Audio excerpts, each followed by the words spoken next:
And to those who bleed orange and black, good morning. This is Murph and Marcus. Brian Murphy and Marcus the Waterboy Boucher. Streaming live at twitch.tv/the sports leader. Oh, yeah. Getting in Monday morning. New week. Same us. Murph, Marcus, we're here. Oh, Marcus, good morning, brother. We wake up to a world with no Eric Armstead on the Niners.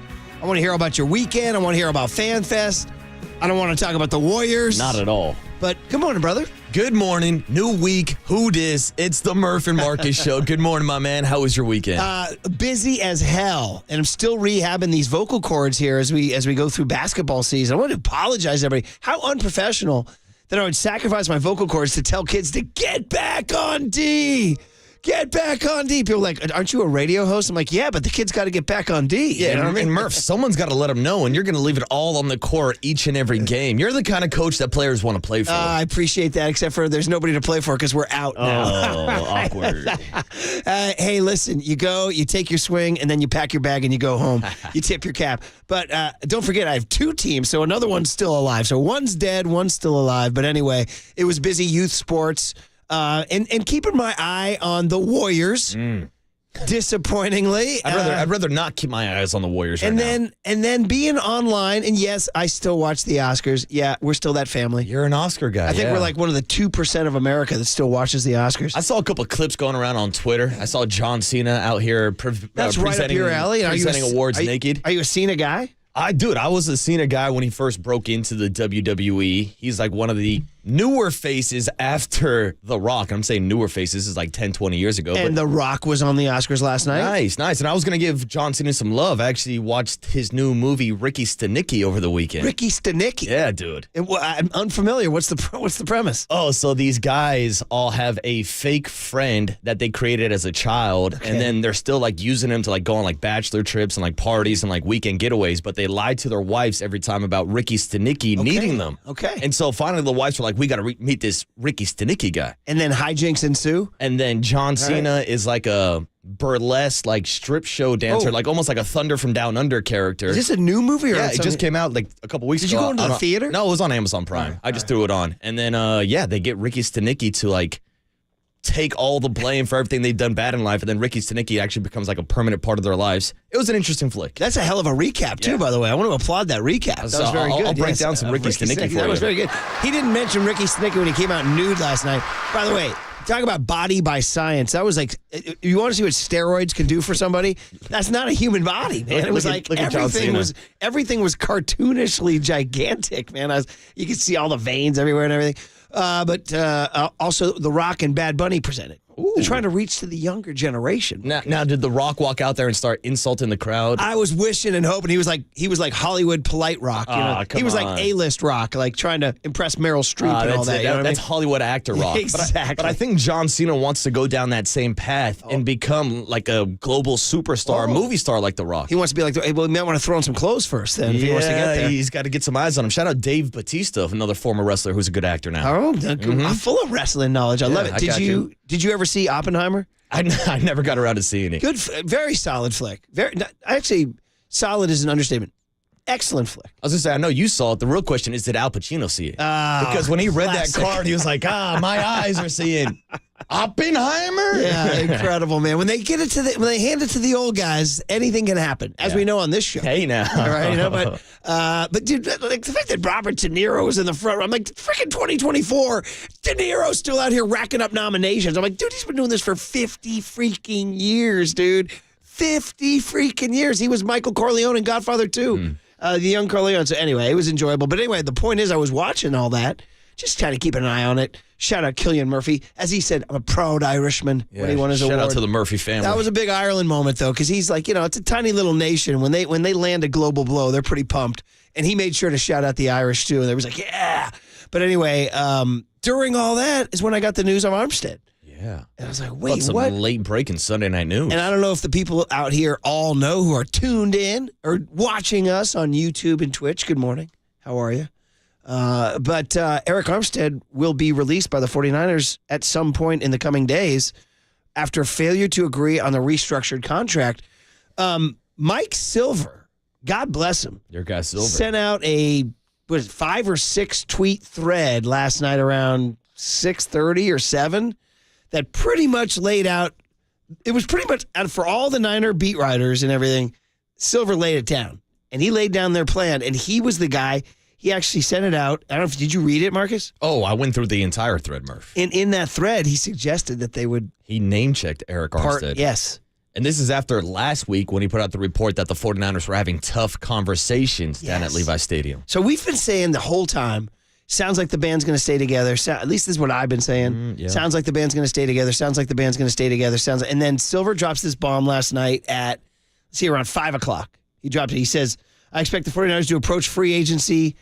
They call it legal tampering at 9 a.m. this morning. Legal with tampering. A sense of urgency at the edge rusher position opposite Nick Bosa. That's his lead. So that the Niners, sounds like their number one priority is to land an edge rusher opposite Bosa.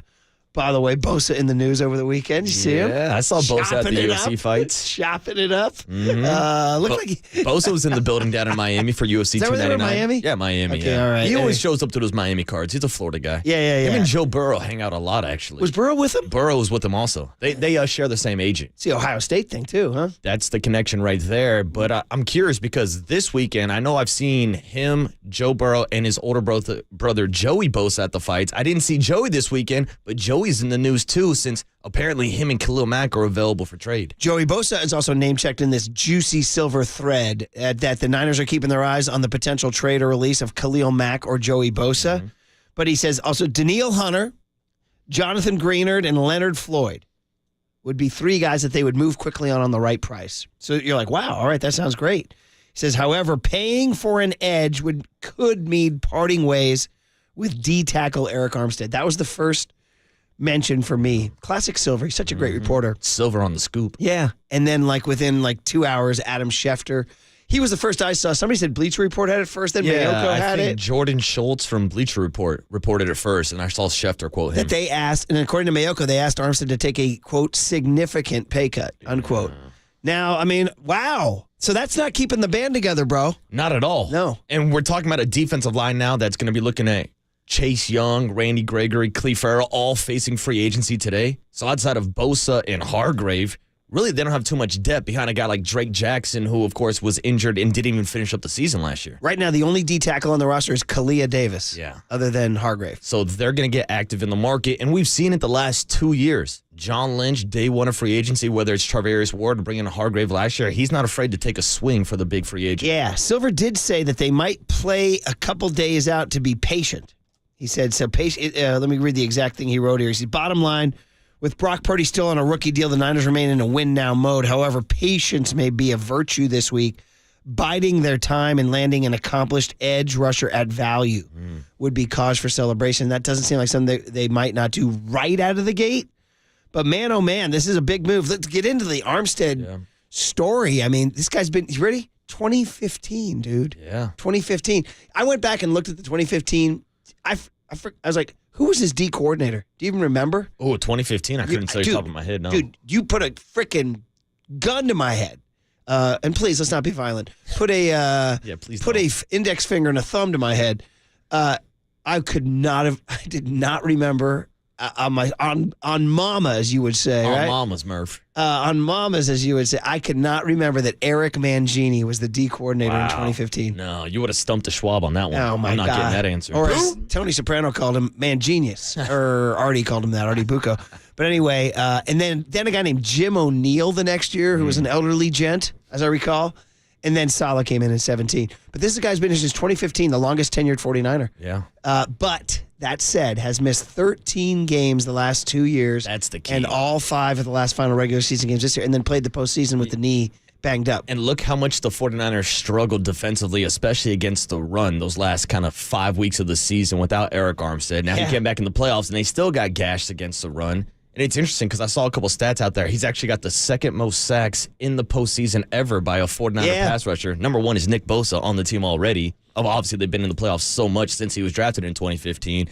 but it's definitely going to be a glaring hole going in free agency. Also, 49ers have 11 draft picks this year, whether they stay at 31 or maybe they package something to move up to get one of these better pass rushers in the first half of the draft. Incredible. So action already, and it's the ruthless NFL, man. And I guess in retrospect, the idea of quote unquote keeping the band together was a little naive in this ruthless world. Ruthless. And Armstead, I guess, saw value. I guess he's like, you guys are asking me to take a significant pay cut. I only have X more years to make money. Yeah, so he's going to test the market. He's going to go out there and see what he can get. So that was the big news. It allowed us to not talk about the Warriors. Brutal. Ugh. I remember Roger Federer going, I flew from Switzerland for this. To watch this S? You got Federer, one of the classiest guys ever, sitting there going, what is this S? But also credit to Federer for actually still going to the game after being announced that Steph Curry and Victor Wembanyama were not playing this weekend. Yeah, Lake about him, right? You're still coming? No. I want you to see.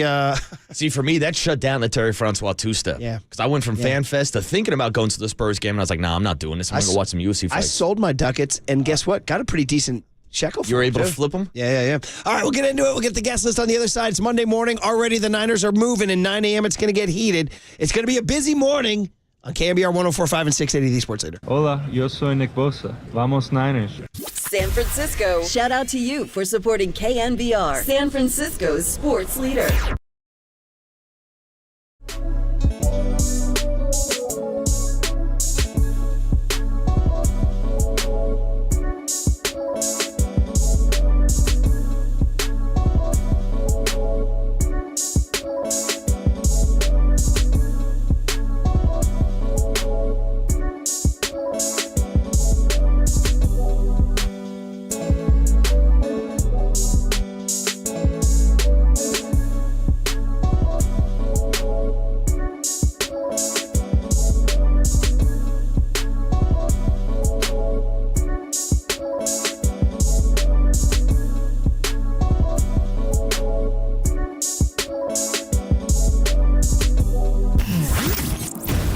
What's trending now Trending now.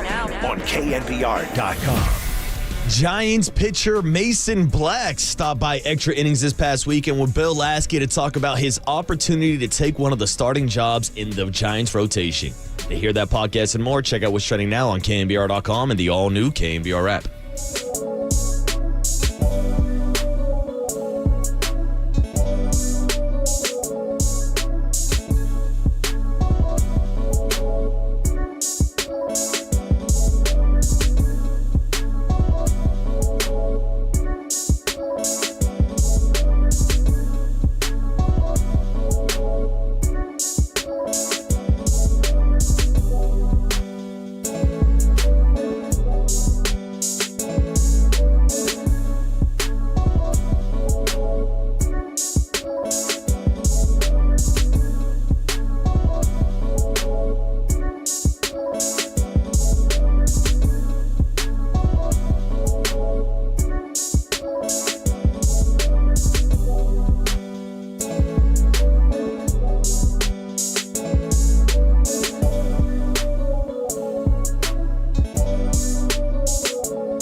the Protect Your Assets with David Hollander Business and Technology Report.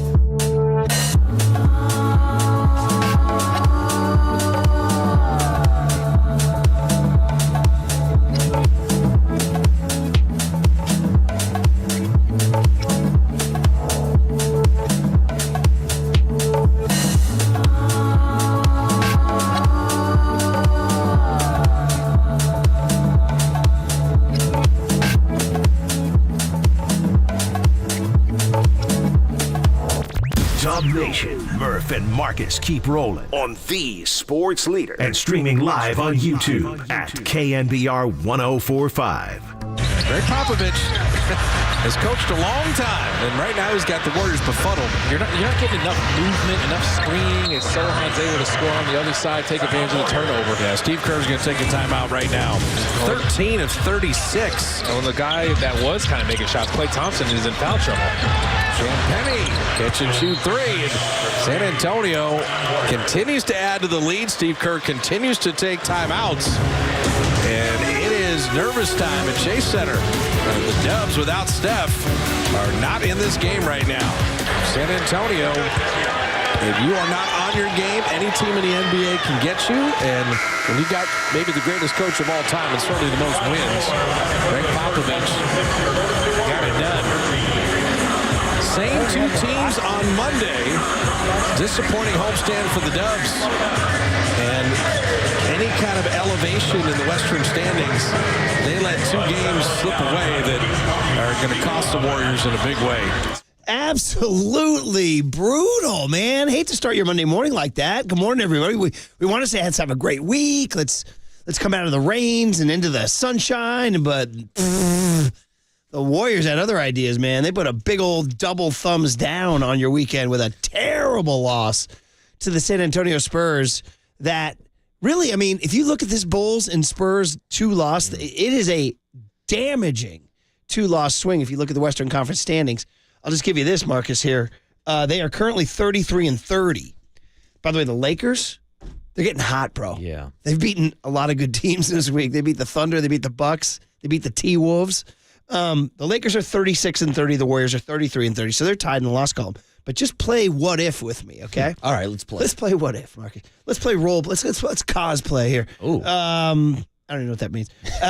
So if the Warriors win two very, I don't even say winnable. I'm saying like Games they should have won. you absolutely should win these games, all right? If they absolutely should win these games against the Bulls and Spurs, they would be 35-28. They would be ahead of the Lakers, and you know what? They'd be literally tied with the Mavericks in the loss column, only a half game behind in the win column, 36-28. It would be an entirely different landscape. These two losses, like gigantic frickin' just rotten eggs, brother. Other than that, good morning. Yeah, good morning.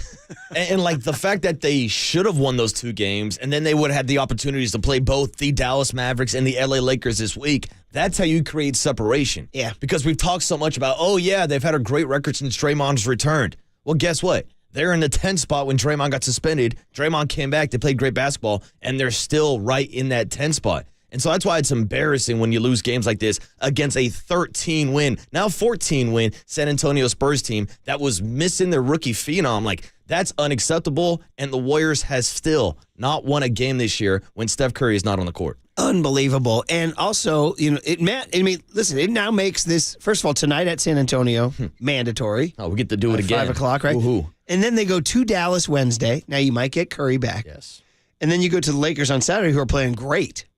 So all of a sudden, at Dallas, at L.A., almost become, well, I don't want to say playoff games because the Warriors are pretty safely secure to make the play-in. You sure about that? Yeah, Utah is pretty far back. Mm-hmm. Utah is pretty far back. And now we're down to the final 19 games of the season. Yeah, I mean, listen, the Warriors would pretty much have to lose out to let Utah back in. I don't anticipate them losing out. Are they going to lose out? I don't think so. I mean, maybe if Steph Curry never makes his return from this ankle injury, but that's the good news that we got Friday after our show ended was an update from Steve Kerr, who came on the Tolbert and Cobes afternoon show, and it seems like there is optimism that Steph will not be out for a long time, and it seems like he's dealing with an ankle sprain, nothing too serious. Okay, they say he'll be reevaluated Tuesday, which means he won't play tonight. By the way, Houston has slipped past Utah for the 11th spot. 5 losses behind the Warriors. The Warriors would have to lose a ton of games. However, they just lost 2 at home that they shouldn't have lost. Correct. I mean, absolutely awful. Kerr tried to be a little creative. He put Trace Jackson-Davis in for Andrew Wiggins for defensive purposes, and it wound up killing them offensively.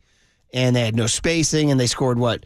It was an ugly game to start, but the biggest thing was defense, giving up 17 threes to the Spurs, who are one of the worst three-point shooting teams in the NBA. I mean, that's the question I have. Because you can give credit to teams like the Milwaukee Bucks when they just show up and just absolutely blow you out of the building. Yeah. But when it's a team like the San Antonio Spurs, how much credit do you give them? Because they did have their best shooting night of the season, but doesn't also some of that correlate to the Warriors' lack of perimeter defense? Bro, I want you to, you see this box score that Curly just handed you? Go look at that Spurs box score. Look at those guys. Look at those names. Look at those names, bro. Even the most hardo NBA fantasy player would have trouble naming these guys. Well, Murph, the Warriors found out this weekend you can't mess with the Sohan. You can't mess with the Branham either, or the Keldon Johnsons of the world coming off the bench for 22, or the Dominic Barlow's coming off the bench for 19. They didn't even have Devin Vassell, rhymes with Sam Cassell.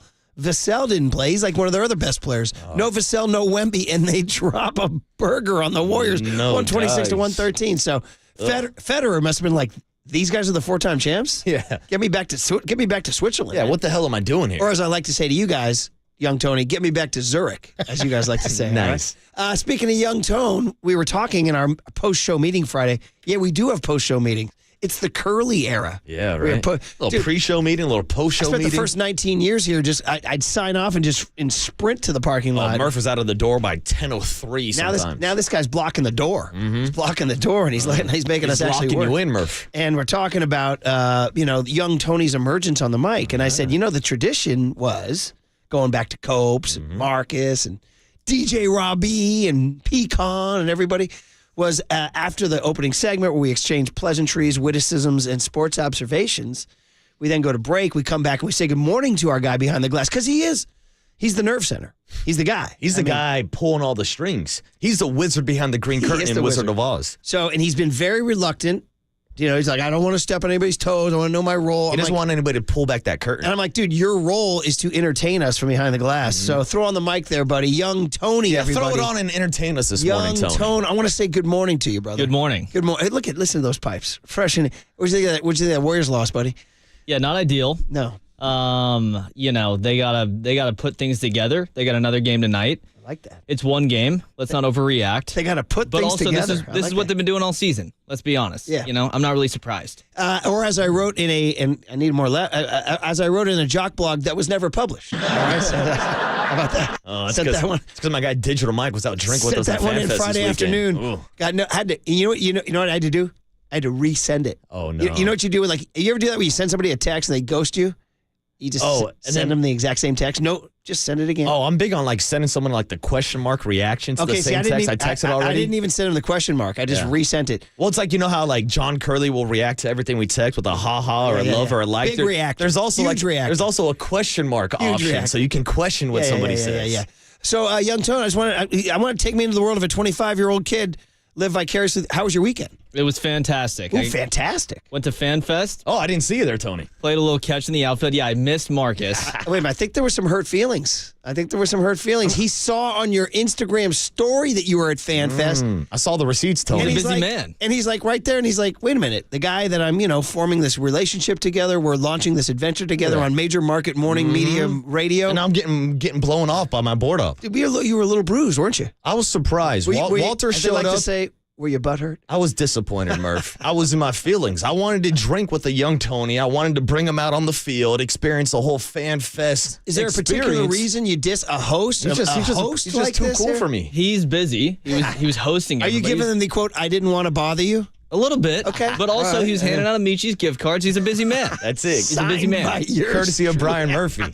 Which is great. It felt like identity theft. I'm Brian Murphy. Here's an Amici's gift card. Speaking of which, every day this week on our show, no BS, $100 Amici's gift card every day this week. We will make the call, not now, but in a little bit, to win a $100 Amici's gift card, okay? So every day. So that's what you were handing them out. So anyway, I need your review of FanFest, buddy. I need the Tony review. It was amazing, honestly. Amazing. Really, really beautiful review. day. A lot of Giants fans out there. Everybody getting excited for this big season. A lot of people, a little bit trepidatious. A little bit worried about the season ahead also. But at the same time, just great vibes. Listen to this kid now. Some garlic fries, now he's rolling. beers, Wait, you baseball. got garlic fries? Dude, the concession stands were open. You got a beer too? Mm-hmm. Oh, did I? Can I ask what they charged you? It was a hefty price. Yeah. Hefty. 15. Did you slip in that you played catch in the outfield? Yes. Did you bring a glove? So, no, I did not bring the glove. My big brother. Somebody's glove? A little bit, yeah. So we had friends out there. My brother came along. Never been to Oracle Park, maybe like 5, 6, 7 years. Not a big baseball guy. Got to play catch in the outfield. I mean, what's not to like? Dude, I'm starting to get emotional. Yeah. Dad, do you want to have a catch? Hey, older brother, do you want to have a catch? Did anybody see John Mulaney's hit on the? It might be worthy. Actually, young John Curley, John Joe, cooler of content. I made the Mulaney sports-related riff at the Oscars. Mulaney came out and just went on a total tangent about the movie Field of Dreams, and he just riffed. Are you a Mulaney guy? I'm down with Mulaney. I wouldn't call myself a Mulaney guy, though. Mulaney. What if John Joe was a comedian? He'd be Mulaney. They kind of dress the same, look the same. I was say last week he was Shane Gillis. Now he's Mulaney. Actually, that's true. He does look like Gillis. Yeah. And I'm on a Gillis kick lately, by the way. Ever since his SNL hit, he's a funny guy. He's a funny dude. Very funny guy. He had a really funny thing about country music versus rap music and white people and all that. You seen that one? No, I missed that very bit. Funny. I'll check Anyway, let's get to the guest list on a Monday, March 11, 2024. 3/11/24. And your review of FanFest, I want to hear soon. We'll hear it soon. Mm-hmm. Stay tuned. We'll break it down for you. Stay tuned. Just I need you to get to work right now. Just like we're going to break down Hums and Bums, 6:50 this morning. It's a Monday morning staple. You'll find out everything that happened this weekend, the winners and losers with your Hums and Bums. Then at 7:30 this morning, usually during baseball season, we get Kruk and Kipe every other day. But right now, we're kind of in that window with no Monday guests. So on Friday, we interviewed Giants' new third baseman, Matt Chapman. We're going to replay that at 7:30 this morning. Chappie for all y'all, yeah. So we'll get a hit of Matt Chapman this morning at 7:30, talk FanFest, then get into the big hit this morning, Eric Armstead planning to be released by the San Francisco 49ers. We'll get your reaction and then start getting you ready for NFL free agency. Legal tampering period starts at 9 a.m. this morning. We'll talk about all that and more in the big hit the cooler of content, and then we'll check in with Michael Lombardi 8:30 to get the front office perspective of NFL free agency. Sounds great. In fact, let's get back into this Armstead story. And what else? Mike Silver put out some juicy stuff about the Niners. Next on the Sports Leader. Super excited. Go Giants.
Faithful Murph and Marcus keep your morning moving. Streaming live at twitch.tv/thesportsleader. Hands off. Awkward handoff to Gibbs. Ball! He fumbled the ball! He got hit. He fumbled the ball. The 49ers have the ball. Bang! Eric Armstead recovers the fumble. Not a clean handoff by Goff. As he ran into Gibbs, then Gibbs got hit. He fumbled the ball, and Eric Armstead took it.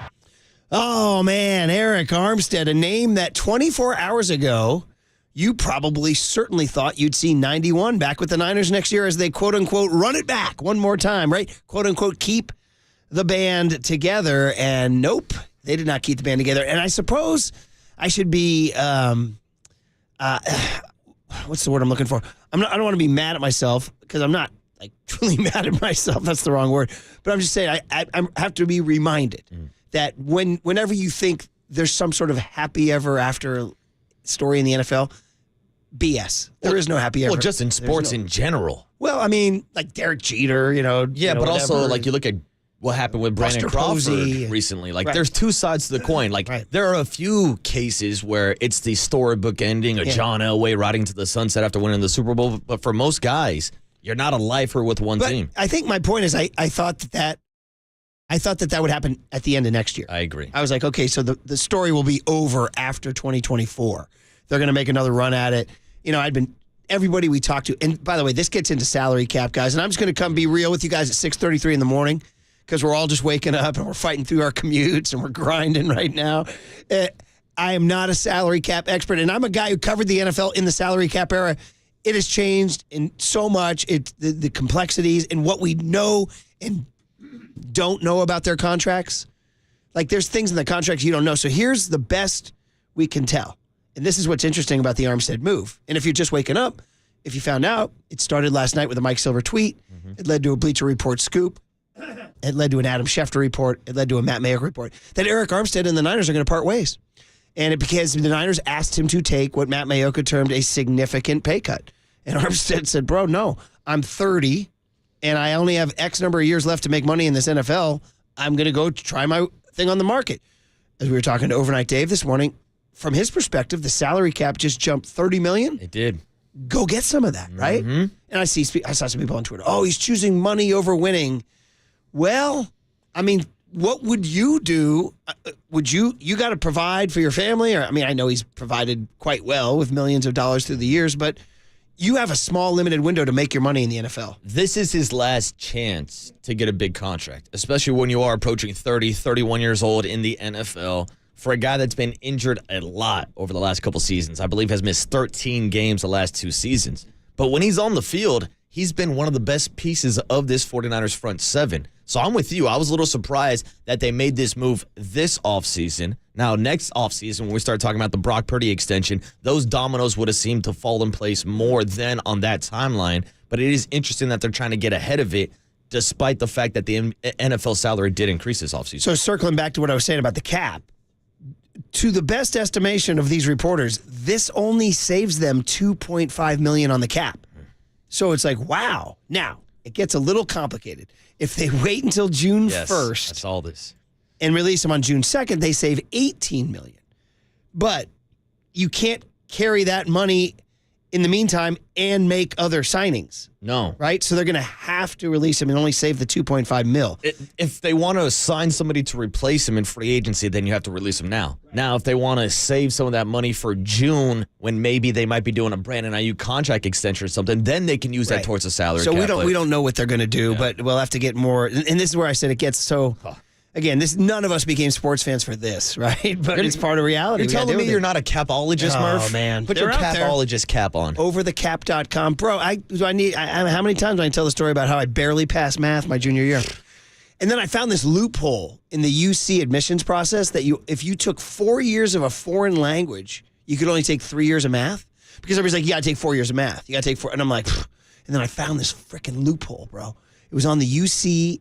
Yeah, this is this is the 80s, bro. I'm so confused. It's the 80s. What does taking a foreign language have anything to do with like solving exponents and PEMDAS? That's why we're calling it a loophole, baby. I guess so. So they said, here's like the admissions. They said, if you take 4 years of a foreign language, 3 years of math are required. I was like, bing, bing, bing, bing, bing, bing, bing. So took 4 years of Spanish, 3 years of math, and I'm here today. Look at you working the system. I'm here today. That's my capology. Nice. That's my capology. No cap, Murph.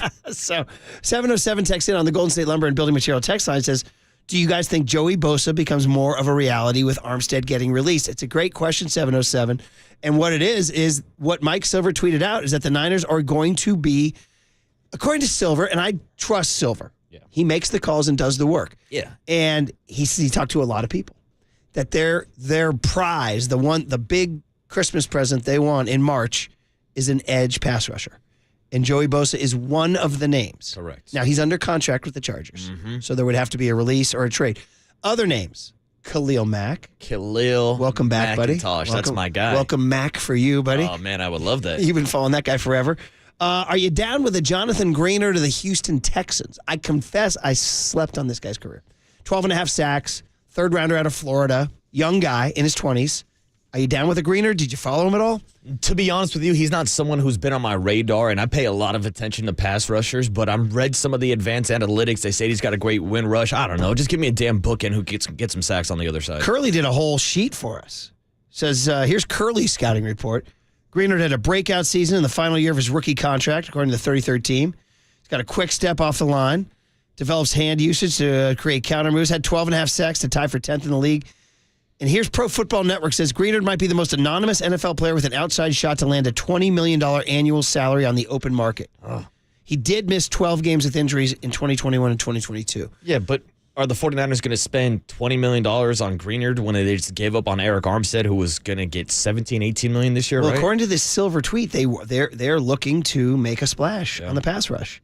So, this is how you do it. Yeah, I mean, Denil Hunter's out there on the free agent market. I mean, that's a guy that gets Denil Hunter's 29 now. He's played 900-plus snaps this year. The guy's so durable. It says here, neck injury that kept him out of 2020 and 2021, but he's Denil Hunter, bro. And he's a stud. Oh, I would say that's a name, too. Denil Hunter, Jonathan Greener, Khalil Mack, as we mentioned.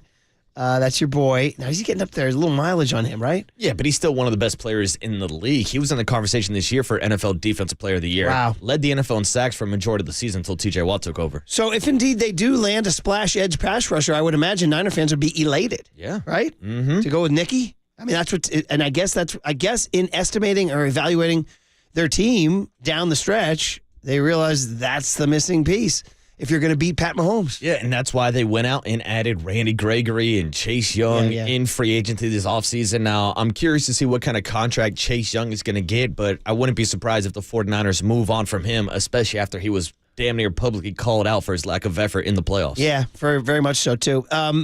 Corners, Mike says, is the next priority, and he calls out the actual name Keyshawn Nixon of the Green Bay Packers, who is a return man also.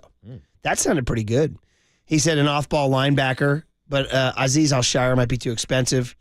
And then safety, tight end, interior O-line, and wide receiver. This is all Mike Silver's tweet.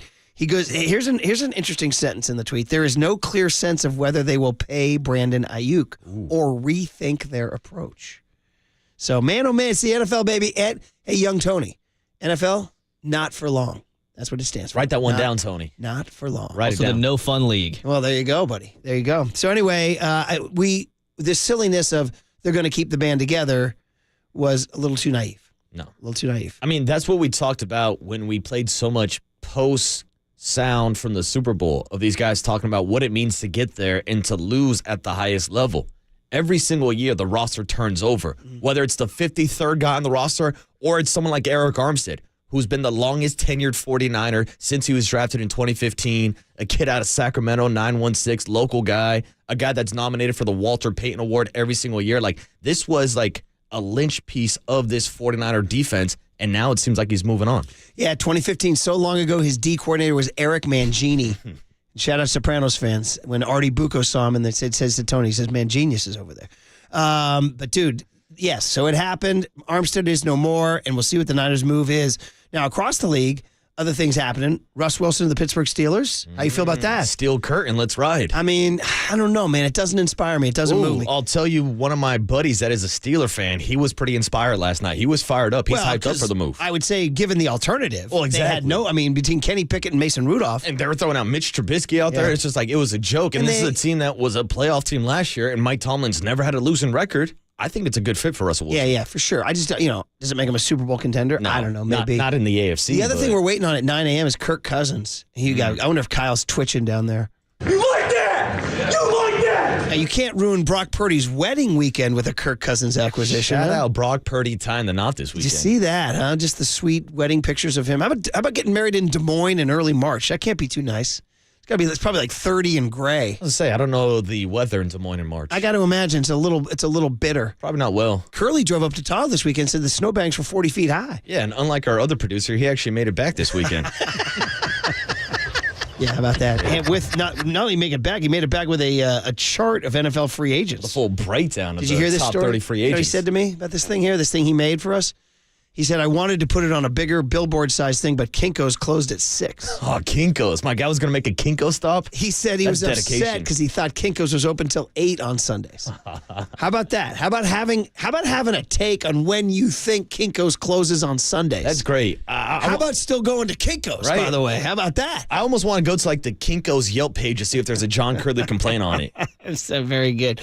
By the way, you guys are talking about Capology. 559 says, stop running from the truth. Stop running from the people. I appreciate That's that. That's Capology right there. So anyway, guys, the band is not staying together. The Niners are making I call it an aggressive move, but I wonder if they were surprised that Armstead did not accept their offer of a pay cut, that Armstead would want to stay in this locker room and be a winner. I mean, obviously, if you're doing it to the highest level, you have to plan for all your possibilities. So they have on the grease board, here's the offer we're going to make him. Mm-hmm. If he accepts, yes. If he declines, no. I mean, I can't imagine they were caught with their pants down. But the point of the story is, now the action begins, and they lose a big piece. Then again, it's a piece that missed 13 games in the last 2 seasons. Correct. I'm not dogging him now. I'm just saying, from their perspective in the cold, cruel business world, they would say, okay, for X number of dollars, we probably need a younger, healthier guy. Yeah, and when we're going through all the options this offseason, do you keep Debo versus do you keep Ayuk? Do you cut a guy like George Kittle or Kyle Juszczyk, Trent Williams? Like, where's the money going to come from? It did feel like Eric Armstead and the priority was pretty low on that list. So it's not the most surprising move, but definitely when we're talking about this Super Bowl window and still not having to pay Brock for another 2 years, it does catch you by surprise on a Sunday night. It's going to be a different look next year for sure. And Matt Barrows will talk about it with Papa and Lund at 10:50 this morning. And we are proudly sponsored by Marin Health with top physicians, surgeons, and clinicians right here in the North Bay. Marin Health puts you closer to your best health. World-class care, closer than you think. And somebody texted in to say it was 74 degrees in Des Moines yesterday. Oh, clear skies for Brock Purdy. He could be BSing. I don't know. Yeah, I might have made that up. I'm not going to double check him. I don't know. Let's call for a warm Purdy wedding. Okay, hum babies, bum babies, the Monday tradition. Next on the Sports Leader. Go Niners.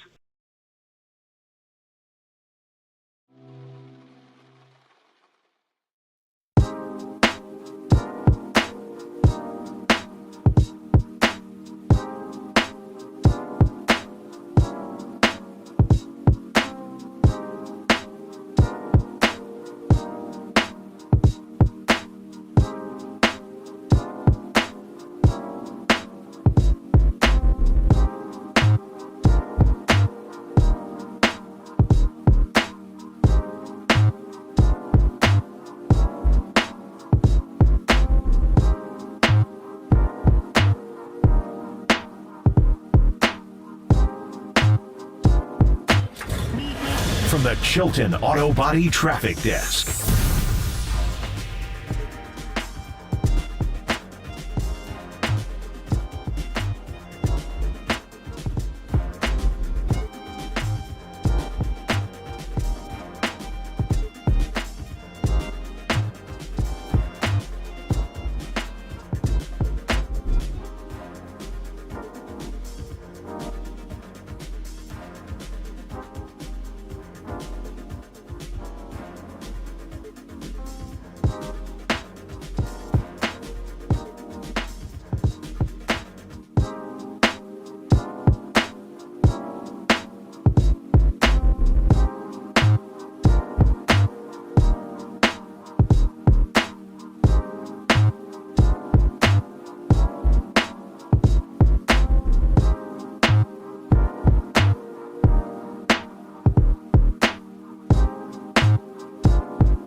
time for KNBR's Opening Bell Report. Sponsored by Protect Your Assets with David Hollander. Concerned inflation will ruin your dream retirement? Learn more. Listen to David's show every Saturday morning or call 1-866-PROTECT.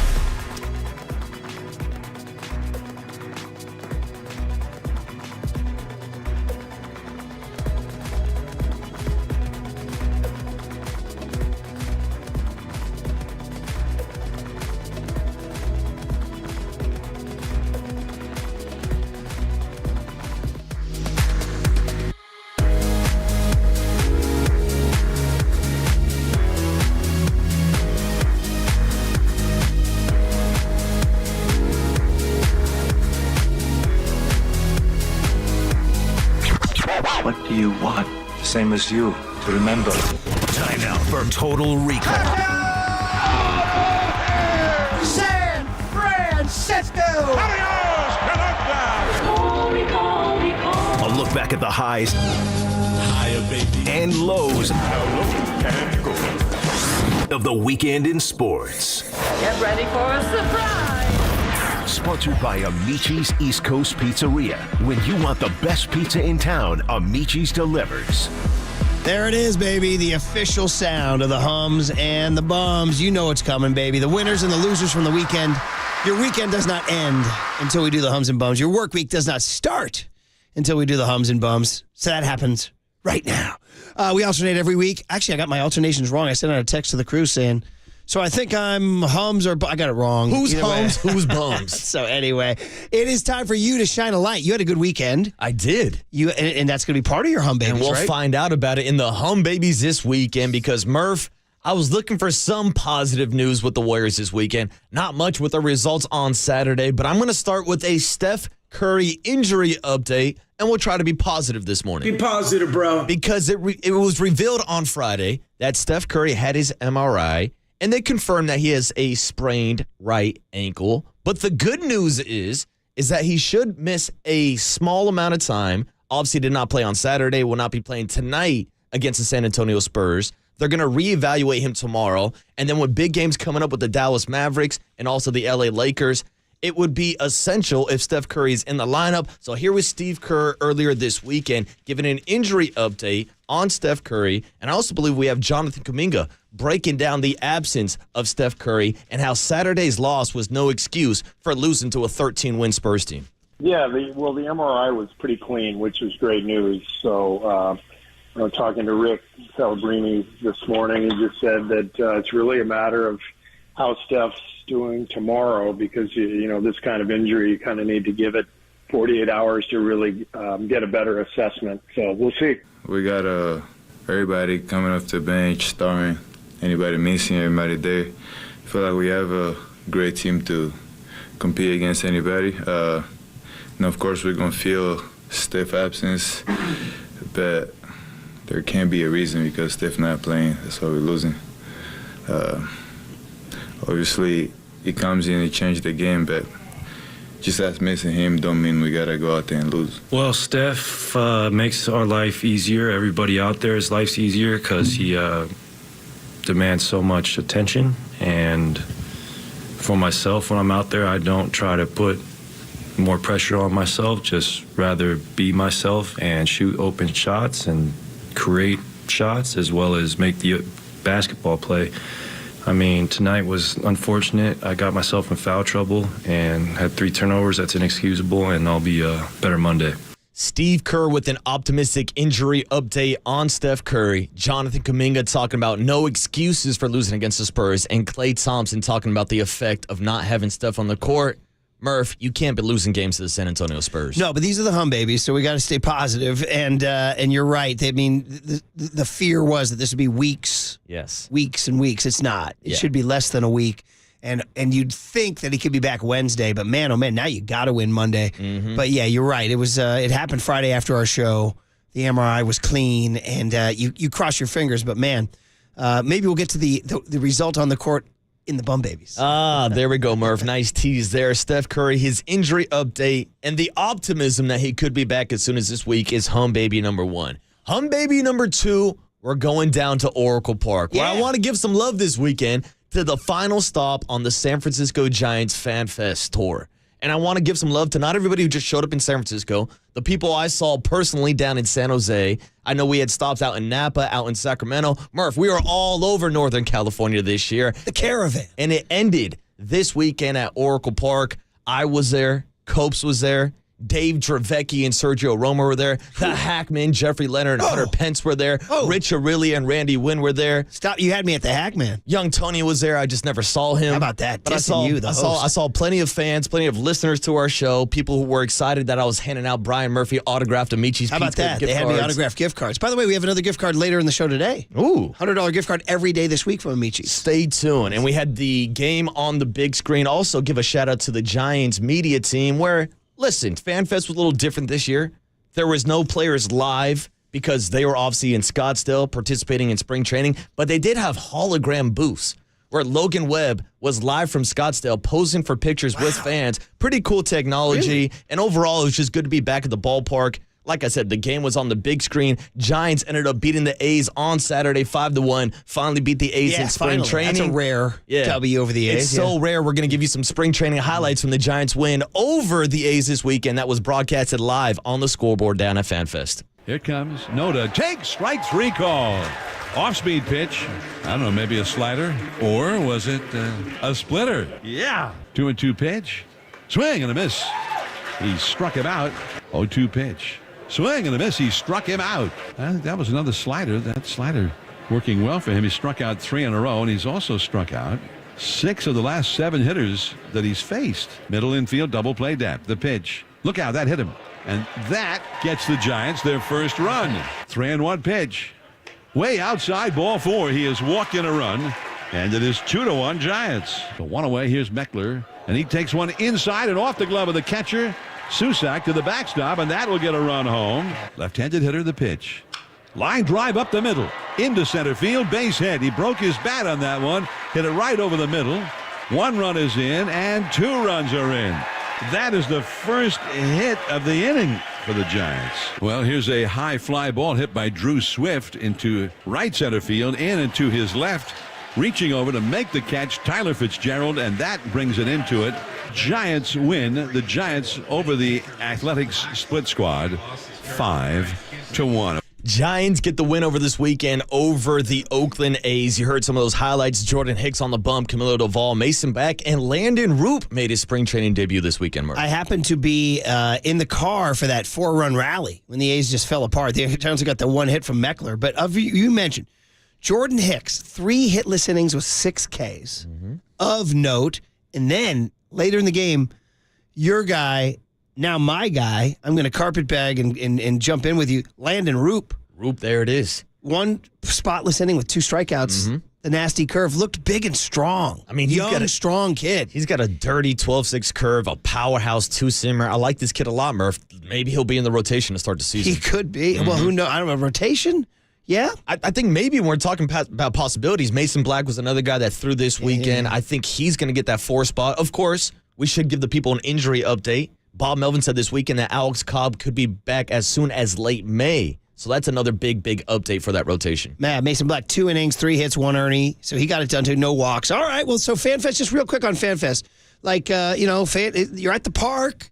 There it was. I don't know, Amici's gift cards, Hackman. It's the romance of baseball. Like Tony said, everybody going out and getting a chance to play catch on the field, walking through the dugout, being able to stand in the same spot that Bruce Bochy was standing when he was calling games. It's the romance that John Mulaney talks about in his Field of Dreams riff at the Oscars. You'll hear in Cooler of Content. And by the way, the best thing about the Oscars last night is they bring back, for the big acting awards, actor, actress, supporting actress, they got this new thing where they bring back 5 former winners to come out and introduce the 5 nominees. It's really cool because you're like, you start going, oh, that dude, he was great in that. And you know who's standing up there? Frickin' Nuke LaLoosh from Bull Durham, like Tim Robbins. By the way, he's the only guy who blew his line when he was introducing De Niro. He goes, in your Oscar-winning performance. He goes, nominated. And then he didn't win. Right? But put him on the bum baby Robert list. Downey won. Downey came up and he goes, good job, guys. You only flubbed 1 line. But anyway, I was like, look at Nuke freaking LaLoosh, man. Guy with $1 million arm, Rayanne, Motley Crue, the whole deal. So anyway, just baseball on the mind, romance of baseball. It was the romance of FanFest. Again, shout out to everybody who came out this weekend. A lot of people excited for Giants baseball. Hum baby number 3, Murph. I took a look around at this sports weekend. And yes, NFL free agency starts today. And late last night, the news broke that Russell Wilson plans to sign with the Pittsburgh Steelers. But I'm not making Russell Wilson a hum baby. Instead, I'm going to go to my beloved sport of MMA. Because after FanFest on Saturday... We call this the Marcus influence. Exactly. Yes, Get ready for the Sugar Show because Sean O'Malley defended his bantamweight championship on Saturday night, UFC 299 down in Miami, Florida. Shout out to Nick Bosa in the building, Joe Burrow, and, a couple other noticeable names. He got a great ovation. It was a great night of fights overall. My guy Dustin Poirier as an underdog got a huge knockout finish, but it comes down to the main event where Sean O'Malley was looking to avenge his only loss in his MMA career against Chito Vera. It's a rematch that's been 3 years in the making. In that fight, Sean O'Malley took a shin kick that damaged the nerve in his leg, and he couldn't walk, so he dropped, and that was his first professional loss. He got revenge this weekend down in Miami, UFC 299. Listen to this highlight of a knee that Sean O'Malley landed on Chito Vera, and then you'll hear a little bit of the Sugar Show after talking about how he's back to having an undefeated record. Oh! Big knee. I heard that. O'Malley, Vera on the retreat. High kick. Chin on Marlon Vera. It didn't even rock you. Granite. I mean, it sounded like a bat hitting a watermelon. It was as clean a knee as you'll ever see, and it did not even rock you. Now let's listen to it in real time. Sounds like a metal bat. Was there anything at all that surprised you that happened in there? No, not at all. I mean, I knew I was better than this guy for 3.5 years. I knew the first fight was a fluke, and I proved that. So it felt good. Sure, and obviously you always took that first loss to Chito kind of like in good nature and always said you're undefeated and stuff. But was there something on your mind about I want to prove to everyone that I am actually just way better than this guy? A little bit. I mean, I literally, truly always knew I was better than him. It never bothered me once that fight played out like that. I mean, look where I was at. Considering I played out like that, beat Thomas Almeida in one of the most beautiful performances I ever had. So that fight never bothered me. I try not to care what people think, and I knew I was better than him. And it took a little 3.5 years to go and prove that, and I did. Do you see a trilogy happening in the future, or do you feel like you're done with Chito for the rest of your career? Yeah, no, the Sugar State Athletic Commission, they said if I win this fight that they'll take that first fight away. So I'm officially undefeated again, and it feels really good. So we're just 1-0 right now. The Sugar Show defends his belt, Murph. Hey, I know we got to go because of the clock and everything, but where did the knee land? On what part of Chito's? Right underneath his right eye, I believe, right on the bone. And credit to Chito Vera. I mean, Tony, give me that isolated sound again. It's hard to hear. Of the knee. No, I mean, it's difficult to listen to in terms of my stomach. Yes. Like it really does sound. It sounds like an orbital bone that is no more. It sounds like a crack of the bat. It sounds like one of our home run highlights that we play from John Miller. We got to get going. Hum babies. There's a great hum babies, and I want to give a shout out. You went from the romance of, hey, Dad, you want to have a catch to that. You went from the. Well, Murph, I'll tell you who enjoyed it. About 100 people packed wall to wall at the Irish Times. Hey, now. It was a sellout crowd. Everybody was there to watch the fights. Even the Cal marching band that showed up after. Which is crazy, by the way. Insane, you put that on yours again. By the way, sellout, you charge, there's a cover charge? Oh, there's a $10 cover charge. Wow. Not an empty seat at the bar. Shout out the Irish Times box office. Mm-hmm. And Sugar Show and Sean O'Malley. Big weekend for the Irish. On to the bum babies. So Marcus gets you your 3 hums. I got to bring you the bums. And this was a late entry on Sunday night. Whoa.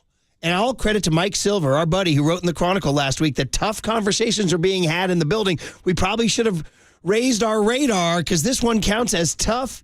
According to Adam Schefter, Matt Mayoko, and Bleacher Report, Eric Armstead, the longest tenured 49er, will be released at some point in this week or coming weeks because of a failure to agree on a pay restructure. The multi-nominated NFL Man of the Year candidate, the kid out of Elk Grove, guy's been in the trenches since 2015. Back to Eric Mangini and Jim O'Neill and Bob Sala and D'Amico Ryans and Jim Tomsula. So just like his good buddy DeForest Buckner, gone now. So ramifications to fall. But let's pay tribute to the Eric Armstead era here. They're going silent count. Alex Kappa, the right guard, going to trigger the snap here. Burrow gets sacked by Eric Armstead. Trevor Lawrence is going down. Gets sacked back on the 25-yard line. Get in my belly. Eric Armstead, who 2 weeks ago had 2 sacks against Joe Burrow. On the third play of the game, he picks up one here against Trevor Lawrence. 1st and 10, now they go into a pistol with Baker Mayfield. Behind him is Rashad White. Play action, deep drop, pressured right away by Young and sacked by Eric Armstead. Hurts has eternity, steps up in the pocket, runs into his own guy, Jurgens, and now gets sacked. Finally, Eric Armstead and others get there with a sack. Off, hands off, awkward handoff to Gibbs. And he fumbled the ball. He got hit. He fumbled the ball. The 49ers have the ball. Bang! Eric Armstead recovers the fumble. Mahomes back. Going to step up. And Mahomes gets hit from behind by Eric Armstead. Oh, the tidal wave.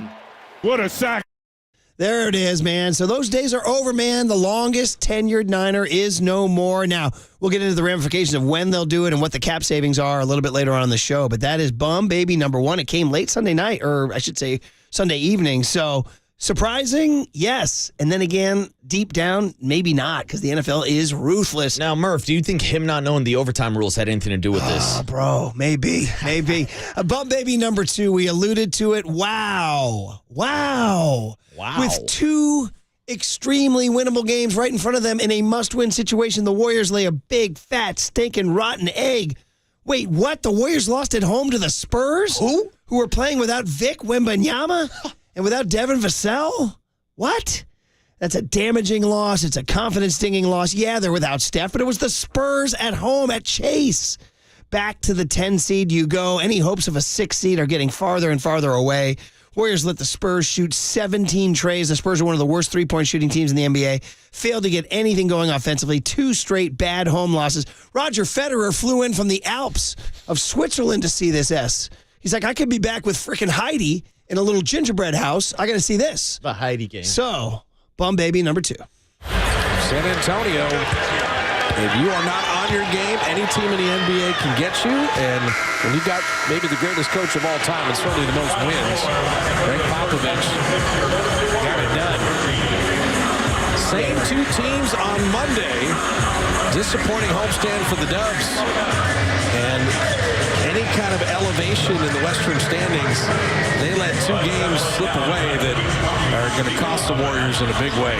It was tough. We just never had any traction in the game. I didn't feel like we had confidence or energy. I thought their pace and their movement bothered us, and then we had some breakdowns and just felt like we were never really in the game. Yeah, I mean, we're playing a lot of young guys. We started 2 of them, and this is all part of it. You know, you have to go through multiple seasons to really understand the different games that are going to happen, the different styles, different emotional swings. There's all of that has to be experienced by young guys in order to develop and grow and understand how to win. So it's all part of it. All right, well, we're going to have to get more into that as the days go on. See him tonight at 5 o'clock against the Spurs in San Antonio. They got to wash that taste Great. out. We get round 2 tonight, Murph. And by the way, while we're getting out of here, bum baby number 3, as 559 points out on the Golden State Lumber and Building Materials text line, you're staying in Elk Grove. 2 Elk Grove bum babies. Guys, low-key, under the radar, kind of while you're watching UFC Knees to the Orbital Bone and I'm watching Mulaney riff on Field of Dreams, J.D. Davis reportedly will be placed on waivers. The Giants' bulk third baseman last year and pre-Matt Chapman was going to be the guy. Is going to be released with no net return. Farhan Zaidi could not find a taker. Now, again, Giants have not officially commented on this. This is not official, but we have some reports that say J.D. Davis was not able to be traded, and the Giants will release him, put him on waivers.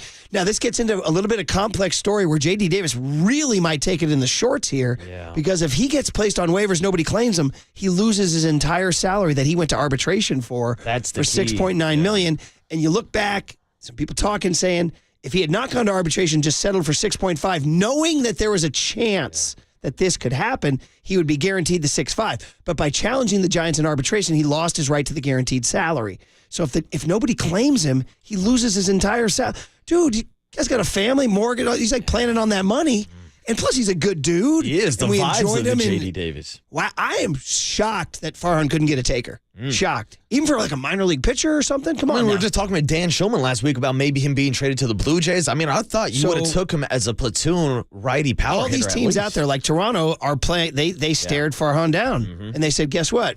We're going to dare you to release him, and then we'll go claim him." So, baby turn of events for a guy who was a pretty good Giant in his brief time here. Gave it his all.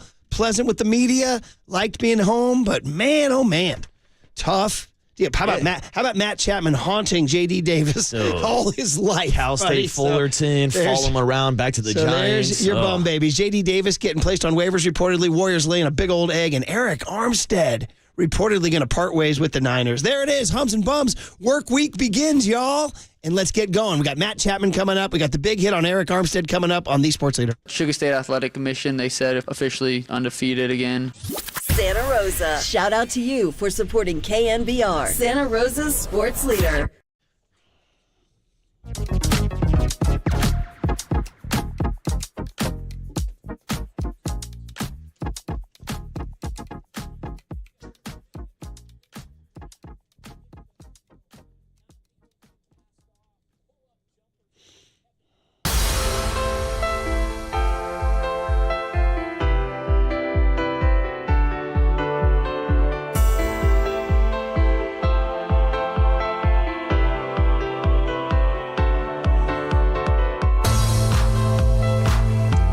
We have our good friend Steve Moskowitz on the line. Good morning, Steve. And you want to tell us what to do when you cannot pay your taxes?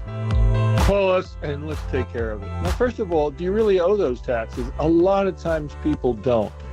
Sometimes the IRS just makes a mistake. Sometimes people don't file tax returns. So the government makes up a tax return. It's called an SFR, substitute for return. Oftentimes way more than you really owe. We got to get those canceled. But what if you really do owe the taxes? You just don't have the money. No problem. You're not an axe murderer. You're not a bad person. You just can't pay your taxes. We have a free attorney-client privilege consultation. We explain all of your options, all of your rights, and you have a lot of them. And then if you want us to, we'll go ahead, we'll go to the IRS for you, do everything for you so you don't have to talk to them, deal with them, have anything to do with them. And here's what we want to do. We want to take away your tax problem from you and hand you back a normal life. Well, that sounds pretty darn good, Steve. And for more information, the phone number to call is 1-888-TAX-DEAL, or you can go online to MoskowitzLLP.com. From the Chilton Auto Body Traffic Desk.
Now, time for the Protect Your Assets with David Hollander Business and Technology Report.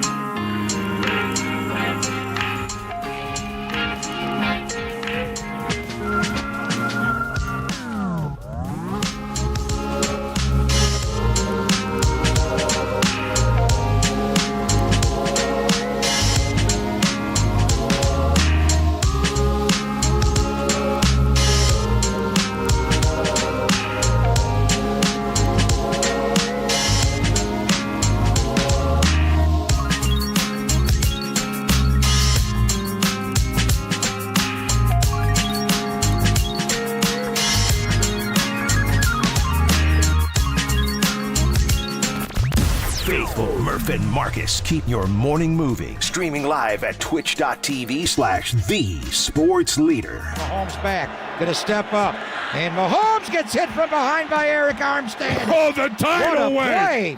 Get in my belly. Oh, man, Eric Armstead, I did not expect to get the news that we got Sunday evening during the Oscars when Kimmel was out there trying his one-liners, and Cillian Murphy was saying, "I'm a proud Irishman." All that good stuff was going on. And John Cena was presenting awards Cena naked. was nude with full steroid out body, veins bulging, everything like that's that. a body built in the lab, Murph. I said to my bride, the lovely Candace, I said, "See that body right there?" Because I was trying to make excuses for me not having that body. I'm like, that's all science, man. That's all needles. I mean, all right, it's buddy? literally Captain America. Like, they rebuilt him. Like, that's the perfect body that steroids can build. So, anyway, he did that. It was while I was watching that, I look at my phone. All of a sudden, I see the Niners are planning to release Eric Armstead. I was like, whoa. Now, two reactions. Like, one was, whoa, wow, hey. And then the other was, well, duh. This is the NFL, man. And you should plan on ruthless personnel moves. There is no sweet, happy meadow where you're skipping with your golden retriever and picking daisies and having picnics with your girlfriend and all that. And is that what people do, by the way? They skip with daisies and meadows and retrievers? And I mean, that's what I do on all my dates, Murph. That's what some of you guys are trying to do Saturday night at the Irish Times. Yeah, who knows, Murph? You know, I was out here skipping and hitting daisies and all that stuff. But you're right. When you look at it in the NFL, I mean, going back to the Bill Walsh days, it's always better to get rid of a player a year too early versus a year too late. Yeah, and so, but we had this feeling like, man, the way they're talking, they're going to keep the band together. They're going to keep the band together. And then they're like, dude, as the great Michael Corleone said to Kay Adams, "Oh, really, Kay, who's being naive?" And shout out Al Pacino reading the Best Picture last night, not really figuring it out. My eyes say, he opens Oppenheimer? He opens up the thing, he goes, "I think I'm seeing Oppenheimer." And they're like, Oppenheimer's like, "Did we win or not?" I don't know. So anyway, but anyway, he said to Kay Adams in a famous line, young Tony on the mic, I think I know the answer to this, but I'm going to get the 25-year-old answer from you. Have you seen the original 1972 Francis Ford Coppola classic, The Godfather? Yes. Oh, let's go, Tony. I'll give you some applause for that. Whoa. Do you consider yourself versed on it, like you studied it? And I do not have a PhD now. You didn't watch it in one of your film classes? I don't think that particular film. Late in the movie, when Michael is assuming power from Vito, the ailing and Vito, who's deceased actually, who dies in the garden with the oranges in his mouth, when his kid's reading the funny papers, his grandson, Michael, as he assumes power, and Kay Adams, Diane Keaton, expresses great dismay that the man she loves is becoming a mobster. And he says, this is no different than what happens in the real world, Kay, with senators and presidents.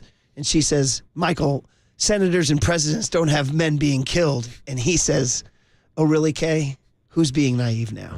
All right. And that's my lesson on the NFL salary cap and the Niners keeping the band together. Who's being naive now? I was a little naive to think, oh, maybe this can they can sign Ayuk and keep everybody. Because now, guys, if I can get a little Fox News chime here from all y'all, according to the latest, according to Adam Kaplan, who's an NFL capologist and reporter. Kaplan on the cap. The Niners have now approached Kyle Juszczyk, the fullback, about lowering his salary and cap hit for the upcoming season. The two sides are talking, according to Matt Barrows, and nothing's been finalized. He has a base salary of $5.7. So things are happening, guys. I mean, he's the highest paid fullback in the league. And trust me, this is a topic that we've discussed a lot since the 49ers lost the Super Bowl. And we talked about whether or not they can keep the band together. If they can pay both Brandon and you can have Debo on the salary, which led us to a discussion of almost power rankings, the priority of these big money guys. Because when you look at Eric Armstead's contract, yeah, he's on the book with his base salary for $17.5 million, but it's a $28 million hit on the cap space, which makes him the third highest hit on this roster. So if we're going down the list from Bosa to Kittle to McCaffrey to Debo to Ayuk to Fred Warner, all these guys who, in my opinion, have more value still are not past that magical age of 30 like Eric Armstead is. It's not surprising to me that he would have been one of the cap hits, but I am surprised that it's coming this offseason and not next offseason. Okay, so 49ers fans, I know you're all freaking out and you're all upset about, well, I don't know if you're freaking out. Actually, tell us how you feel. Yeah, 808 KNBR. And that's the big hit today at 750. Do you see this as, okay, it's business, it's the NFL, I get it, or damn, I need Armstead down there because I need that D-line of first-round draft picks? Because right now, guys, the only D-tackle opposite Javon Hargrave on the roster is Kalia Davis.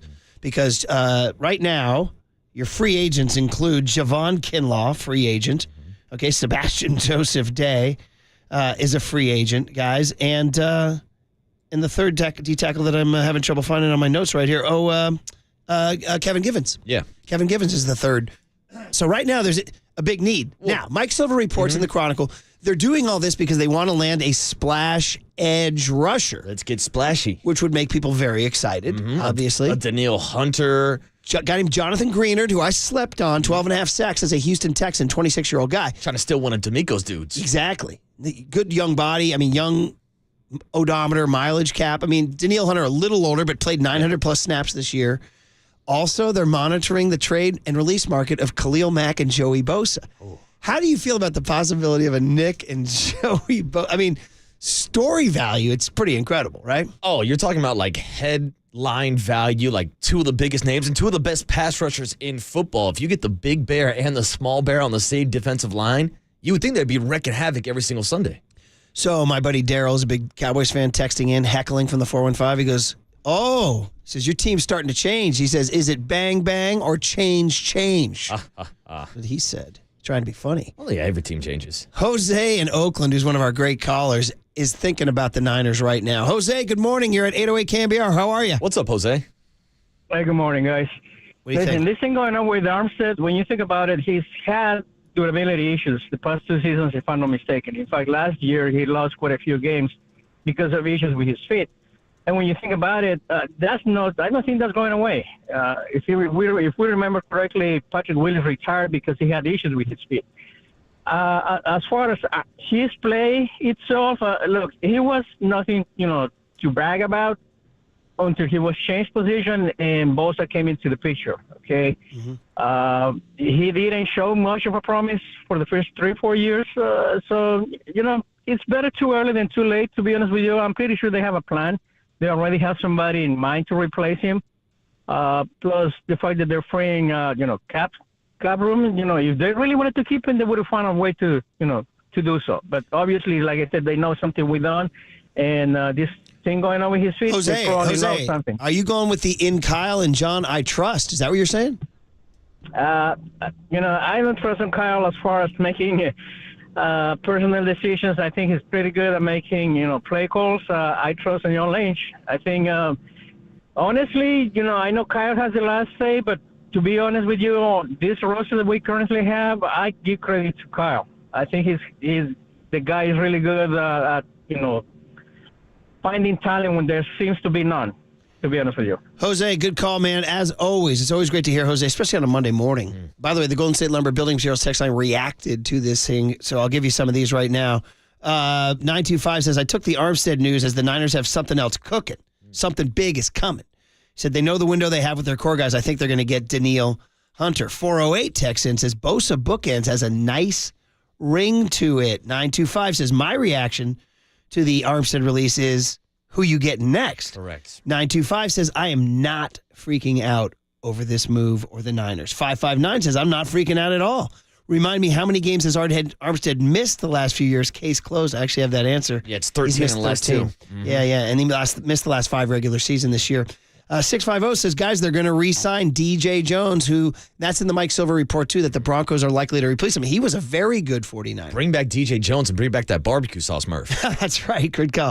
831 says, I am freaking out about the run defense. Well, the run defense was an issue. And 650 says, I don't see this move as surprising because the run defense was as watertight as the Titanic. Ooh. Now, the Titanic hit an iceberg, which caused a problem. All right. Yeah, so did the 49ers offensive line. Oh. 559 says, you say he's the highest paid fullback. Isn't Juice the only fullback? No, there's more than one fullback in the league. Okay. He's just joking. 925 says, yes, in Kyle and John, I trust. And another 925er says, it would be a bad move, in my opinion, to go after Joey Bosa. It would be awesome to have the brothers together, but Joey can't stay healthy. Oh, see, that's a big factor when it comes to Joey Bosa. Now, I look down at our rundown, and John Curley's asking the tough questions. If you had to choose between Joey Bosa or Khalil Mack, and you can only pick one, who's your choice, Murph?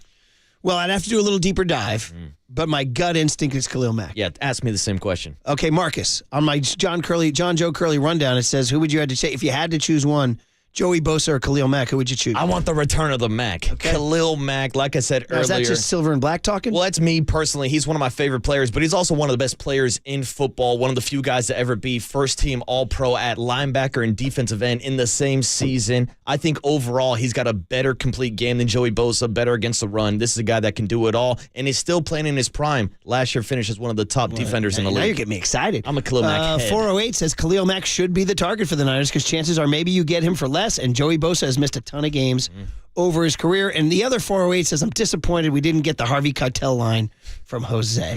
If you know, you know.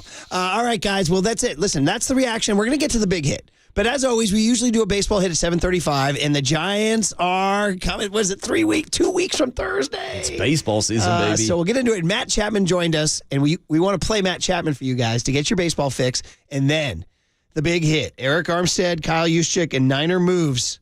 That's all coming up on KNBR 104.5 and 680, the Sports Leader. It's not personal, Sonny. It's strictly business.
gamers. Murph and Marcus keep your morning moving on the sports leader and streaming live on KNBR.com and the KNBR app. Giants baseball, Giants baseball, Giants baseball. That's our spot. Usually we have Krug and Kipe here. So we thought we'd give you guys new Giants third baseman. Joined us late Friday, right before we left. So a lot of you didn't hear it.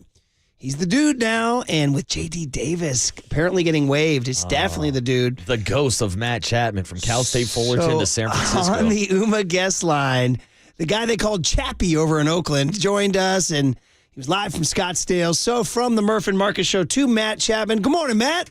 Hey, thank you. Thanks for having me. I appreciate it. Super excited. And, man, it's been a crazy last week, but we're here and just excited to get this thing going. I know so many fun things to talk about with you and your arrival here, but just in general, as an A for all those years, when I say new Giant and welcome to the Giants, does it still sound different to your ears? A little bit. It's exciting to be back in the Bay. I think Bomel makes the transition even easier. The clubhouse is really great, but I think, it feels like home up there. It feels like home being in Arizona spring training. So just to kind of get back to that feel and, be around Bomel, be on the West Coast. It feels, it's definitely a little different looking down and seeing myself in black and orange than looking at yourself in the green and gold. But I love it, and I'm excited. Yeah, and I know a lot of us are excited to see you back in the Bay, and as you mentioned, Bob Melvin being back in the Bay. So that's where I want to start with your skipper. Obviously, the success that you guys had together in Oakland. Now, I heard you say at your introductory press conference that it feels like you guys have unfinished business. Expand on that a little bit for us. Yeah, so just kind of, I felt like we really had something building there, and we were just kind of scratching the surface of what we were capable of doing. And, Bomel being the legendary manager that he is, I always wanted to win a World Series for him. I felt like he deserves it. And, we were kind of trending in that direction with the A's, it felt like, and then everything kind of got, blown up. So to be back with him and be in an organization like the Giants that, wants to win and has, all these great players on our team and continues to add and does all these things, that you want in an organization, I feel like it gives you the tools to win. It gives you the tools to be a championship type club. So those are my goals. And that's why, to be able to be back with Bob and be in San Francisco and to start a new journey, here, it feels like, we're going to pick up right where we left off and just, start doing whatever it takes to win. Hey, man, you coming here and saying you and Bomel want to win a World Series, you'll make friends in a hurry around here, Matt Chapman. Matt, we were talking about this when you signed. I was looking at your career. 2017, you got called up, so I'm starting your full seasons. 2018, you were on a 97-win team. 2019, you were on a 97-win team. Obviously, 2020 was weird, but you guys were still 12 games over 500. 2021, you were on an 86-win team. Then you go to Toronto.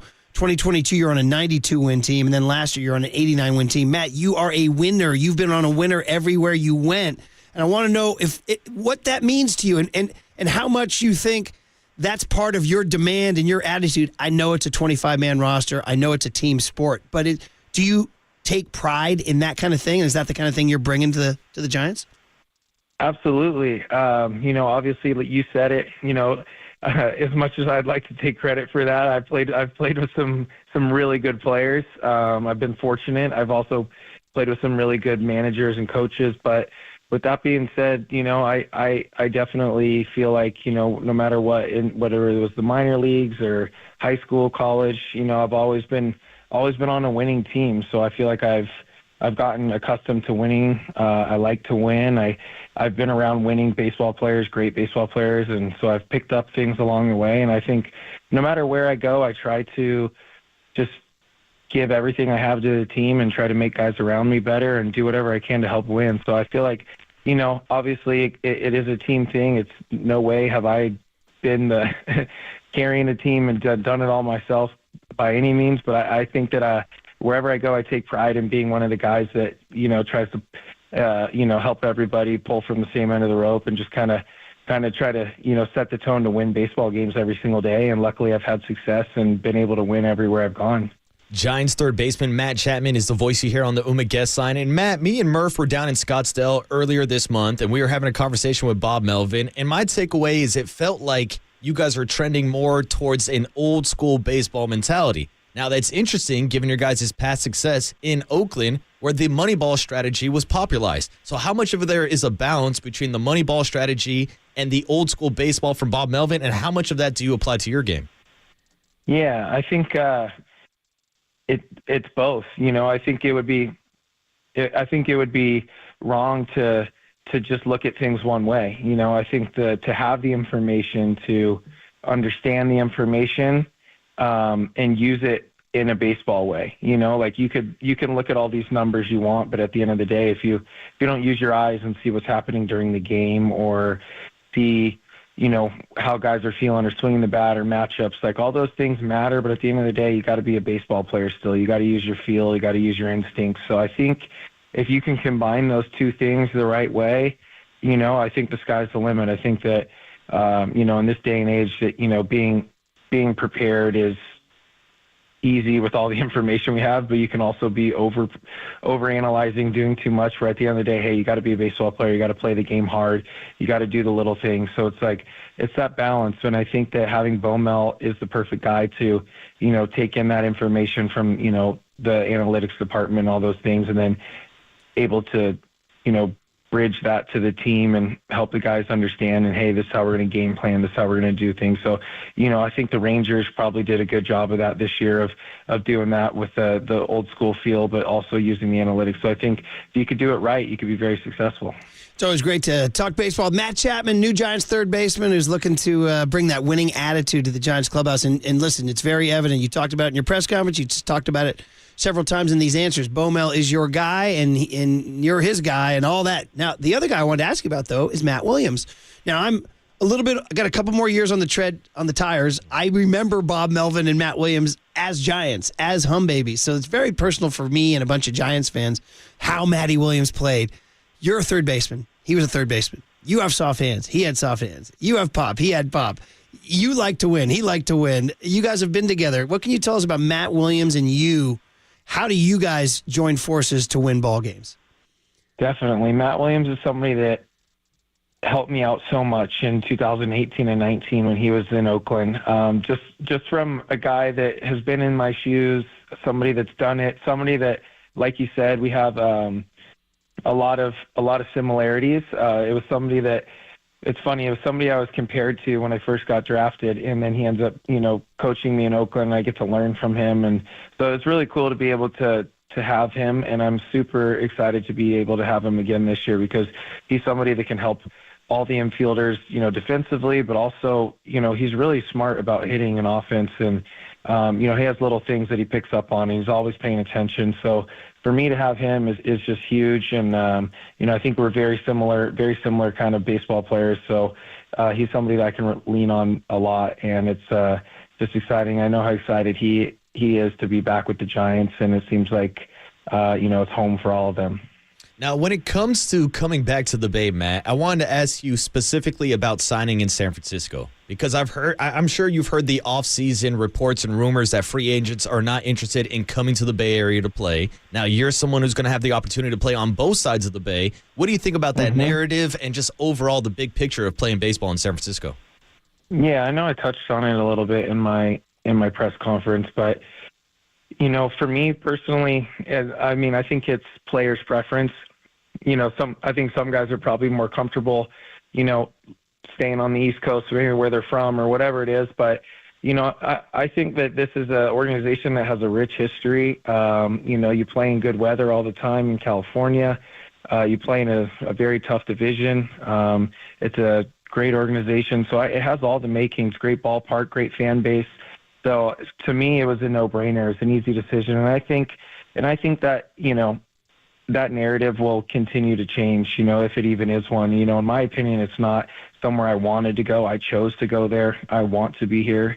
I know how good all these guys in the clubhouse are, and this team's only getting better. So all those reasons I wanted to be here, and, this is somewhere I want to stay, and this is somewhere where I'll continue to recruit people. And I know there's guys that want to come play, for Bomel or with me or with some of the guys in those locker rooms. So I think it's a narrative that you'll see that, won't stick very long.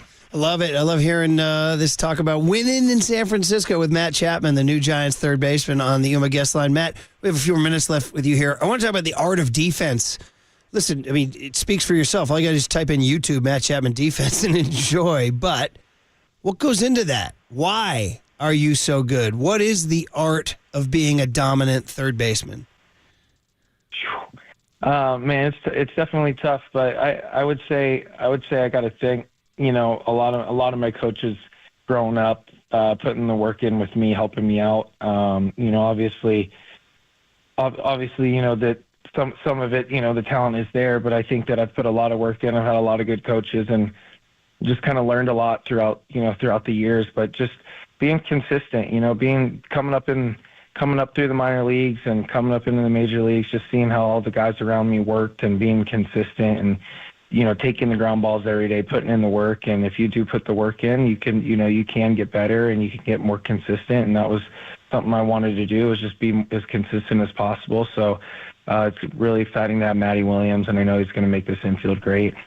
A lot has been made through your career about Nolan Arenado and you. It's kind of crazy that you guys were on the same. It was El Toro High, right? Is the high school? Yeah, I know it is a trip. Is that how? Did the influence start as far back as then? Did he guide you in any way? Yeah. You know, I think he did as much as he could. We were both really young, but I think the biggest thing that I did was watch. You know, was watch him and take ground balls with him every day at practice, and just kind of watch the way he did things and the way he went about his business and the way he moved and threw the ball. And, you know, I was a couple of years younger than him, so I was always trying to keep up and trying to make the plays like him or throw the ball as hard as he did. So I was always trying to keep up. And I think just watching him and, you know, competing with him just was kind of a good motivator, and just like, okay, this is how you do it. And then obviously he went on to have a ton of success and still having success. So somebody that I've watched, kept an eye on, and tried to emulate definitely throughout my career. And Matt, whether we're talking about Nolan Arenado or going back to your early days with the A's, playing with Marcus Semien, playing with Marcus in Toronto, and then seeing a guy like Bo Bichette develop at the major league level, I wanted to ask you about your influence on a guy like that, and maybe how you can use some of that experience to help guys like Casey Schmidt, Marco Luciano, and Tyler Fitzgerald. Yeah, you know, obviously, you know, it goes. I see a lot of similarities between Bo and Marcus. You know, you know, they're probably somebody that people considered hitters first.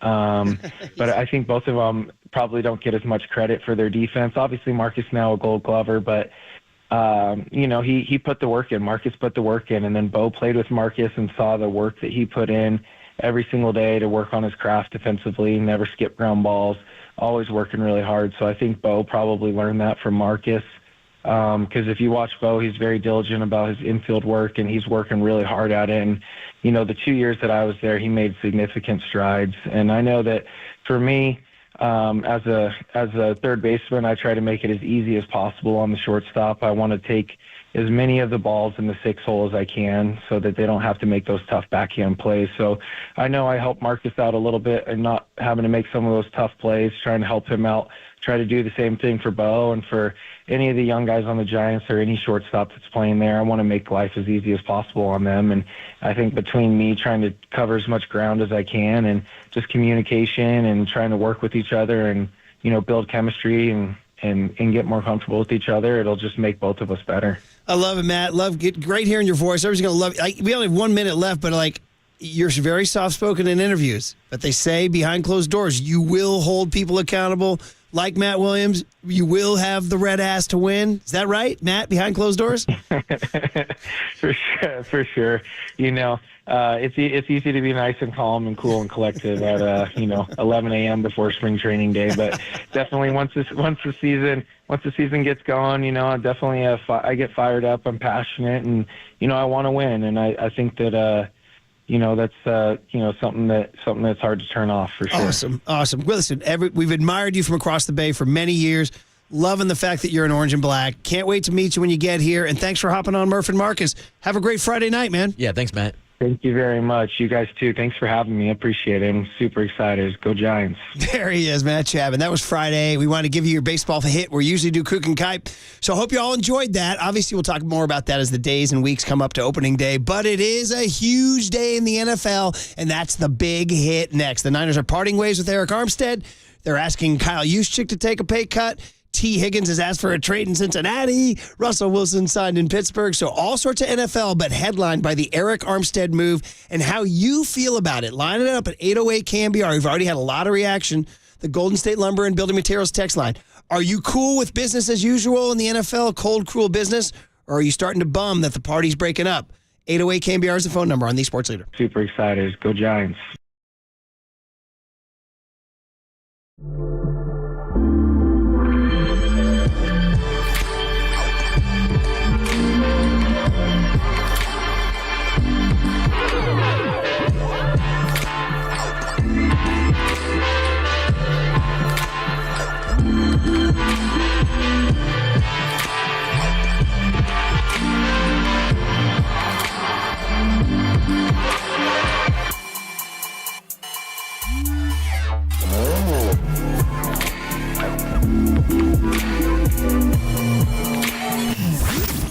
Here's what's trending now. Trending now.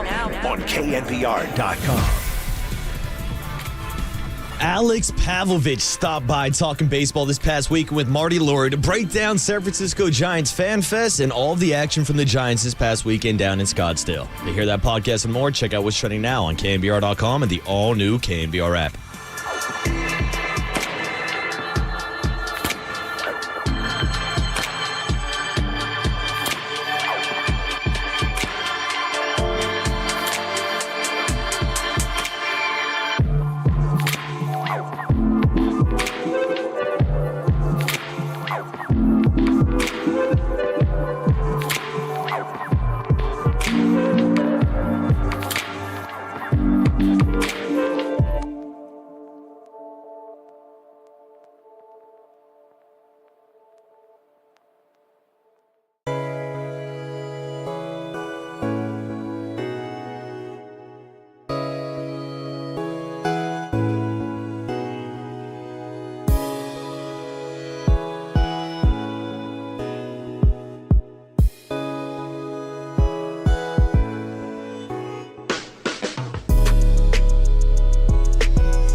He's the big hit.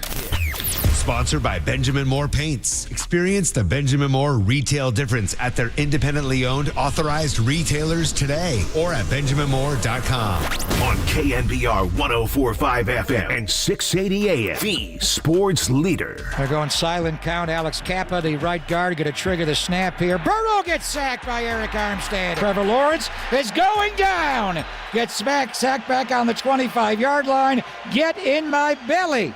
Eric Armstead, 2 weeks ago, had 2 sacks against Joe Burrow. On the third play of the game, he picks up one here against Trevor Lawrence. 1st and 10, now they go into a pistol with Baker Mayfield. Behind him is Rashad White. Play action, deep drop, pressured right away by Young and sacked by Eric Armstead. Hurts has eternity, steps up in the pocket, runs into his own guy, Jurgens, and now gets sacked. Finally, Eric Armstead and others get there with a sack. Off, hands off, awkward handoff to Gibbs. Oh, he fumbled the ball! He got hit, he fumbled the ball. The 49ers have the ball! Bang! Eric Armstead recovers the fumble! Mahomes back, gonna step up. And Mahomes gets hit from behind by Eric Armstead. Oh, the tidal What a play!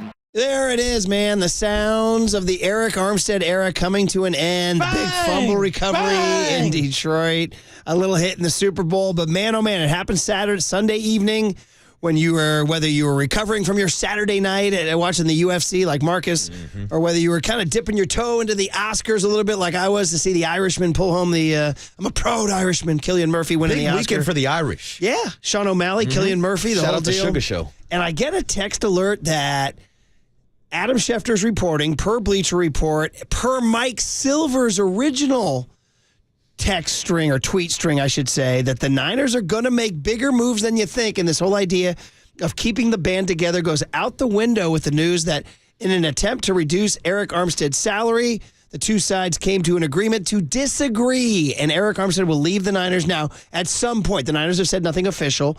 This is something where they're going to have to do some paperwork and figure out the timing of this, as it all starts at 9 a.m. this morning, legal tampering, and it's getting hot and hectic. Shout out Huey Lewis in the News, Heart and Soul, when things got hot and hectic.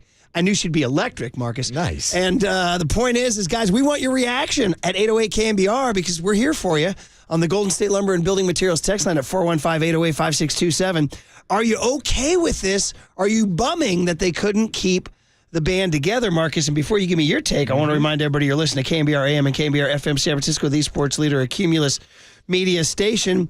I was surprised but not surprised, because don't forget this ruthless business that is the NFL. And the idea of living happily ever after with the whole band coming back together, in retrospect, once I got the text was, well, duh, this is the NFL. They're going to do the most ruthless thing possible. And I had to remind myself of that, and I'm now readying myself for more. And Murph, I want to jump in on this theme that we're having today of the band breaking up and the band not coming back together. Now, when we're talking about Eric Armstead, what member of the band is Eric Armstead? He's not a lead singer. Bass player. He's a bass player? Yeah. Can you replace a bass player? Yeah. I know, Adam Clayton, U2. I could swap him out. Okay. Yeah, you can swap him out. Yes, Okay. you can. So that's what we're hoping the 49ers are doing today, swapping out Eric Armstead for a new bass player. Now, there's plenty of names on the free agent market. We've been talking all morning about guys like Denil Hunter, guys like Jadeveon Clowney, who had a career year last year with the Ravens. You're talking about ends. Correct. We should talk now. Should get everybody up to speed on Mike Silver's great text thread. Well, they need help all over that defensive And by the line. way, just salute to Mike Silver, still doing it after all these years, talking to the people that matter. And he wrote before the news. He wrote at 4:46 yesterday afternoon. Okay, by the way, the Oscars had already started at that point. It was early start. Early Talking Oscars. about neutral zone infraction by the Oscars. But anyway, he says, I expect the 49ers to approach free agency with a sense of urgency at the edge rusher position opposite Nick Bosa. And he says they won't jump immediately and they won't overpay. They want value, but the names he looked at, Denil Hunter, longtime Minnesota Viking, 29 years old, played 900-plus snaps, just legit, everything plus across the board. Oh, he's top 5 in sacks almost consistently over the last 2-3 seasons. Jonathan Greenard, and I don't know Jonathan Greenard. I had to bone up on my Greenard. 12.5 sacks for the Houston Texans this year, 26 years old. One of the more, they say, those who cover this stuff, said one of the more anonymous guys who might get a $20 million deal. Jonathan Greenard. And then the third one was Leonard Floyd. We haven't mentioned him. From the Buffalo Bills, former Ram, at age 31. Now, that may be more value, maybe a lesser price tag. And then the big ones were that they would keep an eye on the L.A. Chargers, Jim Harbaugh perhaps parting ways with either Joey Bosa or Khalil Mack. So those are 5 juicy names. Mm-hmm. And those are big, big names. As I mentioned, I want to throw Jadeveon Clowney on that list. I thought he had a great season last year with the Baltimore Ravens. But to me, if you're asking for the prize pick, I guess it's a little different when you're talking about free agency and getting a guy like Denil Hunter. But if you are going to make a trade, we've heard Brian Burns' name from the Carolina Panthers be mentioned 1,000 times. He's the guy that got franchise tagged this offseason, so he might be on the trade market. But yes, all eyes are on L.A. right now about maybe getting a former Defensive Player of the Year in Khalil Mack or maybe putting the Bosa brothers together on that front seven. Okay, well, it's something to watch at 808 KNBR. And by the way, we also had the news from Adam Kaplan and Matt Barrows that the 49ers are also asking Kyle Juszczyk to take a pay cut right now. So this cap thing, we always say the cap isn't real. Well, it's looking a little real right now. And Armstead, from his perspective, is, hey, man, I got a chance to I only have X number of years left in my life to make money on these knees, So he wants to make his money right now, and the Niners are asking him to take less money. He looks at an NFL landscape where the salary cap just jumped $30 million, and there's 32 teams out there, and they see a guy with his pedigree and resume. He thinks he can get a piece of that pie. Yeah, and credit to John Lynch, something that we talked about a lot after Nick Bosa signed the highest paid defensive contract in NFL history. Everybody was freaking out about what they were going to do with the salary cap and what was going to happen. And then he was able to restructure the deals of a Trent Williams and a George Kittle. Obviously, in this case, they were not on the same page as Eric Armstead. They asked him to restructure. Eric turned him down, and now he's going to test the open market. We'll do some phones. We'll do some texts at the Golden State Lumber and Building Materials text line. 408 throws out, interesting angle here is the desirability that the 49ers represent for free agents. What an ideal situation to join. Shout out, what do you give me for the Giants as a free agent destination and the Niners? And it's so funny because with the Giants, you're like, well, it's California taxes and the city's bad. With the Niners, it's like, oh, hell yeah, you can win a Super Bowl. It's the same place, right? It's the same region. Whoa, Murph. One's in Santa Clara, one's in San Francisco. Says a 408er right there. Let's go to Tim in, is it Oak Grove or Elk Grove, who's starting us off. Tim, good morning. You're on KNBR. Good morning, guys. Hey, I'm a big fan of Armstead and what he brings as a human and all that. But in keeping with your theme of keeping the band together, I feel like Armstead's kind of like a second guitar player that it may be time to make a change, and you're keeping the frontliners, the main guitar player, bass, drums, keyboards, and lead singer are all still there, and that's all the odd guys on offense. So that's sort of how I'm looking at it. And Warner. Yeah. You're not emotionally ripped up about this. No, I think it's time. Just like Brandon Crawford, it was time. Okay, Tim, thanks for the call. We wanted your vote. We got your vote. Appreciate it. Matt in San Francisco is next up, checking in on the Eric Armstead news that he will be parting ways with the Niners in the very near future. Matt, good morning. You're on KNBR. Morning, Matt. Hey, guys. How's it going? What's up, Matt? Yeah, kind of, on the same note, I'm not as emotionally broken up as, say, if we were to see Ayuk go. It's and in fact, I think Armstead was having some trouble staying healthy. He's getting older. If you ask me, I think it should have been him and Solomon Thomas going before Buckner in the first place years ago. And the space that this opens up money-wise to possibly keep Ayuk and Jennings and then go out there and maybe get a younger guy with less miles on the tires to replace Armstead in the middle, and you still got Bosa and Hargrave and who knows who they bring back between Chase Young or anybody else. But I think it makes money sense. And if you can't stay on the field, maybe it was just time. Man, Matt, appreciate the call. Well-reasoned takes. Everything you're saying makes sense. Man, this is different than Brandon Crawford. It is. Of course, Crawford won 2 rings. Armstead, dude, how about this one? I want to find this one right now. There's just so many texts that come in. 408. Hey, guys, from Armstead's perspective, now he has a chance at a ring. Oh. That's pretty funny, I gotta say. And now Eric Armstead will head to a new team knowing the Super Bowl overtime rules, Murph.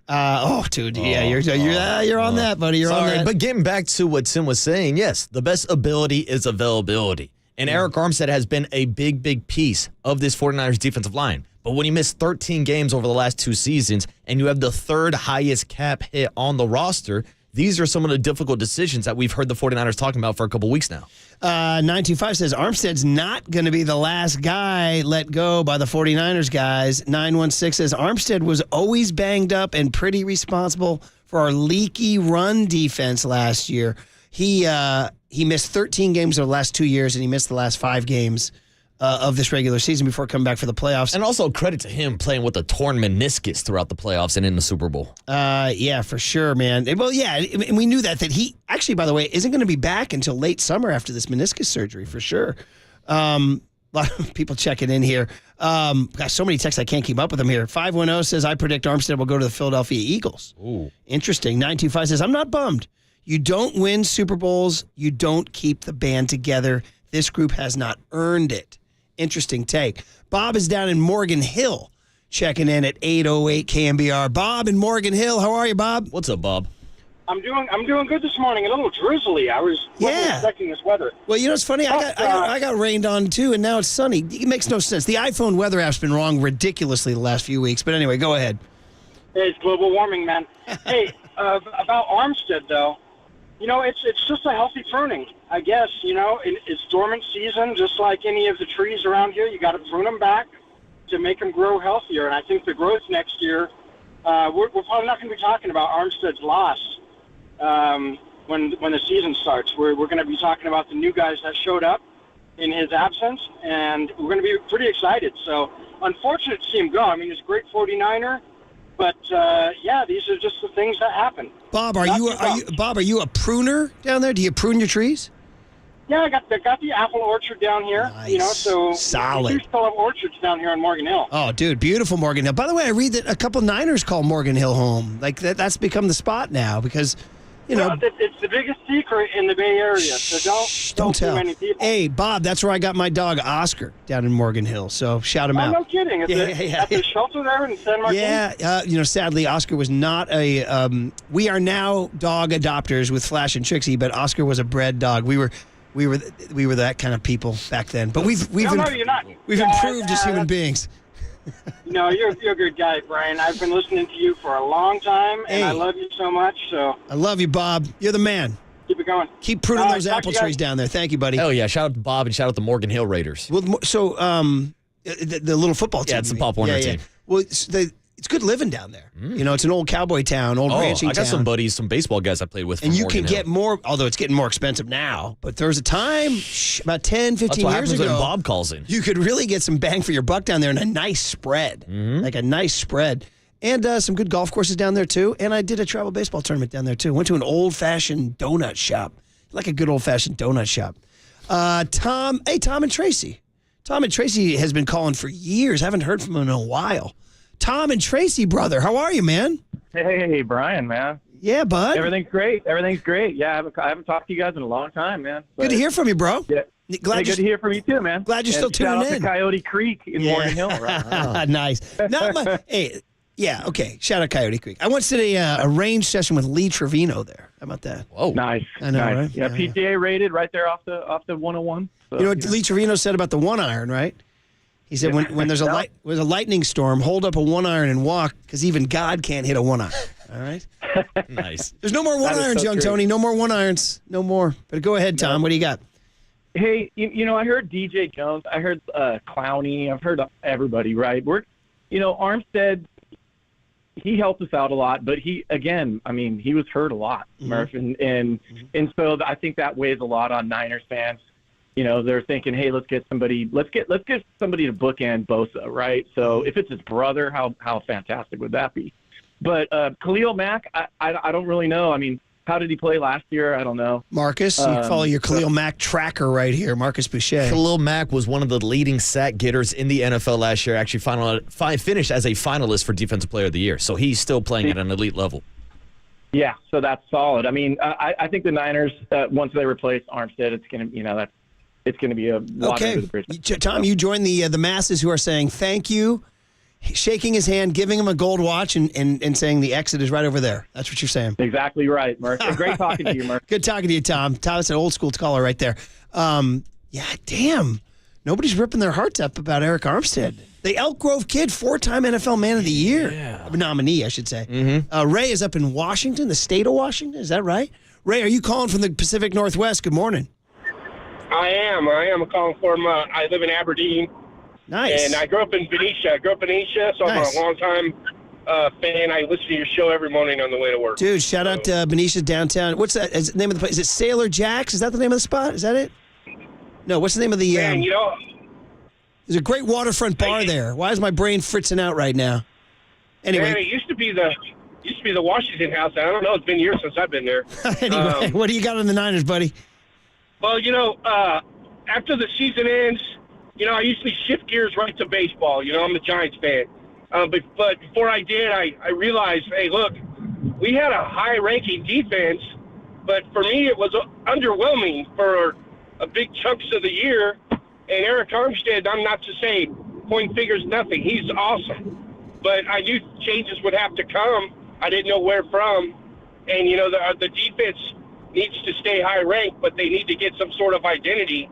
And they need to inject some new blood, and maybe Eric's ready to go and the Giants were ready to pay somebody else. I don't know. Yeah, but Ray, come. To your point, Ray, they've now gotten rid of Eric Armstead and, by the way, fired their D coordinator too. So to your point that the defense was maybe not as dominant as advertised, look at the changes they made. So appreciate the call, man. Holding it down up and keep following your baseball up in the Pacific Northwest. Thanks, Ray. 100%. All right, thanks. Got a Giants fan up there. Right, but that's one of the storylines that stood out to me this season, especially when Steve Wilkes came in after they signed Javon Hargrave in the offseason. They were supposed to be an improved unit against the run.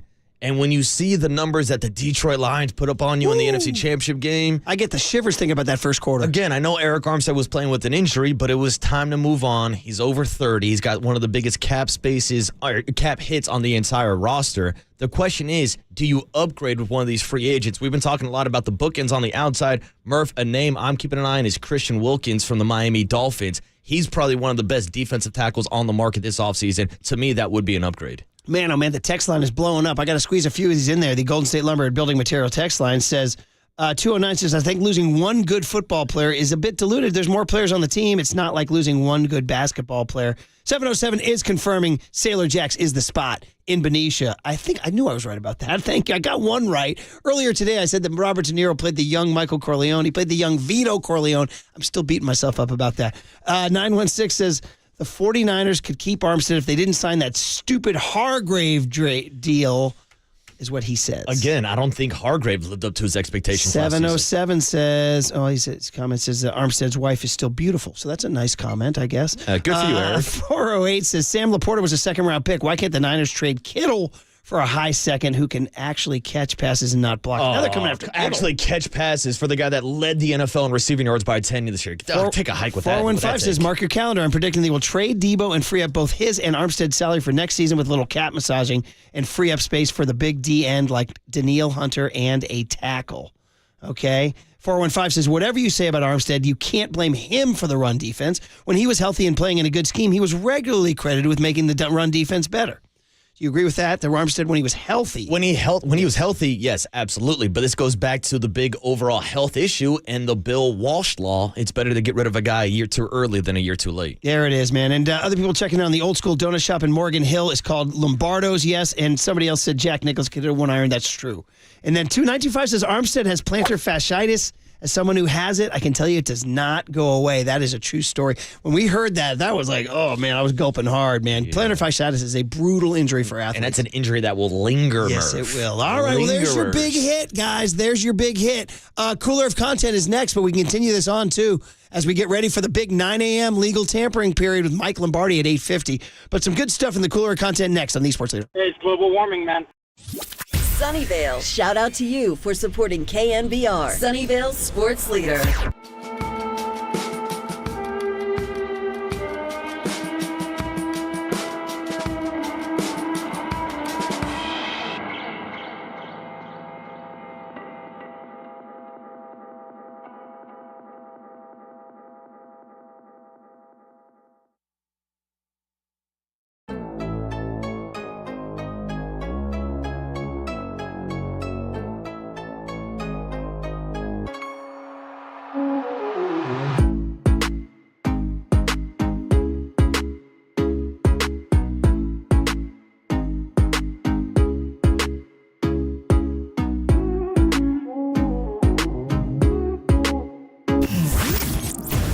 What's trending now? Trending now.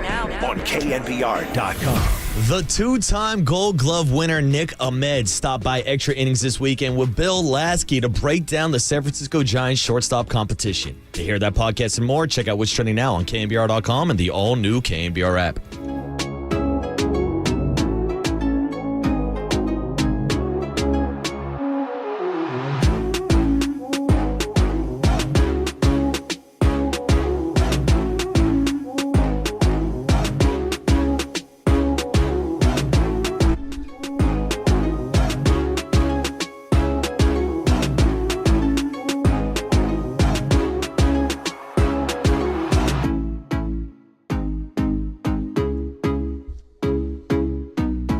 All right, everybody, thanks for tuning in on the Murph and Marcus Show on a Monday morning, where I'm here today to tell you about Prize Picks, because whether it's the NBA's in-season tournament or the race for playoff home court supremacy, you can cash in on basketball's biggest moments with Prize Picks, America's #1 daily fantasy sports app. Just select 2 or more players, pick more or less on their projections, and place your entry. You can turn $10 into $1,000 with just 4 correct picks. You can choose from traditional stat options like the over-under on Steph Curry making points. Here's a tip: don't take Steph tonight. He's not playing against the Spurs. Or you can go with more unique options like Kevin Durant and the total on whether or not he will get more than a certain amount of dunks. They have easy gameplay, quick withdrawals, and an injury insurance on your picks. It's what makes Prize Picks the #1 daily fantasy sports app. So right now, you can join the Prize Pick community of more than 3 million users who have already signed up. Prize Picks will match your first deposit of up to $100. Just download the Prize Pick app and use the code LEADER. That's code LEADER on Prize Picks for a first deposit match of up to $100. Prize Picks. Pick more, pick less. It's that easy.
And now, time for the Protect Your Assets with David Hollander Business and Technology Report.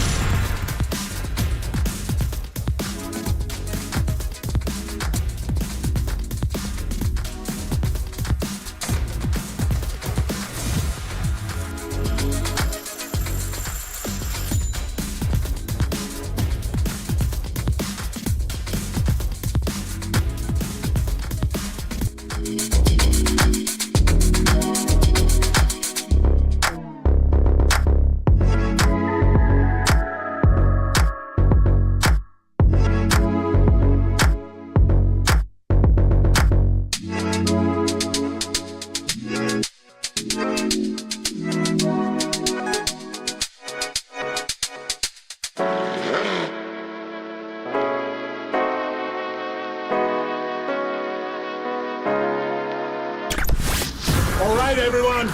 Chill. This is the cooler. You are not sending me to the cooler of content. Sponsored by Mancini Sleep World. Sleep better, live better. Visit sleepworld.com. And by Marin Health. Marin Health Medical Center and Marin Health Medical Network world-class care. Closer than you think. On the Sports Leader. All right, happy Monday morning, everybody. We're getting into mid-March now. It's getting exciting. We got baseball 2 weeks from Thursday. We got March Madness coming up. Got people saying the women's tournament's going to be more exciting than the men's. See the brawl, South Carolina LSU brawl? Dude, you want to talk about a rivalry game last night? I saw photos of Angel Reese out here like pulling girls' hair down, boxing out. Yeah, the 6'7" woman who knocked down the 5'10" man. She came in like Kyle Juszczyk clearing a hole for Christian McCaffrey. And we have a $100 Meetsies gift card to give away. But we try to stay current, try to keep you guys chuckling with the sounds of the interwebs. And you know me, I'm old school. I still watch the Oscars.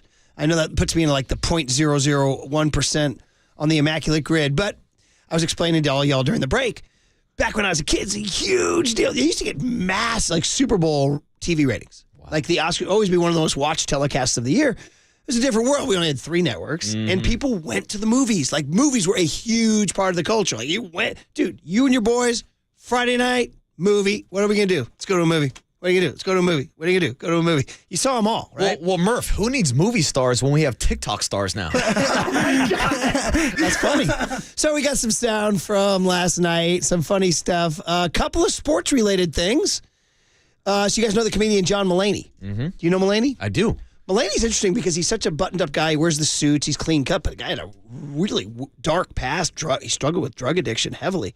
John Joe was talking about his latest special, where he was talking about it. My barber, Ken Thunderhawk, down here on Battery, he's a big Mulaney guy. He's a big comedy guy. So Mulaney comes out, and he's supposed to give the award for, I don't know, some obscure category, like editing or something like that. But he decides to just go on a riff. He just takes the ball and runs with it about Field of Dreams, totally out of nowhere.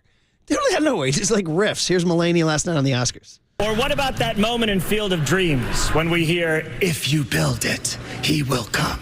And then Costner does it. He builds a baseball field. Or I guess he doesn't build it. He mows down corn, and then there is a field. And then he's like, "I'm going to watch Ghost play baseball." And the bank is like, "You want to pay your mortgage?" And he's like, "Nah, I'm going to watch Ghost play baseball."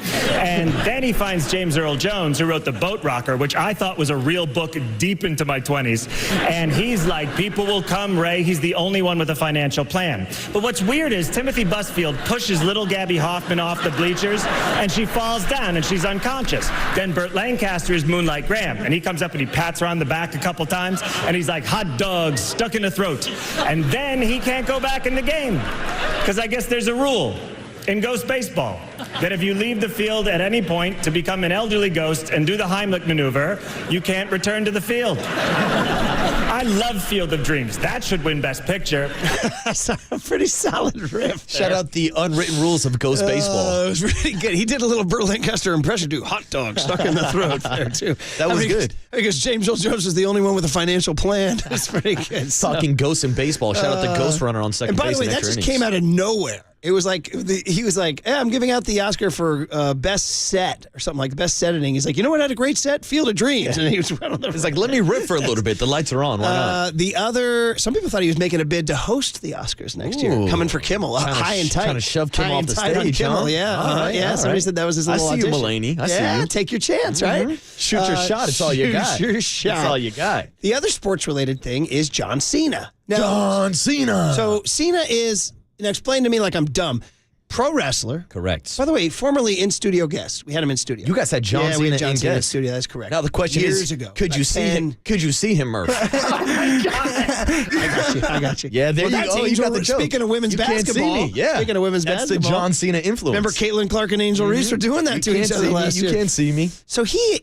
tries to be like he wants to be like The Rock, right? Become a movie star, even though he was a wrestler. Correct. Like he's trying to go down the path of The Rock. I mentioned Dave Bautista earlier. He's another guy that's getting serious acting roles. It seems like John Cena, shout out Ricky Stenicki, which I watched over the weekend. He's legit trying to become an actor. So he does a bit last night. They're going to give out the Oscar for best costume. And Jimmy Kimmel says it was 50 years ago at the Oscars where David Niven, the old British actor, was presenting and a streaker ran across the stage. True story. 1974, a streaker ran across the stage. Niven riffed on the guy's Johnson. Hey, now. Not being very notable. Not being visible. Yeah. Shout out the Bass Pro Shops guy in Tennessee. Dude, that guy's swimming in the tank, bro. We sure that was a guy. Oh, I don't know. I don't want to assume anything, Murph. So, but I'm saying based on what we saw, I wasn't sure. It didn't see much. But anyway, so Jimmy Kimmel goes, can you imagine that happened 50 years ago? And he's like, can you imagine that happened 50 years ago? And you could tell he was like setting up a bit. And then John Cena peeks his head around the corner from the stage. He goes, psst, come here, come here, come here. And you can see Cena shirtless. So they were going to do a bit. And a bit ensues. So here's pro wrestler John Cena and Jimmy Kimmel arguing about whether Cena should streak across the stage here. Can you imagine if a nude man ran across the stage today? I said, can you imagine if a nude man ran across the stage today? Wouldn't that be crazy? Jimmy. What? I can't come there. Do the thing. Excuse me for a second. What's going on? You're supposed to run across the stage. I changed my mind. I don't want to do the streaker bit anymore. What do you mean you don't want to do the streaker bit anymore? We're doing it. I just don't feel right about it, man. It's an elegant event. You know, honestly, you should feel shame right now for suggesting such a tasteless idea. It's supposed to be funny. The male body is not a joke. Mine is. No, it's not.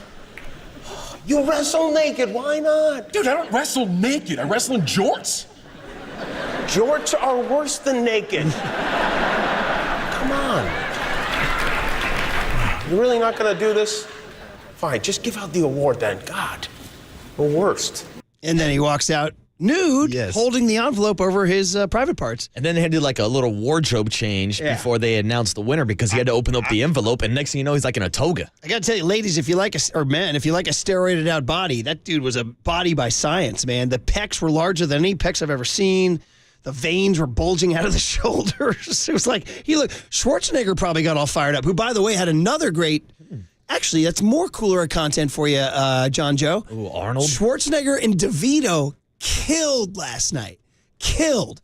They came out and they were riffing on Michael Keaton as Batman, how Keaton killed them both in a movie, and they were still pissed about it. Dude, Keaton was killing too with his deadpan look. Hell yeah. Keaton was just staring at him like, yeah, I got you guys.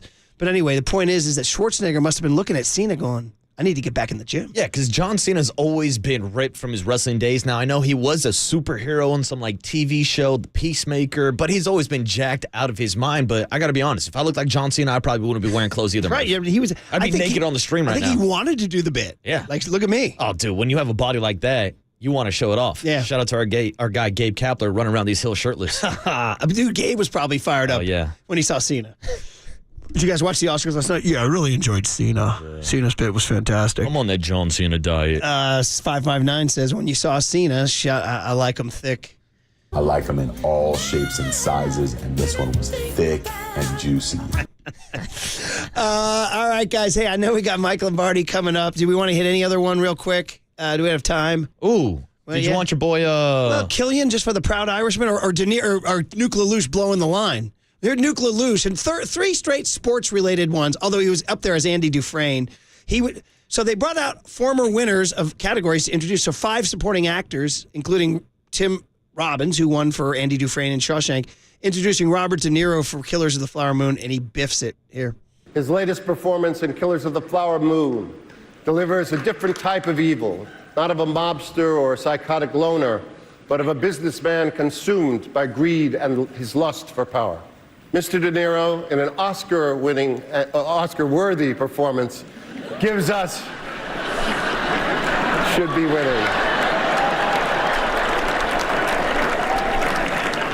gives us a reminder of the heart of darkness within our ancestral blood. I love how you started. Congratulations to an acting legend. Well, that's true. He is an acting legend. Seeing De Niro up there was incredible. But yeah, he had one line. You had one job, and he biffed it. Robbins was blushing hard. And then Downey won the award. He came up. He goes, good job, guys. You only blew one line. That's what he said. Yeah, it was a big one, but you blew it, kid. So anyway, 3 sports-related hits from the Oscars. There you go. Okay, guys, Mike Lombardi to get us back into the football, man. What is going on across the NFL? He's going to be a good dude to talk about it next on KNBR 104.5 and 680, the Sports Leader.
Listen to the Sports Leader anywhere, anytime. Download the KNBR app. Murph and Marcus continue live from the KNBR Casino Matrix Studio. Casino Matrix Progressive Jackpots are here. Where are you? Just drop in. Please play responsibly. 1-800-GAMBLER. Mahomes back, gonna step up, and Mahomes gets hit from behind by Eric Armstead. Oh, the tidal what a wave! play. Get in my belly.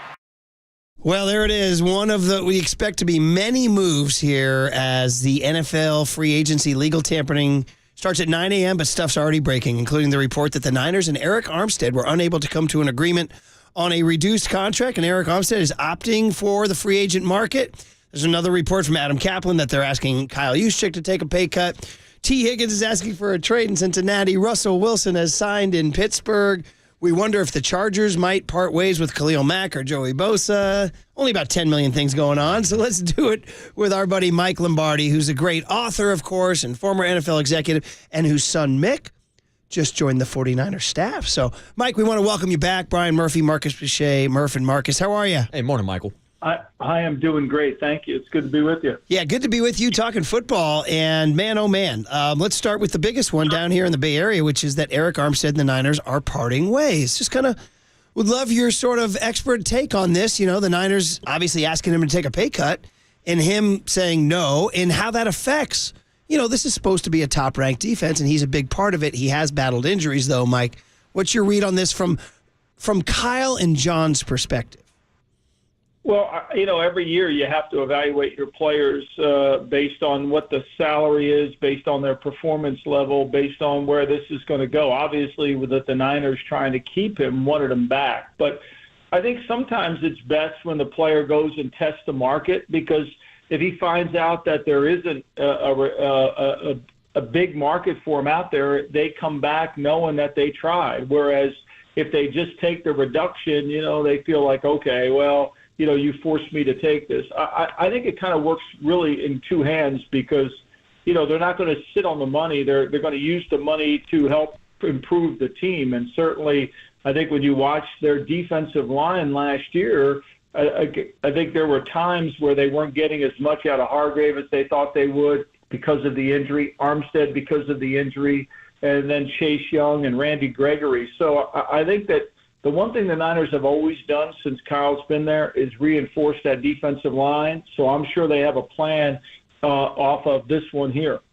And when you take a look now at the depth on the defensive line, outside of Hargrave, Kalia Davis is the only man on the interior. Of course, the names you just mentioned, Chase Young, Randy Gregory, even Cleve Farrell, are all free agents this offseason. So when you take a look at the market, you see some big names like Denil Hunter or Christian Wilkinson out of Miami.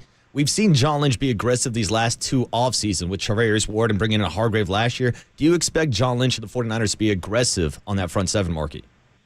Well, they always have been, and it's not going to stop now. I mean, one thing I've always said about the Niners is every problem that they have, the answer falls back to their defensive line.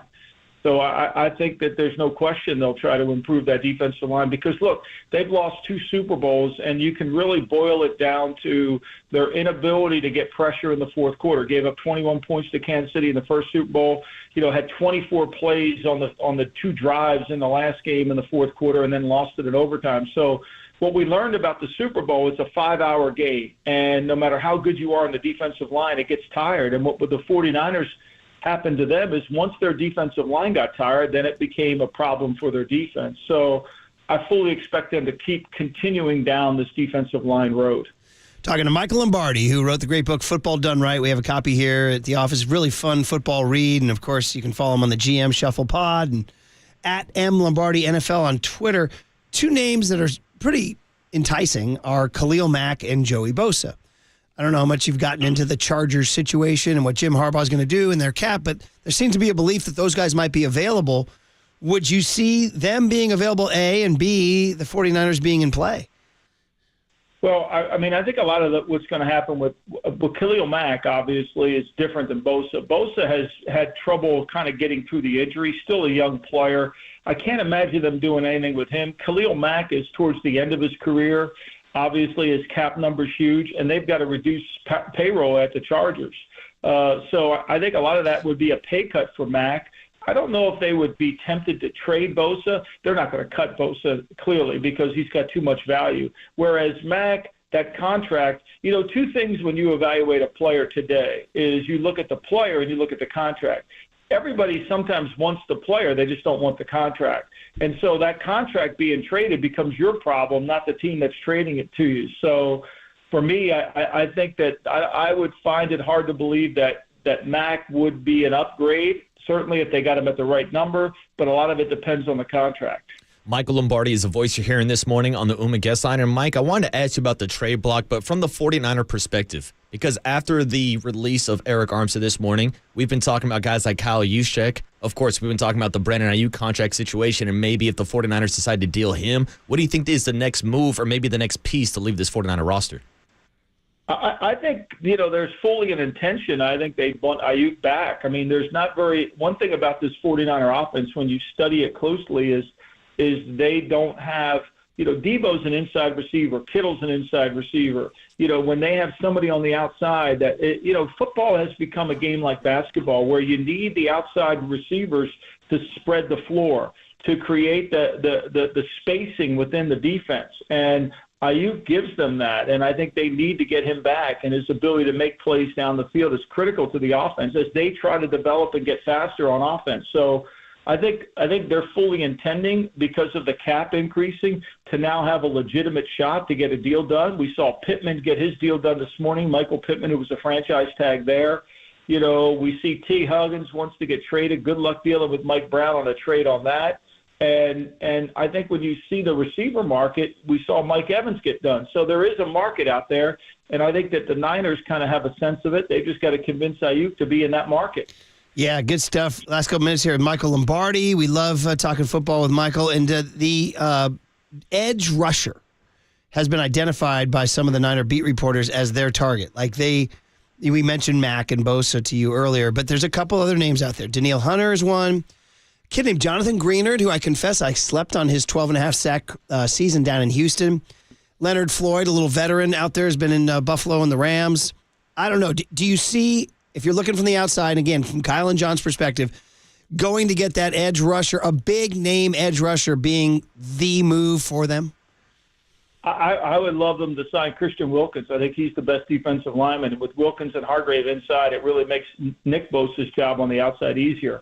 Greenlaw's really a good player. I mean, he was dominant. He was really the best rusher on the Houston Texans team, which had Will Anderson and Jerry Hughes also rushing well. Now, Jerry Hughes is a free agent too.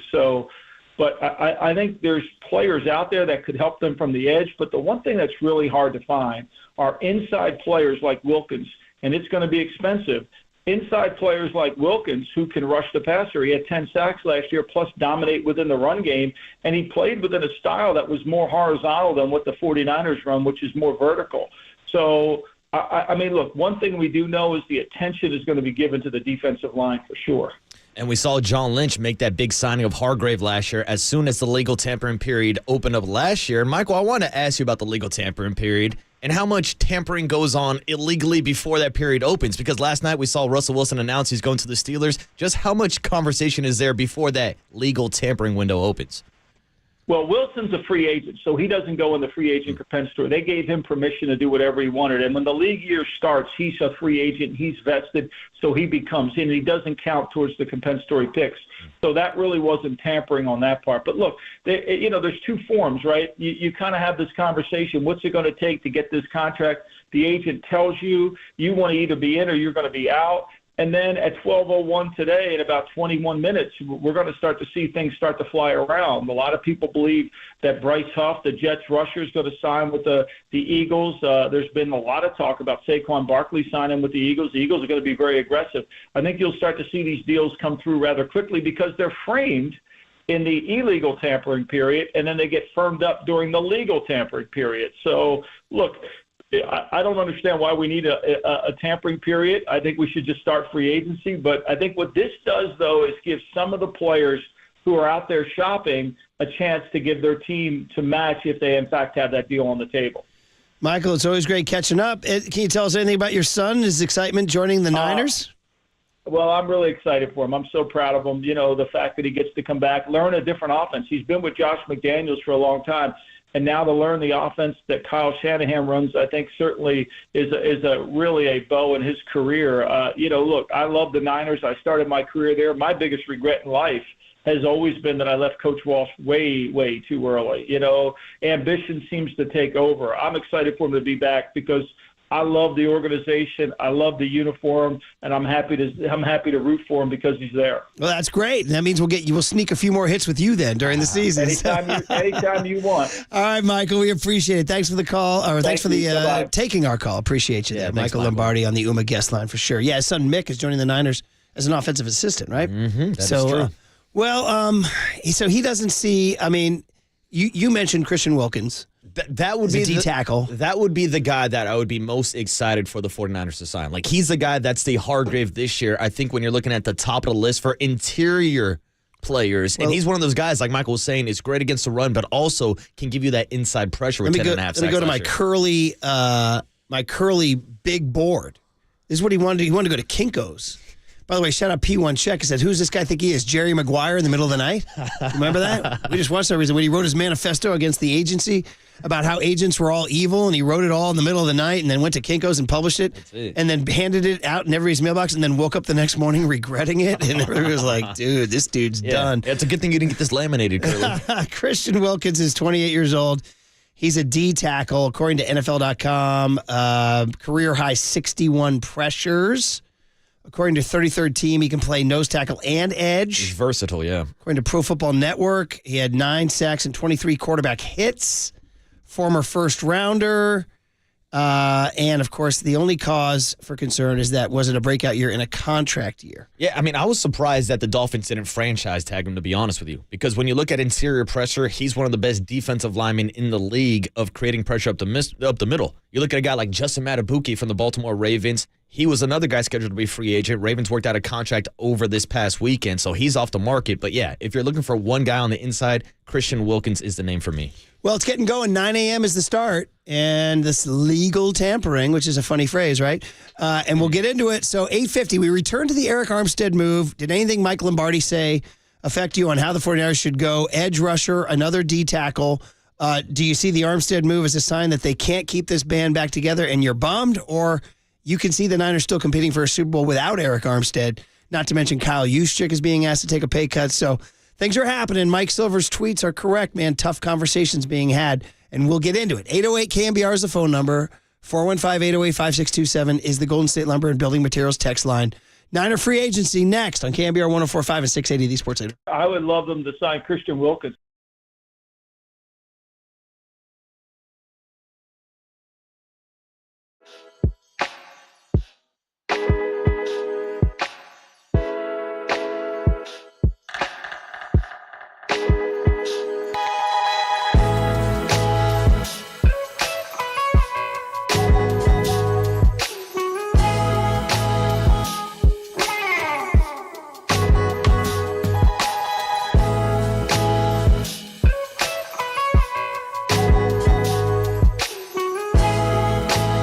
Clean it up, y'all. You got to clean it up zero res style. I'm talking about carpets.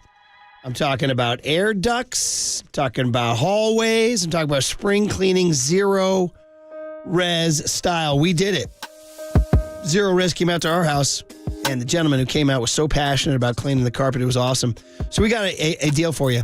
This month, get one room of carpet clean starting at $43.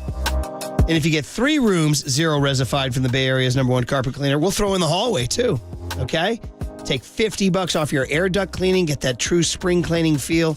How do you do it? You say you want the KNBR special at zero res. Call 877-321-0739. That's 877-321-0739. Or go online at zeroresbayarea.com and say you want the KNBR special. Once again, online at zeroresbayarea.com and say you want the KNBR special. Zero res. Spell it backwards or forward. It's the right way. From the Chilton Auto Body Traffic Desk.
Listen to the sports leader anywhere, anytime. Download the KNBR app. Murph and Marcus continue live from the KNBR Casino Matrix Studio. Casino Matrix progressive jackpots are here. Where are you? Just drop in. Please play responsibly. 1-800-GAMBLER. All right. Happy Monday morning, y'all. You know, it's funny. I mean, we knew that NFL free agency was going to be a huge story today, but it got a lot juicier around 6 o'clock. When did you get the news about Eric Armstead? Ooh, so it was late. I want to say like 6:30, 7 o'clock last night was when the news broke when I got the update. Yeah, and I was, in charge of, I was telling that story about Lemonade, and I fried my vocal cords. We were making jokes off the air, and I just actually fried my cords telling a joke. I was doing bum babies. And I had the easy one, J.D. Davis. Man, tough deal for him. We'll talk about that later with Kruko and Kipe and all those guys. And then I had, of course, the Warriors Saturday night. No brainer. I mean, you fly Roger Federer in from the gingerbread houses in Switzerland. He's got to see that. Dude, Federer's looking at Joe Lacob like, this is your squad? Are you kidding me? This is what you're going to present to me when I'm in your palace? And I was checking, like, who's my third bum baby? Who's my third bum baby? And I was kind of struggling. You know who I was going to go with, dude? I was thinking Marco Luciano because things are getting, like, the media is starting to write, it's Ahmed. And then all of a sudden, guys, boom, I get the news that Eric Armstead and the Niners are going to part ways because they couldn't agree. It's like, well, that's definitely bum baby. So it happened late. If you're just missing it, the 49ers and Eric Armstead expected to part ways because they failed to agree. And this is just the first of many dominoes because you got another one over there, buddy? Yeah, I was going to give you an update. Tony just sent us a tweet from our good friend Matt Barrows, who said that the 49ers actually restructured Fred Warner's contract last week. That converts a sizable portion of his base salary into bonuses, and that should create some salary cap cushion for free agency starting in about 8 minutes. So here we go, man. It all starts in, just about 8 minutes. And man, oh, man, the restructurings and the signing bonuses, this is the stuff that Eric Armstead didn't want to do. He wants to test himself out on the market. Now, the way Lombardi was talking about it, it was interesting. Was there a scenario that I was kind of listening to that if Armstead goes out there and doesn't find what he likes, is there a chance he comes back? I was wondering the same question, whether or not his market value is going to be higher than, I know his base salary is $18 million, about $17.5, but it was a $28 million hit on the salary cap. Now, I would assume that he's not going to go out and make more than that on the open market, but what do I know? I'm not an agent. I'm not a capologist. He's going to go test it. But I wonder if there is a chance that he does come crawling back. I mean, I guess, well, keep that like 0.01% out there or whatever. And because this gets into the finances and it gets into the cap, and it's not necessarily information that we all have. We don't know truly where the Niners are with the cap. We hear that they're up against it, that they don't have a ton of room, although maybe they created more room with Fred Warner. I mean, truly, whoever keeps the floating cap number in New York or whatever, man, it's a fluid and confusing thing at times, yes. I mean, the way they're able to just shuffle contracts around into signing bonuses, again, they did the same thing this last offseason. When Nick Bosa got paid, they restructured Trent Williams, restructured George Kittle, and the next thing you knew, they had $25 million extra dollars in free agency, and that's why they went out midseason and added guys like Randy Gregory and Chase Young. What we do know is that Mike Silver does a great job covering the team, and I want to get into his tweet that he sent out yesterday afternoon around 5 o'clock. And I'm giving Silver all the credit here because he does the work and makes the calls. And he says, I expect the 49ers to approach free agency with a sense of urgency at the edge rusher position. Okay, that's what he just flat out identifies as their biggest target. He says it doesn't mean they're going to jump in immediately or overpay. It's interesting. They're going to try to, it's cagey, man. It's like when you're buying a TV at a flea market. You got to wait for the guy to sell it for $5. I mean, this goes back to the Farhan poker strategy, him and Scott Boras, and ended up getting Matt Chapman for a cheap deal. Or J.D. Davis's poker strategy of going to arbitration and winning, and now not having his contract guaranteed, right? Yeah. So he goes on to say, Denil Hunter We all know him from the Vikings. Jonathan Greenard, you'd have to be kind of an NFL inside baseball guy to follow him with the Houston Texans, 12 and a half sacks. You got to be like a Greg Cosell, like NFL film expert. Or if your fantasy football league has D linemen. Which mine does, actually. Does it? Oh, yeah. We play IDP did you pick rules. up Greenard? No, Greenard might be on the free agent market. Oh, man. And then I got Myles Garrett and Max Crosby, so I'm good. Well, as long as you got Max. And Leonard Floyd, the other Khalil one. Mack also. Dude, Lombardi different than you on Mac. He was thinking he's at the end of his run. So Mack is 33 years old. But as I pointed out, he had 17 sacks last year. And to me, overall, versus a guy like Joey Bosa, look, Joey's a premier pass rusher, just like his brother Nick. But Khalil Mack, to me, is the better overall player because what he does in the run game. And we talked about the importance of a guy like Cleve Ferrell last year for the 49ers setting the edge. I can tell you from experience watching both those guys in a silver black, Khalil Mack's a better player than Cleve Ferrell, and he can especially set the run, and he can still get after the pass. Okay, I'm buying what you're selling here, buddy. I want to do three things right now. One, I want to tell you you're listening to KNBR AM and KNBR FM San Francisco, the sports leader, a Cumulus media station. That's number one. Number two is I want to tell you guys we are wide open now for the rest of the show. 808 KNBR is the phone number on how you're feeling about the Armstead move and how you're feeling about the possibility of the Niners going to find a big edge rusher, even if that means, I don't know, another tough conversation with somebody like Kyle Juszczyk. 808 KNBR is a phone number. The first wave of calls we got, guys, during the big hit, there wasn't a lot of sympathy for Armstead, which is pretty tough. You guys were cold and cruel, man. For the longest tenured Niner right now. Or the Golden State Lumber and Building Materials text line is 415-808-5627. Okay, so that's happening. And then the other thing is, I want to tell everybody that pretty soon we're going to give away the Amici's gift card. I don't want to give it away now when he's fielding calls on the Armstead deal, right? I don't want to overwhelm a John Joe. Well, a guy might call in for an Armstead take or call in for a sausage and pepperoni pizza. I don't know. I'll take a sausage. But you were handing out those cards Saturday at FanFest. I was, which I don't know if that's plagiarism or identity theft. I was handing out gift cards that were signed by Brian Murphy. I hope I didn't confuse anybody. It's all good. You have my permission. 808 KNBR is the phone number. How you're feeling about the Armstead move and the possibility of Denil Hunter, Jonathan Greenard, Leonard Floyd, or the potential trade or release of Khalil Mack and Joey Bosa. Silver says they're going to do something, and he wrote that in all caps. Well, they have to. If you take a look at their depth chart right now, there's no bookend. There's no other defensive end. I mean, you have Drake Jackson coming back from injury, but he hasn't lived up to that second-round draft status yet. And then you look at the inside, it's Hargrave and Kalia Davis. You mentioned Christian Wilkins. He'd be very expensive, right? Yes. The other one that Silver brings up is former 49er, and he was a good Niner, DJ Jones. Yeah. And that the Broncos are expected to release him in 3 minutes or whatever because this thing starts at 9 a.m., and he could be a very good fit, maybe at the right price, and he would want to come back to a place that he knows, right? Correct. A system that he has had success in. He was pretty damn good against the run when he was here, and he can bring us some of his dad's barbecue sauce again, Murph. Yeah, for sure. By the way, 415 checking in on the Golden State Lumber. I like that barbecue sauce. Oh, it was good sauce. 415, we had it here at the show.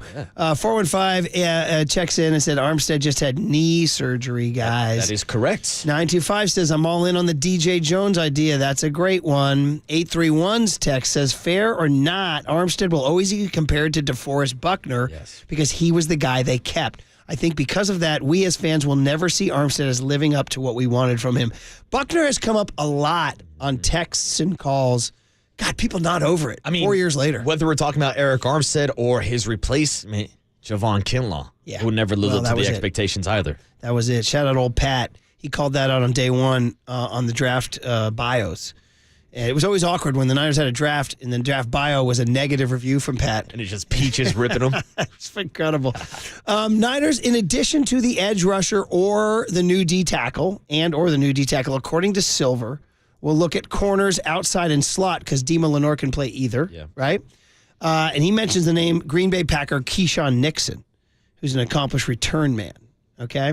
But he says, here's the ultimate summary from Silver. He says, bottom line, with Brock Purdy still in a rookie deal, the Niners remain in win-now mode. However, patience may be a virtue this week. Patience. Biding their time and landing an accomplished edge rusher at value would be cause for celebration. So that's where we're at with the 49ers. It may not happen right away, and it starts in 1 minute, too, by the way. Yeah. I kind of feel like in 1 minute, are we going to find out that T. Higgins is a Niner? You know what I mean? In 1 minute, our phones are going to start blowing up. All right. The Golden State Lumber and Building Materials text line continues to percolate. 415 says DJ Jones would be all caps solid.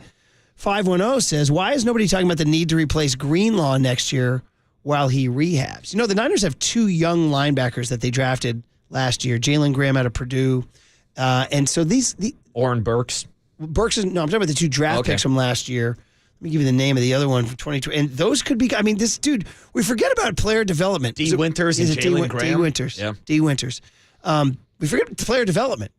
You draft these guys and you coach them up and they turn into dudes, right? So they also have 11 draft picks this year. Yeah. And when I'm looking at this 49er roster, I don't know if they're going to add 11 players plus the unsigned free agents that they're going to draft and bring in. I wouldn't be surprised if we see John Lynch try to package some of these picks to maybe move up in the first half of the first round or just make any movement to go and get one of these guys on the front 7. The other story we haven't even talked about was the comp picks that came out over the weekend. I was wondering if that could be a hum baby. Niners picked up, 5 new picks? They have 11 picks, tied for the most in the league. All right, so they're picking up those third-round comp picks like they're out trick-or-treating. Seriously. Every single year. 347 checks in from New York, says, I want Denil Hunter and then re-sign Cleve Ferrell and fill in the rest through the draft. 408 checks in, see, the DeForest Buckner decision looks much worse right now, much like keeping Robbie over Will. Well, 408, you're going deep. That's Robbie Thompson over Will Clark in 1993. Brad Management showed me some pictures. I forgot on the last day of the 93 season, the Examiner or the Chronicle printed out placards that said, keep Will. So all these fans had signs saying, keep Will, keep Will. Speaking of which, he wasn't at FanFest, was he? No, I did not hear that chuckle of a Will Clark at FanFest this past Who'd weekend. you have? We had Rich Aurelia, Randy Wayne, Dave DeVecchi, Sergio Romo, the Hackman, Jeffrey Leonard, and Hunter Pence. Dude, how was the Hackman doing? The Hackman was phenomenal, dude. He is one of the meanest handshakes I've gotten in a while, too. Squeezed the hell out of my hand. Oh, man, that's great. 831 says, guys, winning cures everything. Had they won the bowl, we'd still be celebrating. We'd still be popping champagne, huh? We would for sure. 408 says, is Blake Snell signing today? Guys, he ain't coming to the Giants. I got news for you. At least that's my take. He's not coming to the Giants. It seems like they're going all in on these young guys. Yeah. Which I know you said Johnny Lund was scoffing at. Yeah, a little bit when Dude, Keith Landon Law Roop, came down and broke these guys one down. shutout inning with 2 strikeouts. I'm in. Sign me up. There it is. Give me Sign some me Landon up. Roop. Give me some Mason Black. Give me some Carson Wisenhunt. Jordan Hicks, 3 innings with 6 strikeouts. Sign me up. Sign me up. More Niners text coming in at 415-808-5627 on the Golden State Lumber and Building Materials text line. Says 831 says Christian Watkins is a game changer, guys, and Joey Bosa can come cheaper if he's cut. As his brother said, he's not hurting for money. He could get a team-friendly deal. And that's what I'm looking at this market. I wouldn't be surprised if a guy like Christian Wilkins is available. I know there's going to be a huge, huge market, but look what they did last year with Hargrave. So having some of that money that they just freed up by releasing Armstead, the $30 million cap increase, the restructured contract of a Fred Warner, I would love if they went out and got Christian Wilkins on the inside and then maybe look for some more cheaper value on the outside with a guy like Jadeveon Clowney, who's also, like Khalil Mack, getting to his mid-30s, but had a big, big year last year with the Baltimore Ravens. If you're looking for value, if you're looking for a cheaper option, maybe those are some of the names you'll see out there. 925 says players must take it personally when they get asked to take a pay cut. Look at Armstead. He says, how about Juszczyk? Would he play somewhere else next year? They done messed around and made it personal. Yeah, somebody wrote, there was one text in here I wanted to get. Said, it's okay if Juszczyk leaves. Kyle didn't use him anyway. He had a couple nice catches in the Super Bowl. And he's a blocker. 559 says, easy WB. That's you, Boosh. Hey, that's me. On the Khalil Mack love. 17 sacks, yes, but wasn't it like 7 in one game? He asked you to pump that back a little bit. Well, like that's a problem that he had like 6 or 7 sacks in one game? Still ended up with 17 at the end of the day. 650 comes in with some harsh. He says, Eric Armstead was more of a locker room presence than a on-field performance. Murph, that's the thing. When we're taking a look at his contract, we discussed this earlier. When you have the highest paid defensive end in Nick Bosa, when you have the highest paid left tackle Trent Williams, when you have the highest paid running back in Christian McCaffrey, George Kittle, like the list goes on and on and on. And then you take a look at the salary cap. And Eric Armstead being the 3rd highest salary cap hit on your roster. Now, $28 million is a lot of money. For as good of a guy that Eric Armstead is on and off the field, he's never been an all-pro player. I don't even think he's ever made a Pro Bowl in his career. Yes, he was a big part of this front 7, but when you're talking about that kind of payment for that production, I think that's where the numbers didn't line up for John Lynch and the 49ers, and that's why they decided to move on a year early than wait another year to see how he responds from this meniscus And injury. interesting that he thinks he can go out there and get the deal he's looking for. I think you might be right. God, I thought he would have made a Pro Bowl for sure. I don't think he ever did, Murph, I think to be you're honest right. with I you. think I'm looking at his stat page, unless I'm reading it wrong. No, I'm right. I just pulled up Pro Football Reference while I was giving that take, and I don't see anything. They list Pro Bowls there, don't they? They do. Pro Bowls are listed, and he doesn't have a single one on his resume. A little bit more about him. 30 years old, 4-time team captain, longest tenured Niner. I go back and I said, who was his D coordinator in 2015? You would win so many bar bets. You got to be a hard-o Niner to remember that on Jim Tom Sula's team, Eric Mangini. Who? Shout out Artie Bucco and... Did you guys not even plan that? No, we synced up on that one. Okay, all right. The Artie Bucco and Tony Soprano saying, man genius. He came to the restaurant. He's a man genius, man. But he was set to make $17.4 million. Now, here's the catch. He's missed 13 games in the last 2 years. That's the key. Yes. Your best ability is availability. That is correct. Now, currently, they're only going to save $2.5 million in cap space unless they release him after June 1st. Unless. At which point they would receive $18 million in cap space. But they want to use that money in the meantime, so I would imagine that something's going to happen now. Correct. And what does that mean for Eric Armstead if he's being held hostage until June 1st? Yeah. He can't really go and explore the open market like he wants to. No. Shout out to Chip Kelly holding UCLA hostage and leaving in February. Thanks a lot, Chip. Anyway, guys, 808-KNBR is the phone number. 415-808-5627 is the text line, which continues to blow up. The Golden State Lumber and Building Materials text line saying, 931 from Tennessee said, did you bother solving the O-line issues before you start worrying about the defense? Well, Colton McKivitz did get a 1-year extension over the weekend. Right after our show on Friday, Yeah, he Friday signed that news, up. yeah. I don't know how to feel about that. It was just a 1-year extension. Correct. He was already under contract. I mean, I guess they see him as a useful player. He's not a dominant player by any stretch of the imagination, but he's a piece who's in the building who they could get at a decent deal. And again, talking about player development, can he get better? And you need to develop offensive linemen. When you look at Trent Williams, who's on the back end of his career, I wouldn't be surprised if some of these draft picks are used for an offensive lineman. Hell, I'd be surprised if they sign a couple offensive linemen today. Like a name like Tyron Smith from the Dallas Cowboys. He's another guy, 33 years old, dealt with injuries last year, but he was a great tackle. I don't know how cheap of an option he might be for the 49ers. 916 with a great test. I've been preaching the good word on the return of DJ Jones, a.k.a. the rolling ball of butcher knives. Keep preaching the good word. That's what Tim Ryan called. He's a rolling ball of butcher knives, Greg. Bring him back. Let's go. 650 says, if Joey Bosa signs, I would look forward to a creative Greg Papa sack call when they both get home. What would it be? It's Bosa and Bosa, John. It's I don't know what it would be. It's a Bosa sandwich in the backfield. That's something. I'm coming up blank right now. Bosa, bye Bosa. I don't know, Batman, whatever. I just thought of one, but I don't want to say it on air. I'll tell you off air. 925 says, oh, dude, see, 925's coming in. I mean, I'll read them. You read the hate text? Yeah, read them, Murph. He said Armstead was a perfect 49er because he was always in the running for the Walter Payton Man of the Year, but he never won it, just like the Niners in the Super Bowl. That's 925. It's a creative riff. Listen, it is a creative riff. That's why I read it. 925 says, I'm curious to see when they actually release Armstead. They only save $2 million if they release him before June 1st and $18 million after June 1st. We referenced that. So it remains a little bit of a fluid situation. Now, it is 9:08. And I'm expecting, what's going on, John where Joe? the hell are the Tony, moves? come on. Curly, what's going on? John Joe, give me some breaking news. Come on, baby. What's the holdup here, huh? There you go. Here it is. 925 says, the Bosa sack call would be, Mrs. Bosa, the boys are home. It's not bad. Nah, not bad. That's not bad at all. We'll keep workshopping, though. 530 says, DJ Jones would be great. He's cheaper and allow us to possibly spend bigger on the edge. All right, guys. Well, thank you guys for all your texts. And it is an interesting time in Niners. They're already getting ready to release Eric Armstead at some point in the coming days and make perhaps a big old giant splash on the edge with an elite pass rusher, which, as Mike Silver reports, they want to play carefully. They want to do this for value and timing. So it's an exciting week. We'll give you guys all the updates as they come, but we do want to hit a little bit of Giants baseball on the other side. I want to hear about FanFest. We want to talk about a couple of pitchers over the weekend who made notes, and we got to inform you guys about what's going on with J.D. Davis. Next on KNBR 104.5 and 680, the Sports Leader.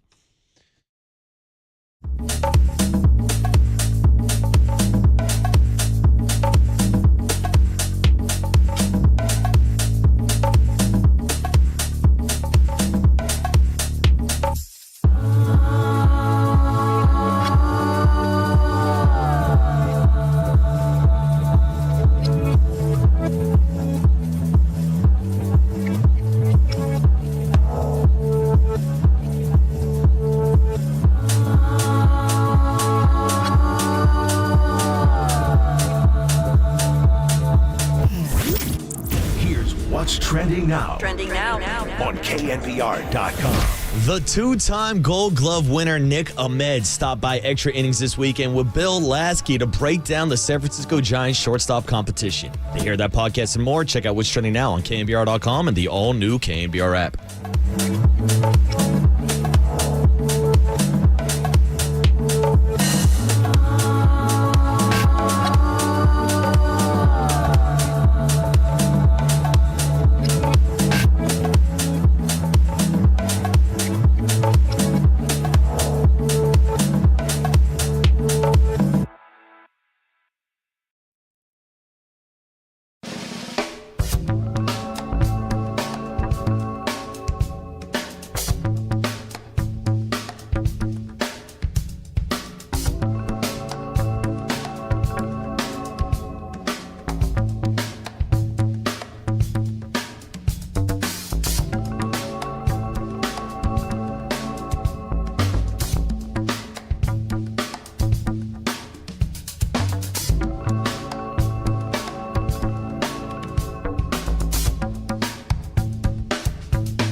Now, time for the Protect Your Assets with David Hollander Business and Technology Report.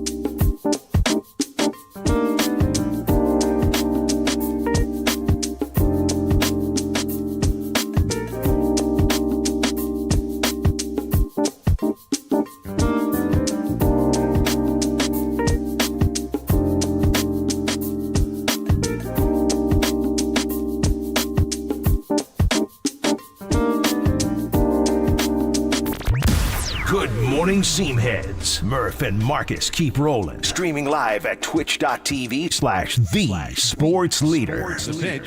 Swing, line drive, base hit to right field. That was a fastball, and man, he jumped on it. The 3-1 is a sharp ground ball into right field, a base hit. 3-2 pitch. A soft liner up the middle, base hit. I said soft. Michael Conforto may differ with that assessment because he hit it sharply enough that it was out of the reach of the new shortstop Montgomery, and he is 3 for 3. Oh, I got you a little. I got you on your Gremlins tip here, buddy. I got you. Yeah. Look at Merv dropping some Kodak Black knowledge. Every now and then, one hits it because it has that really interesting like kids chorus thing going on here. I thought you could be superstars. Yeah, that's it. Yeah. You snitch like a. Then it gets a little profane, right? Yeah, it does. For the kids, Murph, for the kids. All right, guys.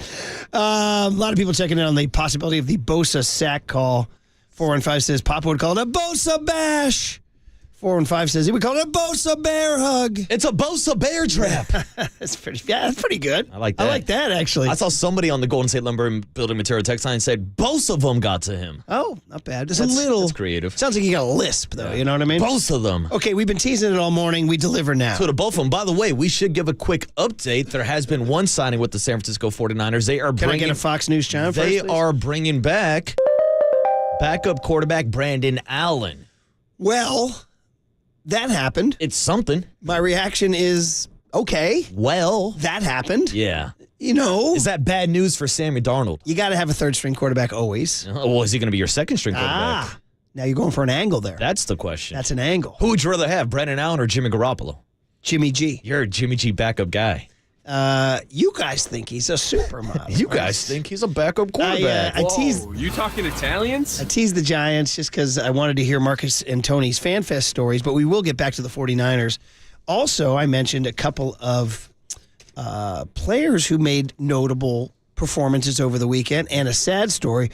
But before we get going, I tease it all day. I don't tease without delivering, buddy.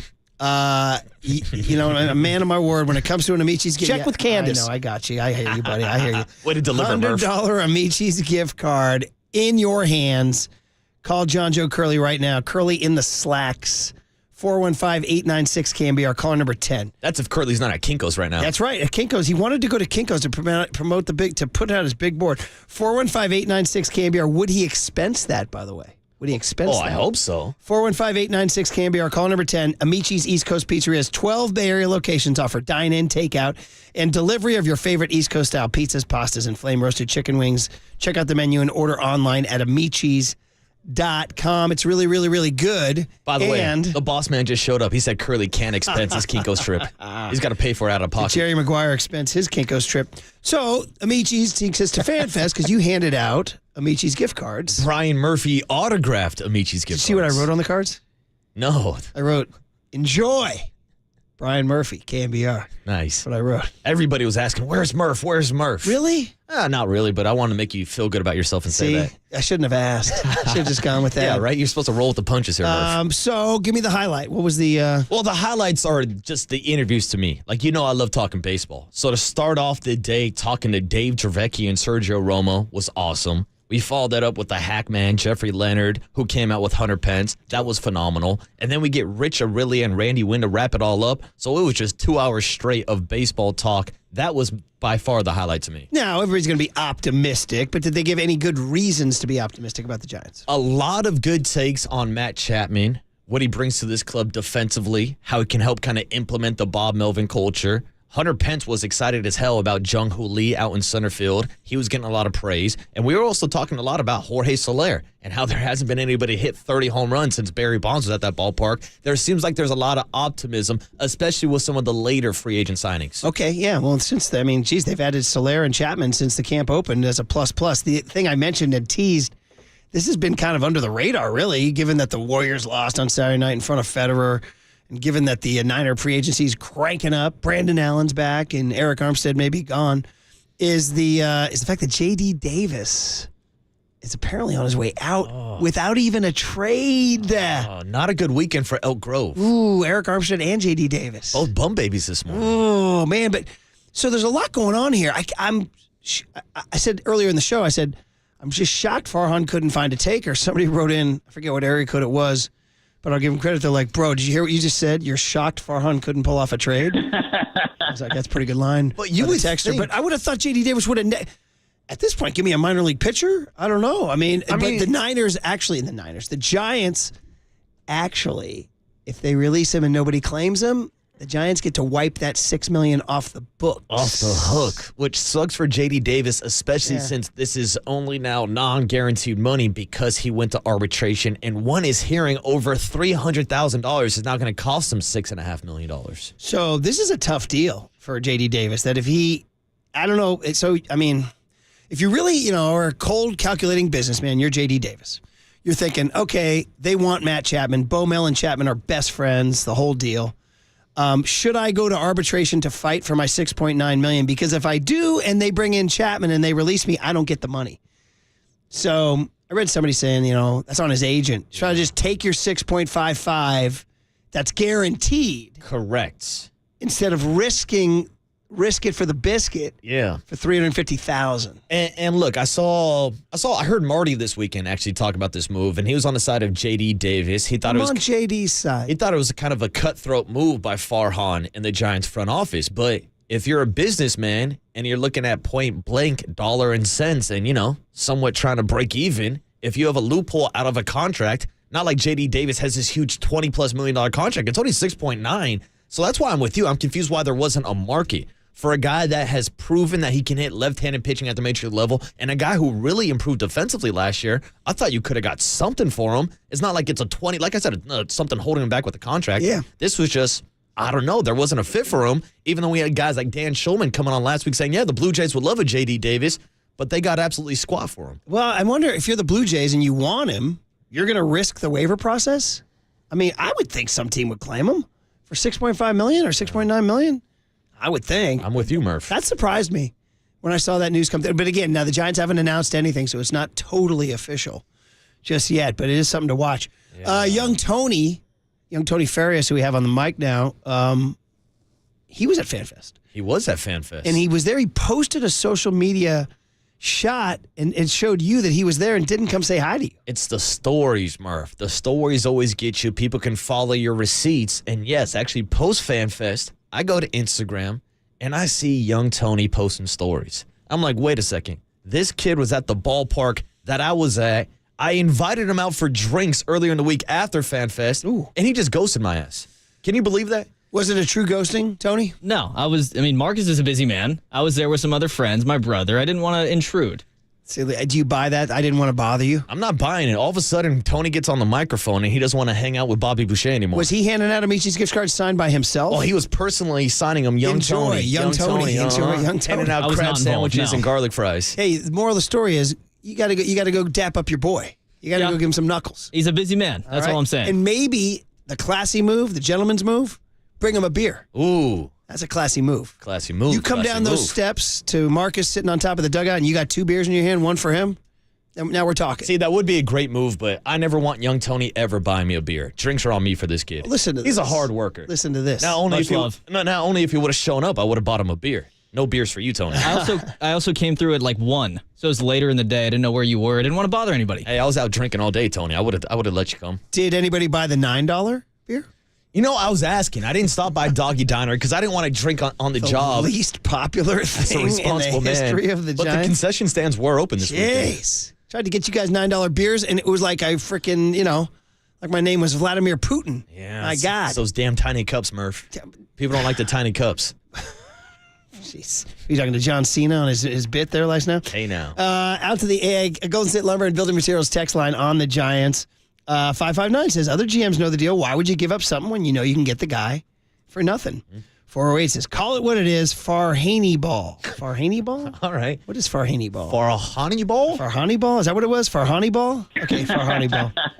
409 says, Snell, Montgomery, Belt, Martinez, all not signed. You just sneaking a Brandon Belt in there? Nobody wanted to trade for J.D. Davis. It's the market, not Farhan. You can't go Snell, Montgomery, and then throw in Brandon Belt in that conversation. Is he done? I don't know. I mean, he's got no market yet. You would think if he was going to sign, he would have signed with somebody by now. 774 says, Davis, Smalusion. Thank you, 774, for reading my text. Because I said, for these deals that are getting signed, I said either Scott Boras has lost his fastball or something's going on that rhymes with schmallusion. Nice. All right, because I don't want to be accused here.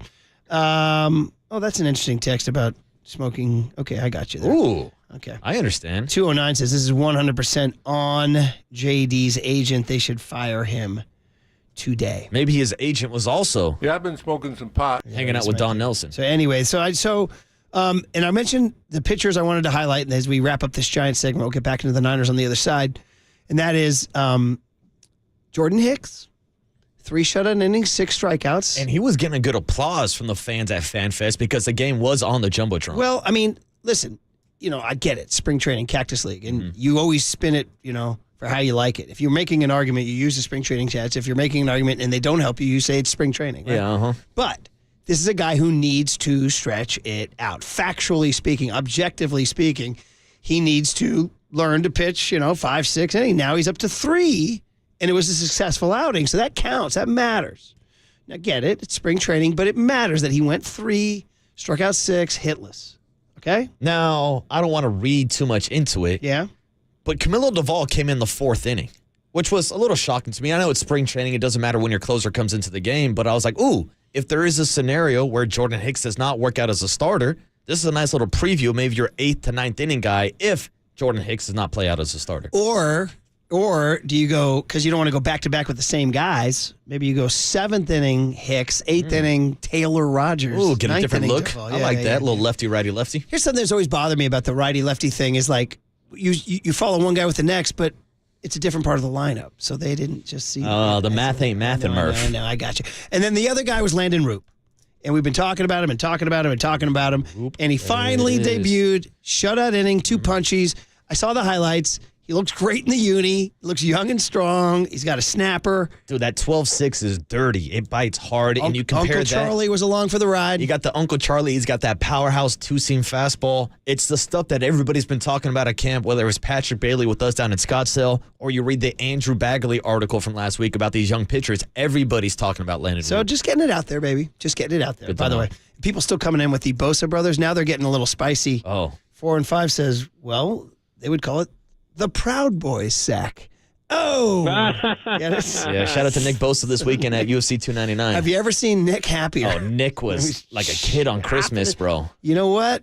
At this point in time, Nick, just whatever you need to do to sack the quarterback, That's it. baby. Just give me some sacks, Nick. That's Whatever all I you care do. about. All right, guys. Back to the Niners on the other side. What's happening in NFL free agency? Brandon Allen, Eric Armstead, Kyle Juszczyk, all in the news. 808 KNBR is the phone number. If you guys want to check in on what you want to see, react to Mike Silver's pretty juicy string of tweets. That's all next on The Sports Leader. That's a sackaroonie, baby.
Check the mic and make sure it sound right, boys.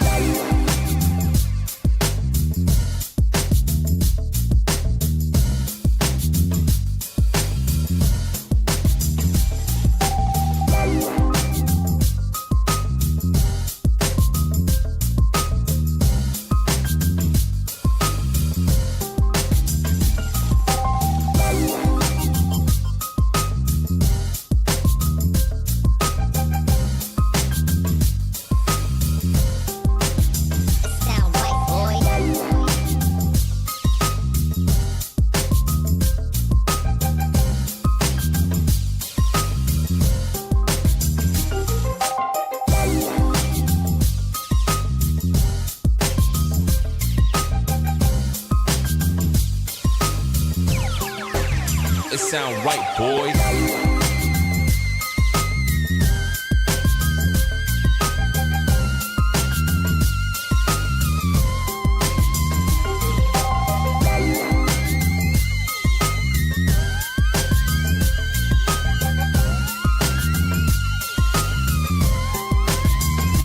Faithful Murph and Marcus keep your morning moving. Streaming live at twitch.tv/thesportsleader. It's coming. Hurts backs up, now steps up, lost the football. It's loose. There's a scramble for it. Miami says they have it. They do. The Dolphins take it away. Christian Wilkins comes out with the football. And the Miami defense creates a turnover. They will take over deep in Eagle territory. Christian Wilkins, one of the many names that is out there, and the 49ers get into their shopping cart and start pushing it up and down the aisles. The kid out of Clemson, Christian Wilkins, former Miami Dolphins, going to cost a lot now. He is. But Eric Armstead, apparently, and again, now this is just being reported by Adam Schefter, Matt Mayoko, et cetera, a Bleacher Report that the Niners asked Eric Armstead for a pay cut that he did not agree to, and apparently he will be released, but we shall see in the coming moments here. Legal tampering has begun.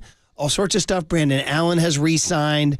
Around the league, what do you got? DeAndre Swift leaving the Eagles for the Bears. The Bears. Also, by the way, I want to, before I get too into this whole football stuff, we just finished a baseball segment on the Giants, and then Susan Slusser came out with some news for you. As Susan Slusser, the great Susan Slusser, writes, this is extraordinary. Good word, by the way, extraordinary. He says, if all goes well in the next week, Alex Cobb could be pitching in a game as soon as this weekend, and would be an option to join the Giants rotation as soon as April. How about that? Like, this is fantastic news because usually when we're talking about moving the goalposts, it's usually a bad thing farther and farther down the season.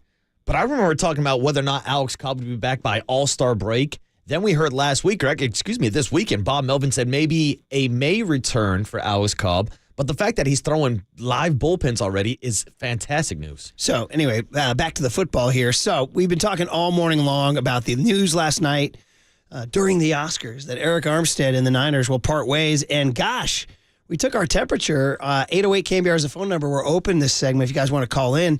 415-808-5627 is the Golden State Lumber and Building Materials text line for the 930 crowd.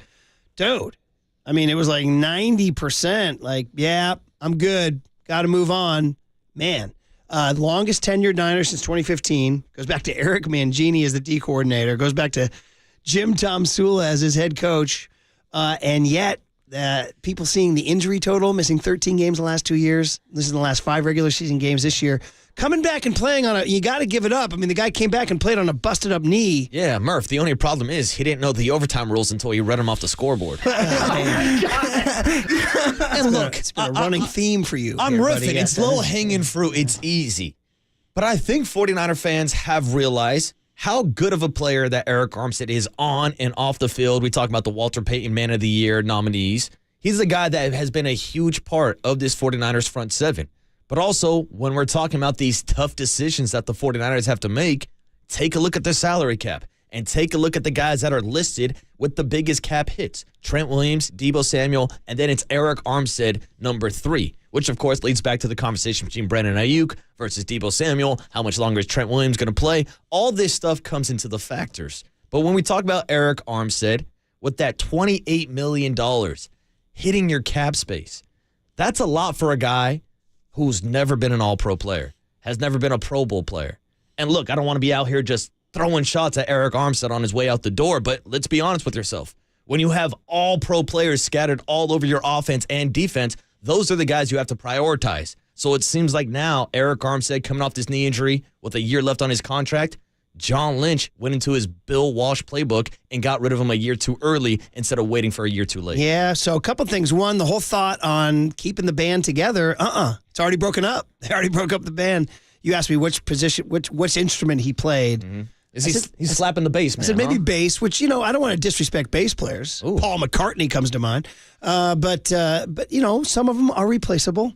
And again, Armstead at age 30 with the busted up knees, tough deal. So what do you do now? The only D tackle other than Javon Hargrave on the roster right now is Kalia Davis. Yeah, that's a problem. So got to see some action. However, the Mike Silver thread that got everybody excited, and Mikey does his calls and his homework. You can trust Mike. Remember, he's the one who's put out there a couple weeks ago, tough conversations are going on in the building. We're like, nah, they're keeping the band together. Well, tough conversations resulted in the Eric Armstead thing, and Matt Barrows reports via Adam Kaplan that they're asking Kyle Juszczyk to take a pay cut. Mm-hmm. They reported that Fred Warner restructured his contract to give them some cap relief. So currently right now, I don't know their cap situation. Not at all. So, I was reading Nick Wagner's free agency primer, and he had listed that the 49ers had around $1 million. But again, who knows after the Fred Warner reconstructed contract? Who knows who else they're kind of working on their contracts behind the scenes. 415 on the Golden State Lumber and Building Materials sex line. Harsh. He says, "You guys see Armstead stop the run? Me neither." That's what he said. Definitely not against the Lions in the playoffs. I can tell you that. Tough. I mean, the guy was playing with a torn meniscus. Yeah, poor boy. He had a sack in the Super Bowl. Yes. And anyway, you get back to the silver. That's correct. And he had the recovered fumble against the Lions. Yeah.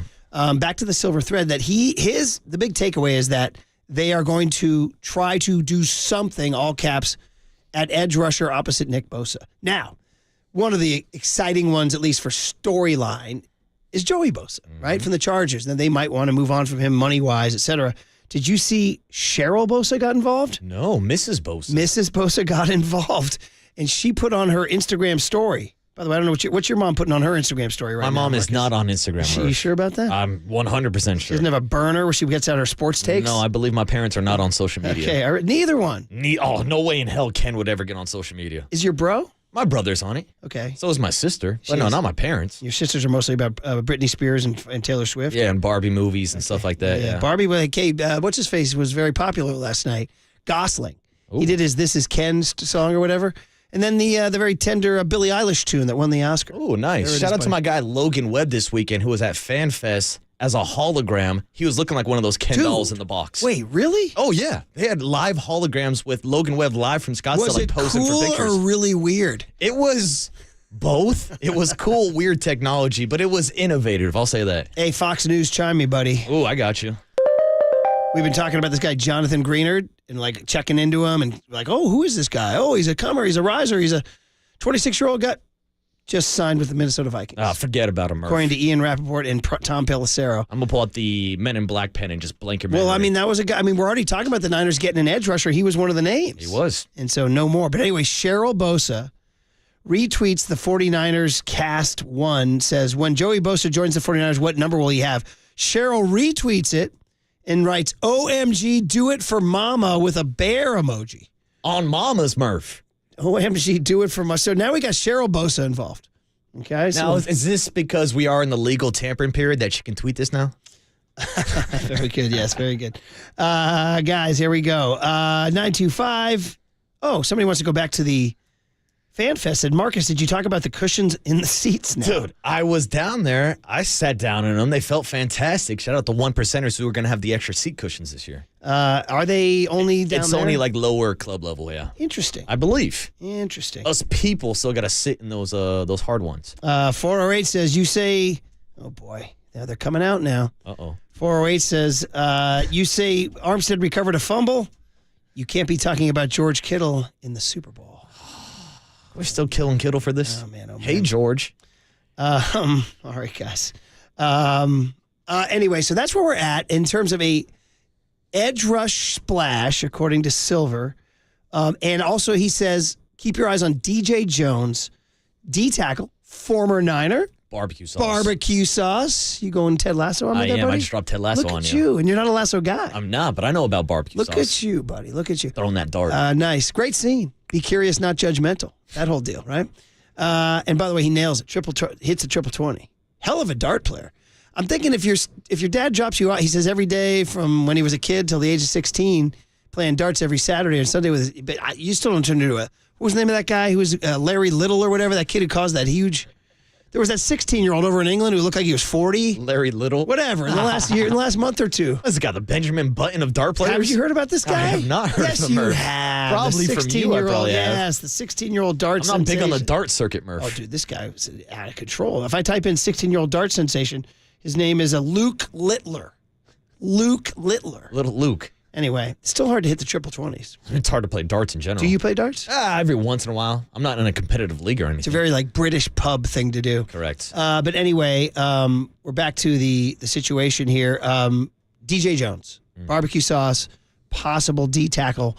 But according to Silver, expect something of note, but also that the Niners might be prudent in playing the field here. See, that's why I'm walking into today with zero expectations. Because I didn't think John Lynch was going to go out and sign a Hargrave, who last year was the premier defensive tackle on the market. And obviously with the news about Eric Armstead leaving, I'm curious if they're going to reach out and talk to a guy like Christian Wilkins. Because to me, he is the premier defensive tackle in this year's free agency class. Whether it's how he can help against the run or how he gets pressure on the inside, this is a versatile piece that you can move around on that front Wouldn't his seven. price tag be mighty? Yeah, but they said the same thing about Hargrave last year. Yeah. And he got a pretty big contract, too. Again, it all comes down to what John Lynch can do with his salary cap, how he can manipulate some of these contracts, and how much cap space they can free up. And given their history, they take big swings, man. They do. They take big swings for the fences. So Leonard Floyd is another name you hear. I am crossing off Greenard right now, literally. Cross crossing him off the list. Yeah. Denil Hunter is still out there. Denil Hunter's out there. Leonard Williams is a name I'm kind of curious about. A guy that I know a lot of 49er fans wanted last year when the Seahawks went out and traded for him midseason. He's a free agent. That might be an option.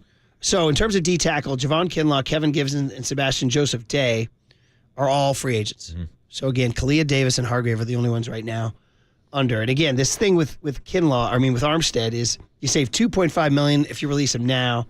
$18 million if you release him after January 1st. He is 30 years old, four-time team captain, and the longest tenured 49er. Do we even dare read this text on 510? It's kind of funny. Ooh, if it's a good riff, it's I'm down with it. mildly political, but it's kind of funny. Uh-oh, here we go. 510 says, Cheryl Bosa checking in. Did she say do it for mama or do it for MAGA? Oh, here we go. It's very funny, man. I'm telling you, Nick Bosa ringside at UFC 299 was having the time of his life. He was. Hey, listen, enjoy yourself, son. Just come on back ready to play. All right? That's my attitude. That's it.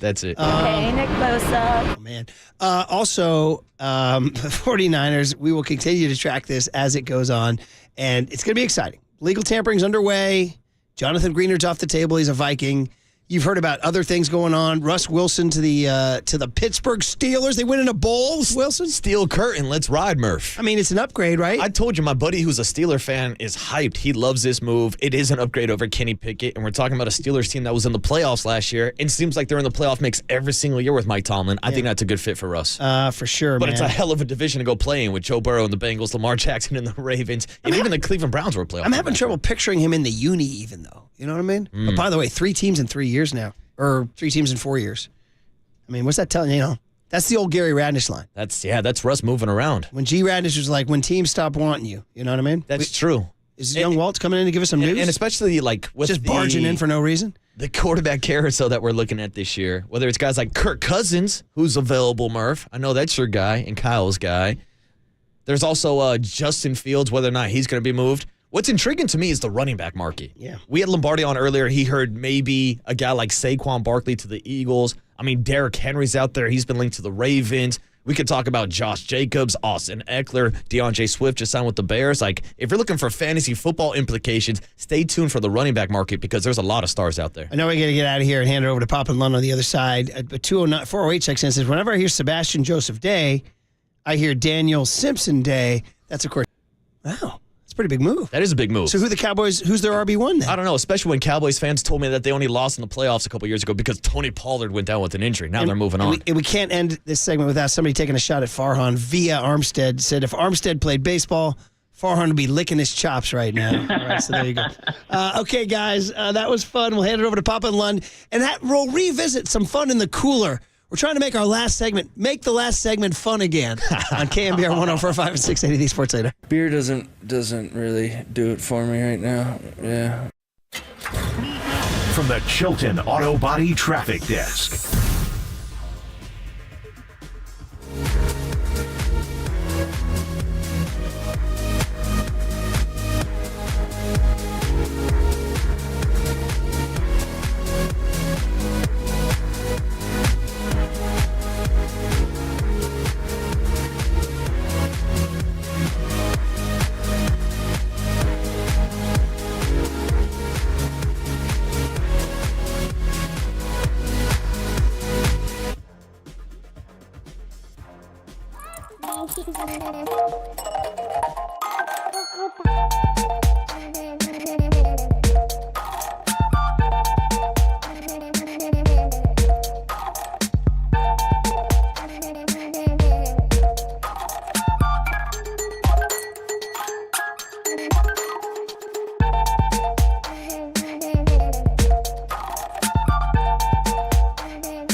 Listen to the sports leader anywhere, anytime. Download the KNBR app. Murph and Marcus continue live from the KNBR Casino Matrix Studio. Casino Matrix Progressive Jackpots are here. Where are you? Just drop in. Please play responsibly. 1-800-GAMBLER.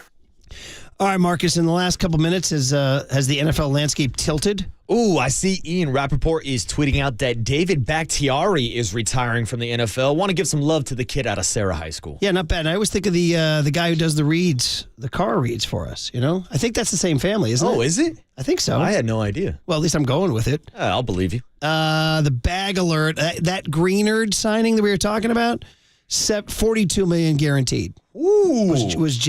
Was Jed willing to write that check? You know, Greenard getting the green. Yeah, for sure, man. So it's just going to be one after another, guys. Stay tuned, and Papa and Len will take it from here. And I'm sure Greg, of course, will have major thoughts, having worked with Eric Armstead closely over the last several years on the fact that he may be his time as a Niner may be coming to an end. So we told you guys Brandon Allen re-signed. We told you guys it's being reported that Eric Armstead and the Niners are parting ways. We told you guys that Tony Pollard has signed with the Titans, leaving the Cowboys with that little kid Deuce Vaughn out of K-State. Shout out Deuce. And young Tony, come on the mic again now. You said it was Rico Suave. Who was that? Rico Dowdle. Oh. I like Rico Suave better. Not former... Rico Not Suave. former UCLA basketball player and Warrior assistant coach Rico Hines. Ooh. Great Rico's 808 KNBR. Mount Rico more. You know what? If I could do it over again, I'd name my kid Rico. Ooh, shout out Uncle Rico from Napoleon Dynamite. It's a great name. I could throw a ball over those damn mountains. Shout out former American League DH Rico Cardi. Ooh, all right, guys? Rico is a slick name. I think we just got Mount Rico more. We got Rico. All right? And we got more. It was some to spare, too. Yeah.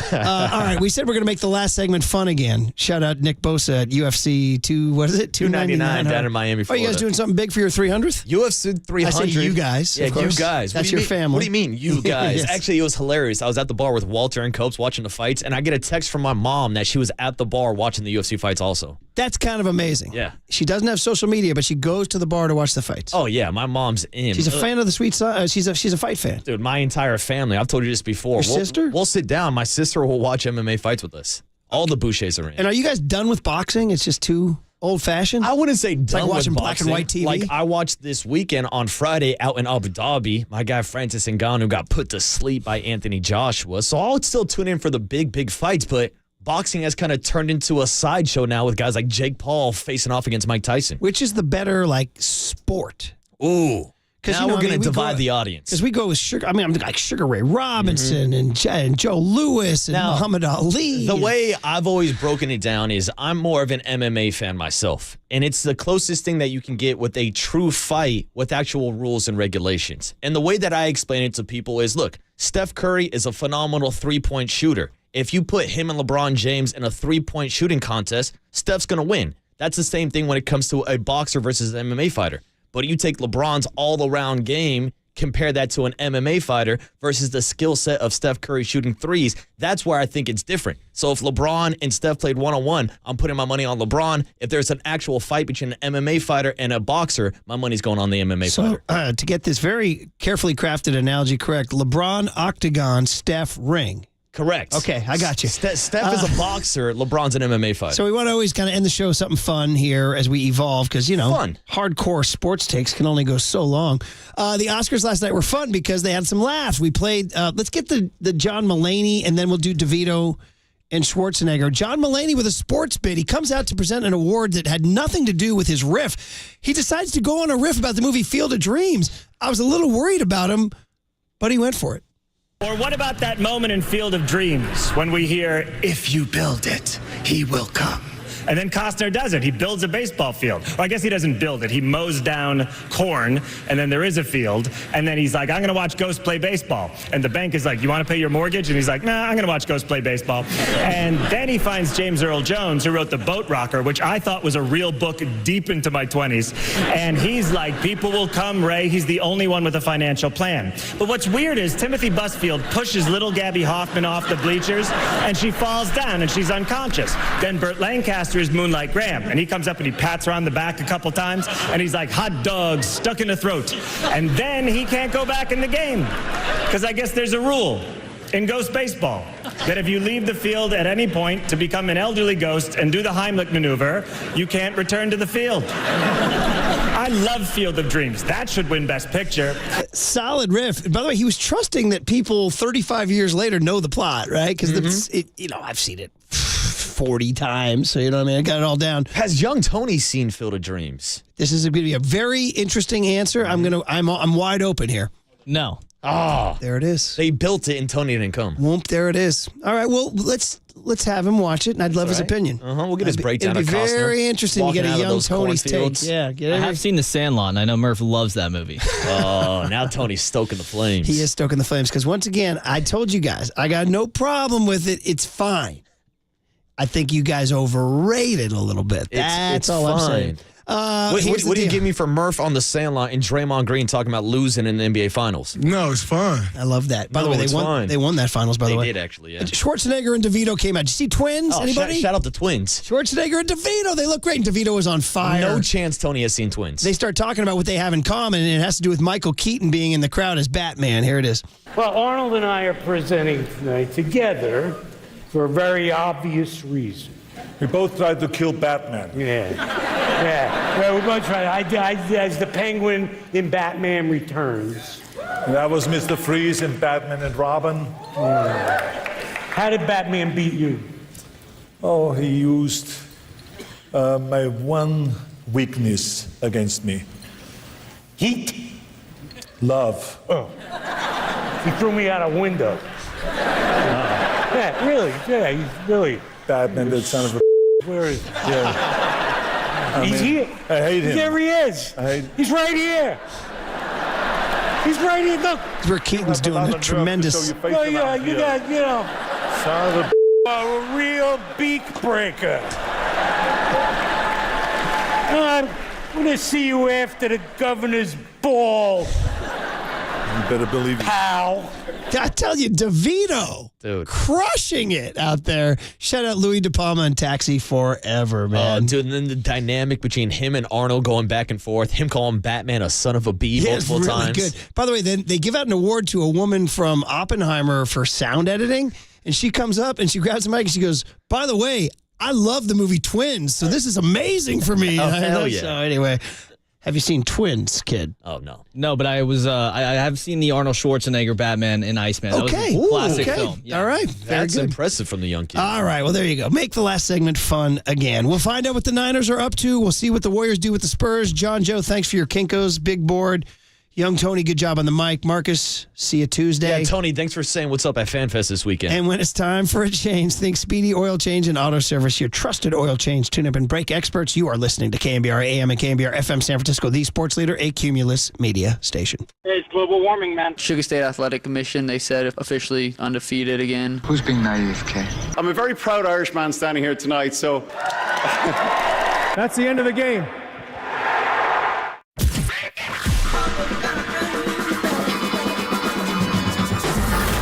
Ladies and gentlemen, Prepare yourself. prepare yourselves I love it when you call me Big Pop. for Greg Papa Sleeping Boy is Superman. San Francisco. and John Lund. It's 10 o'clock. Let's hit it. This is Papa and Lund That's right. We're getting it going. on KNBR 104.5 and 680. The sports leader. It's huge, yeah. More depth, the better in there, and obviously Eric's as good as it gets. So just having him as a presence out there is huge. Mahomes back, gonna step up, and Mahomes gets hit from behind by Eric Armstead. Oh, the title What a win! play! 1st and 10, now they go into a pistol with Baker Mayfield. Behind him is Rashad White. Play action, deep drop, pressured right away by Young, and sacked by Eric Armstead. But it was Chase Young that got him off the spot. Get in my belly. What he's done throughout his career and what he's done in the playoffs, and he's a legend here. Goff, hands off, awkward handoff to Gibbs. And he fumbled the ball. He got hit. He fumbled the ball. The 49ers have the ball. Bang! Eric Armstead recovers the fumble.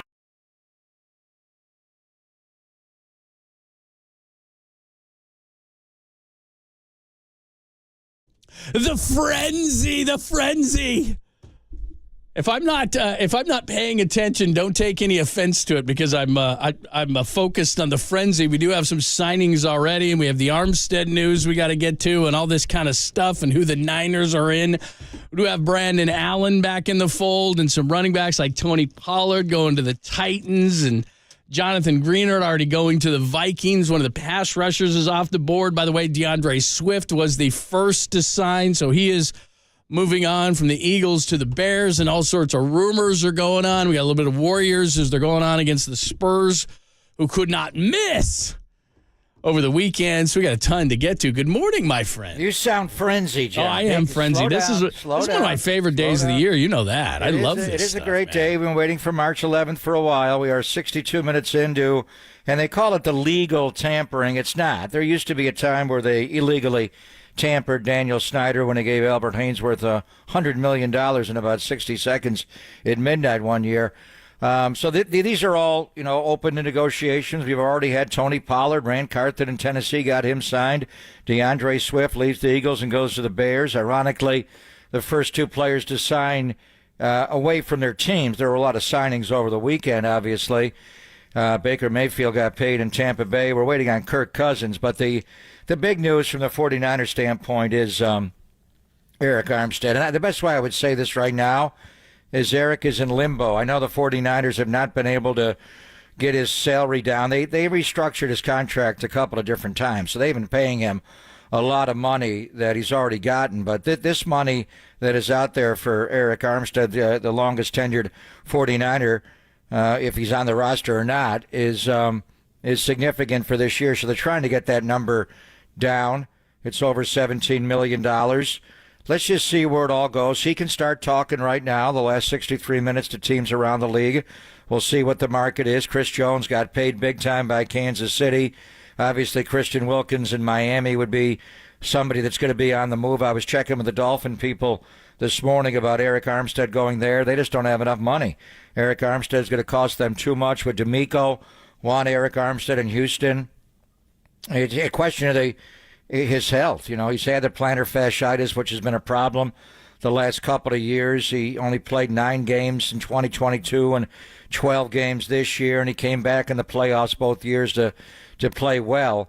But we'll see where the Niners go with Eric Armstead. I would just say, Darius Slay of the Philadelphia Eagles, we thought he was gone, the former Lion, last year, and Howie Roseman found a way to bring him back later. So he's going to the market, it looks like, to find out what his worth is, and we'll see if he's able to get what he wants. But the big news today is Jonathan Greenard has signed with the Minnesota Vikings, John. He was one of the top edge rushers, formerly with D'Amico and the Houston Texans, a complete 3-down defensive end. Grenard's a good player, but by him going to the Minnesota Vikings, that leads everyone to think that they're not going to be able to re-sign Denil Hunter. They probably are not. Where is he going to wind up here? I think the two Minnesota Vikings in limbo, Denil Hunter and Kirk Cousins, are going to be, even though guys have already signed in the running back room, Pollard and Swift, John. I think those two guys on defense for Hunter and offense for Cousins are going to be the guys that get the most money. All right, so that's what we'll start today. But like you said, Armstead, it sounds like he's likely gone. So give us an explanation on that, because it is going to be a big number. I don't, who knows how they do this thing post June 1, all that kind of stuff. But let's throw that aside for a second, because they were already short up front. So basically, Hargrave is the only one that's left. We know that they're already thin there. We know guys who are free agents up front. We've already talked about guys like Givens, and Chase Young is on the edge, but they're pretty thin up front anyway. So he's had the injuries. He's missed 13 games over the last 2 years. He reaches the magical age of 30, and we're starting to see that all over the league, where you start making money, your skills maybe go one way, especially if you're missing games, and the 49ers have got to get themselves ready for Brock Purdy. So Eric Armstead, who's been an amazing 49er both on and off the field. So what would be the logic in letting Eric Armstead go now? Well, it's just the money. They're trying, and they restructured his contract at the beginning of last year. Remember, they had those 3 restructures right when they signed Nick Bosa, and they gave Kyle Shanahan the contract extension.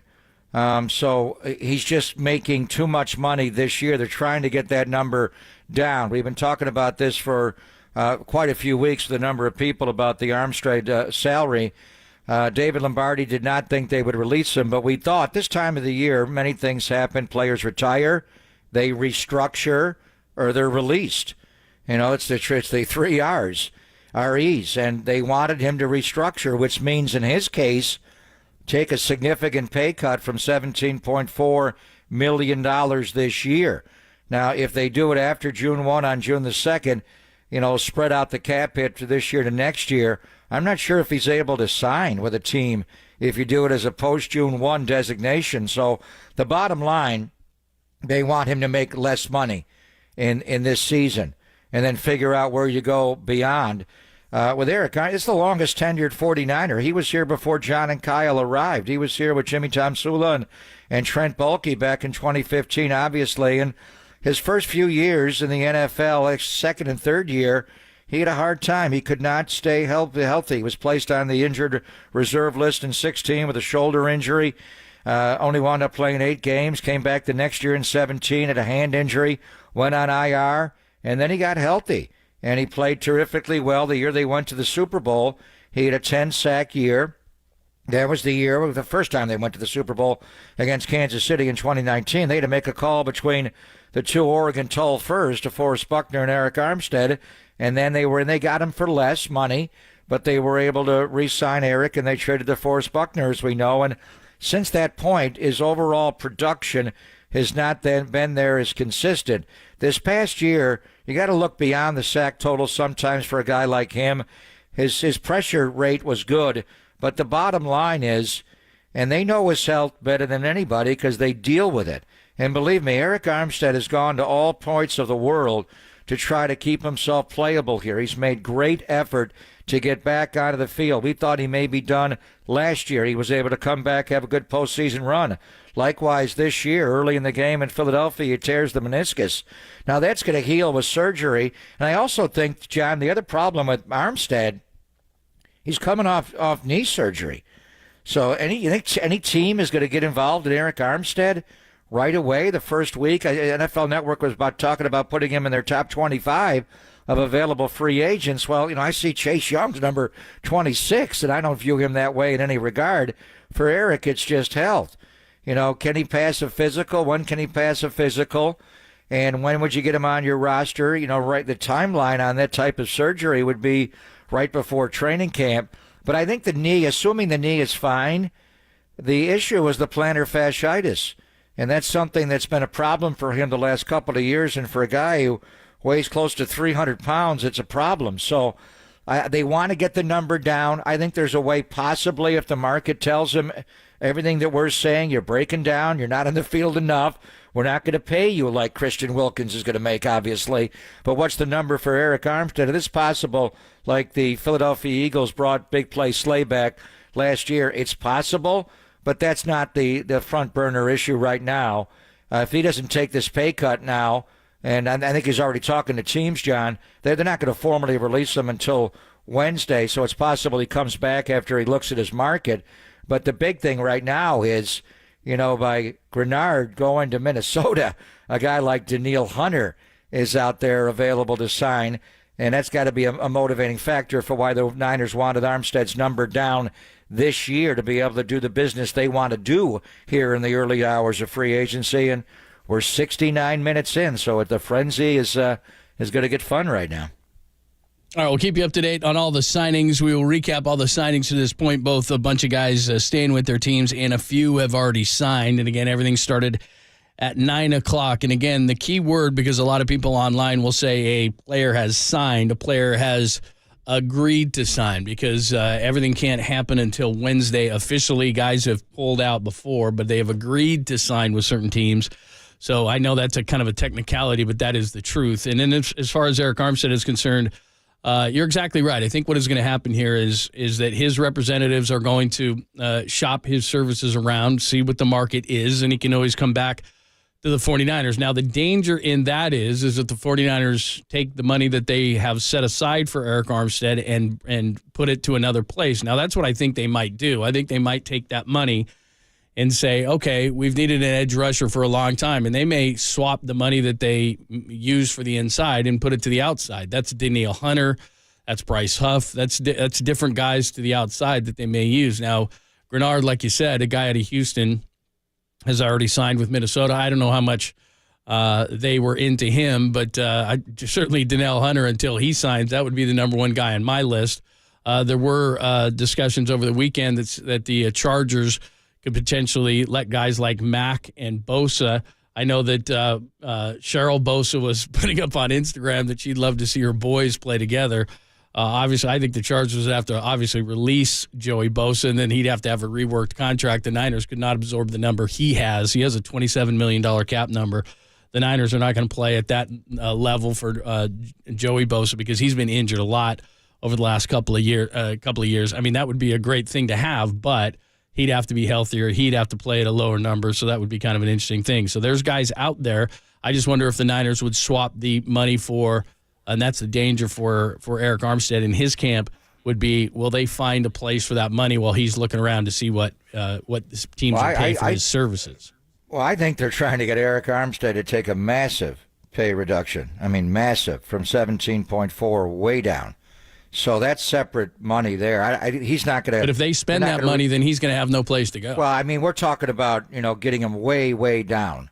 So that could be workable later. You're talking about these other players making a lot more money. I know Joey is a name because of his brother, but the Chargers have got to do something, and they've had this problem for a number of years. Where for a while they had the only two edge rushers in the NFL making over $20 million a year, and the only two wide receivers in the NFL making over $20 million a year, and Allen and obviously Mike Williams and in Joey, and Khalil Mack is the name out there for me. I like Joey Bosa, but Brandon Staley knows them both because he coached them as the head coach of the Chargers.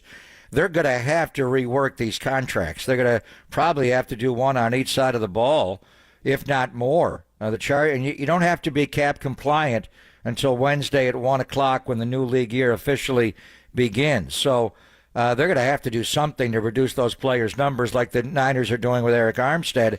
If Khalil Mack ever does hit the streets, the Niners will jump all over him.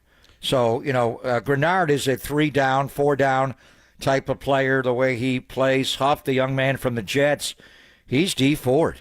He is dipping shoulders and screaming around the edge, and he would be someone that you're probably going to have to overpay if you use him only in the turbo or the nickel package. In the gold rush, then you could re-sign Cleveland Ferrell and keep him as a base end and bring in Huff away from the New York Jets as an edge rusher. But Grenard is a 3- and 4-down player, and obviously Khalil Mack is as well. So there's going to be a lot of edge guys that you're looking at. That's why the Niners were insistent on Eric taking a massive pay reduction here, down from 17.4. So he's got to prove to people he's healthy coming off the knee surgery. They want to look at the imaging on the plantar fasciitis. That's a tough injury.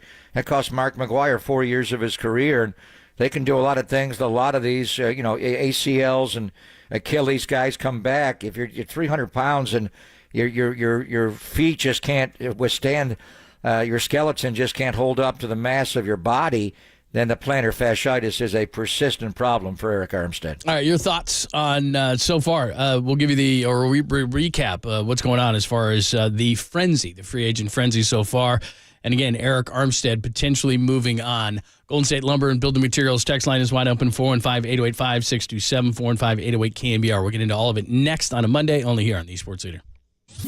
Broadmoor, shout out to you for supporting KNBR, Broadmoor's Sports Leader.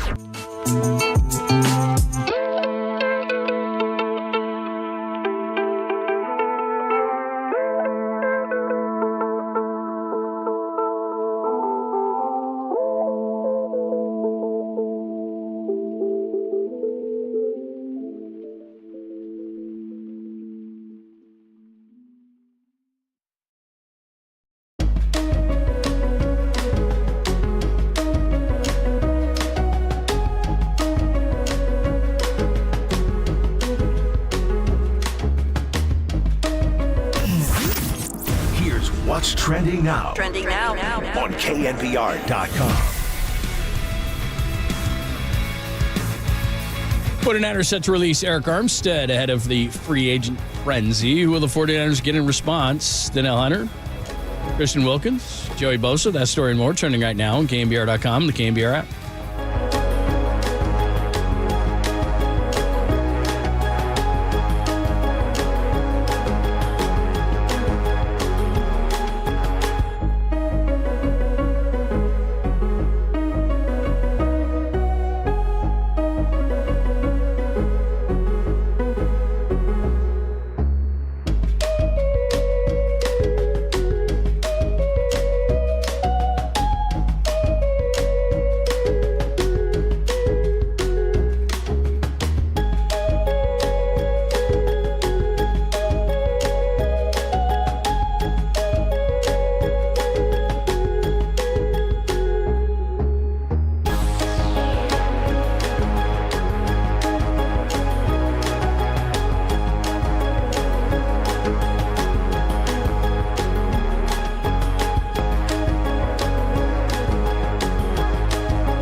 Faithful, filter out the noise and kick it with KNBR on the gram for everything 49ers. Follow the sports leader on Instagram at KNBR.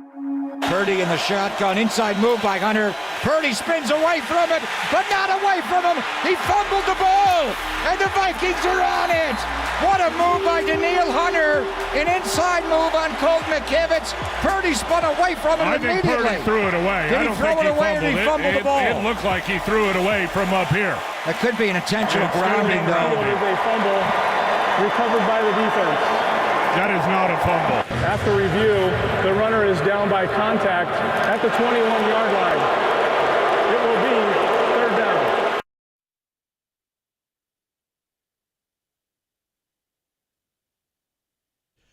All right, the frenzy is on. We'll keep you up to date on everything. And, of course, during the break, more signings. So far, back to original teams. The 49ers have signed third-string quarterback Brandon Allen. Could be backing up Brock, who, by the way, congratulations are in order. Brock got married over the weekend. Good for him. He will be splitting in half that brand-new contract later on down He will in not. his life. Unlike you and I, he is a one and done. Brock Purdy will stay married for the rest of his life. Good He's for that him. kind of guy. Chris Jones, Baker Mayfield, Graham Glasgow, the guard of the Lions, Michael Pittman, Landon Dickerson, they have all stayed with their teams. New teams.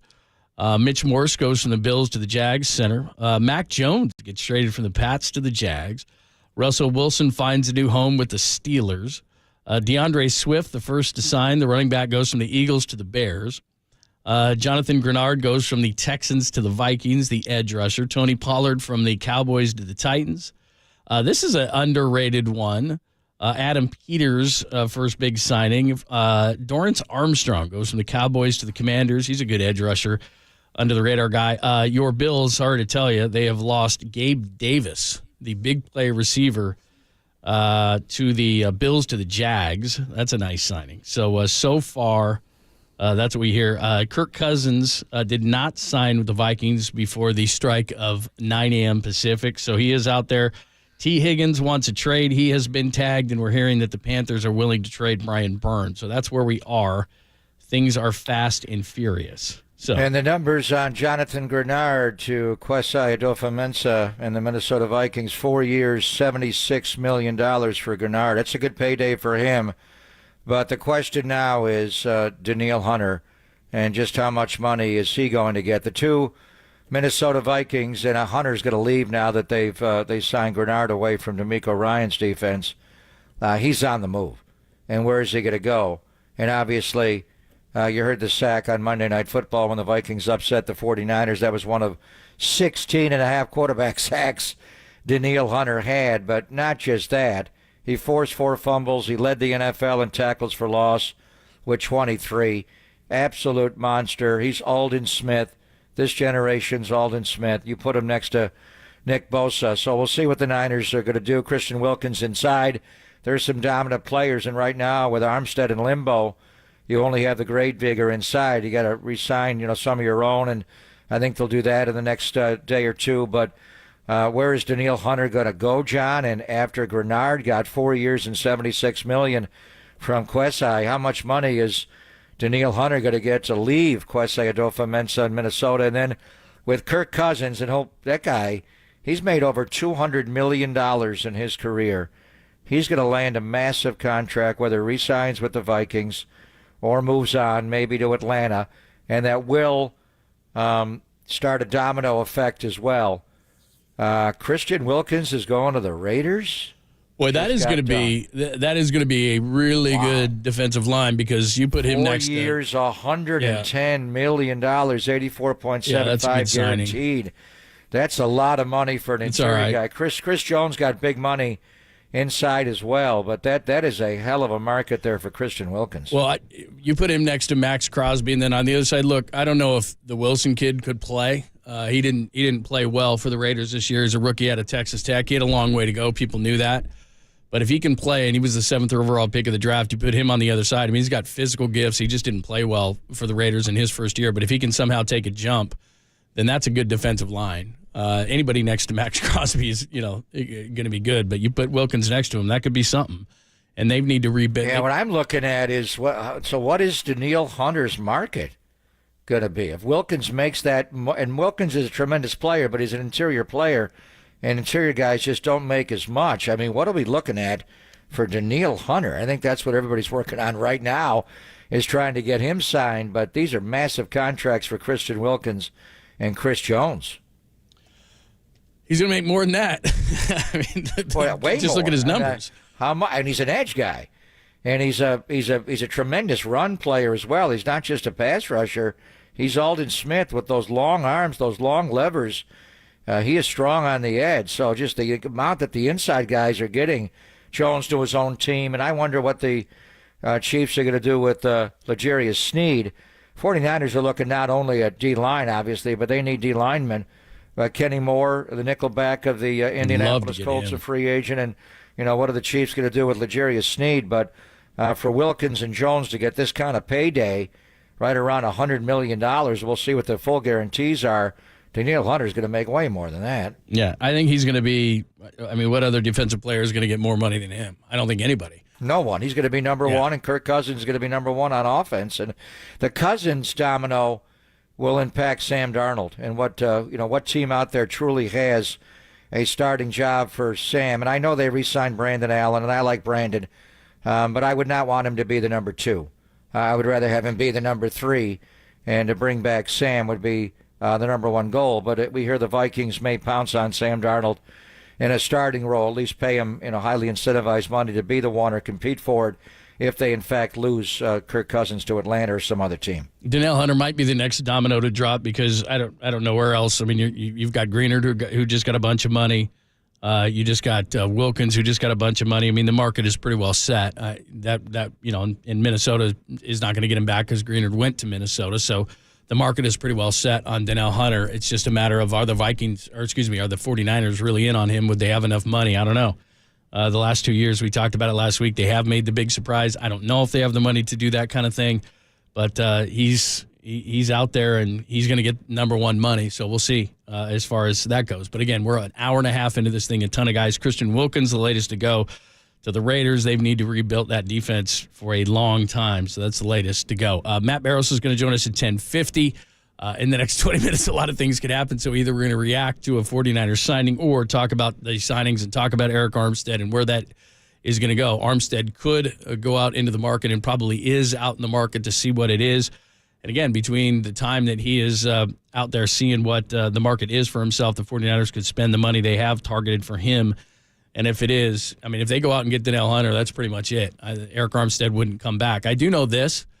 In the draft, there is a hell of a lot more interior defensive linemen than there are edge guys. I mean, after you get past a couple of guys like Dallas Turner out of Alabama and Jared Verse out of Florida State, it's really thin as far as the edge guys. There's a ton of interior guys. So you take that into account when you're looking at free agents because there's not a ton of guys in the draft as far as the edge goes, and that's why Denil Hunter's number continues to go up and up.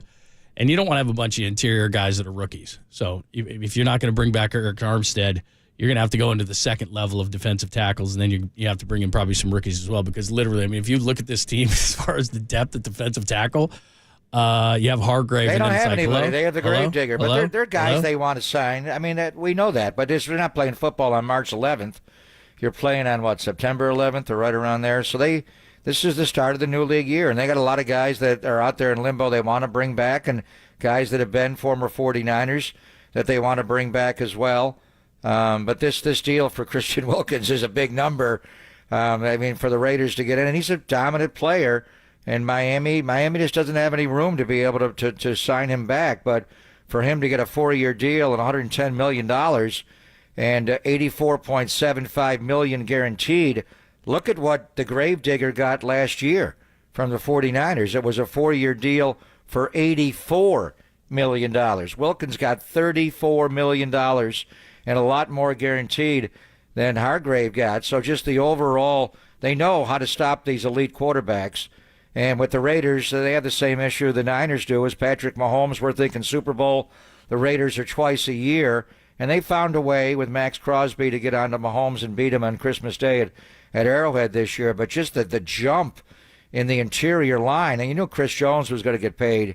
But this one, for Wilkins to get that kind of money, it leads you to believe, what will you have to pay to get Denil Hunter? You're going to have to pay much more than that simply because he's an edge guy. But Wilkins is a hell of a good player. But, John, that blew away what the Gravedigger made last year. Well, with the jump in the cap up $30 million, you knew that those numbers were going to be big. And really, if you look at these contracts, we never know until you delve deep into it because really the Hargrave contract is a 2-year deal. If you delve deep into it. So it just depends on what, you jump into these things. But that you knew with the $30 million jump, the teams were going to, and I don't know the Raiders cap situation. I haven't looked real into it. But we'll see what that deal is. But, yeah, it looks a lot bigger than it would normally be.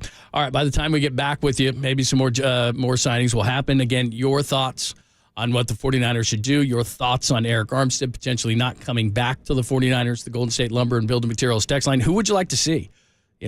Potentially Joey Bosa, potentially Denil Hunter, some inside guys, some outside guys. Who would you love for the 49ers to sign today? We're an hour and a half into these things and this thing, and everything's going crazy. The Golden State Lumber and Building Materials text line is wide open. That's the same number as the call-in line. Give us your thoughts, 415-808-KNBR, 415-808-5627. In less than 20 minutes, we'll talk to Matt Barrows from The Athletic, what he's hearing, could be reacting to a signing, or going through the names that the 49ers could sign. We'll do it next, only here on The Sports Leader.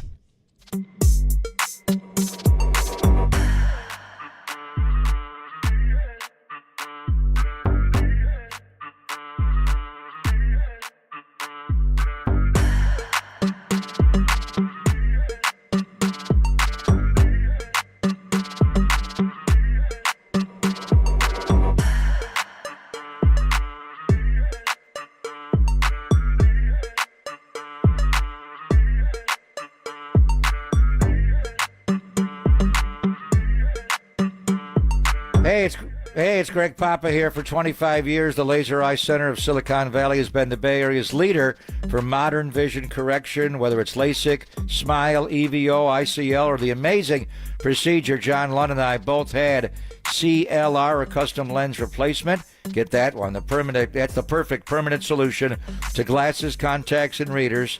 Plus, we're never going to get cataracts, I should say, or contacts for that matter, for the rest of our lives. With tens of thousands of procedures, you can trust Dr. Craig Bindi and his team to tell you which procedure is best for you. So go in and get the best eye exam of your life. Laser Eye Center's advanced vision analysis gives their doctors over 1 million data points to determine if you need CLR, LASIK, SMILE, or EVO ICL. Laser Eye Center's 25 years and tens of thousands of vision correction procedures has helped 100 of the NFL's players, pilots, surgeons, tech executives, and weekend warriors be at their top of their game, as well as radio talk show hosts. So stop hassling with those glasses, contacts, and bifocals and start enjoying perfect vision now. Book your free consultation today at lasereyeclr.com, lasereyeclr.com, or call 877-GET-2020.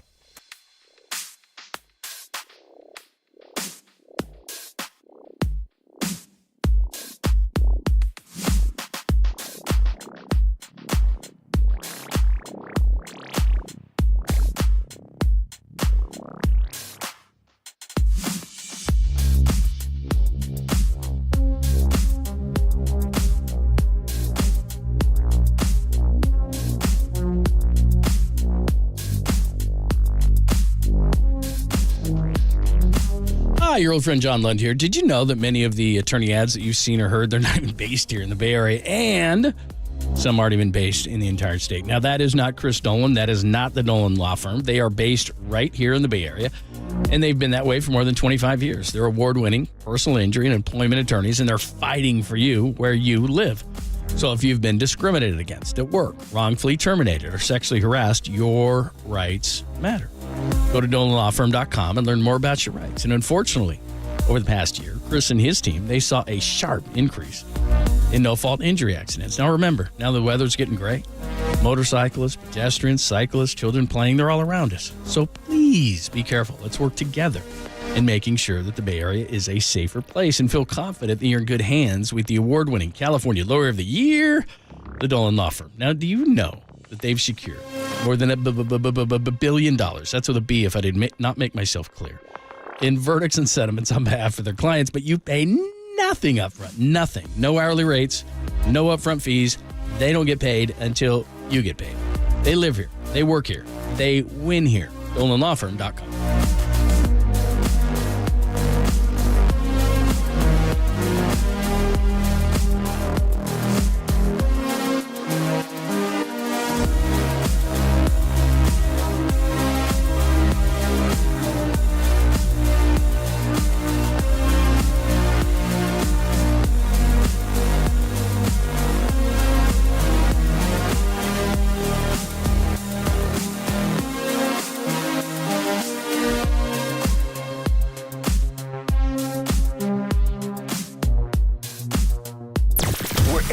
far around the globe. Stream your faithful home of 49ers football 24/7, 365 on KNBR.com. This is the sports leader.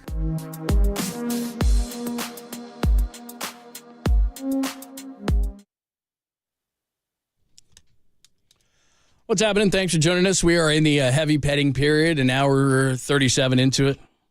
Matt Barrows at 1050. Because of this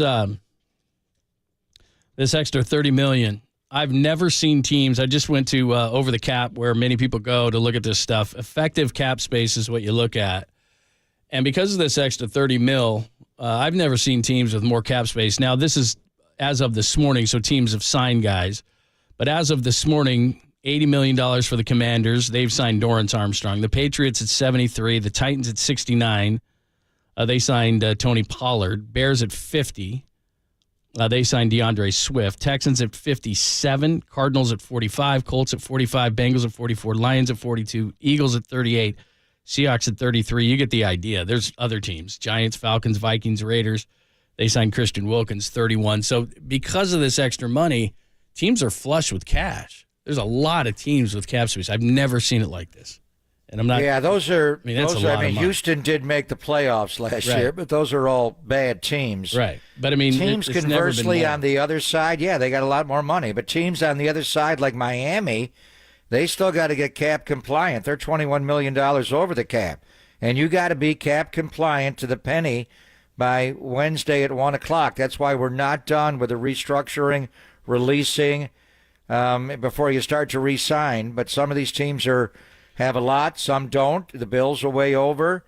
New Orleans, Baltimore over. The Niners, you look at their numbers, John, and there are projections that they're $10 million over. But which cap are you looking at? As David Lombardi informs us, the 49ers are rolling over $36 million that they did not use last year. You can roll over unused cap numbers from 2023 into 24, and that's $36 million, which leads you to have $296.6 million, not the $255.4.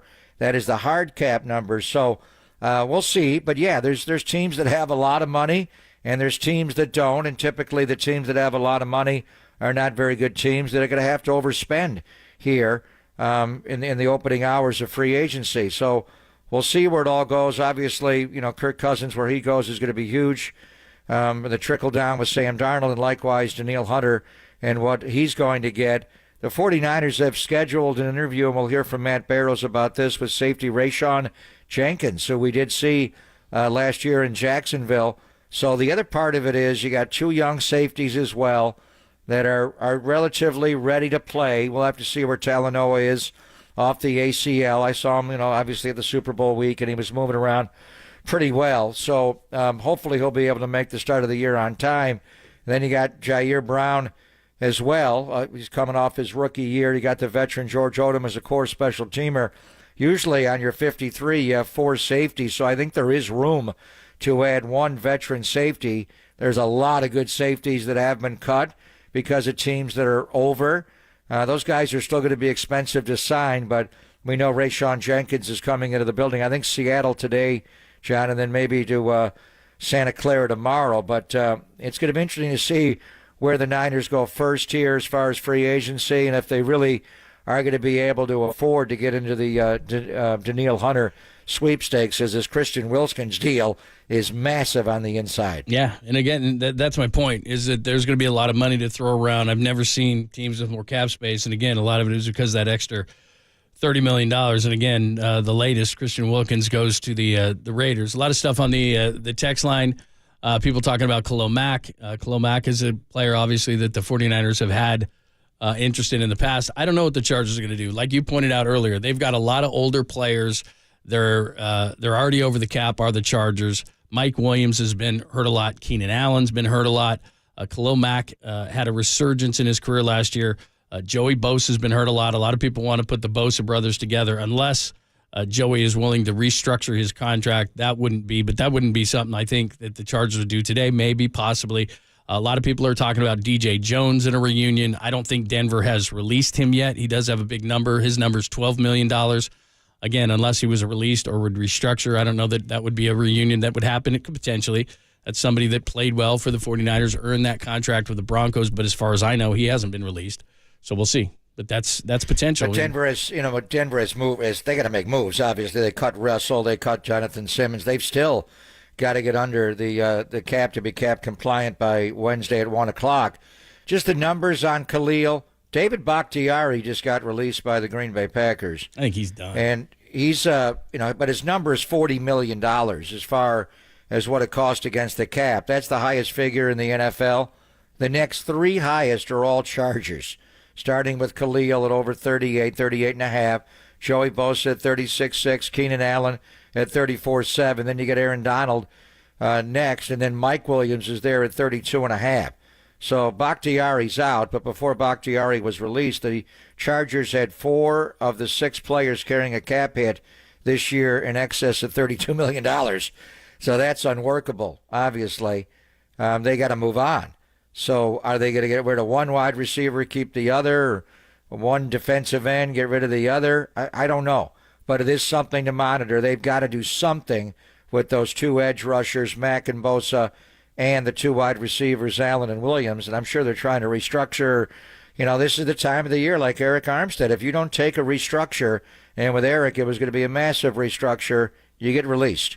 And then you go out and you find your wares on the open market. That's what this is for. And then if you don't, get signed, and the Niners love Eric Armstead. He's their Walter Payton nominee, 4 straight years, longest tenured player. He's a veteran in that locker room. His nickname is Blueprint because they all look at him for exactly how to be a pro, and especially in the D-line room. They don't want to let him go, but they don't want to pay him over $17 million.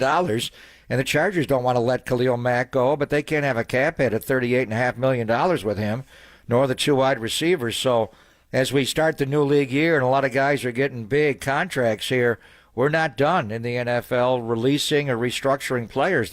Some of these guys have got to come way down. Yeah, no doubt about it. Look, he's missed 13 games the last 2 years. He has a knee issue, and you can't pay him that kind of money. And I wouldn't be surprised if the 49ers switched his money and went out and got an edge guy. And again, we're waiting on Denil Hunter. He's going to be a day one guy. I don't know if the 49ers have that kind of money because we just saw Christian Wilkins deal 4 and 110. I don't know exactly what that's going to be at when we see the exact numbers on it. But for a few years now, they've needed since D Ford's injury, they've needed somebody opposite Bosa. And they've paid him so much attention that they need a true threat across from him. And Armstead, when healthy, has been great. Hargrave was up and down this year. He had a little bit of an injury as well. But they need somebody opposite Nick Bosa who's an absolute true threat. And obviously, Denil Hunter would be that, but can you afford him? That's what it comes down to. They need somebody to get after the quarterback opposite Nick Bosa. Now, obviously, they need guys inside as well. But if you asked me, would you trade Armstead for a consistent threat in the outside? And I would. And that's maybe what they're going to do. Yeah, well, I mean, again, Denil Hunter's going to make way more money than that. And then you could still bring Armstead back on a greatly depressed contract. Just that the market will tell Eric Armstead who he is. And I think the issue is the knee. Torn meniscus they can fix. The plantar fasciitis is a problem. It's breaking him down the last couple of years, and it's causing other injuries as well. And he's just not been able to get over it. The knee injury actually was a bit of a blessing because it's allowed him time to get over the plantar fasciitis, at least some time to play effectively. But it's like razor blades in the bottom of his feet. It's terrible. And he's had it. He had it, 2022. He had it again this year. And teams are going to look at that closely and the Niners know the medical on these guys because they have them in the building. They know exactly what they're dealing with. So we'll talk to Matt Barrows about exactly how much money they have. Grenard, leaving and the amount of money that he got to go to Minnesota and the Wilkins deal to go to the Raiders inside is massive. So you may be able to, go get a guy like Bryce Huff, John, of the New York Jets, who I was looking at this weekend. And if you want someone that's like a D Ford, this guy is D Ford. He's a modern-day D Ford. He is just pure speed off the edge. He gives you the shoulder dip. He's not a 3-down player.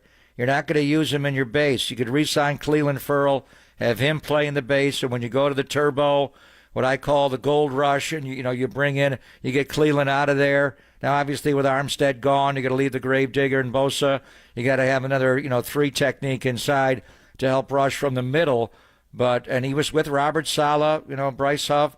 He just fits the mold in so many ways, John, and economically, he may be able to come back to you. He had 10 sacks this year, up from 7.5 his first 3 years in the NFL. He does get splash plays behind the line of scrimmage with 10 tackles for losses. But he's just, if you can't, excuse me, I'm getting my voice all out of it. If you can't afford Denil Hunter, and I think that's where we're at right now, how much money do you have to give him? Because he's going to make an obscene amount of money, and he's a 3-down player who should get that money. You know, could you be back in the ballpark with Bryce Huff, who probably won't make, John, as much as Grenard got from, to leave Houston to go to Minnesota. So now you're looking at the other edge guys outside of Denil Hunter if Hunter's just too expensive. All right, let's talk to our good friend Matt Barrows about what's going on. Who are they targeting? What's going on? What is he hearing? And we'll get his reaction to what we've seen so far in the first almost 2 hours of the heavy petting period. We'll talk to Matt Barrows from The Athletic next, only here on the Sports Leader.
As a homeowner, you may be wondering what's the best options are for you for comfort, efficiency, and style. Fortunately, Golden State Window and Door Design can take the guesswork out of the process. During their 70 years of operation, Golden State has learned how to make upgrades to your home easier, even enjoyable. First of all, they work directly with contractors and professional builders, removing some of the legwork you don't want to or don't have time for. With their extensive inventory and vendor list, they can offer a good number of price options on energy efficiency. As a Marvin Direct retailer, you'll receive competitive pricing on exceptional window solutions. They partner with Trex to provide outdoor deck installation videos with their website, GSTV Link, Golden State TV Link. See many other options at goldenstatelumber.com. Then click Products for Windows and Doors. When you're ready to impress your clients, click Request an Appointment to bring them in to choose the appealing options. At Golden State, as we say, when you succeed, we succeed.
Listen to the sports leader anywhere, anytime. Download the all-new KNBR app. We are your proud home of 49ers football. KNBR 104.5 FM and 680 AM.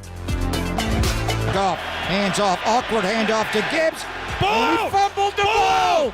He got hit, he fumbled the ball. The 49ers have the ball! Bang! Eric Armstead recovers the fumble. Not a clean handoff by Goff. As he ran into Gibbs, then Gibbs got hit. He fumbled the ball, and Eric Armstead took it. Maybe Tim Ryan's best ball out. May have broken your eardrums, Pop. That was a biggie, John. They don't come back and win that game without the front tip rip. A T-gip, just a tip. But the recovery, Eric Armstead lost a lot of snaps late in the year with that meniscus and the plantar fasciitis, but he also had a sack of Patrick Mahomes in the Super Bowl, so we're wondering about where he's at right now in limbo. The longest tenured 49er, or is he even a 49er currently? All right, we may have seen the last of number 91. Lots of guys moving on to their new teams, the latest being Christian Wilkins going to the Raiders, so we'll talk all about it and what's on the burner for the 49ers. Are they in for any of these big names? Matt Barrows joins us from The Athletic, of course. He joins us courtesy of the Uma Guest Line. What's happening? How are you? Oh, I'm monitoring Twitter just like everybody else. It's all starting to happen. I think around this time of day, a year ago, is when they agreed to a deal with Javon Hargrave. So if you're looking for that big splash, it's probably going to come in the next few hours. All right, we don't want to take you too far away from Twitter, and we're monitoring too. So if anything happens, we got a bunch of guys on this thing. We don't want you to miss anything. But let's start with Eric Armstead. Are you surprised by this move? What do you think happens here? Yeah, I mean, I'm not surprised. I mean, he was circled as a guy that they could approach to see if he wants to restructure his deal, basically take a pay cut. And Tim Calcami and I talked about this the other day. I thought that he would be very reluctant to do that, considering what you guys just mentioned, that he played injured in the playoffs. He played really well in the Super Bowl. His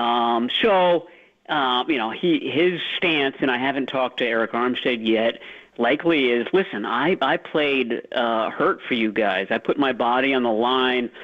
I'm not going to take a pay cut after what I did for the team in January and February. So they're at loggerheads now. The question becomes, though, if he does become a free agent, and that hasn't happened yet. He's still a member of the 49ers. He hasn't been granted his release at this point. But if he did, what kind of deal would he get on the open market? And is the offer that the 49ers have made for him as high or higher than what he gets as a free agent? And if it is, then does he come back and kind of sign that lower deal that the 49ers wanted all along? So I don't think it's 100% certain that we've seen the last of Eric Armstead. Meanwhile, Tyler Biadasz, the longtime center of the Cowboys, Adam Peters just gobbled him up to join the Washington Commanders. Tony Pollard also leaving the Cowboys. They've lost a couple today. As you noted, it was about an hour into our show last year that we got the news about Javon Hargrave coming to the Niners, and this year's version is Christian Wilkins, Matt, going to the Raiders, and it's a much bigger deal. The Gravedigger got $84 million for 4 years. Christian Wilkins got $110 million for 4 years from the Raiders, 84.75 guaranteed. We'll see on the fully guaranteeds later, which leads to if you're going to pay that much money for an interior lineman, and Jonathan Grenard has gone to Minnesota away from Houston, Denil Hunter is going to be on the move here, and we're all looking at Denil Hunter. What kind of money could he get? If Wilkins makes that kind of money inside, what is Denil going to get? And do the 49ers realistically have enough money, even with possibly releasing Armstead between now and Wednesday at 1 o'clock, to be a serious player for Denil Hunter, Matt? I think so. I think that Hunter's salary is going to come in closer to Grenard's, and I want to say that Grenard's APY, average per year, is $19 million, and I think that's doable for the 49ers. I mean, $19 million wouldn't be, but you can structure it in such a way that you could fit it.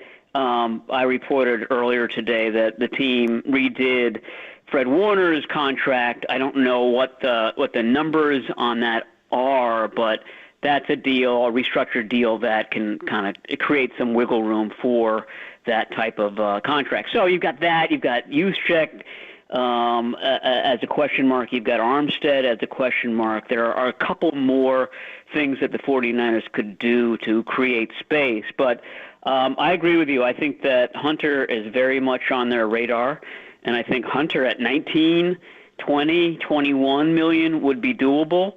And if it's not, then I think everybody's focus ought to go to Joey Bosa, because if he gets cut by the Chargers, that would be obviously a really nice fit. I know one guy on the 49ers who would love a scenario where Joey Bosa is the bookend at one of those defensive end spots. So those are sort of the two most intriguing names, I think, right now, if you're a 49ers fan. Denil Hunter and Joey Bosa. So to be clear, Matt, you'd think Denil Hunter's going to make less money than Christian Wilkins just got?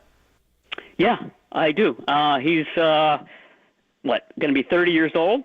I mean, I don't know. I mean, I had him circled as a $20 to $25 million guy when free agency began. Obviously that can go up, but I thought that he and Greenard were kind of similar. Let's delve into Joey Bosa a little bit, just because everybody would get excited to hear that. And a couple of years ago when he was a free agent, I remember they had Hard Knocks and they were having contract issues, and it was like, well, maybe.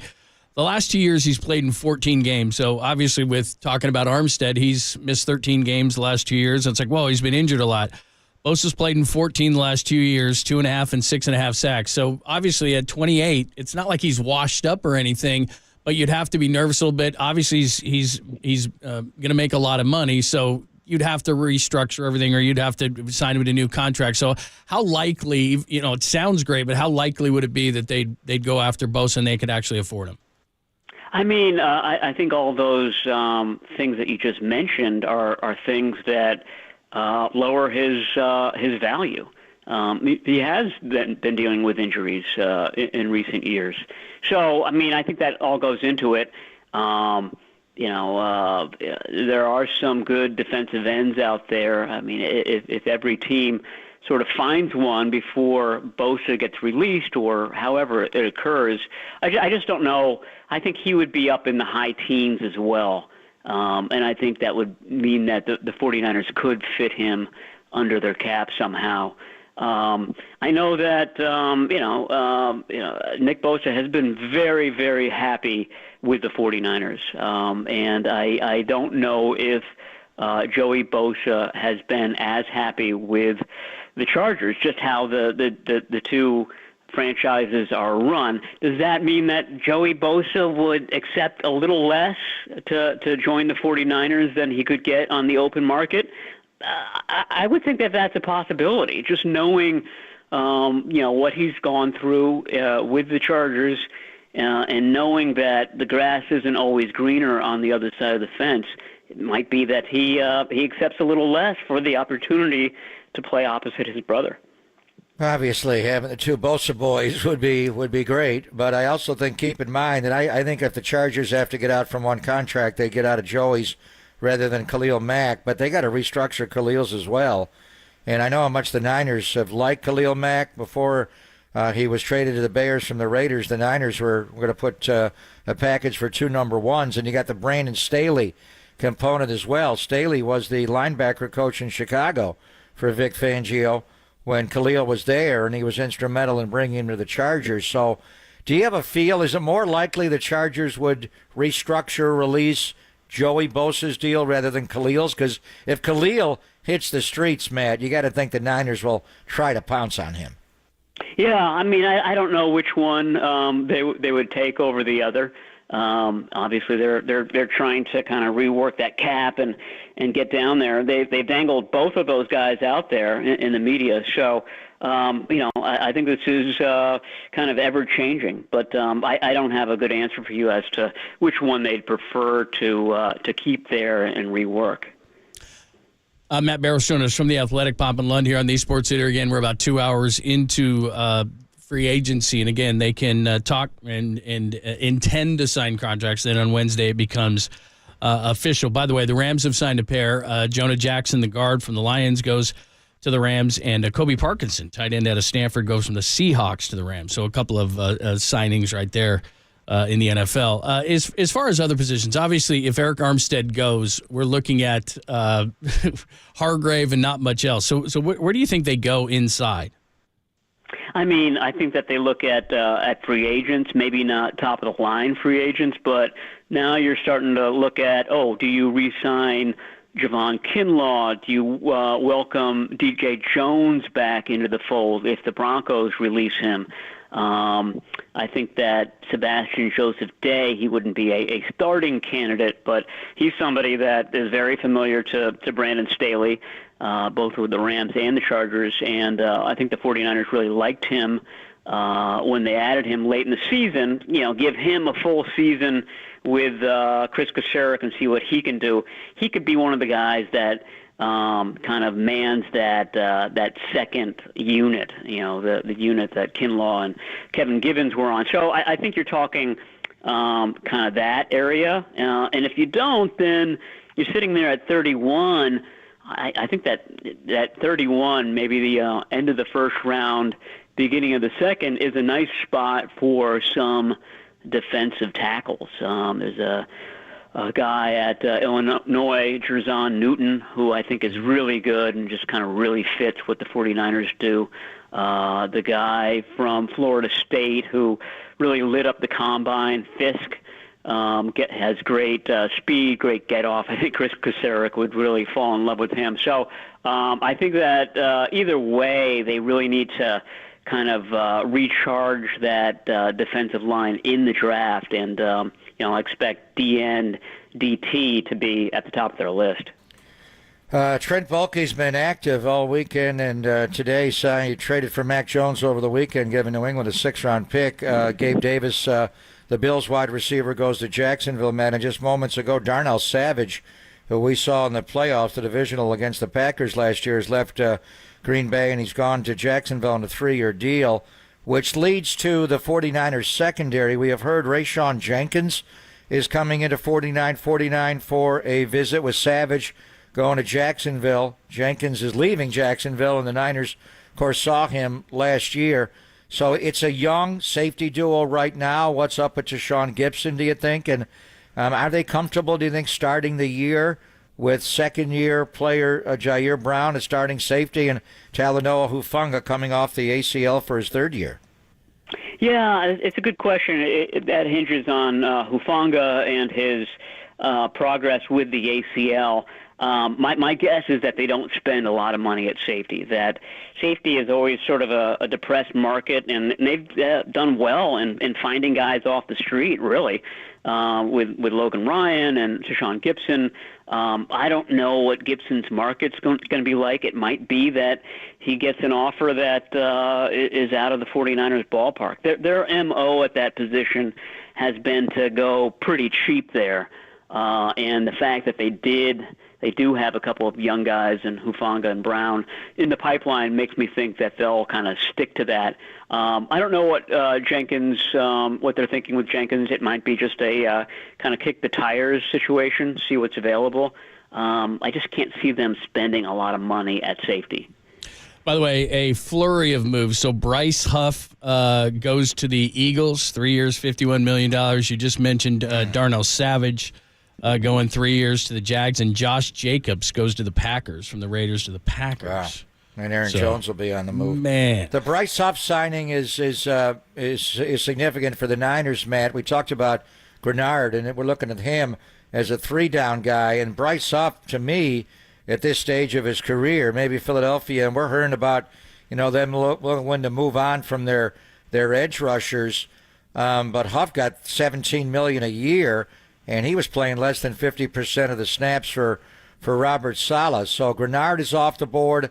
Huff is off the board. I mean, is it possible the Niners could get in play if the Eagles move on from one or two of their edge guys to make a trade there now that Grenard and Huff are out there, and maybe Denil Hunter's just too pricey? Yeah, I mean, Josh Sweat sticks out to me because he's a D-end, and he would be a nice bookend to Nick Bosa as well. I remember the 49ers did a lot of work on Josh Sweat. I guess it was the 2018 draft. I can't remember which draft it was, but the question with Sweat was that he had a knee issue, and the 49ers sent their defensive tackle or defensive line coach out to Florida to work him out before the draft. And I don't think that knee injury has been bothersome to him throughout his career. So he's a guy that jumps out. Hassan Reddick, he might be a little bit too light to be an every down defensive end in the 49ers system, but boy, he's been effective on the edge for the Eagles in recent years. The 49ers know all about that. I never thought that Bryce Huff would be, a guy that the 49ers look at because he is, what is he, like 250 pounds? As you noted, he wasn't an every down player for the Jets. I think he played like 42% of the snaps. To me, the 49ers, the missing element at D-end is a bigger guy that can play 75% of the snaps like Nick Bosa does. And I think Joey Bosa does that. I think Denil Hunter does that. I think Josh Sweat does that. So those are three guys that I think would appeal to San Francisco. On the other side of the ball, I know we're talking about edge and we're talking about Armstead. We're talking about the defensive line. What does Colton McKivitz mean? Does that mean he's going to be the right tackle? Are they going to be looking at a guard possibly in the draft or maybe in free agency? It looks like most of the guards have been gone, but what do you see on the right side of the offensive line? Yeah, a lot of people are freaking out over that Colton McKivitz move, but it's not a gigantic move. It doesn't mean that he's locked in as the right tackle for the future. It means that he's on the roster for a couple more seasons, and that he would be an ideal kind of swing tackle piece, a guy that can play left and right just as easily. I mean, the way I see it setting up is the 49ers using that top pick, number 31, maybe to vault up a little higher. I don't know, but it's a good tackle. It's a good draft for offensive tackles, and you can't say that every year. So this would be the year where you find an offensive tackle, and maybe that guy comes in and competes for right tackle as a rookie. But I think the idea would be that guy, whoever you get, if you do spend your first rounder on a tackle, is the guy who eventually takes over for Trent Williams on the left side. Tyler Guyton is a guy that jumps out to me. He's got good movement skills, could sort of do those Mike McGlinchey things that he did in the running game for the 49ers. Played at Oklahoma, so he would have something to talk about with Trent Williams, who would be a natural sort of master-apprentice relationship until Williams was ready to hang up the cleats. And he may be there at 31. He only ran a 5.15 40. They thought he was going to run quicker, so we'll keep an eye on that. On the other side, staying on the offensive side, the big position, obviously, at quarterback. So Brandon Allen, the Niners did re-sign him. I would prefer him to be the number 3 and not the number 2, but that's going to be up to what Sam Darnold does today, tomorrow, or Wednesday. And we're keeping an eye, obviously, on Kirk Cousins if he leaves Minnesota and goes somewhere else. There is a rumor out there the Vikings may pounce on Sam and pay him, to compete more aggressively for the starting job. Are you confident or not? I know they want to re-sign Sam Darnold, but do you think somebody out there is just going to make him too extravagant of an offer, Matt?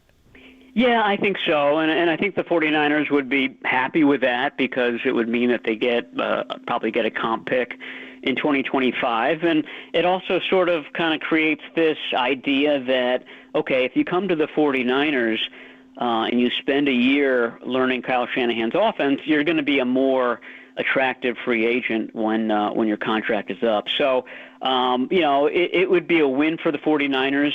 If he did move on, I assume that Brandon Allen is the number 2 guy moving forward. And I thought that this might be a good year for the 49ers to draft a quarterback. There are 2 guys that kind of stand out in the middle rounds. One is the South Carolina quarterback, Spencer Rattler, and the other is the Tulane quarterback, and I can't pull his name. His name is Michael Pratt. Yeah, he's got both of these guys have a lot of Brock Purdy qualities to them, and would be good fits as the number 3 as rookies. I'm here for you, man.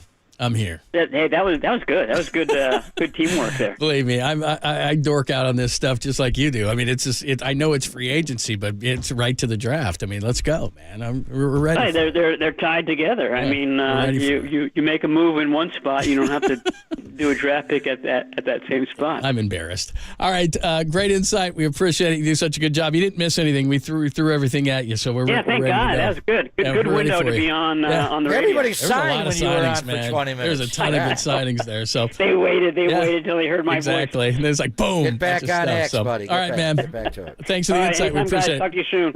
All right, that is the great Matt Barrows from The Athletic, and he'll keep you up to date on everything, the whole crew with David Lombardi, and the guys do a great job.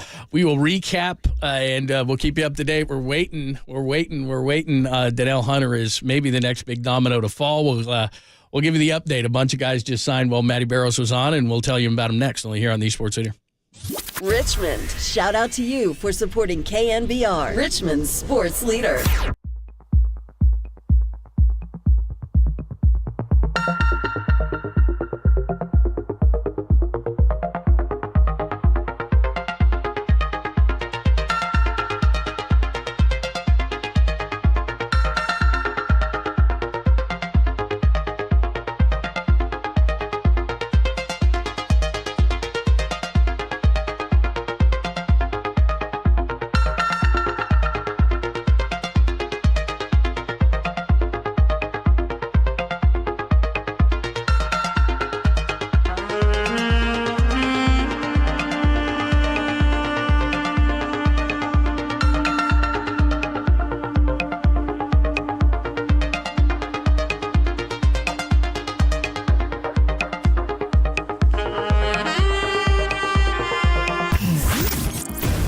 What's trending now? Trending now. On KNBR.com. Michael Lombardi joined Murph and Marcus this morning to discuss the 49ers' approach to free agency and how Christian Wilkins is the perfect fit, but he went to the Raiders. Those podcasts and more are trending right now on KNBR.com, the KNBR app, and the live stream on YouTube.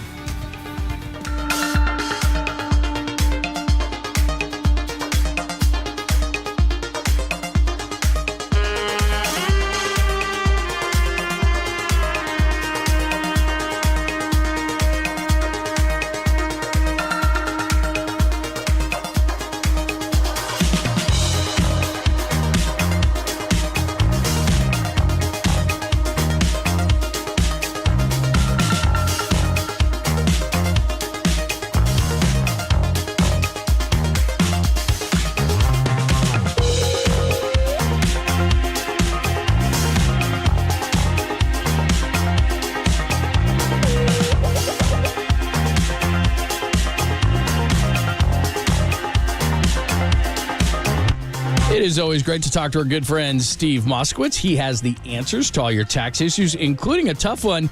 Steve, what do you do if you can't pay your taxes? You call us and let us take care of it. It's a very, very frequent situation. You're not a bad person. You're not an axe murderer. You just can't pay your taxes. So don't go to the extremes. A lot of times the bills are wrong. Just because the IRS sends you a bill doesn't mean you owe that. And just last week on your air, I was talking about one of your listeners who called, big bill, 6 figures. He didn't know a penny of it. So the idea there is you contact the IRS, say, hey, my client doesn't know the money, correct your records. But what if you do owe the money? Don't stick your head in the sand. Let us take care of you. The IRS has all these new agents. You don't want them coming in, ruin your life, your business, your marriage. You have so many good options. You have so many rights. We have a free attorney-client privilege consultation. We'll explain all of them to you. And then if you'd like us to, we'll go ahead and do everything for you so you don't have to talk to the IRS, deal with them, have anything to do with them. And here's what we want. We want to take your tax problems away from you and hand you back a normal life. Call right now if you can't pay your taxes, 888-TAX-DEAL. That's 1-888-TAX-DEAL. Or simply go to MoskowitzLLP.com.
Listen to the sports leader anywhere, anytime. Download the all-new KNBR app. Now back to Papa and Lund live from the KNBR Casino Matrix Studio. Casino Matrix Progressive Jackpots are here. Where are you? Just drop in. Please play responsibly. 1-800-GAMBLER. Thanks for hanging out on a Monday. Here's what's coming up. We'll give you a quick update on the Warriors weekend. It was not good, and they're playing tonight against San Antonio. So an update on where they stand with, 19 games left to go. We'll do that at the bottom of the hour, then ask Papa anything at all about NFL free agency or whatever else is on your mind. You can start that up. The Golden State Lumber and Building Materials text line at 808-KNBR, 415-808-5627. Either call in or text. And again, new teams so far. I got to take a deep breath on this. Mitch Morse, center, goes from the Bills to the Jags. Mac Jones gets traded from the Patriots to the Jags. Russell Wilson is a Steeler. DeAndre Swift with his first signing this morning, just a couple of minutes after 9 local time. Eagles to the Bears. Jonathan Grenard, one of the edge rushers. Texans to the Vikings. Tony Pollard from the Cowboys to the Titans. Dorrance Armstrong from the Cowboys to the Commanders. Gabe Davis, big play threat for the Bills, to the Jags. Kristen Wilkins, Dolphins to the Raiders. Jonah Jackson, guard from the Lions to the Rams. Kobe Parkinson, Seahawks to the Rams. Bryce Huff, edge rusher, goes from the Jets to the Eagles. Josh Jacobs, the former Raiders running back, goes to the Packers. And again, these are all can be signed on Wednesday, agreed to today, and Darnell Savage, Packers to the Jags, unless something has happened while I've been reading this. And, of course, Eric Armstead, the big story. He has not officially been released. Could be his agents could be kind of poking around to see what his market is, but that was the big story, of course, and that happened last night. So we shall see, but nothing is official with Eric Armstead. What jumps out at you amongst all of that? Josh Jacobs going to the Packers is, and we know they want to move on from Aaron Jones. They haven't done it yet, but I think they will. And then they could keep Aaron Jones and restructure his deal. A.J. Dillon is a free agent. He didn't play against the Niners in the divisional playoff game, but you're always looking at, Bryce Huff going to Philadelphia and what are they going to do with their edge guys. There was a report over the weekend about, Reddick and Sweat being available via trade, and they got the guy we were looking at, Bryce Huff, and he does fit what Philadelphia does as an edge guy. And, obviously the Rams are fortifying their offensive line, and Tyler Lockett re-signed in Seattle. But and we'll keep an eye on the Lions and what they do as well, John. But I think Green Bay, Gutekunst and Matt LaFleur, they had the 49ers down. They played a heck of a game. They went into Dallas, into Arlington, and beat the Cowboys. And their team with those young group of wide receivers and eligibles, they got so many good ones. Obviously Watson and Dobbs and Reed and Melton and Heath and Wicks. It goes on and on and on. And the tight end, Musgrave, and then it's the running game. And Aaron Jones, he turned 30, so he's someone they're looking to phase out. They had made him take a major pay cut this past year, and the word was they were going to do it again. I don't know what they're going to do with him now, but they just got Josh Jacobs, who we saw, when the 49ers played them on Jan 1, the 22 year, Jan 1 of 23, and he had some injuries last year and he had some issues. But he is a tremendous three-down running back. He's not quite Saquon Barkley as a route runner, but he's good. He does not come off the field. He blocks. Obviously, as a runner, he broke Marcus Allen's record for rushing yards in the 22-year with the Raiders. So the Green Bay Packers, John, are a team. They did lose the safety Darnell Savage to Jacksonville and Trent Baalke, but they're a team you got to keep an eye on in the NFC. And Aaron Jones is a good player. But Josh Jacobs led the league in rushing a couple of years ago, and that is the essence of their system there with Matt LaFleur. It's the Kyle Shanahan system. So that is a significant signing. We talked about the running back market being depressed. We've had 3 running backs go early today. DeAndre Swift went immediately from Philadelphia to the Bears. I think he was the first signing. He was. Or the first guy to agree to a deal. And then Tony Pollard, Rand Carthon got him to go back home to Tennessee. And now the Raiders losing. And we thought they would lose Josh Jacobs the way the negotiations broke down last year. But the Green Bay Packers getting the former rushing champion, a major upgrade for them. All right, give us your thoughts. Again, we'll do this at 50 past the hour. Any questions, thoughts, somebody you'd like to see the 49ers grab a position? You want to talk about Eric Armstead? Should the 49ers bring him back? What do you think is going to happen in that situation? Again, 415-808-5627, 415-808-KNBR. You can both hit us up on the phone lines there or the Golden State Lumber and Building Materials text line at 415-808-5627. But let's shoehorn in a little bit about the Warriors. Not good against the Spurs on Saturday night, and the Spurs shot the lights out. You got to give them credit. And now they get the return of their big star tonight. So we'll get into that conversation coming up next. How long is Steph going to be out? We'll quickly get into that. If anything happens on the signing front in the NFL, of course, we'll jump in with some breaking news. We'll do that coming up next, only here on the Sports Leader.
Listen to the sports leader anywhere, anytime. Download the all-new KNBR app. Now back to Papa and Lund live from the KNBR Casino Matrix Studio. Casino Matrix Progressive Jackpots are here. Where are you? Just drop in. Please play responsibly. 1-800-GAMBLER.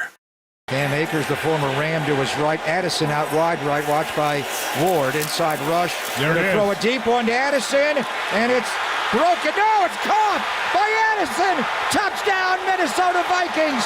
He took it away from Charvarius Ward. Ward went for the pick on him like he got earlier in the game, and right at the contact point, Addison pulled the ball away, spun out of it. It's not quite a Minneapolis miracle, but how did they score a touchdown there? We'll get to the Warriors because I know you made the wardrobe change, but the latest, literally right when we went to break. Kirk Cousins is doing as well, John, a wardrobe change. Wow. How about that? Kirk Cousins to the Falcons. When they make the free agency, man, they usually don't go back. So Kirk Cousins to the Falcons, which could mean your guy Sam Darnold to the Vikings, because we had heard that last week. So we shall see where the Minnesota Vikings go. But how about that? How much he got? It's a 4-year deal with Atlanta. Cousins has made, I think, $231 million. Yeah, if there was a business Hall of Fame, Kirk Cousins would be in it. Well, he kept getting franchise tagged in Washington every year, but he's obviously become in that game. You just heard the Monday night game against the 49ers, and he wound up tearing his Achilles tendon the week after at Soldier Field in Chicago, and it was an innocuous play, but he had a tremendous game. He threw for 378 in the Niners, the 2 touchdowns to Jordan Addison, the one you just heard right before halftime on the cover 0 blitz, which got Steve Wilkes in trouble. But he's at the top of his game, and now again, we're looking at NFC teams. Atlanta was not a playoff team, John, but they have so many weapons around the quarterback position. They got Pitts at tight end. They got London at wide receiver. They got Bijan Robinson at running back. And now they've got the quarterback to put it all together. They've got the new head coach. Are they going to be a playoff team this year? How does this change the power in the NFC South?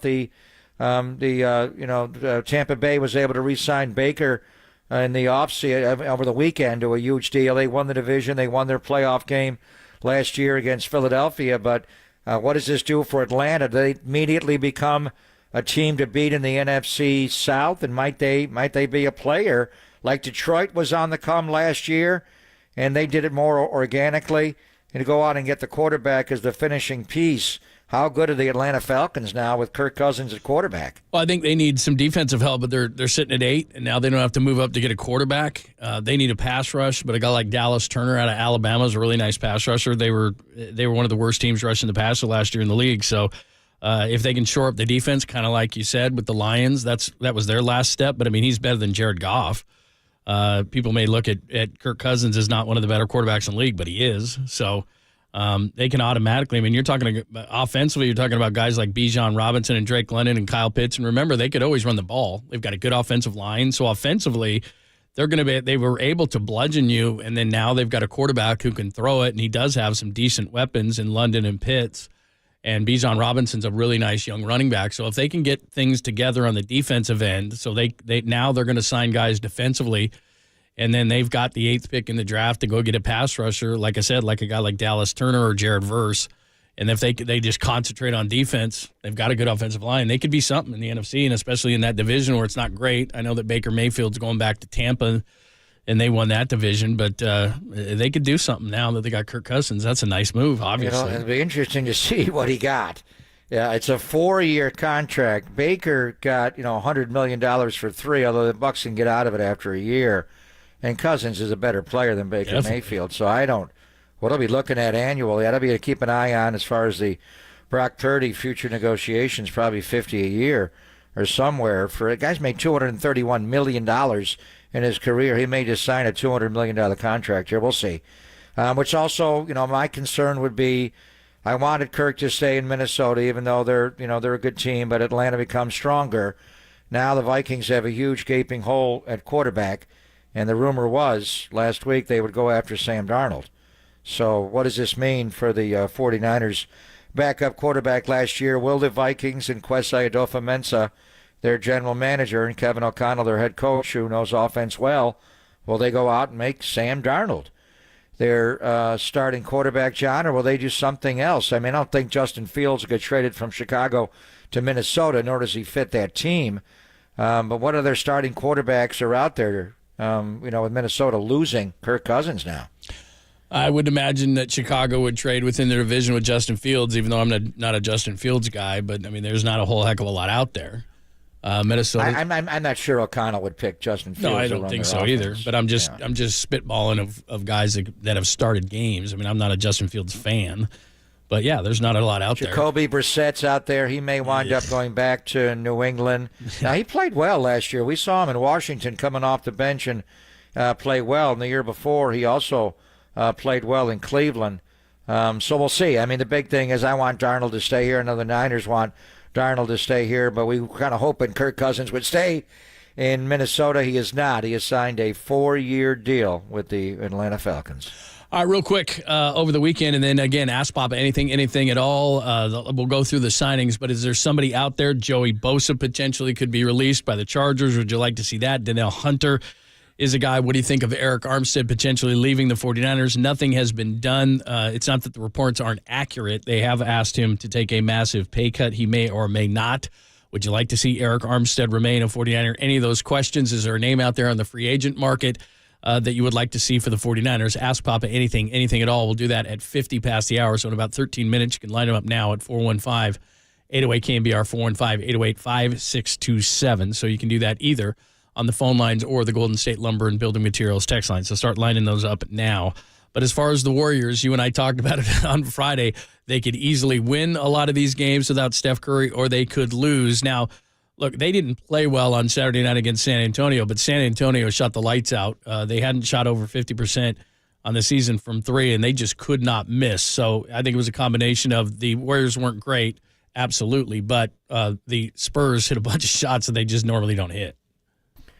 Well, they were open. The Warriors did not guard. Defensively, it was wretched. And Steve Kerr did make the lineup changes we suggested on Friday when we heard about Steph. And we got good news during our show during the 4 hours that Steph Curry's ankle sprain is not that bad. He did miss Saturday against San Antonio. He's going to miss tonight. They're going to reevaluate him tomorrow. But it's possible he could play in Dallas or against the Lakers on Saturday, and those games are big. But without Steph, we thought you got to make broad changes to the starting lineup, not just Chris Paul, but I wanted Trace Jackson-Davis and I wanted Klay Thompson in the starting lineup. They wound up doing both indirectly. Jackson-Davis did start the game, and then Klay started the second half, and they took Jackson-Davis off the floor. So he's looking at it like the Trace Jackson-Davis lineup is better defensively, the Klay lineup is better offensively. Hell, they couldn't score in the first half. They had 43 points at halftime, and they wound up playing better in the second half offensively. Klay went back into the lineup. Klay was aggressive to score, and he had to score. He had 27 points. Kuminga was aggressive later in the game and scored 26. But Klay was hunting for shots. He was not coming to them naturally. They were just out of sync on both ends of the floor. And offensively, the first half allowed San Antonio to get stops, and the Warriors defensively were just terrible. The rotations, the San Antonio, and they brought the ball movement, body movement to the NBA at that level before Steve Kerr got here, and they won Papa's last championship, and they don't have those kind of players anymore. Victor Wembanyama did not play in the game. He is going to play tonight, but they moved the ball. They just got open shot after open shot. And that's why they shot over 51% on both twos and threes. Not only on the three line, where they were 17 of 33, but they shot 51% from the game. So the Warriors, I mean, Steph's a good defender, and he helps you play defense because he scores 27 a game. So you're taking the ball out is a big difference if you're getting stops to score on the other end. But they have got to play better defensively. San Antonio, every time the Warriors mounted the run, the Spurs scored. And they swing it, and they get out of double teams, and they just did not play well defensively. So they got to start with stops tonight. We'll see if they change the game plan much, John. I would like to see him go to the lineup, I thought, and they played Wiggins off the bench. But they started Jackson Davis to start the game and Clay off the bench. Then at halftime, they flipped it. Just start them both. Pajemski's in a bit of a funk right now. He's having a hard time scoring around the goal. He had one where he changed his pivot foot or pivoted off the anchor foot in the lane. I thought he was going to call for a 3-second violation. It took him like 10 seconds to get a shot up. He's having a hard time scoring around the rim with length, and he's taking that Tommy Heinsohn hip hook, and it's not going in. You want floor balance because you don't want all your best players starting. But with Higgins coming off the bench, you have Moses Moody. Quinones played all right, and you got Sharich. I don't know, but I'd like to. They got to get off to a better start tonight. I say just roll with your best group right now and bring Pods off the bench with Higgins and start Klay Thompson and go to that lineup where it's CP3 and Klay and Trace Jackson Davis and Kuminga and Draymond. But it starts on the defensive end, John. The Spurs scored 126 points on Saturday night. They had 30 points in every single quarter.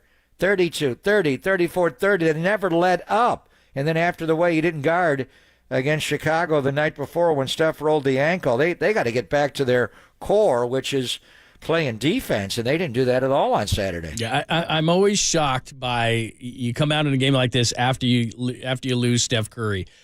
And you can do this in short spurts when you lose a key player like this or the key player, is you at least come out with energy. You at least come out with effort. Everybody kind of gets together and says, look, we're missing this guy. And so you come out, and for a short period of time, a few games, 3 games, 4 games, 5 games, you can come out and you just exert that much more energy, and they just didn't. To me, I thought, they're going to at least come out on fire. They may not be as good, but you'll come out with more energy when you lose a guy like that, and they just didn't. You'll play harder. You'll play with more energy. And it was so confusing to me that they didn't. What do we got now? We got Saquon to the Eagles, according to Shefty. So obviously that's a good one. I thought he'd go to either Dallas or Philadelphia. So that is a major. That was the rumor. Well, now they got Bryce Huff and Saquon Barkley, so the Eagles are making moves. Well, Saquon is a difference maker. I mean, Bryce Huff is a good pass rusher, and that may open it up for them to move on from Reddick or Sweat.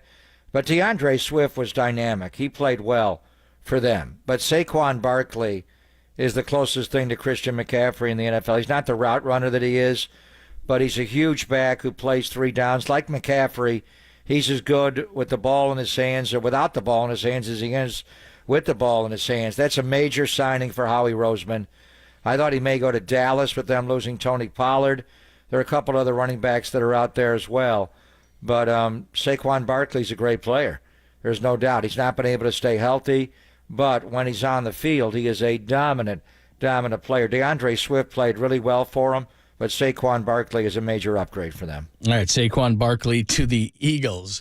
So, again, we're about almost 3 hours into this thing, about 2:45 into this thing, and we will recap everything that has gone on so far. The big one, Kirk Cousins leaves the Vikings and goes to the Falcons. By the way, Diana Rossini is already saying that the Vikings could be in it for Sam Darnold. We learned that last week, so that could be the one. And the 49ers could be losing their backup quarterback, much to your chagrin. So we'll keep you up to date on that one as well.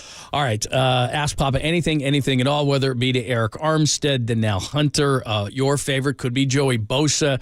Would you like to reunite the Bosa brothers? What one free agent would you like to go to the 49ers? Maybe you haven't heard the list of who has signed. It's been fast and furious, and what we will do is we will recap it for you. Who would you like to see the 49ers sign? Christian Wilkins? No, he's already off the board, so we'll recap it for you. One of the Bosa boys, maybe it's Khalil Mack. Maybe you'd like to have Eric Armstead back. What is the one free agent that you would like? There is still a lot left, but we will recap them coming up next. Maybe you got a question on the Giants. By the way, J.D. Davis officially released by the Giants, so that is official. And by the way, Alex Cobb, Susan Slesser has video of it. Alex Cobb has returned to the mound, started throwing today. He's throwing now. And Barkley's deal, John, 3 years, $37.75 with the Eagles. Any idea how much Cousins got in the 4-year deal? Are we hearing that? It's got to be. Seen. Damn, it's going to be a big number for him. All right, ask Papa anything at all. 415-808-5627, 415-808-KNBR. We'll get to it next, only here on the Sports Leader.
Oh my gosh! So Kirk Cousins See got the numbers on Cousins? Wow. 4 and 180, $100 million guaranteed. That's 45 per season, and he got 50 to sign. So his career earnings are over $330 million.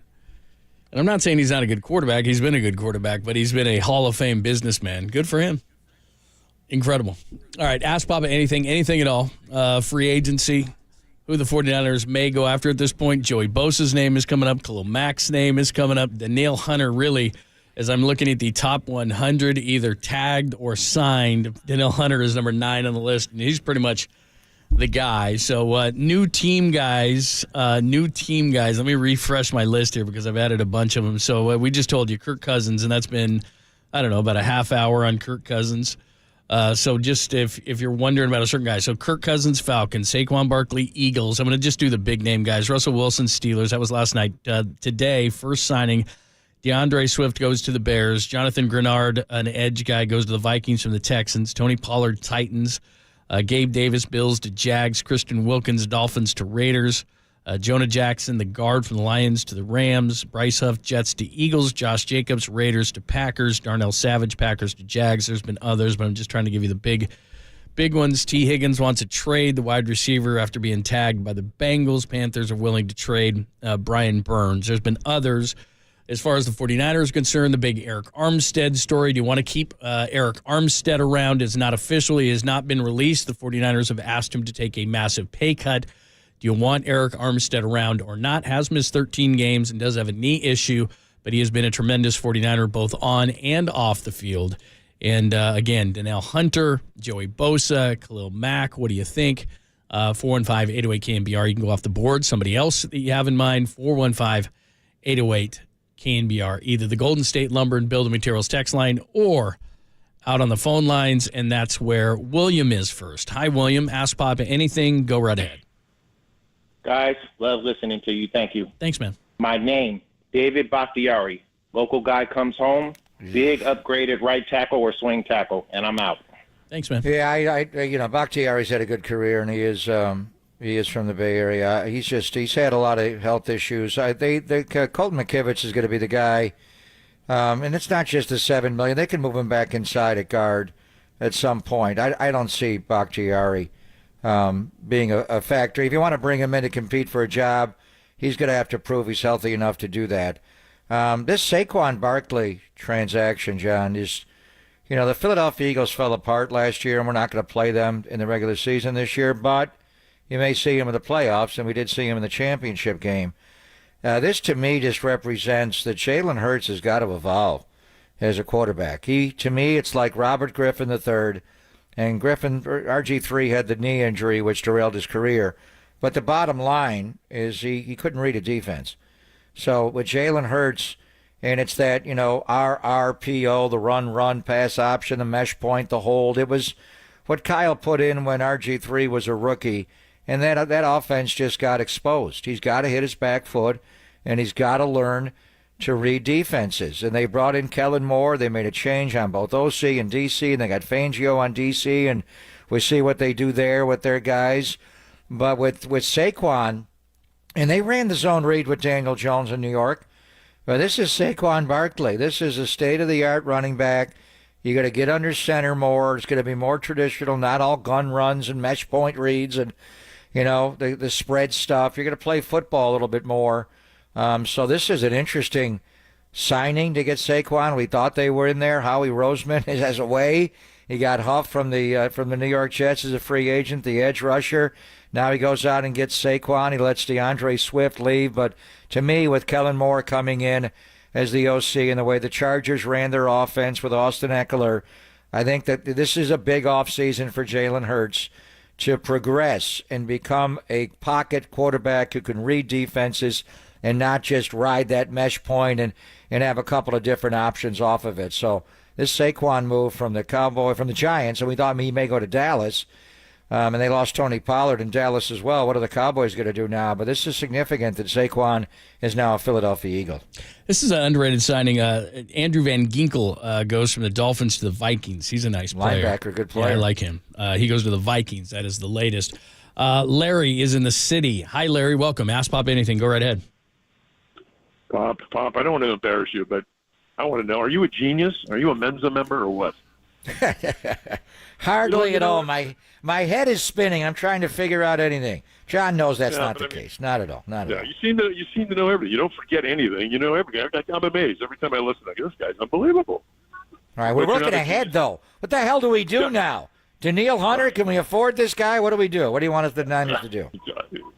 Shit, I don't know. I love the Niners, but I'm not paying. I love your vocabulary. We have the same vocabulary. Yeah, you're an honorary member of the show. Yeah, anytime you talk like that, that's good. Yeah, that's all right. Good. That's good. Oh, here we go. This is a big one. What do we got now? Xavier McKinney, the safety. I like this guy a lot. He's going to the Eagles. Man, the Eagles are getting everybody. What the hell is Howie Roseman up to? He's only 24. You remember him out of Alabama, and he goes from the Giants to the Eagles. Another guy going to Giants to the Eagles, Saquon Barkley. The Eagles aren't messing around. They're going to be tough in the NFC again. Xavier McKinney's a nice safety. He was the best. He's a free safety. I think he was the best free safety in football last year. But anyway, I think the Giants thought about tagging him, and I saw him in Alabama. I don't know why they wouldn't. He's good. They didn't want to pay him. So obviously the Giants are losing players. The Eagles are getting players. Again, this is Vic Fangio now. And the Philadelphia Eagles are changing the way they're playing with Kellen Moore coming in to run the offense. A back like Saquon. You got to read offense now and actually play football from the pocket, Jalen Hurts. And for the Philadelphia Eagles, they go out and get Huff as an edge rusher, and McKinney is a pure free safety. They lost so many. That was the demise of their team, John, losing all of their guys in the secondary. They were able to keep the corners, but they lost the safeties. Xavier McKinney is a pure post free safety. You know, what does this do with Fangio? Lord Fangio likes to run the cover 4, but you may see them sprinkle in more 3 because this guy really is a single high post safety. They can put a second guy up there as well, and Blankenship is a really smart player, and they got the young guy Sidney Brown as well. But, boy, the Philadelphia Eagles, this is classic division on a division crime where you know your other teams in your division. And right now, the Philadelphia Eagles are raiding the New York Giants. Yeah, they took their best offensive player, and I don't know if McKinney's their best defensive player, but he's on a short list. They just stole Saquon Barkley really good, but from the Giants' offense, and on defense, Xavier McKinney. And they had to. Where did the Niners take advantage of the Eagles last year? Right in the middle of the defense, the linebacking core, and the deep middle with the safety play. Byard wound up going to the Bears. Blankenship has great instincts. He's a good player. He can still play there along with Sidney Brown, but McKinney's just a different player. Yeah, this dude is really good. Yeah, that's too bad because getting Saquon on one side and getting Xavier McKinney on the other, that covers up a lot. That dude What'd they pay Xavier McKinney? I haven't seen, but that ain't good. That ain't good because they were a mess at the end of the year, and Fletcher Cox retired, which bothers me so much. By the way, we need to pour one out for Fletcher Cox. We need to get your Cox in the face at some point during the show today. But for them to get Bryce Huff, a really good pass rusher, and for them to get Xavier McKinney, and for them to get Saquon Barkley, they got a lot better today. And look, I don't know if they're going to lose. I don't know if the Niners are going to lose Eric Armstead today, but I know this: Philadelphia got better today, without a doubt. And really? Are we saying McKinney's not a reliable source now? All right. He didn't go there? Let's stick a pin in that one for a second. Oh, that's good. That's good. All right. Let me double check that. So he's not he has not agreed to a deal with the Philadelphia Eagles yet? We're not sure. All right. Have we confirmed John Runyon, the former Packer guard, is now a New York Giant? He just got a 3-year deal, $30 million, $17 million guaranteed. Just back on the Eagles, obviously. Jason Kelsey retires, but they already had a plan. Cam Jurgens. When they drafted Cam Jurgens to slide him to center, and they signed Landon Dickerson at left guard. They gave him a huge deal to play guard, $21 million a year. But Saquon is official. We're waiting to see if Xavier McKinney is officially going to be a Philadelphia Eagle. All right, ask Bob anything at all. 415-808-KNBR, 415-808-5627. Is there a name out there that you want? Is there a position that needs to be addressed? Again, Eric Armstead has not officially been released. They're trying to still work something out. Will he take the massive pay cut? I'm sure that his representatives are looking around the league to gauge what the interest would be on Eric Armstead, so we'll keep you up to date on that. Joseph is in Fresno because the signal is a monster. Hi, Joseph. Welcome. Go ahead. Ask Pop anything. So with Trent Williams, we know he's not going anywhere, and with McKivitz resigning, I know Feliciano was our highest graded free agent pickup last year, but do you see us making any moves to improve that line as far as like guard, perhaps? Yeah, they also signed Ben Barch, who I know Chris Foerster's high on, former Jacksonville Jaguar. They mixed in a little, try to teach him to play center, and he's mainly been a guard coming off a bad injury. He was in Jacksonville.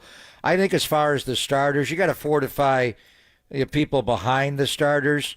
But I think they're pretty well set with Trent Williams. And I know Trent's older, obviously, in his mid-30s, but he wants to play a while longer. Aaron Banks at left guard, Jake Brendel at center, and then Colton at right tackle with the ability to, position versatility with Colton. But Foerster does think he's a tackle after initially trying him at guard. But they're going to be in play for a lot of people via draft and also free agency to bring in more. They need backups. But I think one of the top people that they're looking to re-sign is John Feliciano, their own guy, who I think they're comfortable starting at right guard if he does beat out Burford.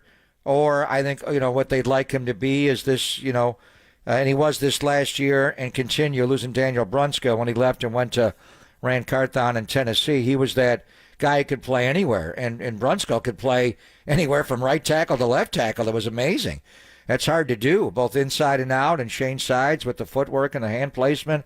It's hard, but I think they think Feliciano would be that guy. Ideally, he'd be your super U. He wouldn't play tackle, but he'd play both guards, which he did this year, and also play center where he played with the Giants. But beyond that, I think they need to add. They need to add a couple of guys, probably draft one or more, and then sign others as well. Jalen Moore is still out there as a guy they're looking at as well. But they did re-sign Barch and Colton McKivitz, and now we'll see about Feliciano. Yeah, I mean, look, I think they need to, in the draft, there's a number of different ways they could go. When you're sitting at 31, you can't necessarily target a specific position. I would think, Trent's 35 at some point. You need to start to develop a tackle. Maybe they draft one, maybe they don't. I mean, you'd like to, but you're going to sit there and you're going to probably look at corner. You're going to look at interior offensive line. You're going to look at tackle. It's just going to be the best available at that point. It's not like you're picking in the top 5. In the top 5, you can kind of gauge what's going to be there. And when you're picking at 31, you can't. I mean, that's just what it's going to come down to. Again, Denil Hunter is. I was looking at the top 100 list. Either the guys have been tagged or they've been taken at this point. I mean, literally, we are 3 hours into this thing, and if you look at the top 100, Chris Jones is at 1. He's been signed. Kirk Cousins is at 2. He's been signed. Josh Allen, the pass rusher, he's been tagged. Christian Wilkins, 4. He's been signed. Brian Burns has been tagged. Snead has been tagged. Matabuke has been signed. Winfield's been tagged. Hunter at 9. That's our guy. I mean, that's what's right now. To me, he's number 1. I mean, yeah. Denil Hunter is, and I love Matt Barrows, and believe me, I steal a lot of stuff from Matt Barrows. He's really smart, but I do not believe Christian Wilkins will make more money than Denil Hunter unless there's something wrong physically with Denil Hunter, which is not. I know he had a neck injury a couple of years ago, but man, he was good this year. I mean, we're going to talk to our friend in Kansas City, Jeff Shadia, coming up a little bit later on, John, and I want to know what's going on with L'Jarius Sneed. He does have a bit of a knee injury, and are they open to trading him really? You're going to have to give him back 2 1s, and there's other teams involved for him. But the news over the weekend with Shadia in Kansas City is Chris Jones got the 5-year extension, $158.75 million, $101 million in guarantees, and he's all that. But then you get Christian Wilkins going to the Raiders, a 4-year deal for $110 million, $84.75 million guaranteed. And Wilkins is a good player, and it's different when you look at inside versus outside. But don't you think Denil Hunter's going to make more than Christian Wilkins is going to make? He's going to make more than Huff got from Howie Roseman in Philadelphia. I think we're looking at him closer to a $30 million a year signing as opposed to a $20 million a year signing. But a lot of these names are coming off the board. The one guy that is out there still is Denil Hunter. Any rumors about the Niners talking to him? Because that would be the guy. If you're looking for Eric Armstead to take a massive pay cut, you need the money for a lot of different players. But to go out and get Denil Hunter would be obviously a difference maker on that front. All right, Ask Papa anything at all. Let's go out to Randy next. Hi, Randy. Welcome. Hey guys, love your old show. Thanks, man. I've been thinking for some time. Maybe it's time during the draft decisions for the Niners to look to somebody new to choose who they pick on the offensive line. McGlinchey, McKivitz, Burford. Nobody stands out that the Niners have drafted in the last several years on the offensive line. Your thoughts? You like Aaron Banks? You like Aaron Banks at left guard? Well, would you put him what? Right in the middle, though, maybe average, something along those lines, or do you think he's better than that? No, he's better than that. He's a dominant left guard. He's average. Trent, but yeah, I mean, his run blocking is superior. Adam Peters is left. John's got new people around him in the draft room, but the guy who really, Kyle, is the one that makes the call on offensive linemen. But really, they defer to Chris Furster, and I don't think that's changing with Chris Furster's pedigree and what Kyle thinks of him on the offensive line. So I don't think there's going to be a fresh set of eyes outside of losing, Adam Peters next to John in the draft room, and they got a couple of guys that are going to take that spot. But I think overall, the same guys that have been making the evaluations will continue there. Let's see. A lot of people are asking about the Bosa brothers. What would you think if they could get Joey in there? Would you like Joey or Denil Hunter? Oh, Denil Hunter. There's no doubt. I mean, but it's going to be a major difference in price. If Joey Bosa does get released, first of all, you're not going to trade for Joey Bosa and take on that salary. I saw Joey's first ever game in the NFL. He looked like the second coming of Mark Gastineau. I think he needs to work harder. Nick's a much better player. And I think a lot like Chase Young being around Nick, it'll bring out the best in Joey Bosa to be around his older brother, as interesting as that would seem. But to me, the guy you keep an eye on, and if they release Joey Bosa, there's going to be a lot of interest to bring Joey Bosa in here. But what are you going to pay him? It's not like he's going to get released and he's going to sign for the veteran minimum. So he would be a street free agent. Can the Chargers rework his deal like the Niners are trying to do with Eric Armstead? But I think Denil Hunter would be the guy, but it's going to cost you a lot more. And then my own personal thought would be Khalil Mack would be a much better player. Khalil is so good against the run. Obviously, standing up. He could do it from a 2-point stance, a 3 or a 4. And Brandon Staley coached them both. But Brandon Staley was with Khalil when he was with Vic Fangio in Chicago, and Khalil was tormenting there, and he was instrumental in signing him or actually trading for him to get him to the Chargers. So my thought would be Denil Hunter, Khalil Mack would be comparable, but Denil would probably be a little better. But Khalil is such a good run player, then Joey Bosa would be third. And then you'd have to look at some other guys there. But any one of those three would be a major, bookend to Nick.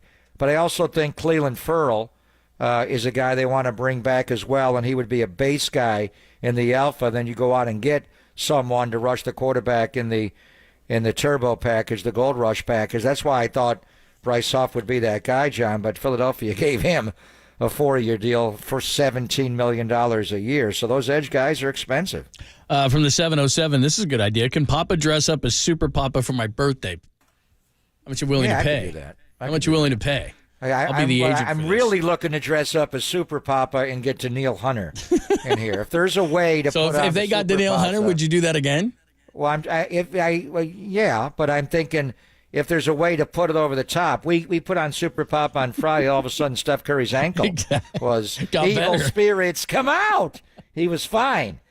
Are we hearing anything on Agent 99 in purple? It's pretty amazing that all these guys have signed, and there's no even still out there. Yeah, there's no rumors. Like before, even some of these guys signed, you were hearing like these teams are in, this team is in. Who's Hunter's agent? The only thing I've heard on him, and this is making me a little bit nervous, that Seattle's in on him because they need an edge guy. So that makes me a little bit nervous. Because Yeah, I mean, who's not in on him? What team would not want Denil Hunter on him? Whoever's ever signed an edge today probably isn't in on him. They'd still want him. You don't think Howie Roseman wants Denil Hunter? Well, he's already signed an edge guy. He trade Reddick. He signed one guy. Yeah. That guy's a situational guy. Denil Hunter's. I don't think the Chargers are in on him. They got 2 edge guys and they're over the cap. They so could wind up cutting both those guys, releasing those guys. All right, keep them coming. Great stuff on the text line as well. Ask Papa anything at all. There's a few more on the phone lines. We'll hit those coming up next, and then our good friend, and I enjoy talking with the Super Bowl as well. Jeffrey Tadia is going to join us from the NFL Network and NFL.com. We'll get a national look in what he has seen so far, who has most improved the first few hours of free agency. We'll do that at 12:30 only here on the Sports Leader. Bay Point, shout out to you for supporting KNBR, Bay Point Sports Leader.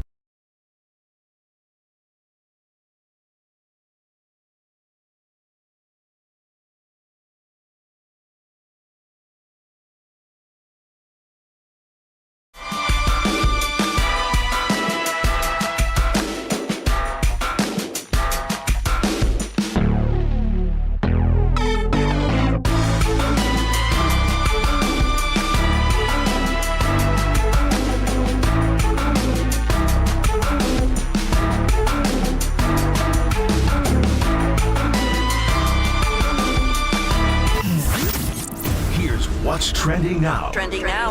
On KNBR.com. Steph Curry's MRI came back clean. He'll be reevaluated on Tuesday in hopes that he can return by the week's critical game against Luka and the Mavs. That story and more turning right now on KNBR.com and the KNBR app.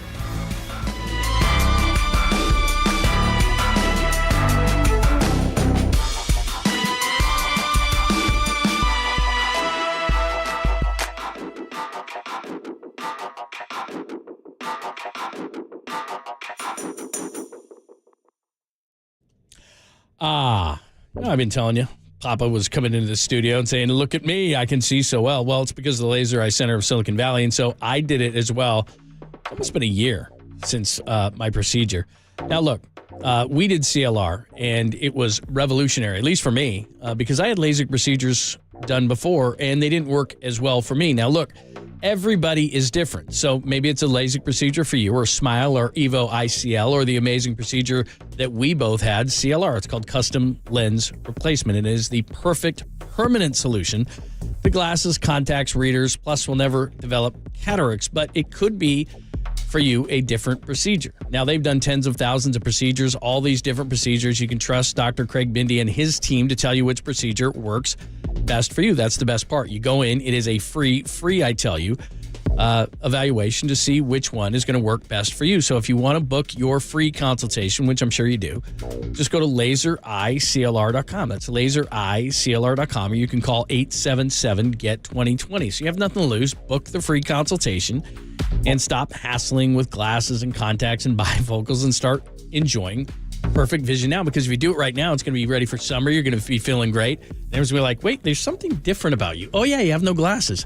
And it's great. So book that procedure right now. Now, maybe it's going to be just like it was for Papa and I, and it's a really simple procedure. It's great. And you're going to be ready for summer with CLR, custom lens replacement. But go in right now for the free consultation, and they're going to find out what works best for you. So do it. lasereyeclr.com, or call 877-GET-2020.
Now, time for the Protect Your Assets with David Hollander Business and Technology Report.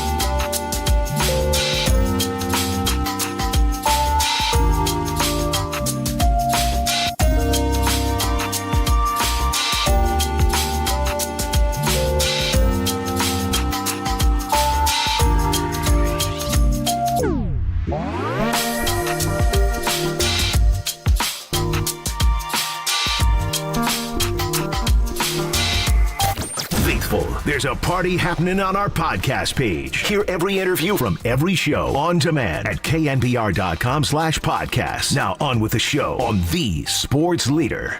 Aaron Jones, the lone back. DeGuaro goes in motion. Flip 90 going out left. Aaron Jones turns the corner 20, 30, 40. Aaron Jones to midfield. Charvarius Ward will run him down, turn him around. He breaks a tackle. They finally drop him on the 49 or 37-yard line. Aaron Jones goes 54 yards.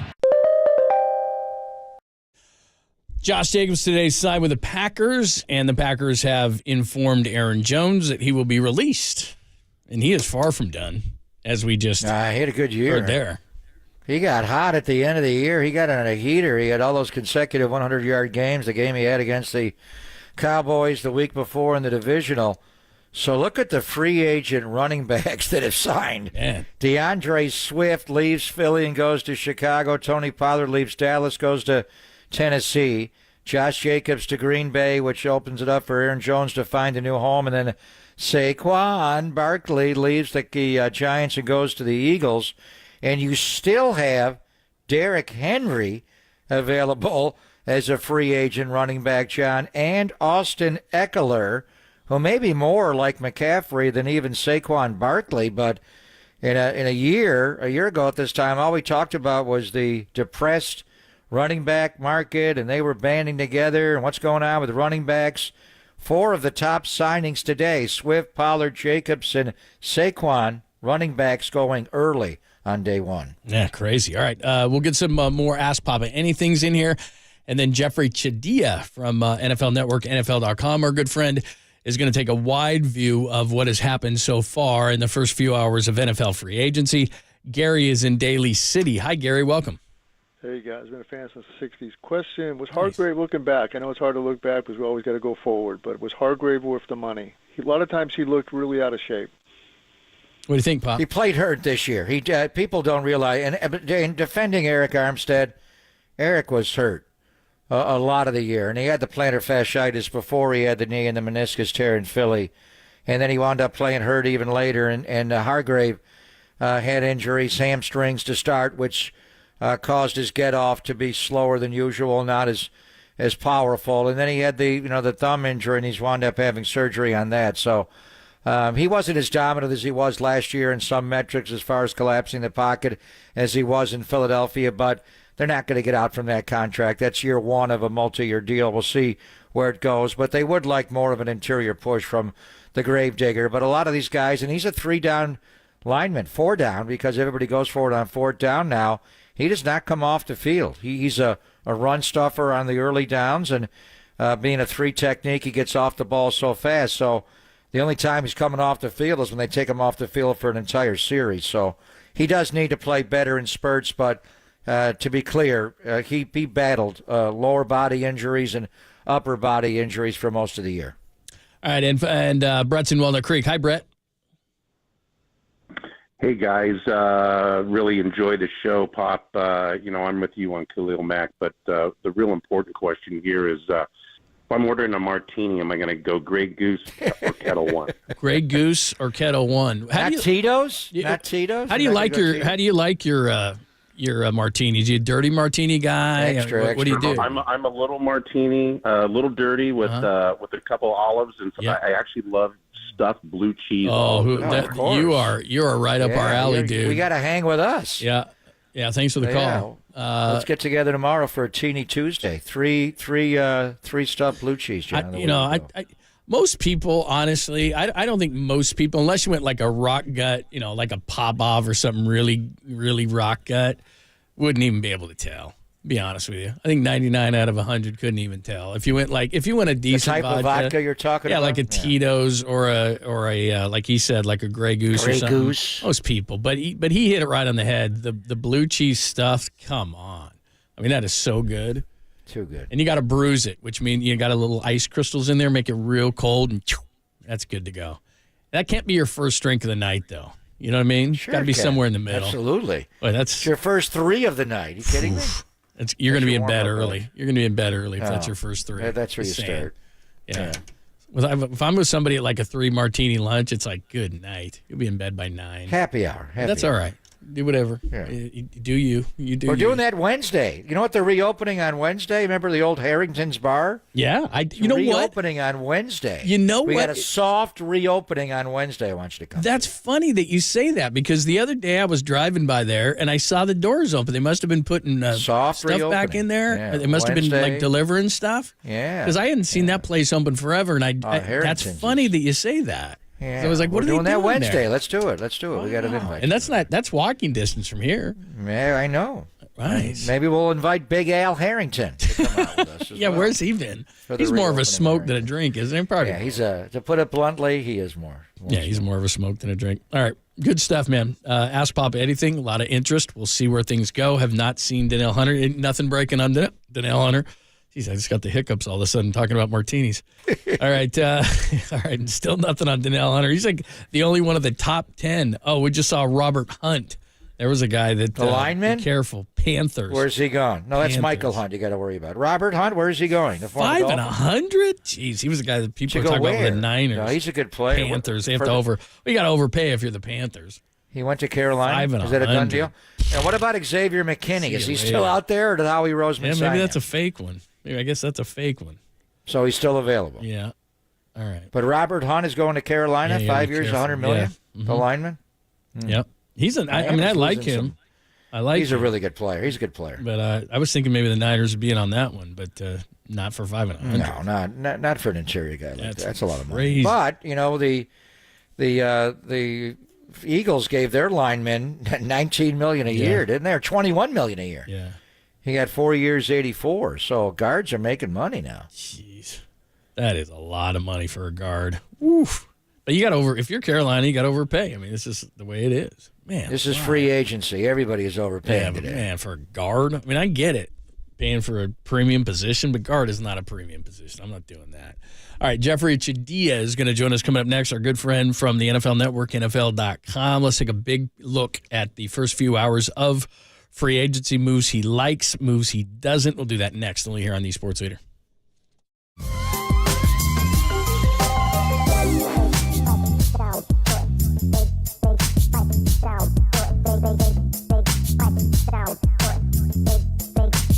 It's down white, boy.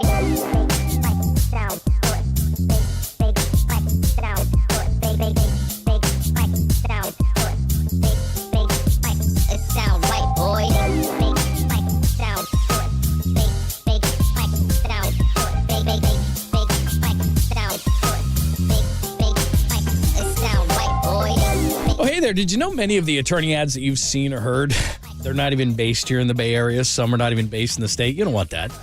Chris Dolan and the Dolan Law Firm, they are based right here in the Bay Area. And they've been that way for more than 25 years. They're award-winning personal injury and employment attorneys. And they're fighting for you where you live.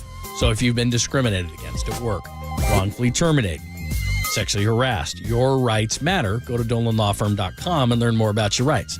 And unfortunately, over the past year, Chris and his team, they saw a sharp increase in no-fault injury accidents. Now remember, I'm looking outside right now. The sun's out, so more people are going to be out. Motorcyclists, pedestrians, cyclists, children playing, they're all around us. So please be careful. Let's work together in making sure that the Bay Area is a safer place and feel confident that you're in good hands with the award-winning California Lawyer of the Year, Dolan Law Firm. And they've secured more than $1 billion, with a B, $1 billion in verdicts and settlements on behalf of their clients, but you paid nothing up front. No hourly rates, no upfront fees. They don't get paid until you get paid. They live here. They work here. They win here. DolanLawFirm.com.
Listen to the sports leader anywhere, anytime. Download the all-new KNBR app. Now back to Papa and Lund live from the KNBR Casino Matrix Studio. Casino Matrix progressive jackpots are here. Where are you? Just drop in. Please play responsibly. 1-800-GAMBLER.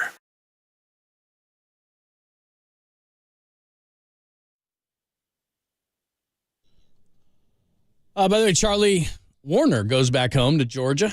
He's going to Atlanta, 3 years, $12 million. The latest. Damn, we lost Charlie Warner? Jeffrey Jadea is going to join us in a minute. NFL.com, NFL Network, senior columnist at NFL.com. Love talking to him. He'll give us a broad overview of the first, 3.5 hours of NFL free agency. Kirk Cousins, a lot of running backs off the board. Kirk Cousins going to Atlanta, tons of running backs off the board, edge guys. What I can see of guys who weren't tagged in the top 10 only, our good friend Denil Hunter. Hi, Denil, if you're listening, and I'm sure that you are. We'd love to have you in the Bay Area, so we'll see what he is going to do, but we're waiting with bated breath. But lots of big names off the board in the first few hours, and we'll talk to Jeffrey Chadea all about that. But, yeah, the latest, Charlie Warner going to the Atlanta Falcons, Eric Armstead gauging his interest around the league. Also, by the way, one thing I don't know that we've mentioned, reports out there, too, that Kyle Juszczyk, possibly looking at a pay cut, and the 49ers talking to him about that as well. So we will keep you up to date on anything and everything. What do you think of that, by the way? Juice. Well, he's the highest paid fullback he's been for a long time, and Adam Kaplan, our friend, is reporting. And the Niners are in the stage now where you're restructuring, or you're not going to release Kyle Juszczyk. You don't want to do that. You don't want to release Eric Armstead, but if they don't want to come down from the number, and with Armstead, a lot of his money was given into a bonus. That was the restructure where you could spread it out. So you weren't planning on releasing him, but 17-4 is a big number with the injury history, and Juszczyk just makes so much more than any other fullback in the league. There are a couple that make in the 4s, but Juice has been up there over 5. But he's instrumental in what you do, and he likes to be here. So there's got to be a common ground there. Maybe you tack on years and give him less money, and then give it to him in a check where you could spread it out. But those are the guys that are instrumental to your team. I think fans do know Juice. Because he does catch the ball. Obviously, his wife is very popular, and he's just so instrumental. And for Charlie Warner, that's a major loss in the 49er running game. He's by far, outside of George, who's just different, he's your best inline blocking tight end. Ross Dwelly has learned to do it as far as positioning, but he's not a take-on guy like Charlie. Now, Charlie's not involved in the pass game at all. When he is targeted, we're very surprised, and he went a whole year without getting targeted.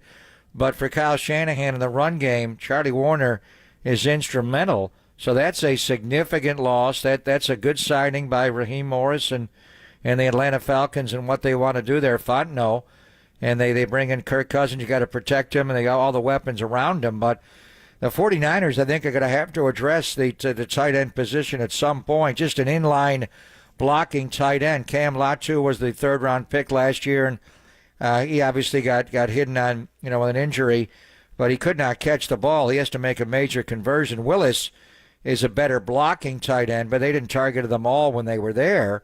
So they've got to figure that out, John. And in addition to George, Charlie Warner is a major loss. He was on the field a lot, not only when you went to double tights, but on special teams. Warner and Dwelly were two tremendous special teams players. They were your wings on all field goals and placements. So I know the Niners were looking to re-sign Charlie Warner, but like last year, you wind up losing a lot of players that you want to keep, John. And now the big question is, with Chris Jones getting paid by Kansas City over the weekend and Christian Wilkins getting a huge payday in Vegas, what does that mean for the D-line market? Not specifically the inside guys, but what is up with our guy, Denil Hunter, right now? He's the biggest name left on the board. Kirk Cousins, a member of the Falcons. Running backs go wild today. Money flying all over the place. The latest, Robert Hunt, goes from the Dolphins to the Carolina Panthers for $100 million. Jeffrey Chadea, let's take a look at it all. Our good friend, NFL.com, senior columnist, NFL Network, at Jeffrey Chadea, and he joins us courtesy of the UMA guest line. Good to talk to you again. How are you? I'm doing well. How are you guys doing? My head is spinning. We're 3.5 hours into it, and it's normally like this, and we all know this, but let's start at the top. How about Kirk Cousins going from the Vikings to the Falcons? Well, it just felt like once you got to the combine, you felt like there wasn't a deal getting done with the Vikings, knowing their general manager, Kwesi Adolfo-Mensah. He's very analytics-driven, very, former Wall Street guy, so I think he had a certain valuation on Kirk Cousins that he was not going to go over that, and Kirk Cousins likes his money. And so once it became clear that the Vikings were going to address other needs, that Atlanta was, the place to be. And I know that his wife is from there. There was talk that, from what I hear, that his kids were already in school down there. So it felt like once they put the money up, and they had to, given the division that they're in and what they want to do with that franchise, what they've done, drafting skill players, that getting a quarterback like Kirk Cousins made plenty of sense for them. And it's a massive deal, obviously. He had made $231 million in his career. As you say, Kirk likes his money, and now he gets a 4-year deal. $100 million is guaranteed, $100 million contract, and he gets a $50 million signing bonus. So we were kind of hoping he would stay in Minnesota and Kwesi would find a way to re-sign him. By going to Atlanta, the Vikings need a quarterback, and we're hearing that Sam Darnold may be in play now for Kevin O'Connell and Kwesi Adolfo-Mensah in Minnesota. Jeff, what are you hearing about Sam Darnold? Well, it makes a lot of sense that they'd be looking for some kind of a bridge quarterback there. You look at, I think Kirk Cousins, Kevin O'Connell, the marriage that they had there, I think there's a lot of belief that Kevin O'Connell's a lot like a Kyle Shanahan. Like, they can take certain quarterbacks with certain traits and make them work with the system with their system that they're running there. And so, I could see him coming in there, but realistically, they're probably going to draft a quarterback. They're sitting in a pretty good spot, the top 12 pick. A lot of talk about J.J. McCarthy probably being that guy, the fourth guy off the board, depending on where he goes if he's not taken higher. So there will be options there. But I would think that anything they do right now, Sam Darnold will make a lot of sense, because they'd be looking for somebody on a 1-year deal to give them a chance to develop another guy. Jeffrey Judea joining us, NFL.com, NFL Network. Let's talk about where you are in Kansas City, because Chris Jones kind of kicked all this stuff off. Christian Wilkins goes to the Raiders. In flux maybe is Eric Armstead. We're not sure where he's going, but let's talk about that defensive line market and really Chris Jones and what he got to start everything. Well, I'm surprised that the Chiefs paid it. I'm not surprised that he got paid. I figured that it was going to be, what I was hearing, it was going to be in that $95 million, $100 million category. He wanted to be paid more than Aaron Donald had gotten paid. He wanted to get close to what Nick Bosa got, and he probably deserved it. You look at, you guys have seen him twice in the Super Bowl. You could argue that they've won 2 championships because of him being on the field, and the same thing was true 2 years ago when they beat the Bengals in the AFC Championship game, and he was the most dominant player on the field in that game. So the surprise here is the Chiefs really had to break with their business model to get him signed. In the time that Brett Veach has been the general manager with the Chiefs, they've never signed a player over 30 that wasn't giving them a hometown discount. That's what Travis Kelce did. Patrick Mahomes gave them a hometown discount, but Chris Jones wanted to be paid a lot of money, and they paid it to keep him there. And I think they paid him because they want to go after a three-peat. And I would argue that they probably have more. There's more smarts involved in playing the long game here. But once you get to where they are as a franchise, they're playing with house money. I think Chris Jones is here because they want some glory now. And the average on the deal is just below Nick's $34 million per year at 31.8 with Chris Jones. And we saw him in the Super Bowl. He was unblockable at times, a massive contract. And then Christian Wilkins today, Jeff, gets a huge deal from the Raiders to leave the Miami Dolphins, 4 years at $110 million, $84.75 million guaranteed. That's a lot for an interior player, but he's a tremendous quick twitch guy, which leads to, we were talking before you jumped on about Denil Hunter of the Minnesota Vikings. I thought he would be the highest paid defensive player to get bought today, but he's still in limbo. A lot of guys running backs are getting signed, but nothing on Denil Hunter in Minneapolis. What are you hearing on him? Well, there was, he had obviously a lot of a dramatic offseason last year with that team and ended up doing a one-year deal or a one-year extension, whatever it was, $20 million to stay. But he hasn't stayed healthy. I think that's the big issue with Denil Hunter and what you would pay an edge rusher in today's game. One, that's a big concern there. He's not in the same age category as a Von Miller, but you've seen how that has worked out for Buffalo. So one, there's a big concern about investing that kind of money, or even Chandler Jones in Vegas may be a better comp for that. But also, interior linemen are becoming a lot more valued in today's game, because the edge rushers, there's, aside from the Myles Garretts and the TJ Watts, it's the ball's coming out so fast now that to really have a difference maker there and get to the quarterback and do a lot of damage, man, if you don't have a Nick Bosa, a TJ Watt, or Myles Garrett, it's pretty hard to stomach the cost of that. And I think Denil Hunter, as good as he's been with the injury history and just that factor with the way the game's being played now, it probably hurts his market a little bit. What about staying in Kansas City? What's going to happen with L'Jarius Sneed? Well, that's an interesting one, because the Chiefs, as much as they like him, they would love to trade him.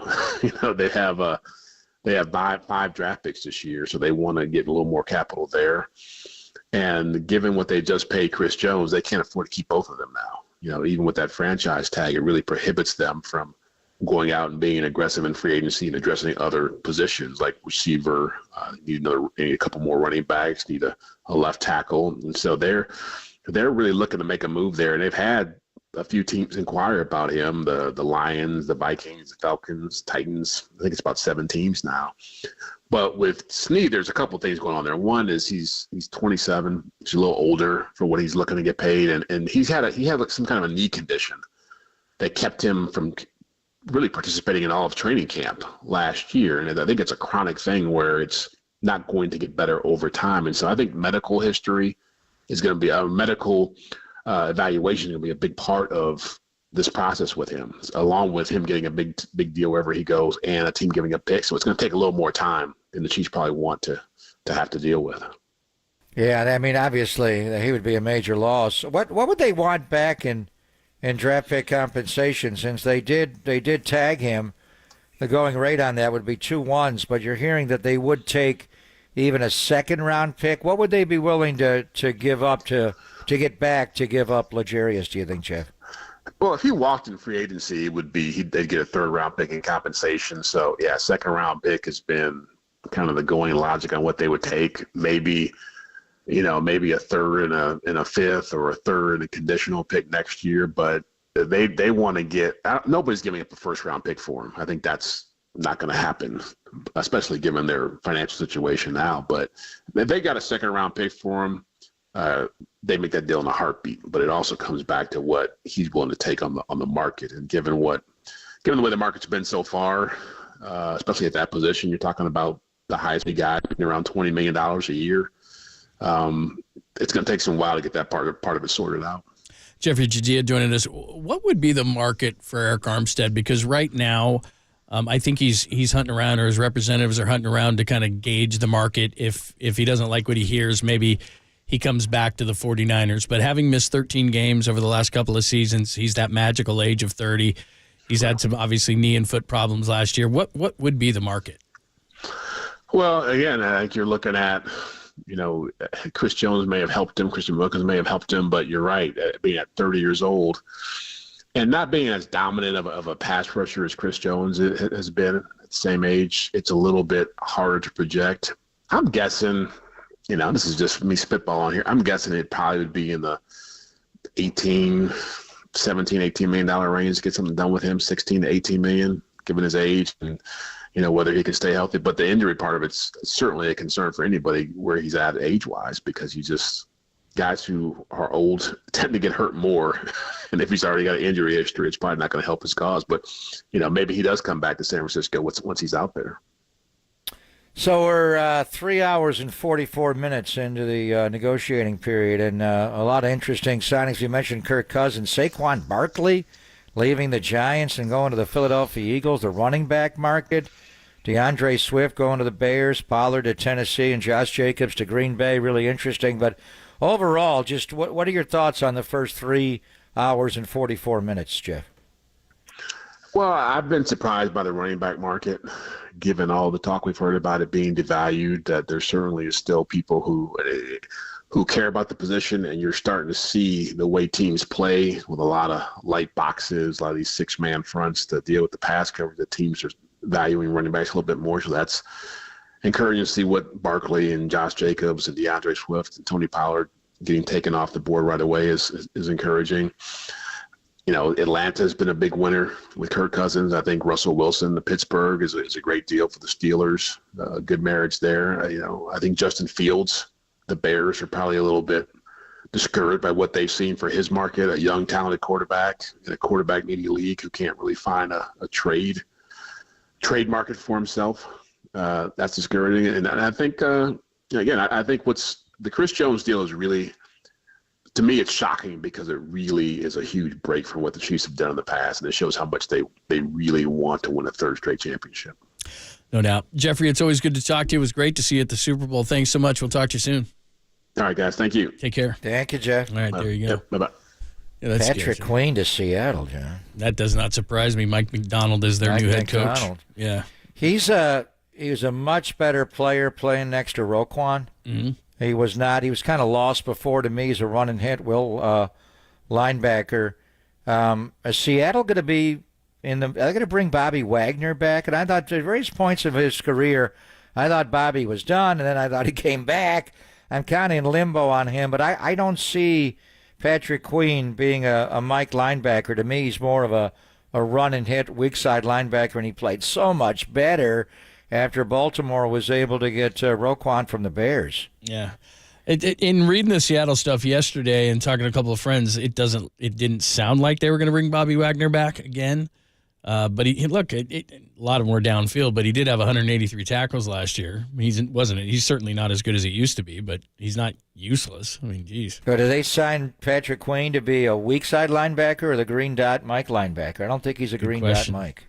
Well, they had Jordan Brooks last year, they had Devin Bush, and they had Bobby Wagner. Yeah. And Jordan Brooks can call the defense. He could be a green dot. So that could be interesting.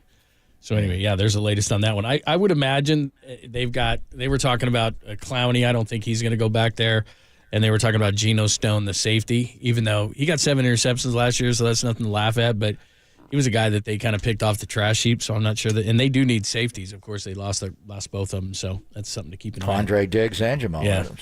All right, we'll keep you up to date on everything that's going on. We'll recap everything coming up next as well. Tons of signings so far in the first few hours of NFL free agency, the good ones, the bad ones, what we think of what has happened so far and how it affects the 49ers. Again, Charlie Warner leaves the 49ers, a couple of things, restructuring and possible pay cuts. I'm sure that the representatives for Eric Armstead are trying to gauge his value. And just to recap real quickly what Chadia said, he said around $17, $18 million. He thought maybe for Eric Armstead on this market. That's what he makes right now. Yeah, that's what they're trying to get us. They want to go way lower than that. We'll see what he's worth. Interesting. All right, we'll recap everything next and how it affects the 49ers. It's Pop and Lund on your Monday, a few hours into free agency, only here on the Sports Leader.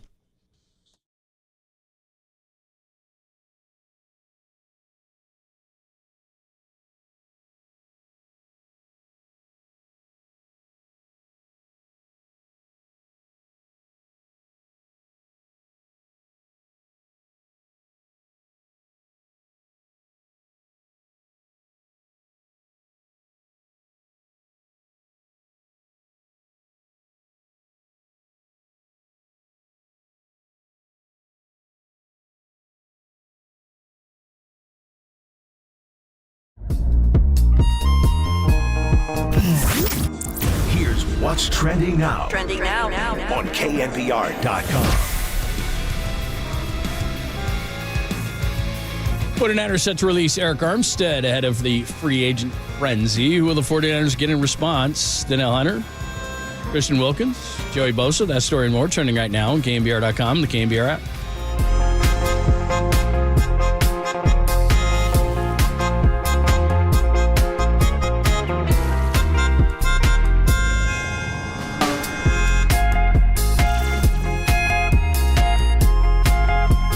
Hey, it's Greg Papa here. We're early in the month of March. NFL free agency underway, and the Giants are going to be playing baseball in a couple of weeks, and I'm fired up about the orange and black.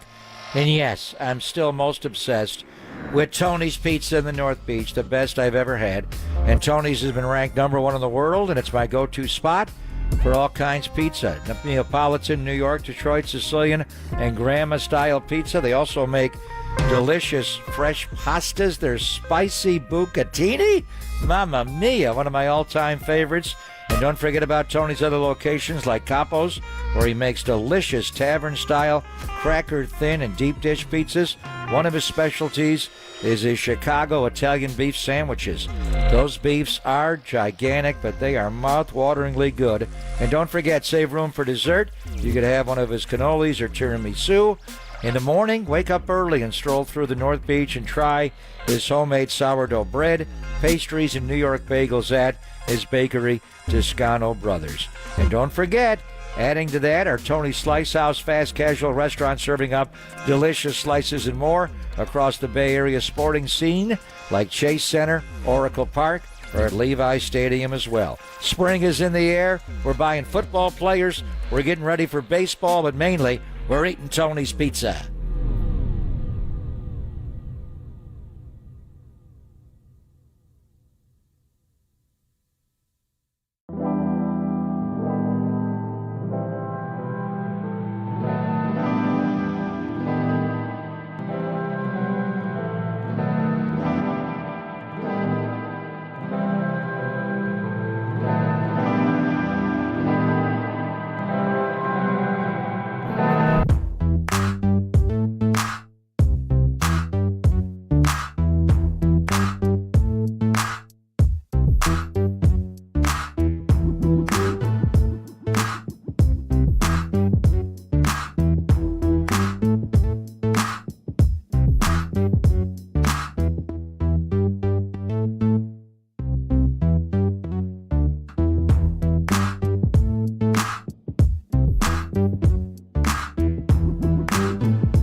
Listen to the sports leader anywhere, anytime. Download the all-new KNBR app. Now back to Papa and Lund live from the KNBR Casino Matrix Studio. Casino Matrix progressive jackpots are here. Where are you? Just drop in. Please play responsibly. 1-800-GAMBLER.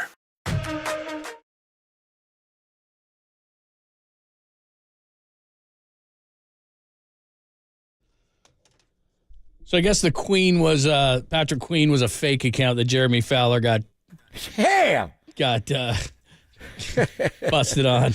So he's out there still, Yeah, and there's McKinney is not a Philadelphia Eagle? Is that what's going on? Yeah. So there's a couple of those guys out there that don't have lives. They're like, ha, ha, ha, ha, ha. So we'll keep you up to date on those. Got to be careful. Got to be careful on those ones. Here is what has happened. And again, I'm just going to skip over the ones that aren't the biggest ones. Kirk Cousins to the Falcons, Saquon Barkley, Eagles. Mac Jones got traded, Pats to Jags.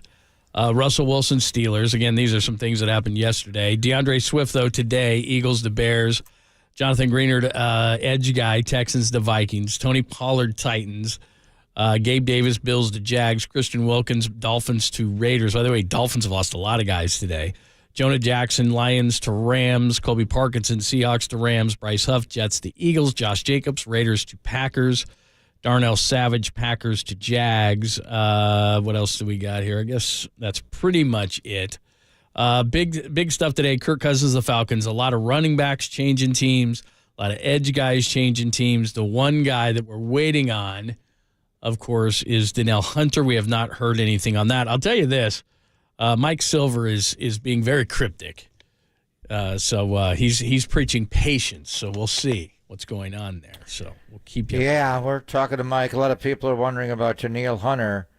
When Jonathan Greenard, left Houston and D'Amico and signed with Minnesota, 4 years, $76 million, and he's an every down player. He's a strong player who's on the rise. You just kind of thought Minnesota's not going to be on Denil Hunter, and then they lose Kirk Cousins on top of that. So we thought they were in a major transition mode last year, and they wound up being competitive until, Cousins got hurt. They had up and down quarterback play, but they were in it to the end as far as winning that division or sneaking in as a wild card. Green Bay ultimately took Detroit was going to win the division all along. But so the one thing that Jeffrey Chadee is saying about Denil Hunter, and I'm not sure he's researched him enough, is, he's comparing him to players that Von Miller.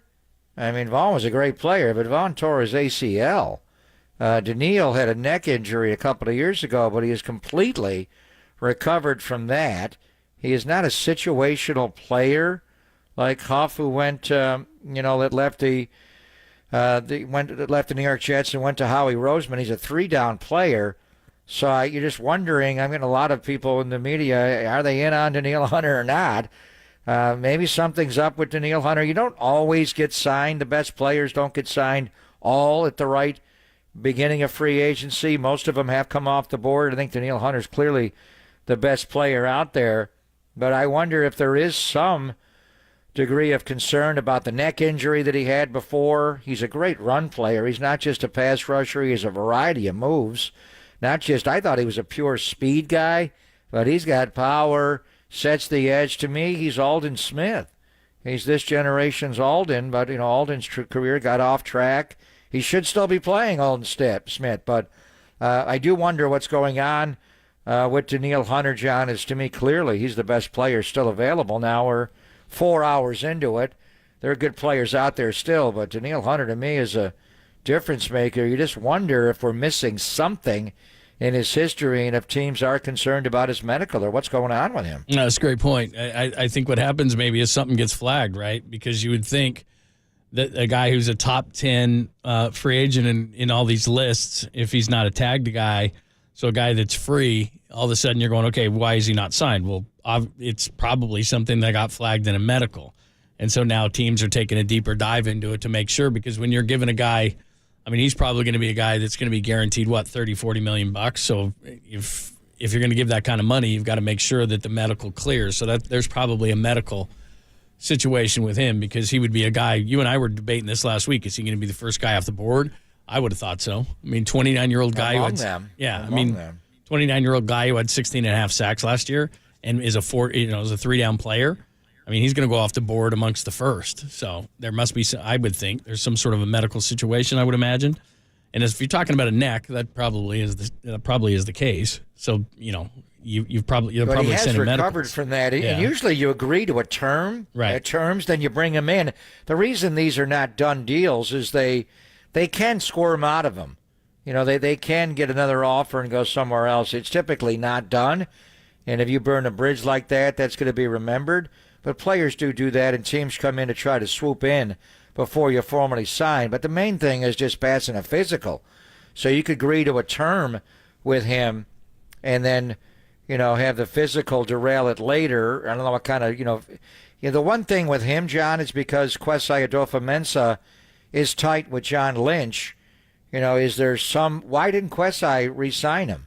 I think they're going through a major change. I wondered why they let Zadarius Smith go. Dalvin Cook, you could see his regression. They wanted to keep Cousins. They just couldn't afford him.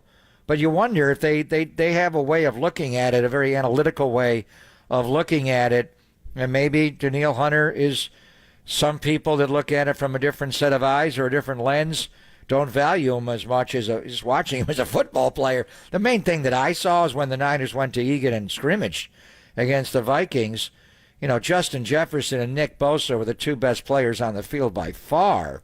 But when you looked at Denil Hunter, you thought, what a freak that guy is. Then to watch the numbers and play against him again this year. But we're just 3 hours and 1 minute into it. We'll see. But something up with Denil Hunter where maybe the money could come back and be lower for him. Absolutely. All right, here's what we'll do. 1:15, we'll give you an update. All right, so Xavier McKinney, the Eagles thing wasn't true. Xavier McKinney to the Packers. And that all of a sudden becomes a problem because Savage. Yeah, Wow. The Packers all of a sudden become a problem because obviously you played them in the divisional round and they were a problem then, and so now Xavier McKinney and Josh Jacobs are good day Packers for them. and they were an issue then, and they're going to be a bigger issue in the NFC. So Xavier McKinney, I think, is the best free safety, or at least had the best year among free safeties last year. And then you 4-year deal, $68 million for Xavier McKinney. That's a real account. Go. Do we know that? Yeah, okay. It's Ian Rappaport, right? That's what I'm reading. All right, just double checking. All the fakes are out there. Mulugeta from Athletes First confirmed it, so that's his agent. All right, so that's good. All right, so here's what we'll do. We're going to do a quick foreplay, give you a couple of Warriors things over the weekend, plus we'll hear from Bob Melvin and the Giants. 1:15, we'll update you on what's going on with the 49ers and Eric Armstead and Juice and Charlie Warner and Brandon Allen, so we'll do that at 1:15. But first, let's give it to you. Here's your foreplay. Time for some foreplay with Papa and Lund. I'm Dirk Diggler. 4 chunks of audio that really get you going. I have a gift, and I am trying to not be selfish about it, but to use it. On KNBR 104.5 and 680, the sports leader. By the way, we'll give you some Oscars audio at the bottom of the hour, including Naked John Cena. But in the meantime, how about Al Pacino? Al Pacino was outstanding last night. He was good. I thought Ryan Gosling was good. Did you like that? Did you like his singing last night? His singing, yeah. That was outstanding. Red pants. I want his red pants for opening day with the Niners. Here is Clay on how the court changes without Steph Curry. Well, Steph makes our life easier. Everybody out there's life's easier because he demands so much attention. And for myself, when I'm out there, I don't try to put more pressure on myself, just rather be myself and shoot open shots and create shots as well as make the basketball play.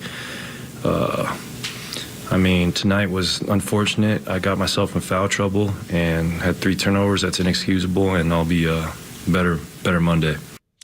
So many people, we talk about how much easier Steph makes it, and then you see it as a fan as you're watching the game, and you're like, oh, that's what he does. And you can literally see it when he's not on the court.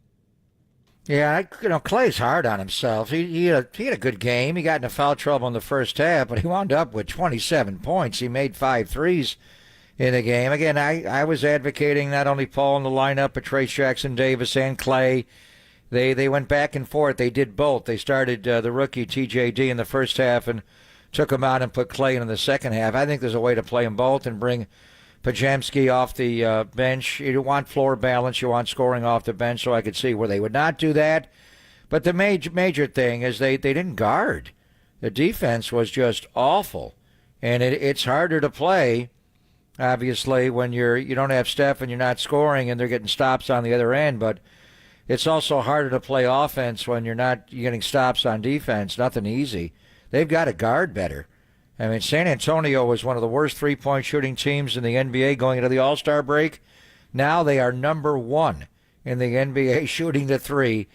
out of the All-Star break after what they did on Saturday night when they made 17 of 33. So, and they're a home team. We'll see if they shoot better in their home gym tonight. They are going to get Victor Wembanyama back, John, but you don't want to lose both games to the team with the worst record in the Western Conference. Steph or no Steph, that was just a disorganized defensive effort. They did not guard at all on Saturday night. They got to guard tonight. 17 of 33 for San Antonio. Here is Steve Kerr talking about that defense. I like the way the game started. Sohan hit 2 threes, which you don't expect that, but I thought our defense was really good. That's why we started the way we did with that lineup. I wanted to have Draymond and Trace out there together, and I think when we subbed, it was 9-9. Our defense was fine, but as the game went on, we had multiple breakdowns. They got to the rim at will, and we gave up 28 free throws and 17 threes. You got to stop something. And I thought they got anything they wanted all night. So it was a tough night for us defensively. That's what you just said. So awful. Steve Kerr concurred. And they didn't have Wembanyama or Devin Vassell, who had a left hip contusion. He was sick as well. I think he's questionable whether he's going to play or not. But I'm hearing from San Antonio that Wembanyama will play tonight. But then they're going to get a reevaluation tomorrow. Like to get Steph back for Dallas on Wednesday, and obviously the Laker game on Saturday on ABC. But the Chicago loss was tough, directly attributable to Steph. They had the lead when Steph got hurt in that game. So I think directly or indirectly, the Steph ankle roll has cost you 2 games, John. You don't want it to be 3, and then hopefully you'll get him back Wednesday in Dallas. Yeah, I mean, it's tough. You beat Milwaukee. Everybody's back. You're feeling really good. We're talking them up, and then these last 2 have been brutal. Let's flip it over to the Giants weekend, and this is great news. If you're a Giants fan, Bob Melvin talking about Alex Cobb. He threw today. Susan Slusser has a video of it. Here's Bob Melvin talking about Alex Cobb and when he could possibly come back. You know what? I don't want to get ahead of myself on this one, but it's sped up to where somewhere in May is a real possibility. So if you talk to him, he feels like he can be ready before that, but he also understands the timeline of an injury like he's had. All right, so that's very good news. So I don't know, beginning of May, end of May, whatever. So all of a sudden now, if you can get Cobb back, you can survive for a month. And George was down there. He a couple of those games got rained out, so Mason Black did a little bit. But then we saw a Roop, and he looked pretty good in an inning, so he was down there, and he took some video of him. He looked pretty good. He talked to those guys too. So, between those young guys potentially being able to fill in a little bit, and all of a sudden you're hearing some good news on some injuries down there, so maybe they can kind of bridge this thing until Cobb comes back. Well, we saw the Giants on TV. They got rained out on Friday night. Yeah. The game in Peoria against San Diego. As you mentioned, the Thursday game against the Dodgers got banged in the top of the third. Harrison threw the ball well.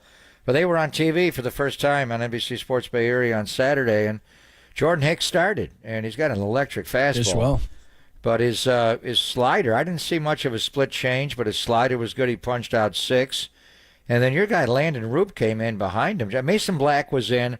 He actually loaded the bases right away with nobody out, but got out of it with just 1 run scoring. I think Black's going to be at the back end of the rotation, maybe Keaton Wynn. We'll see about Cobb throwing the live BP today. But your guy, Landon Roop, and his curveball is different. It's not a big 12-6 breaker. It's a little bit of a slurvy breaking ball, but it starts middle and then hits the bottom of the strike zone. So he's impressive with his breaking ball. He kind of yanked a couple right away.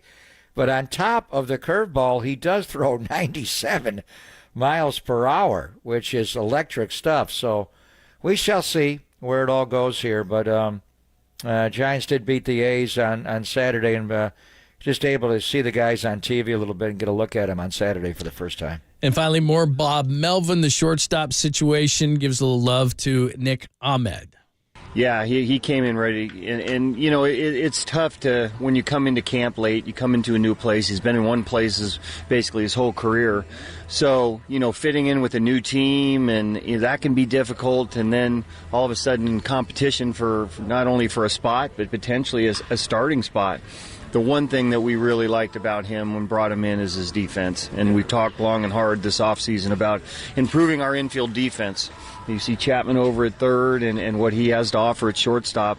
It's pretty good over there. So Farhan's did a really nice job, basically, in really taking care of every deficiency that we felt like we had going into the off season. It'd be surprising if he wasn't the starter. Sure sounds like it. And Luciano continues to struggle with the stick. Yeah, and Ahmed, it looks like he's holding his hands lower. He has a low load. So when I remember in Arizona, Susan Slusser wrote a big piece about him, how he's actually struggled against left-handed pitching, and he has a bit of a different stance versus lefties and righties. But today, the Giants are already underway against Kansas City. Tyler Fitzgerald, leading off, struck out to open the game. He's playing center, and Marco Luciano is in the box right now. And he took a called strike 3 in the game on Saturday. I think he's 1 for 17 or something with 10 strikeouts. So he is struggling. He is so in between right now. He took a breaking ball right down the middle of the plate with the bases loaded on Saturday.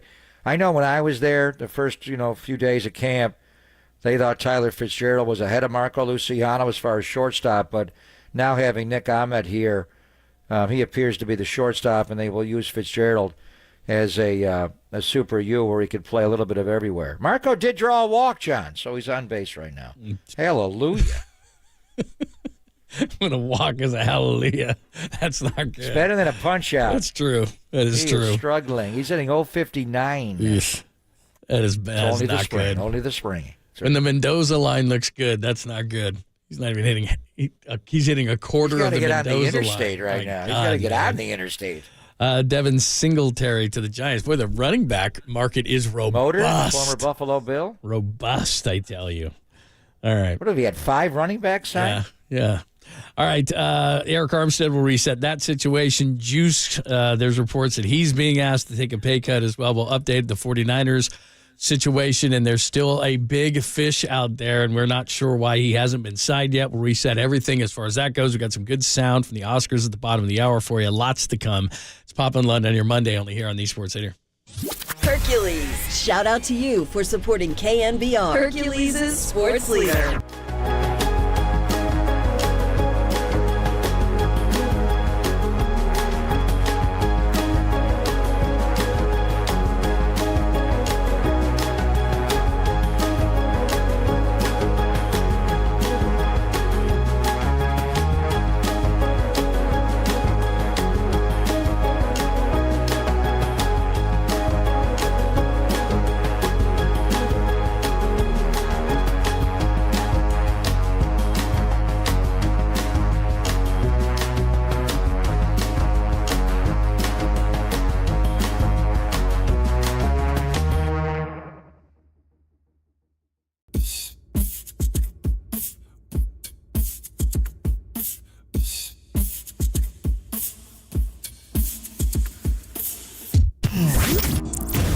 What's trending now? Trending now. On KNBR.com. Michael Lombardi joined Murph and Marcus this morning to discuss the 49ers' approach to free agency and how Kristen Wilkins is the perfect fit, but he went to the Raiders. Those podcasts and more are trending right now on KNBR.com, the KNBR app, and the live stream on YouTube.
Protect Your Assets with David Hollander Business and Technology Report.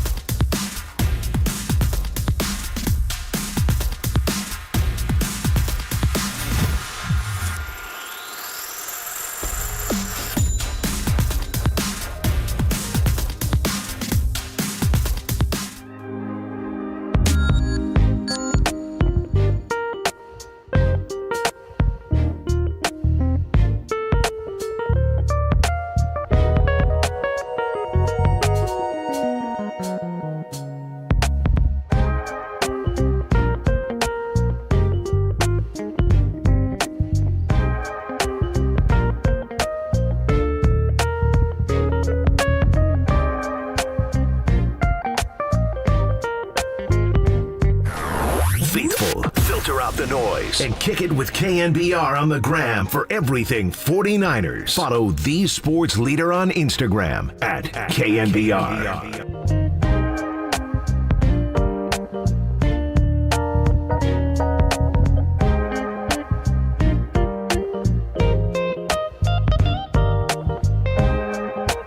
All right, we'll give you some stuff from the Oscars at the bottom of the hour as part of the caboose. Plus, you wouldn't want to be on this plane. We'll give you an update.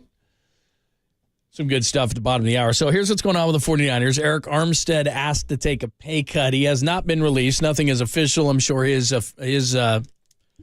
camp is gauging interest around the league.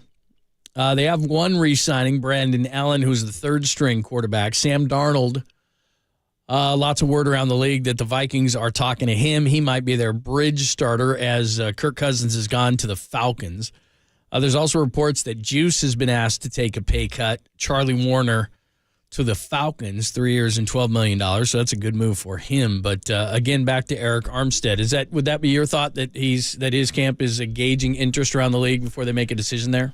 Well, they tried to get his number down, and they've restructured Eric's deal a couple of times the last couple of years, and as recently as right before the start of the year. There's no more, guaranteed money on his deal. It's $17.4 million for this year, and they want to get that number down. It's just a question of Eric's availability. They know his health situation. The torn meniscus is an issue, and he had surgery, so he's going to have to heal, which I think also is going to be an issue for him finding a new job right now. But beyond that, I think the plantar fasciitis is more of a concern. Assuming the knee was surgically repaired well, and I think Dr. McAdams did that, so he'll be fine. But it's the plantar fasciitis and what's going on, with his heel and being able to support his frame. It's been a problem this year, and it was a problem last year, and those are issues. So he's going to have to prove somebody's healthy, and what they're allowing him to do is go out of the marketplace and see. But they want that number down. They can't do it at $17.4 million. I think he has to come way down.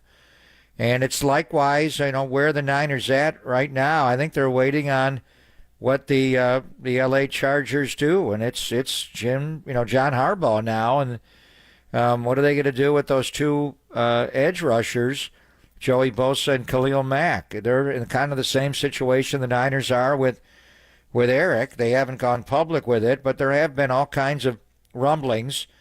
I had heard a couple of weeks ago they were going to release Joey Bosa, and they did not. So they're going to have to rework those two deals or release. I mean, this is the time of the year where teams are signing free agents right now, but they're also guys are retiring, but they're restructuring deals or they're releasing guys. And that's kind of where you're at with Eric Armstead, likewise with Joey Bosa and Khalil Mack. And I think the Niners are kind of waiting out what the Chargers are going to do. If one of those edge rushers are available, they would pounce. My own thought would be Khalil Mack would be a better player. He had a better year this past year. Joey's had some injuries as well. They'd bring in Joey if they find a way to keep Khalil, restructure Khalil's deal, and Joey hits the streets, they'll take Joey. But Khalil's a force. He's just such a great run player. Joey is as well. But Joey's kind of in the Eric Armstead hopper, John, where he's just had a lot of injuries. He's not been able to stay on the field. Mack has had injuries in Chicago. And I also think the bottom line, and Brandon Staley, the 49ers' new assistant head coach and obviously the head coach of the Chargers, knows both players well from coaching them, but he knows Khalil really well from being the linebacker coach with the Bears, with Vic Fangio when Khalil was there and had big years. He also had some years where he was injured there. But so we'll see. I think they're waiting out the Chargers to see what they are able to do, and Brandon Staley's intel on that. And then I'm hearing they're waiting on Denil Hunter's market as well. They don't want to overpay Denil Hunter, but they're involved in him as well.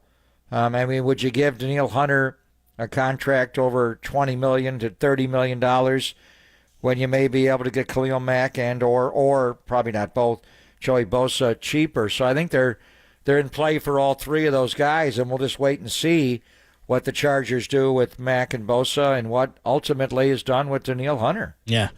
I'd love to see the Bosas, but like you said, we've talked about Eric Armstead. He's missed 13 games over the last 2 seasons.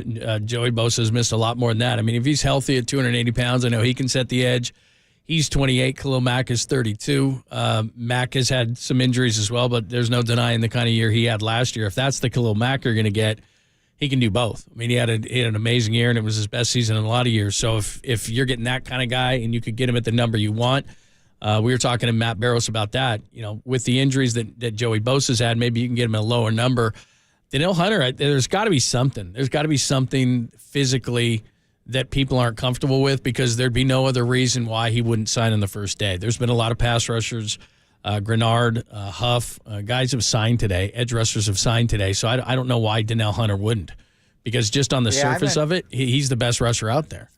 I've been inquiring all day about, is there something wrong with Denil Hunter? And I'm hearing no, but I am hearing that teams do not want to overpay for him, which you don't want to overpay for any guy. But I think that the Raiders overpay for Christian Wilkins, we'll see. Huff got a good deal to leave the Jets and go to Philadelphia. Chris Jones is that good of a player. And that's what Kansas City wanted to do, and he's won them 2 Super Bowls. So that's a big number to give him more than Aaron Donald, but I think Jones is worth that.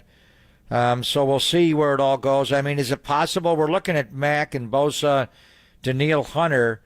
Are the Philadelphia Eagles going to trade either Josh Sweat or Hassan Reddick? That was the word over the weekend. They did sign Bryce Huff away from the Jets today to put him on their D-line. I mean, when you look at it all, you'd rather get these guys without giving up any draft pick compensation. Is it possible the Chargers just cut either Khalil Mack or Joey Bosa right off the team, release them, or do they try to work out a trade with them or, do something else with them, John? Denil Hunter you can buy, but he's a free agent. And then, would Philadelphia even trade with you? Knowing the history between Hassan Reddick and the Niners would go get Hassan Reddick. I think he sets the edge fine. He's a tremendous player. And to me, when they had the 70 sacks last year, not this past year, but 2022, the Gravedigger was the guy that made it all work inside. But Hassan Reddick was the guy on the outside, and he plays the run well. Sweat is bigger as far as setting the edge. But, I mean, are the Niners in play for any of those guys? We're looking at Mack and Bosa and Denil Hunter. Might they be able to get one of those Eagle edge guys away? You want speed. I mean, he's even faster than D Ford was. He's incredibly fast off the edge. So, yeah, that wouldn't be a bad idea if you want to give up something like that. If you want to do a trade. Yeah, look, the Chargers are going to have to let somebody go. They just signed Gus Edwards. But, I mean, between those receivers and those edge guys, they're not going to be able to keep all 4 of those guys. And they all have the same issue. Mike Williams, Keenan Allen, Bosa, Mack. They haven't been able to stay on the field. Now, Mack did last year, but, I mean, Mack's had injury issues. Bosa's had injury issues. Both those receivers have had injury issues. They can't financially keep all those guys. So, no. I think they got to get rid of one guy on defense and one guy on offense. They got to pick which one that would be. So, we'll see. I would hope that David it would be the Villar, a home run, and Casey Schmidt, a home run. He's not my guy anymore. He's dead to me. 2-1 Giants over the Royals. By the way, Luciano got picked off first after that walk. After the walk? Yeah, he got picked off Well, first. That won't hurt your batting average. That's not going to help you make the team. No, exactly. That ain't good at all. So, By the way, this is an underrated one. The Texans signed defensive tackle Denico Autry. I remember with the Raiders. And he's older, but he's played well. He's the guy that hurt Jimmy when he was a Titan. I was thinking of Denico Autry coming here, and there's some other guys. Player. Obviously, DJ Jones. I think you want to re-sign Kevin Givens as well, but Denico Autry is a really good player. He's the guy that hurt Jimmy Garoppolo December the 23rd of what year was that? 21? Yeah. Which started the whole thing. First it was the thumb and then later the shoulder injury, and Jimmy wasn't completely healthy. I mean, if Jimmy was healthy, 49ers beat the Rams, go to the Super Bowl, and play Cincinnati that year, maybe. And that was a great play inside by Denico Autry. Good player. Yeah, he's an older dude, but, I mean, those are the kind of things that just go under the radar, and they're all of a sudden like, how did they get that guy? And he's like, he's good. He's like, that's a 2-year, $10 million deal, and that'll end up being one of the better ones of free agency after everybody overpays for 10 years each year, 2 years, $20 million, right? $10.5 million guaranteed, right? So, I mean, that's pretty good. He's not a bad player. All right, we'll recap everything. Good signings, bad signings. The big one, Kirk Cousins goes from Minnesota to Atlanta. So that was one of the big ones. Running backs, edge guys get a bunch of money. Denil Hunter is still out there. We've been talking about that all day long. So those are some of the deals. And no big first day like last year so far for the 49ers. For the Niners. Yeah, so far. All quiet. Hargrave was the big one last year. 3 hours and 28 minutes. All we've so far lost Charlie Warner today. Yeah, so there you go. All right, we got a couple of things from last night and the Oscars and one plane you don't want to be riding in. We'll get to that. We still got some remnants up until the top of the hour. And then, of course, you got Tolbert and Copes only here on the Sports Leader.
Hey, it's Greg Papa here. Imagine waking up this time next week and being 100% debt-free. No credit cards, no car loan, no personal loan. Loan Pronto's Equity Express line of credit can make it happen. Homeowners are turning their home equity into cash almost instantly. With Loan Pronto's AI-based, system, you can get approval in about 10 minutes with almost no documentation, no appraisal, and no hassle. You can get hundreds of thousands of dollars out of your home, and you can use that money to pay off all of your other loans. The average homeowner saves over $850 a month by doing this. Your home value is going way up. You can use that to wipe out all those credit cards, get some money for home improvement. Literally hundreds of thousands of dollars are at your fingertips, and approval is just minutes away. So call now, 415-808-5721, 415-808-5721, loanpronto.com. One more time with the number, 415-808-5721.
Listen to the sports leader anywhere, anytime. Download the all-new KNBR app. Now back to Papa and Lund live from the KNBR Casino Matrix Studio. Casino Matrix Progressive Jackpots are here. Where are you? Just drop in. Please play responsibly. 1-800-GAMBLER.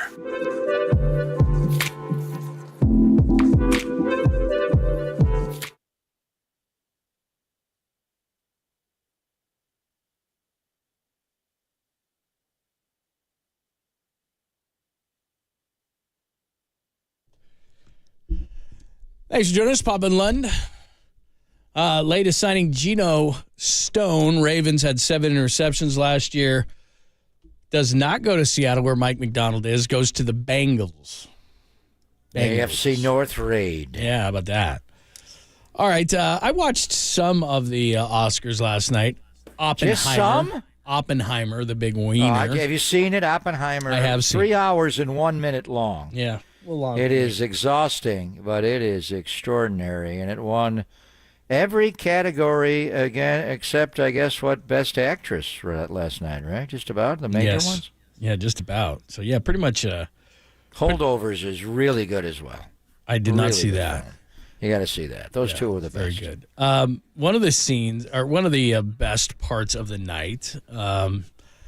This takes some guts, right? I mean, they showed afterwards that he had a little bit like a fig leaf type of a thing there in front, but still in front of the elite of the elite. You mean Ken? I like Ken. Well, I did like the Ken. I think I liked the Ken rendition a little bit better than you did with Slash and all that kind of stuff. But when John Cena went out there, yeah, I saw I mean, this took some guts. Here's Jimmy Kimmel and John Cena, and John Cena was fairly naked. Out there. His body resembled mine quite a bit, but this was one of the funnier moments when John Cena looked like he was naked, and this was for best costume design. This is pretty good, and I think this translates. Take a listen. Can you imagine if a nude man ran across the stage today? I said, can you imagine if a nude man ran across the stage today? Wouldn't that be crazy? Jimmy. What?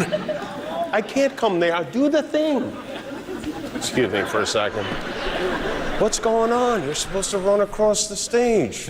I changed my mind. I don't want to do the streaker bit anymore. What do you mean you don't want to do the streaker bit anymore? We're doing it. I just don't feel right about it, man. It's an elegant event. You know, honestly, you should feel shame right now for suggesting such a tasteless idea. It's supposed to be funny. The male body is not a joke. Mine is. No, it's not. You wrestle naked, why not? Dude, I don't wrestle naked. I wrestle in jorts. Jorts are worse than naked. Come on. You're really not gonna do this? Fine, just give out the award then. God, the worst. So then he goes across stage and he's just got like the envelope across his privates. But then, they showed backstage he had this little thing. But I mean, seriously, to go in front of like the elite of Hollywood and basically nothing but an envelope, you got to be pretty confident. What year was it when they had the streaker? Oh, yeah. That's kind of what they were trying to, make fun of. Yeah. A little, what'd you think of Jimmy Kimmel overall? Yeah, they could do better. They could do flat. I mean, look, I would. That is the most difficult thing to do, isn't it? Because everyone's so politically correct, and it's very difficult. Like nobody wants to do that anymore. Nobody wants to do that anymore. Like host those shows, especially the Oscars. I mean, they just got to come up with a different way. I mean, it's ABC, but he's just, I don't know. His opening monologue. The best part was when he went at Trump on the tweet at the end of the show. And then exactly what was Al Pacino? He was just being Al Pacino at the end, but he announced Best Picture and just gave it away with Oppenheimer. That was classic Pacino. But overall, the entire shit, I've watched every single one my entire life from start to finish. That was one of the more non-memorable Oscars I think I've ever seen. Just not riveting anymore. Yeah. You didn't like the Ryan Gosling Ken bit? No, I like Ken. didn't. Margot in the front row was looking good, but no, not a good bit. Yeah, just not great. Just not a great show. I think it's hard. But Oppenheimer's was a great film. Yeah, it won basically everything. Film. Yeah. Those were good. And the holdovers was really good. I'll have to watch that. Even though Bart Giamatti's son didn't win, really riveting. You know what's funny is that I've watched Paul Giamatti in so many films, and I knew who Bart Giamatti was. Of course, he was the one who kicked Pete Rose out, and I never put two and two together until they mentioned it. I'm like, duh, Bart Giamatti, Paul Giamatti. Yeah. I never put two and two together. It's crazy. All right. That lazy eyeball. I found out last night how he did it with a contact lens. It was real. I'm like, does Paul Giamatti have a bad eye? What's going on? It's crazy. All right, one caboose story for you. And the thing is, we put so many plane stories out on here, but this is crazy. All right, so an Indonesian plane carrying more than 150 people veered off its path after two pilots fell asleep at the same time during the flight. Wow. They fell asleep, get this, for 28 minutes simultaneously. There were 153 passengers aboard. How long was the flight? Let's see, 2 hours. 2 hours, 35 minutes. 2 hours? Yeah. Now, it did... Oppenheimer was a half hour longer than that. It properly landed in Jakarta with no damage to the aircraft. But could you... While they were asleep? Yeah. So I guess wait a minute. I guess it's kind of like auto in airplane. Like, it stays on autopilot, but they fell asleep for 28 minutes. Like, how could you do that? The plane landed itself without the pilot? No, they woke up finally, but they did find out that they did fall asleep for 28 minutes. Yeah. But, you can't stay awake for 2.5 hours? Really? Well, where were they before? I don't know. I don't know if they were drinking. It doesn't really say, or were they hung over or whatever. But anyway, 28 minutes. A flight from blah, blah, blah, blah, blah, the capital of Jakarta. Narcolepsy? They both fell asleep at the same time? I don't know. But could you imagine, like, you're just chilling, you're just on your flight, you're hanging out. No, and you didn't know that these guys fell asleep for 28 minutes? I even worry when the pilot comes back to chat with you during the flight. You're like, hey, shouldn't you be up in the front? And then I'll call it the cockpit. Sorry, I've been asleep for 28 minutes, but we're still on. My God, man. He's going to announce he's asleep? What if he hit the button and you hear him snoring together? No kidding. Let's see. The 32-year-old guy, 28-year-old guy, both were deemed fit to fly, had passed health checks, and tested negative for alcohol. So, I mean, what else is there? How about drugs? Anything else? It doesn't say. Let's see. Anyway. All right. I don't know. Anyway. I don't know if is this common? Do we have any pilots in the crowd? I've never heard of that. I've never heard of that. They fell asleep at the same time. No. My goodness, man. Anyway, I don't know if this is a common occurrence or what. I mean, both of them fell asleep. That only happens in Denzel's movie. Was it The Pilot or The Flight? What was that movie? When he was doing... That movie is incredible. Wow. Check that one out. Anyway. That's an old one. So is there anything else I need to see? I haven't seen all of them. I saw Oppenheimer because you had to and that kind of stuff. Really good. Watch it tonight. Other than that, so really good. Anyway, those are my two favorites: The Holdover and Oppenheimer. All right. Well, we're doing that. Don't see anything other than looks like the Raiders are kicking the tires on Justin Fields. That's about all we've seen. So kind of thought they may do that. I just wait till the draft. Justin Fields. Well, how about Mac Jones going for a 6th-round draft pick to Jacksonville? And then what do they do with C.J. Beathard now that C.J.'s in the room behind Trevor Lawrence? Please not here. What do they wind up keeping C.J. Beathard? Or I mean, Mac Jones had a tremendous. You can keep 3 on the roster. We'll see. But to get him for a 6th-round draft pick. So what does that do for the value or non-value of Justin Fields? Right. Does he go for a 6th and higher, or you like Justin Fields better? I mean, after the rookie years, Mac Jones was way ahead of Justin Fields, and then they hired Matt Patricia to run the offense in New England. That's not a bad trade for Trent Baalke to get Mac Jones for a 6th-round pick. You can rebuild his confidence. I wonder if the Niners, knowing that you were going to lose or may lose Sam Darnold, and maybe they're making a push to re-sign Sam. But I wonder if the Niners thought about trading for Mac Jones and giving up a 5th-round pick. Well, I would have thought. I mean, didn't Kyle like him? I mean, weren't those the reports? His dad they liked him? They all liked him, yeah. So, yeah, nothing new. Right. Maybe that's encouraging. They'll be able to re-sign Sam Darnold. Maybe they'll go after Zach Wilson. No. I'm not a Zach Wilson guy. I never was. Let's not do that. No, I don't like Zach Wilson. Never was a Zach Wilson. Not all former Jet quarterbacks are equal. That would be a leap of faith. No. Yeah, I did think that we never heard anything like that, but I did think that maybe they would look at Mac Jones. I don't know that I would have given up even a 6th-round pick for him, though. I think you need to replenish. You need this. a backup quarterback. Hopefully they can keep Sam Darnold. But now that Cousins is in Atlanta, Minnesota needs a quarterback, so we'll see. Yeah, and then I wouldn't think that the Bears would trade him, and I don't think the Vikings, that would fit the Vikings offense, what they want to do. Because really with Justin Fields, you kind of don't you have to kind of revamp everything that you do offensively? He's not going to sit Kevin back. O'Connell's offense is the Rams' offense. You got to be able to read a defense. So that would Sam Darnold would flourish. That would be a good signing for them. And then they go out and draft one or do something else. But the Vikings are. Quesai did say they were talking to Kirk Cousins, but we come right down to it. That's a major loss for them to lose their quarterback today. Yeah, and clearly they weren't going to go to that number. I mean, that was a big number. They guaranteed him $100 million, man. And they wrote a signing bonus for $50 million for him. Kirk Cousins, man. Say what you want, and he's dorky and all this kind of stuff, and Cole Bucks, whatever, man. That dude, he's made a ton of money. I think they said that gets his career earnings up to like $330 million. Good for him. Man, that's unbelievable.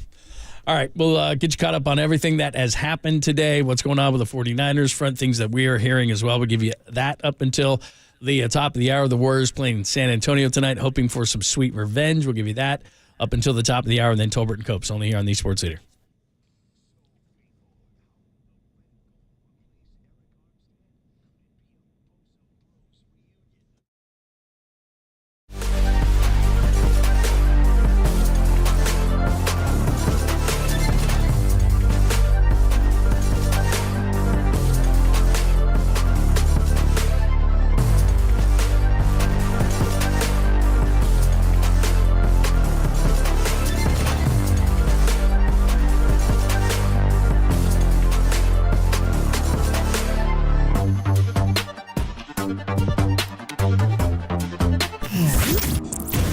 What's trending now? Trending now. On KNBR.com. Steph Curry's MRI came back clean. He'll be reevaluated on Tuesday and hopes to return by the week's critical game against Luka and the Mavs. That story and more turning right now on KNBR.com and the KNBR app.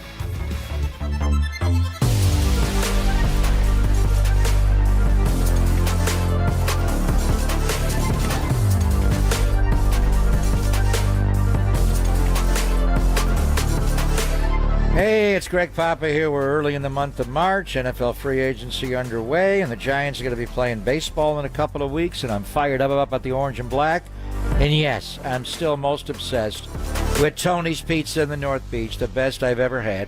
And Tony's has been ranked #1 in the world, and it's my go-to spot for all kinds of pizza. Neapolitan, New York, Detroit, Sicilian, and Grandma-style pizza. They also make delicious fresh pastas. There's spicy bucatini. Mamma mia, one of my all-time favorites. And don't forget about Tony's other locations like Capo's, where he makes delicious tavern-style cracker-thin and deep dish pizzas. One of his specialties is his Chicago Italian beef sandwiches. Those beefs are gigantic, but they are mouth-wateringly good. And don't forget, save room for dessert. You could have one of his cannolis or tiramisu.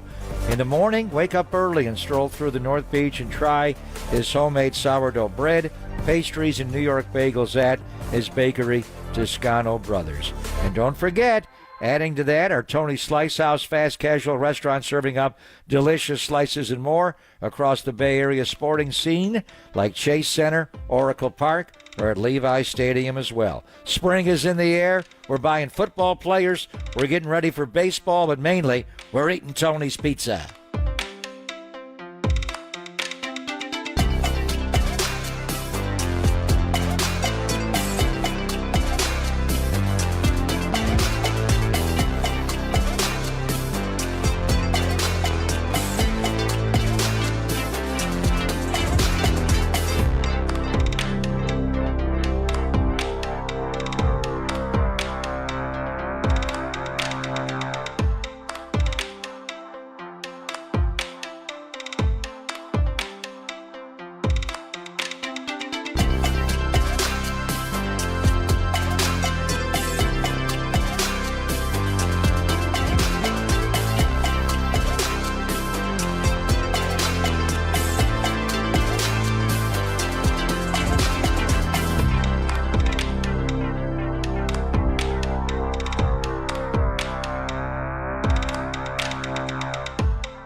Listen to the sports leader anywhere, anytime. Download the all-new KNBR app. Now back to Papa and Lund live from the KNBR Casino Matrix Studio. Casino Matrix Progressive Jackpots are here. Where are you? Just drop in. Please play responsibly. 1-800-GAMBLER.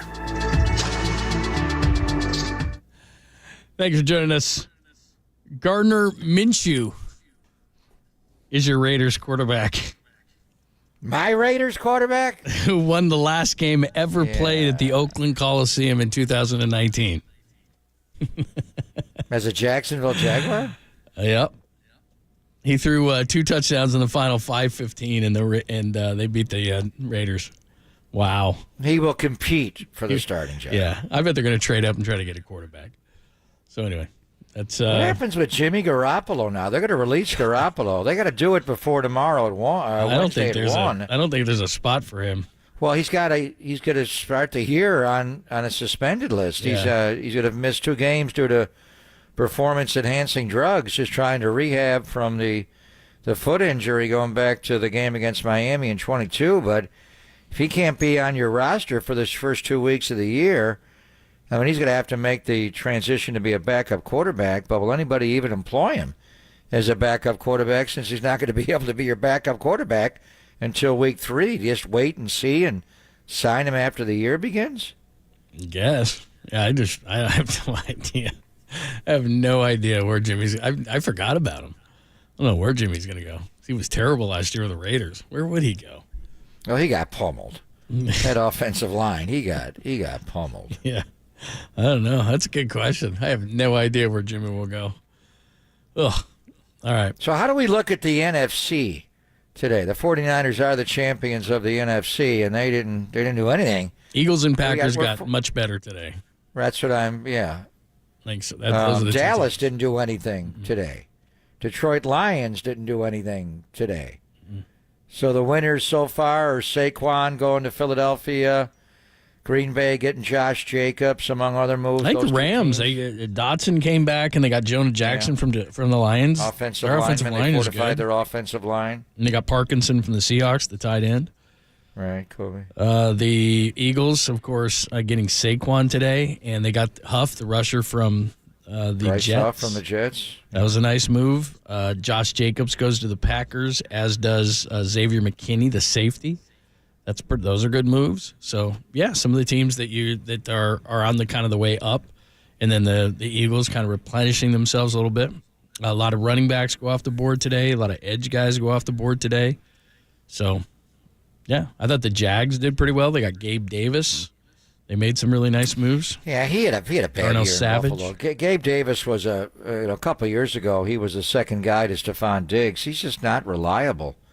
Catching the ball, there was a real disconnect with route running with him and Josh Allen. Buffalo lost some players today, and they're losing players. I mean, the best teams, Miami lost quite a bit in the AFC East as well, but I think it was time for Gabe Davis to move on from Buffalo. He's just not a reliable route runner or pass catcher. Christian Wilkins next to Max Crosby. That's gonna be a good thing for them. So Kirk Cousins of the Falcons, that's the big move today. I think the Falcons could, with some defense, if they get some defense in the draft, they could make themselves a big move. Probably win the NFC South. Who else? Big moves today. I'm looking. So now we're waiting on Denil Hunter, and we'll see. If it happens later on, after we're off the air, or even tomorrow. And then with the Vikings losing Kirk Cousins, will they, make a deal with Sam Darnold to take him away from the 49ers? And then we'll wait. I mean, as we get closer to Wednesday and the start of the new league, and every team, new league year, every team has to be cap compliant. Well, the Chargers have to do something. I'm sure they're trying to restructure it, but they may have to just flat out release Joey Bosa or Khalil Mack or Keenan Allen or Mike Williams. But for the 49ers' perspective, more of the edge guys. And then, Denil Hunter. Might he be signed, John, in the next couple of hours? Or, we're already getting in, and it could happen tonight, but we're 2 o'clock on the West Coast. It's 5 o'clock on the East Coast. So things start moving into day 2 tomorrow. Is Denil Hunter going to still be on the market when we come back tomorrow morning at 10 a.m.? I wouldn't think so. But like you said, you don't know. I mean, it's, like you said, you've been talking to people, so maybe it's not a physical issue. I kind gosh, I find that hard to believe, but maybe it's not. Maybe it's just they're dealing with money, and there's a few different teams involved in this whole thing.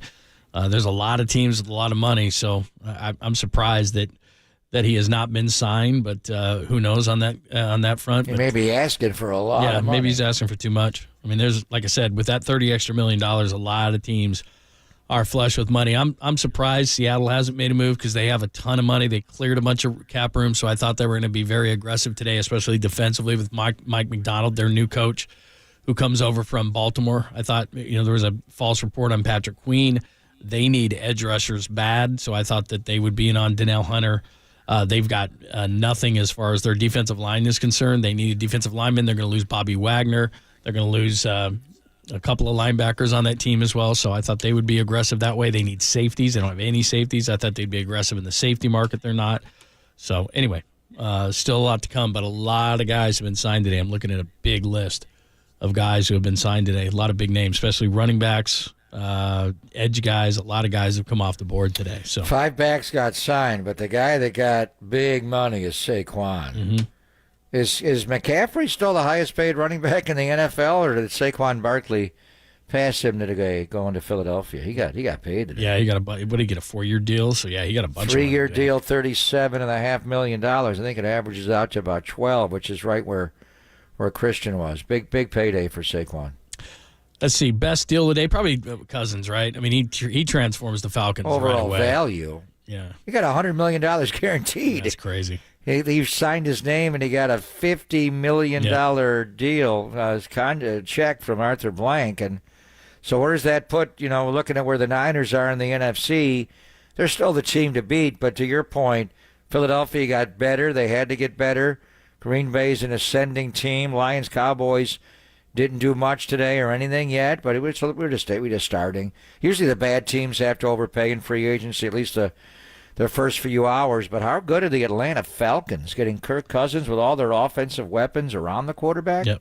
They got a good offense. Well, yeah, I mean, it's just like, look, you look at the NFC, and Debo was saying this, that it's so hard to get back. It's so hard to get back because the Eagles aren't going to just sit there. I mean, that's an aggressive team, so they made themselves better. The Packers had the 49ers beat, and they just made themselves a lot better. The Falcons probably made themselves the favorite in the NFC South, so teams are going to keep coming for you. And the Packers, the Eagles, and the Falcons made themselves better today. The Falcons probably made themselves a playoff team. If they draft well and get themselves some pass rushers and a little bit more defense, and they can already run the ball, they got a good offensive line, they have skill position players, that's going to be a good team. Raheem Morris is coach. He's a good coach. He'll help the defense. That's all teams that are going to challenge the 49ers in the NFC. The Lions kept one of their guards, Graham Glasgow. They got him signed last night. Jonah Jackson, they lose.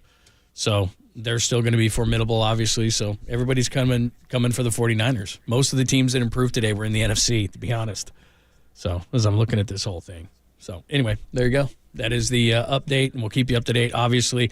Tolbert and Copes keep you up to date on what's going on in the rest of this stuff, but mainly most of the stuff happened. It started at 9 o'clock, and it kind of started slowly, but once 10 o'clock hit with us, man, just everything went crazy. But nothing so much with the 49ers. Again, 49ers-wise, Charlie Warner goes to the Falcons on a 3-year, $12 million deal. Nothing other than the original report on Eric Armstead asked to take that pay cut. His group is looking probably at the rest of the league and gauging his interest.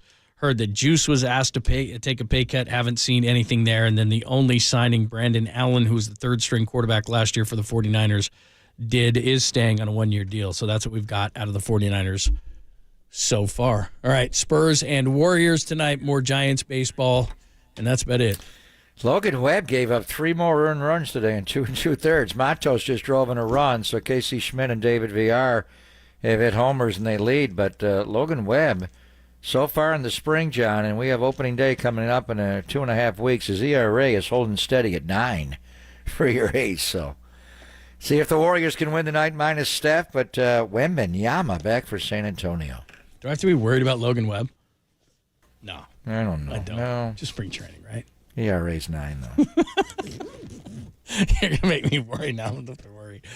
All right. Had a good time with Matt Barrows today and Jeffrey Jadia looking at free agency. The boys are coming up next. Thanks to the boys behind the glass. We appreciate all the help today. Things went smoothly, as always. How long is Danny in Scottsdale? I saw that Danny was in Scottsdale. What's he doing? Just taking days off? He's drinking? Oh, he's there till Tuesday? All right, that's fine. Tolbert and Copes coming up right now on KNBR AM and FM San Francisco, the sports leader, Cumulus Media Station.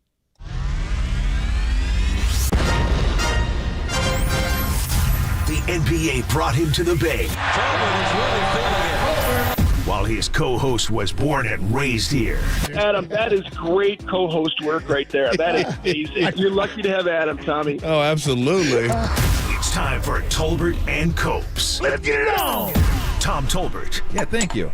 Now if I could ever get some beer. And Adam Copeland. Adam Copeland has arrived! On KNBR 104.5 and 680, the sports leader.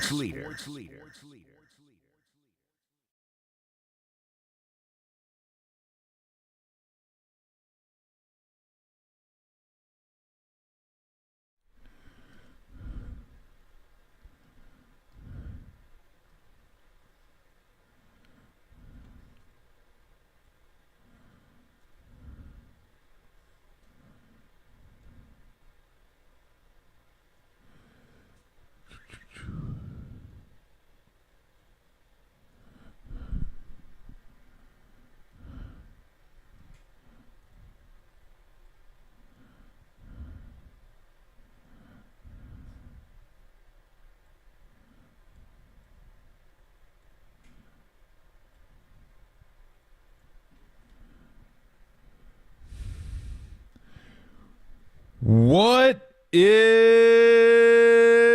shaggin'? Adam Copeland, Tom Tolbert with you. Today on our program, we'll have Jason Cole, Matt Mayoko. We're going to talk a little NFL. Free agency has begun. The frenzy is upon us. And I'll get my camera working in a second, I think. What's up?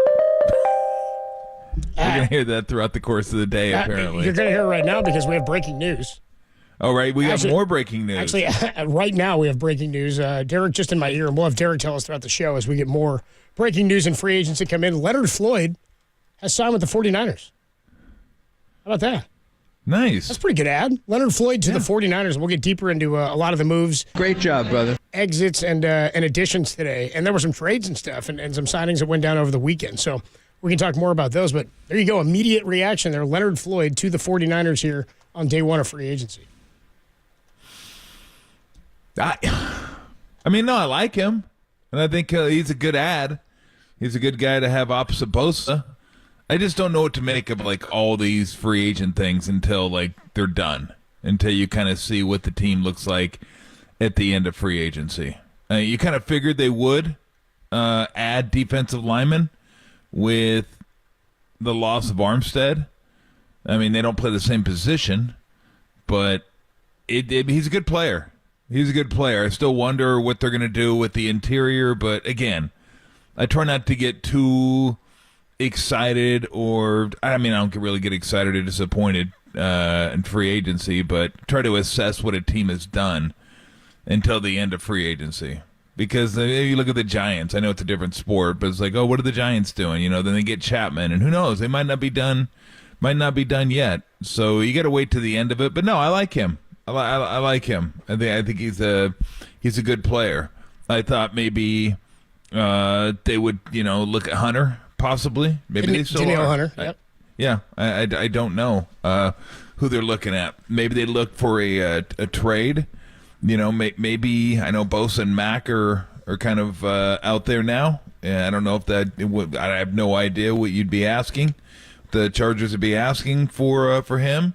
But I don't know what's going to happen with Chase Young. Maybe Chase Young. I don't know if I don't know if Floyd's the guy, like it precludes them from adding another defensive end. We know they love their defensive linemen.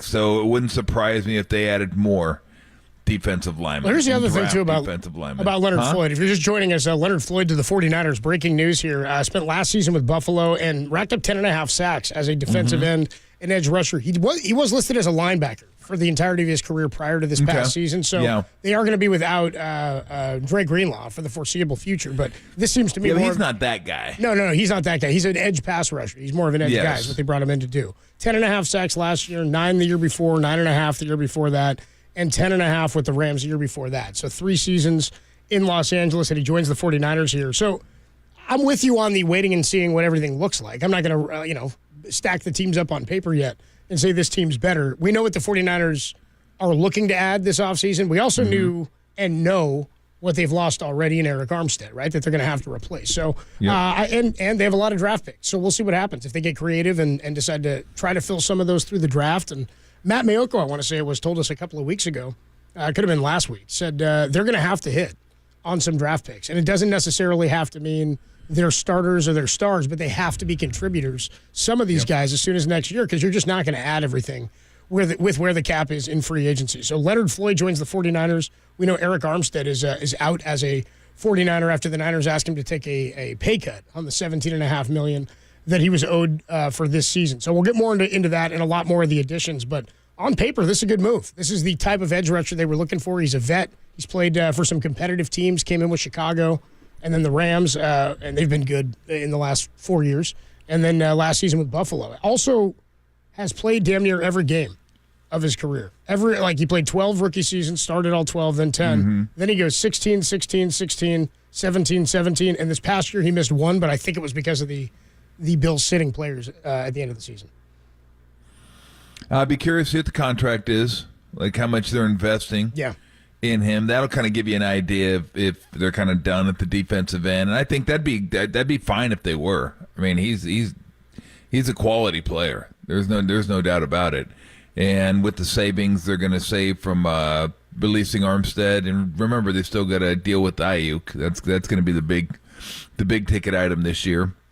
Warner's gone, the backup tight end. He's going to Atlanta. And so, I mean, it was like fast and furious this morning. I was like, oh, damn. Free agency in NFL is wild. It's just like the first day, teams are just like, let's go. Let's get after it and get some dudes. Like, I guess one of the biggest ones was Josh Jacobs going to the Packers and then just releasing Aaron Jones. I was like, God dang. NFL is brutal that way, man. Like, I got a contract. No, you don't. We're just going to release from what I can tell, Giants baseball's brutal that way, too. Based on what I've been seeing out there. That was rough, man. Guys just getting I mean, it's a day of moves, and we'll talk about all of them. Yeah, But, I read that article from Susan Slusser and John Shea. I didn't realize, like, now it makes sense, like, what the Giants were doing and what they're thinking because I didn't really get it. Like, when they go to arbitration, once they file their number, like, I was like, well, couldn't J.D. Davis just accept the 6.55 they offered him? Like, it's only like 400,000 different. He got 6.9. Why couldn't they just accept 6.5? They're like, nah, we're going to go to arbitration. Why did they go to arbitration? Because win or lose, if they release you, they don't owe you all that money, which I was like, whoa. Really? And that like, I had no idea that happened. So I was like, oh, that sucks. I don't know. It just felt like dirty pool a little bit, but we can get into that a little bit. Yeah, we'll get into all that stuff today. So, but NFL free agency is fun because you just see where everybody's like going and what everybody wants. I mean, Kirk Cousins going to Atlanta, just all kinds of stuff happening today, which was very interesting stuff. It didn't used to happen this way when I was a kid. Definitely not when you were a kid, but even when I was a kid, it didn't happen this way. And now the movement is wild. I love the legal tampering period. And by the way, Mike Silver had a great piece on a lot of this stuff. He's going to fill in for you tomorrow. Tom's out tomorrow. Mike Silver will be sitting in for Tom. Nice. How about that? Yeah, it'll be cool. And he's buddies with Steve. Did he have a face-off with Greg? Tolbert and Coach with you. What was that, him? Was that him sneezing? Tolbert and Coach with you. There we go. Nice. I don't know. Maybe we should get Greg on. He might have to do a face-off with Greg actually tomorrow. I think he does. Well, Greg Silver, Mike Silver, head-to-head. Oh, see if he'll ground him on the air. If you're just joining us, the 49ers have made an addition. Defensive end Leonard Floyd joins the 49er roster. 10.5 sacks last season. Played every game. Actually, he played 17 games. He started 16 of them. So he has played every game of the season going back to 2018. That's 6 straight years. He had 4 years in Chicago, 3 years in L.A., and now with the 49ers after a season in Buffalo. We got plenty more to get into, a little bit more reaction to the Leonard Floyd deal. What does this do to the 49er defense? Just on the surface, because they have lost Eric Armstead, and we do want to hear from you at 250 at 808 KNBR. The 3 questions we'll put out to you today. The reaction or how you feeling about the release of Eric Armstead, him now entering free agency. What moves do you want to see the 49ers make? And you can let us know your thoughts on Leonard Floyd now, who is a 49er at 2 years and $20 million. That's the contract. 2 years and $20 million. Good deal there for a 31-year-old who's been healthy with a good track record of getting to the quarterback. It's Tolbert and Cope's free agency is hot and heavy. We'll get into it next on the Sports Leader. Saratoga. Shout out to you for supporting KNBR, Saratoga's Sports Leader.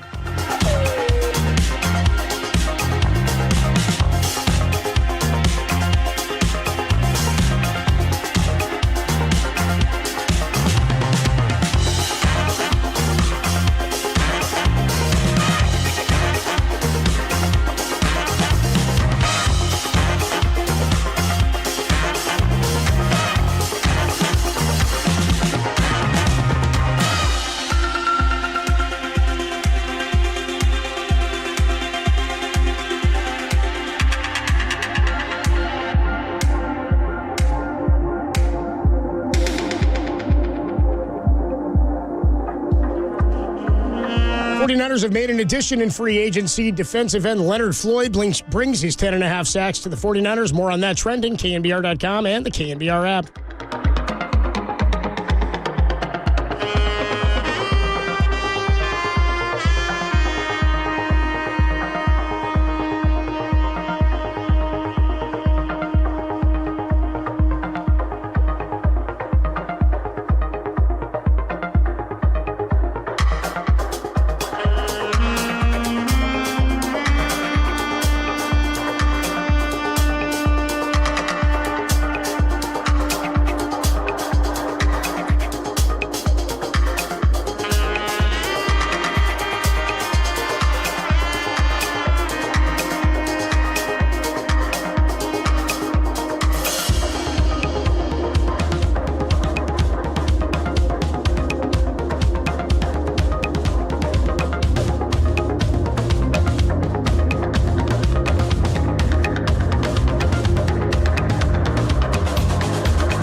Now, time for the Protect Your Assets with David Hollander Business and Technology Report.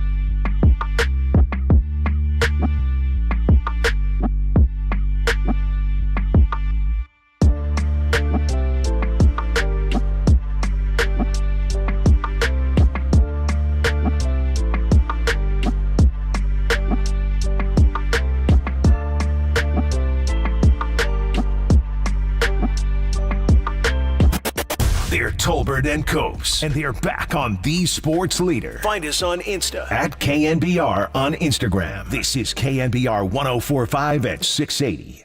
Here's Garoppolo looking that way, not going to pump, come back right, gets hit and sacked back on the 36-yard line.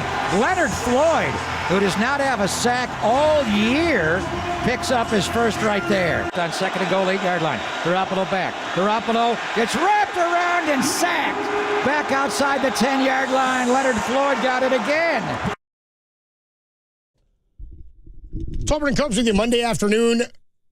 Free agency is underway, as you've heard a lot of the news. We'll get into plenty of the moves around the NFL in just a few minutes here, or throughout the show today, I should say. Jason Cole of the 33rd team going to join us at 3:50, and Matt Mayoko, our NBC Sports Bay Area 49ers insider, at 4:50. But we had breaking news right at the top of the show where we find out the 49ers have made an addition at defensive end after Eric Armstead exits the team after not taking a pay cut to 17 or up from the 17.4 that he was owed this year. We'll get into that in a few minutes. But they've added pass rusher Leonard Floyd, 2 years and $20 million. Does that dollar amount, Tom, make you think that they'd be done at that position? Well, I got to know it's guaranteed. If I know what is guaranteed, that doesn't seem like an exorbitant amount. And before I get to that, I do got to say two things really quick. The YouTube thread pointed it out, and I read it in the article as well. The Giants would owe J.D. Davis like $1 million or so, like 1.1, something like that. So it's not like they take away. It's not like the whole contract's voided. It's just he doesn't get the 6.9 that he won in arbitration. So that's that. And more importantly, thank you. Nice. More importantly, it's going to be light until about 7 today. Yeah. That's M&F and right there. That's what I'm talking about. More light. That's awesome. I didn't love it yesterday, but it's Sunday, so who cares? You can sleep as long as you want. More light is better. The show is going to end in the light, as it should. So I just hope everybody's as thankful as I am. Only person mad is Tim, because he goes to bed at like 6:30. He's pissed. Gets up at like 4. Old I love it. No. But to your question, no, I wouldn't think. Again, I'd like to see the guaranteed money, but I wouldn't think that would preclude them from signing somebody else at that position. Again, we know they love their defensive linemen. We know that's kind of like how they view the football team. Like the backbone of the team is going to be the defensive line. And last year, it really wasn't. Like, it was good. I mean, again, it was good. It wasn't great. It wasn't special. And I think they want the defensive line to kind of like lead the way. Like, that's going to be the tip of the spear on this team is the defensive line. It sets a tone for everything. And last year was the first year we've seen in a while where the offense overtook the defense, where you thought this personality of this team now is an offensive football team. All year, it was kind of like we thought periodically. At first, we were like, no, we got to see it first. And then after the 5-game win streak, I think after that fifth win, maybe Dallas, I think is what it was, we were like, holy crap. And then they had the 3-game losing streak. And then after that, they exploded even more. And it was kind of like, all right, this is what they are. And the defense figured it out for a pocket of the season, but it never felt like they were ever the dominant defense they had been in this iteration of the 49ers. Well, remember, the Dallas game was both because they dominated them offensively and defensively. And that was, looking back on it, that may have been one of their best defensive performances as well. Without That's question. A possibility, too. I would say one of their best defensive performances of the season when you look back on it. Giants, Jacksonville, Dallas, Philly. Those are probably the four, just off the top of my head. Yeah. Maybe that speaks to the NFC East, possibly more than anything. But yeah, I mean, I think they'd like to get back to that. It certainly would have helped, and it could ease the loss of Kinlaw. If why am I blanking on his name? 99. Are you talking about who they just added? No. The draft pick out of South Carolina. Oh, I'm sorry. Kinlaw. Oh, sorry. You're talking about Kinlaw. It would have helped, like, if he was what they'd hoped he'd be. Because he was like, what was he, 14th pick, something like that? I think 13th, 14th. And, they let Buckner go to get him, and he couldn't stay healthy. And I don't know that he was great when he wasn't healthy. He was solid, but he couldn't stay healthy. So that hurt when you drop that high at that position and you don't get what you're hoping to get. So, yeah, but no, I would, in short, that I made way longer than I needed to.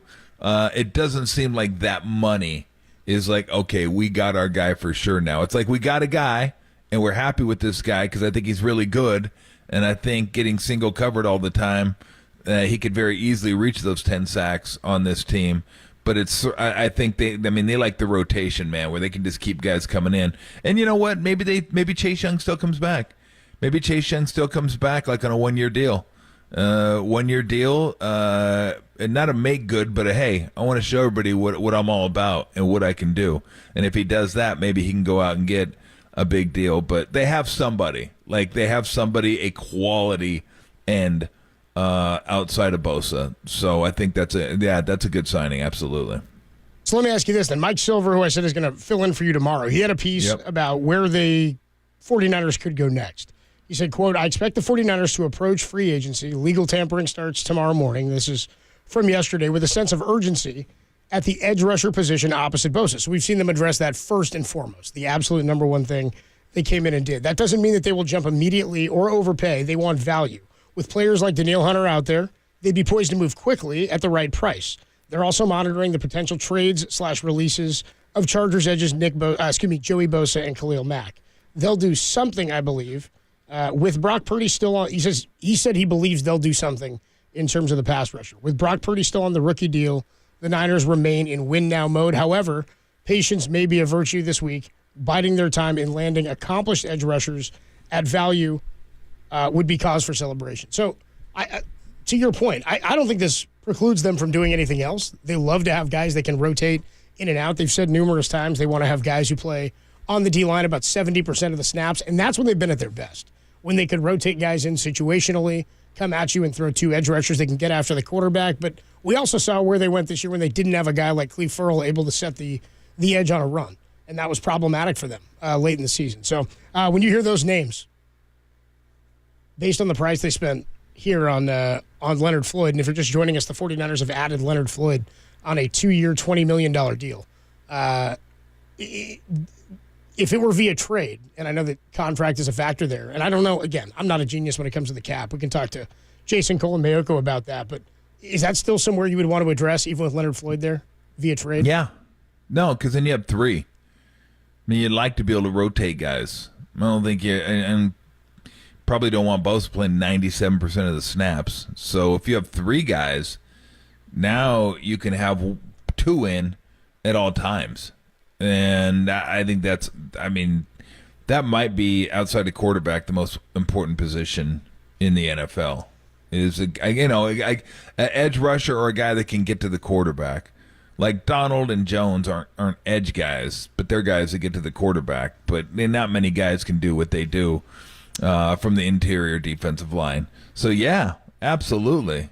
And I would love to have another guy because the guys they've drafted haven't really panned out.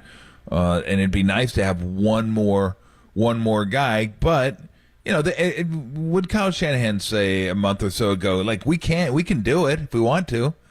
It's just, what does that take away? Like if they do that, can they get the defensive tackle that they want? I read that DJ Jones, there's a possibility he may get waived from the Broncos, and that may because he was really, really good when he was here. So, I mean, does it preclude? I mean, again, Ayuk, they're going to have to look at that money and go, okay, we got to slot this, and that this is about what we're going to be paying here. So what else do we have to work with? But yeah, I mean, what else do they need? Probably another linebacker, DB, offensive line. So it's not like, you're going into this year thinking, oh, we have all we need. They need, they need a few positions. Yeah, and they got to figure out what they're going to do with Brandon Ayuk, where that goes. I mean, there's a lot of things they got to figure out financially. We'll talk more about this with Jason Cole, the 33rd team, and Matt Mayoko at 450. Real quick, though, do you think Chase Young then done? My opinion on this is based on the attention that was given to him and his hustle and his attitude. I think the fans got frustrated with Chase Young. The organization spoke about it, that you never want to see a guy dogging it when he's out there. When you give up an asset for a guy, I think the 49ers are so big on culture. They want guys who want to be here. They want guys who want to be a part of the team and be around the team. And I'm not saying that that's not the case with Chase Young, but it's the vibe that I get. It's when they come out and they say things like that because they've given up assets to acquire you. When John Lynch says things about Jair Brown, like, he stood out to us because his character was like 49er character. And I kind of now, after sustained success, feel like we know what that means. You kind of get a feel for the guys that they're bringing in and what their personality types are and where they fit into these roles.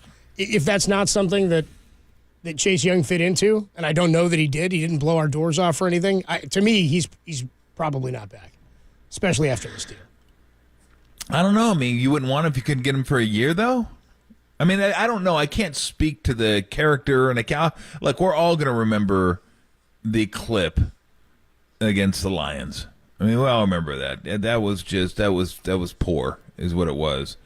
But that's the way. It's kind of the way people judge players now, in like clips. Like, did you have a good game? Look at this clip. He sucked. Look at that clip. He sucked. Was he as productive? No. He wasn't, and that's how I'm sure they'll judge the. Because I thought he was really good against the Chiefs. I thought he had a really strong game against the Chiefs, and maybe he was just embarrassed that he didn't give the full effort. Maybe he just thought, we got him, we don't have him, and now I'm going to look like an idiot because I wasn't. I mean, I'm not making excuses for him. But it wasn't like he did that. I don't remember any other clips of him doing that, and he certainly didn't do that against the Chiefs. Again, he was really good against the Chiefs. So if you can get a motivated guy in a one-year contract trying to cash in, I don't know. That's not a bad thing. Like, if you have him as one of your three guys, like, you're not absolutely counting on him. He's not your main guy. You're not paying him, $15 million a year. You'd be paying him, 1 year. That would be it. So I don't know. I certainly wouldn't. I wouldn't cross him off and say I don't want him back. Maybe they do.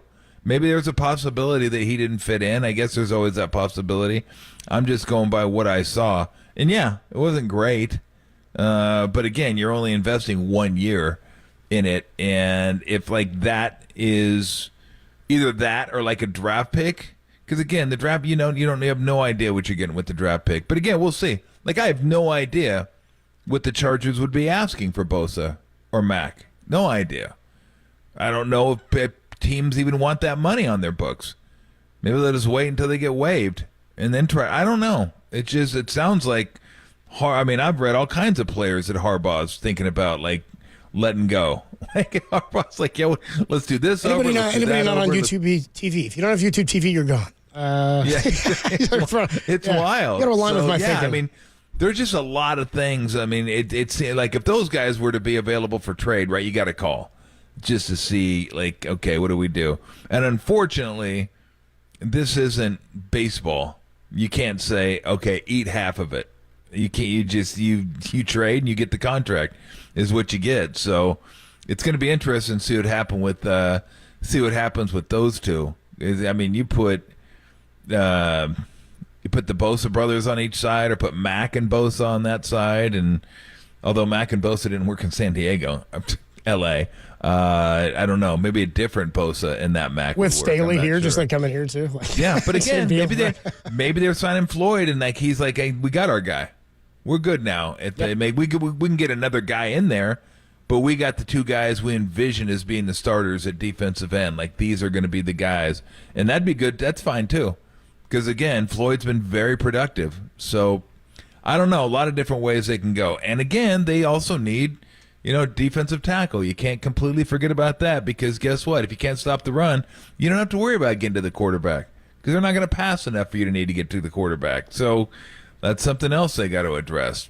We'll see. Yeah, we want to hear from you. 415-808-KNBR, 415-808-5627 is the number to call. You can check in on the text line, same number, 808-KNBR, or the YouTube chat where all the suckholes are hanging out. Streaming, twitch.tv/thesportsleader. Leonard Floyd is a 49er. Do you like the move? Is that enough? Have they shored up the defensive end position? And what about this move with Eric Armstead? The 49ers asked Armstead to take a pay cut. He asked them to release him. Is it the right move? We'll talk about it next on The Sports Leader.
Catch KNBR at your crib on your Amazon Echo smart speaker. Now back to Tolbert and Copes on KNBR 104.5 and 680. The Sports Leader. Mahomes back, gonna step up, and Mahomes gets hit from behind by Eric Armstead. Oh, the tidal what a wave! play. Golf, hands off, awkward handoff to Gibbs.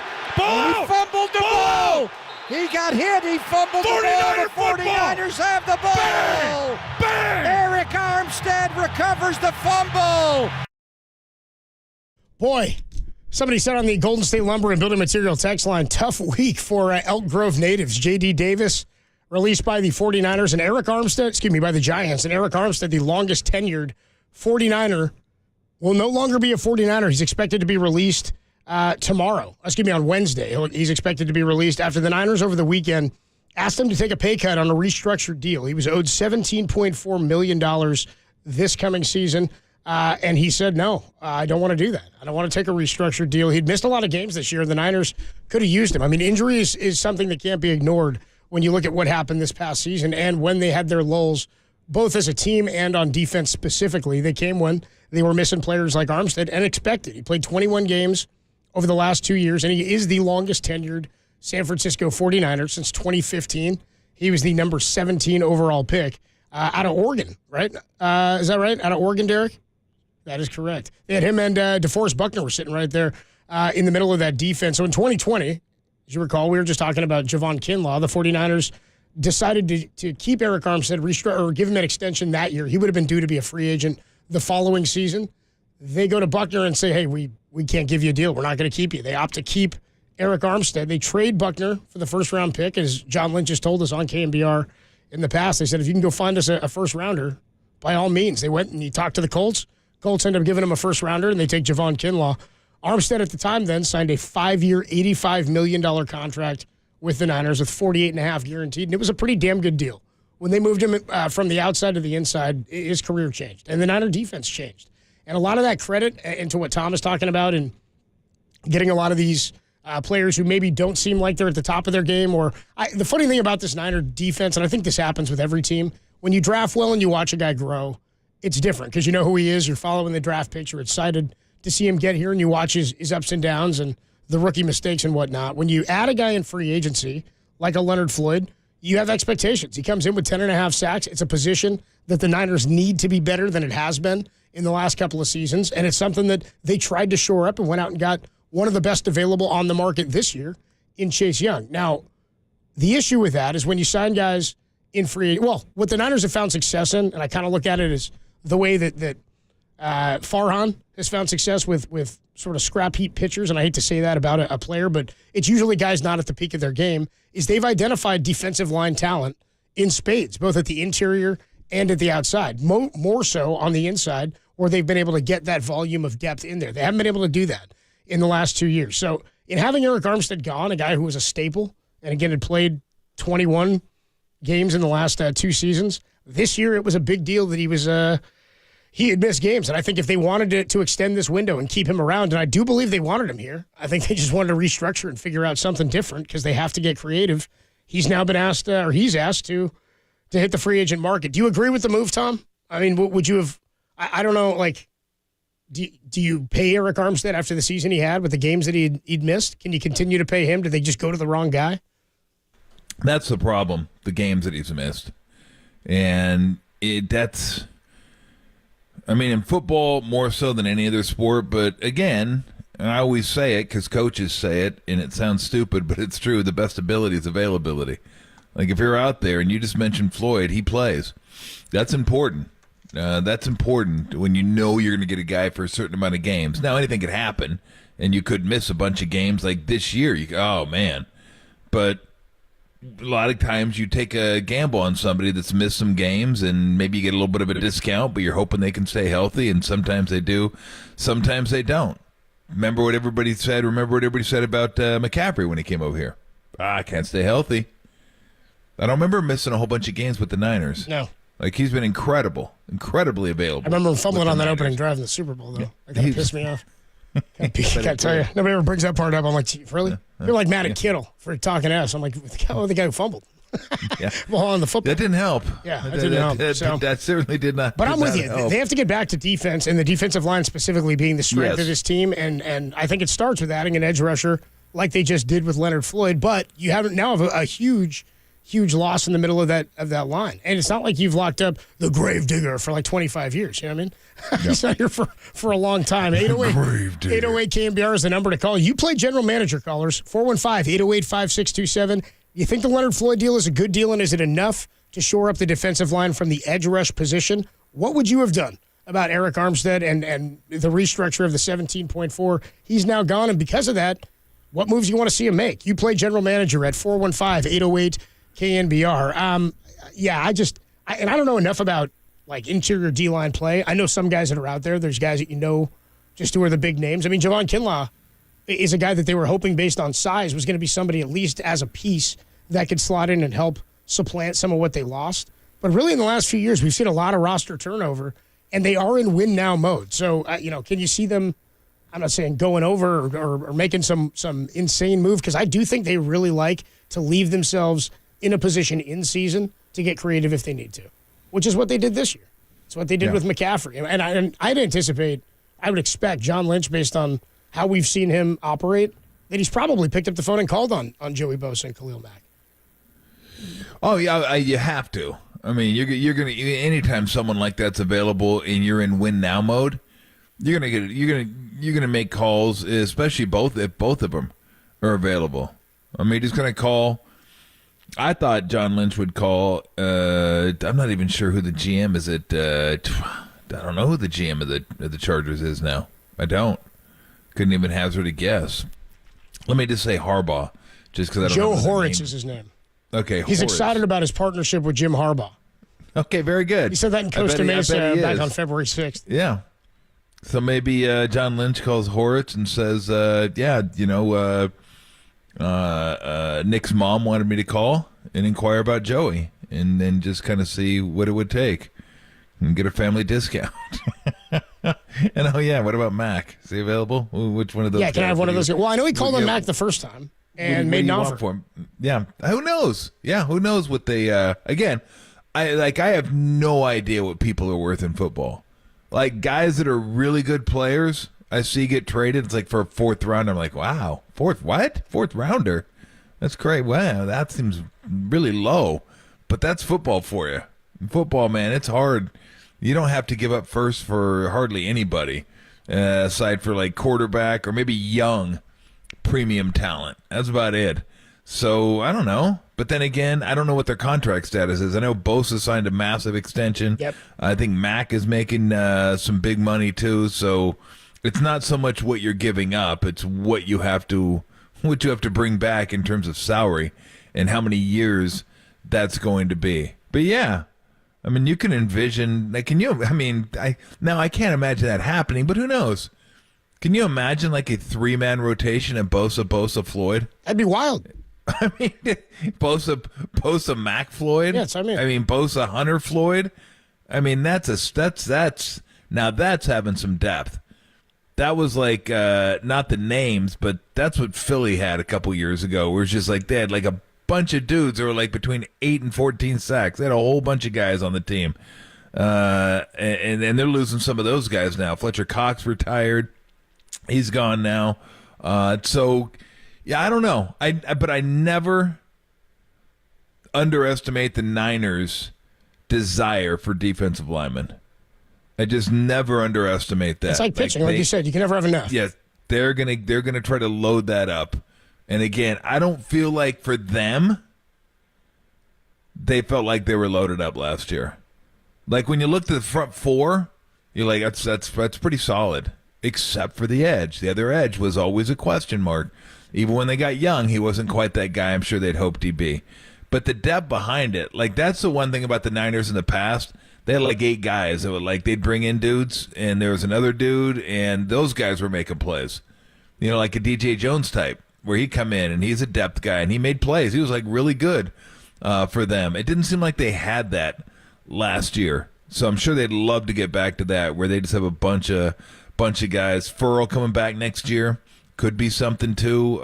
He was good. Not a guy that got to the quarterback, but good setting the edge against the run, stuff like that. So, but you would think, like immediately I was thinking, well, Floyd, maybe they're down at defensive end, and then I thought, what is the Niners? And the Niners do love their defensive linemen, and they do love depth at that position. So, who knows what they'll do? It would not surprise me at all if they got somebody else on the edge. Just wouldn't. 415-808-KNBR, 808-5627. You play general manager. Is the Leonard Floyd deal for the 49ers at 2 years, $20 million a good deal, and is it enough at the DN position? How you feeling about the release of Eric Armstead? And then is there another deal or another player you think the 49ers need to pick up? Let's go out to the phone lines here. General Manager Roy is in San Leandro. General Manager Roy in San Leandro, you're on the Sports Leader. How's it going, fellas? I'm glad to hear from both of you. You got a great show going there.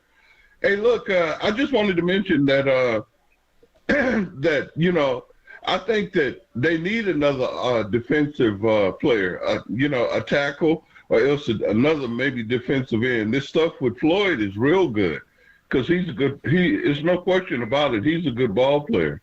But the thing about it is that what concerned me is that if if McCaffrey get hurt, they need another good running back, like somebody like that guy on the Tennessee Titans. Somebody that could come in, like if McCaffrey get hurt, somebody that could come in and that'll do the job or run past. You're talking about Derrick Henry? You want to go have him bring in Derrick Henry behind McCaffrey?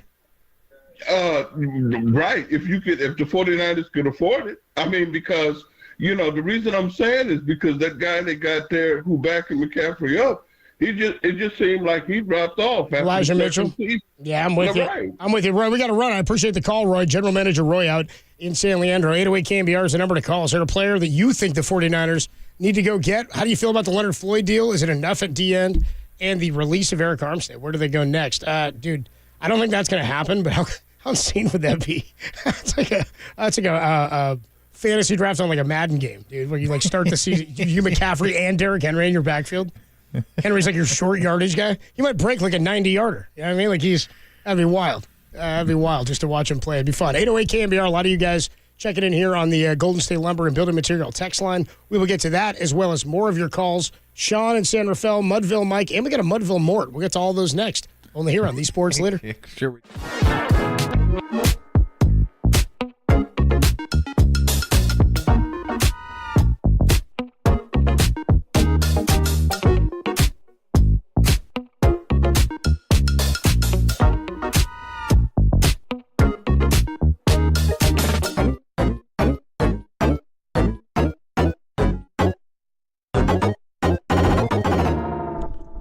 The Warriors were without Steph Curry Saturday night in the 126-113 loss to the San Antonio Spurs, and they'll be without him again tonight when they take on the San Antonio Spurs. More on that trending, KNBR.com and the KNBR app.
Listen to the sports leader anywhere, anytime. Download the all-new KNBR app. Now, Tolbert and Copes continue live from the KNBR Casino Matrix Studio. Casino Matrix progressive jackpots are here. Where are you? Just drop in. Please play responsibly. 1-800-GAMBLER. Tolbert and Copes with you. 808 KNBR is the number to call and to text. Tom was hyped at the top of the show because the clock's changed, and now it's officially going to be like baseball season, going to be light out later. Somebody on the text line. Right. So the text line comes in at 808 KNBR. Forget the area code. They just said F the sun. They didn't say F, though. They spelled it out. The questions for you, the listeners and the callers. I guess F life, too, then, huh? There you go. That's it. Yeah. You get to play. Next he's going to text you and say F the bees. F the bees. F them all. Yeah. Nothing gets pollinated. No pollen getting transferred. The question to the callers is, you play general manager. Do you like the deal for Leonard Floyd? Is it a good one for the 49ers at edge rusher? They've landed him for 2 years and $20 million. That's the contract. Is that enough at edge rusher? Number two, how do you feel about the release of Eric Armstead? And number three, are there guys out there that you want? Our guy Roy in San Leandro said Derrick Henry. Derrick Henry's actually already signed with the New England Patriots. Hunter Henry? We said Derrick Henry. Sorry, Hunter Henry is signed with the... Okay, Derrick Henry's still out there. Tim says same guy. Why don't we get off of Henry? Hunter. Damn near killed her. Here's the Sean is in San Rafael. Sean in San Rafael, you're on the Sports Leader. What's good, guys? How are you guys doing? Good. How are you, Sean? What's going on, man? Not much. Just wanted to talk a little Niners. I'm sad about the Eric Armstead release, but I get it from a cap point. Releases up cap face, and then you get not Randy Gregory. Well, you have Randy Gregory, but you also get Leonard Floyd, which is another defensive lineman, which I think is good. You think it's enough? Yeah, I think so. And one person I'd like to see them get is Khalil Mack. I know he might be a lot, and it might, affect the cap, but I just think, losing Dre Greenlaw, I just think, he's such a big part of the defense, and I don't think Khalil Mack's going to replace his energy, but I think he's going to replace his play, and I think that's what they need. Appreciate the call, Sean. Good call, man. Sean, GM, up in San Rafael. 808 KNBR, the number to call and to text. I can't tell you I've seen a ton of Leonard Floyd play outside of when he was with the Rams. Felt like I saw more of him.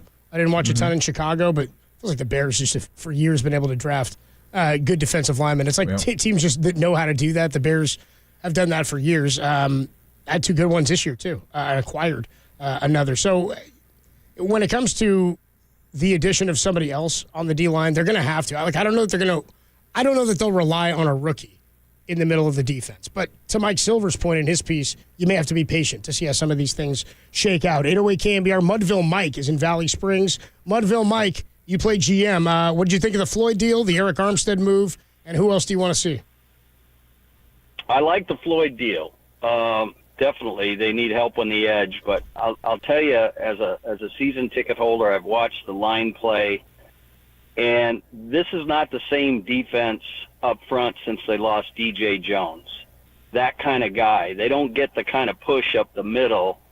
And I think if they got better push up the middle, they would get more sacks. But on the inside, Hargrove's been okay. But I think that's why they thought differently about Armstead. I just think they need that body type. And I don't know who it would be, but I don't know if you remember. I'm going to go back a few years. The Niners ran the 3-4. They had a nose guard named Michael Carter. You remember that name? Mm-hmm. Michael Carter was that kind of body type, and they stuffed the run consistently. And that's a weakness, I think, on this team, and you saw it in the playoffs.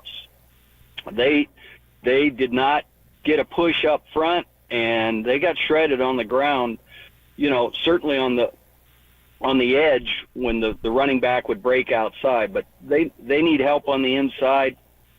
Not sure who that guy would be, but that kind of player like DJ Jones or a Michael Carter type that can really stuff the run in the middle. So are you okay with the Floyd move? Is that enough, you think, on the outside? Hey, you know how Lynch is. He likes to rotate guys in and out. So, yeah, I think if they added a third guy that could come in and spell Floyd or Bosa on occasion, I think I think they're going to need that guy. You always have to have backup in case of injury as well. So, yeah, I would look if you could find an edge rusher. I don't know if Joey Bosa makes sense, financially, or whether he could stay healthy, but I think that has potential. And I like Sean's idea of Khalil Mack to fill that hole that Greenlaw is going to be out for a while. Appreciate the call, Mudville Mike.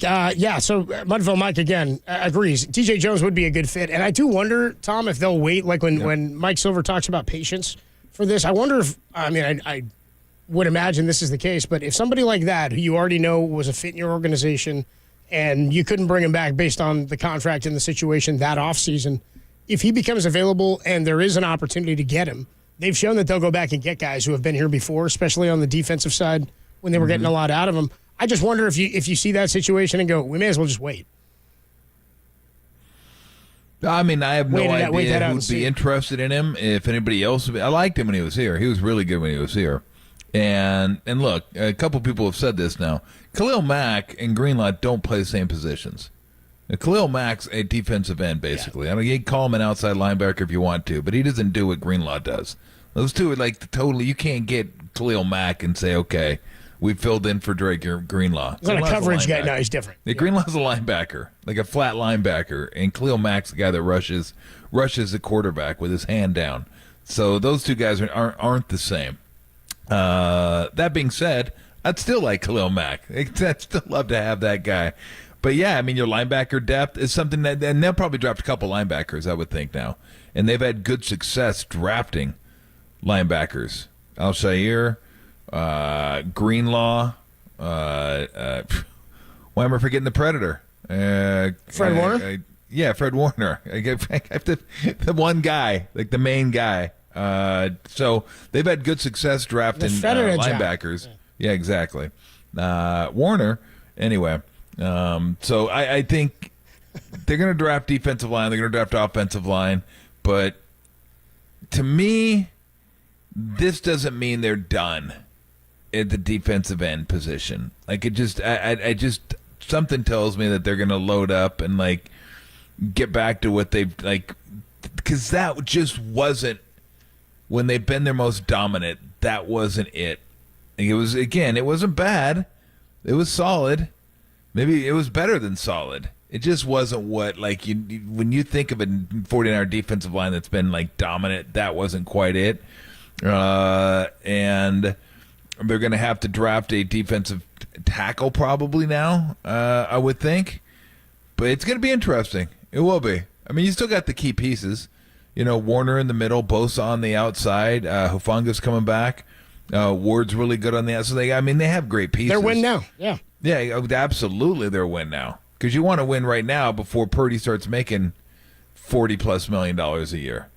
And then you have to start making the tough decisions at that point. When your quarterback is making that much money, you got to start making those decisions. And it's a little easier when, you have Mahomes. So you pay him a lot of money, but he's probably worth more than that.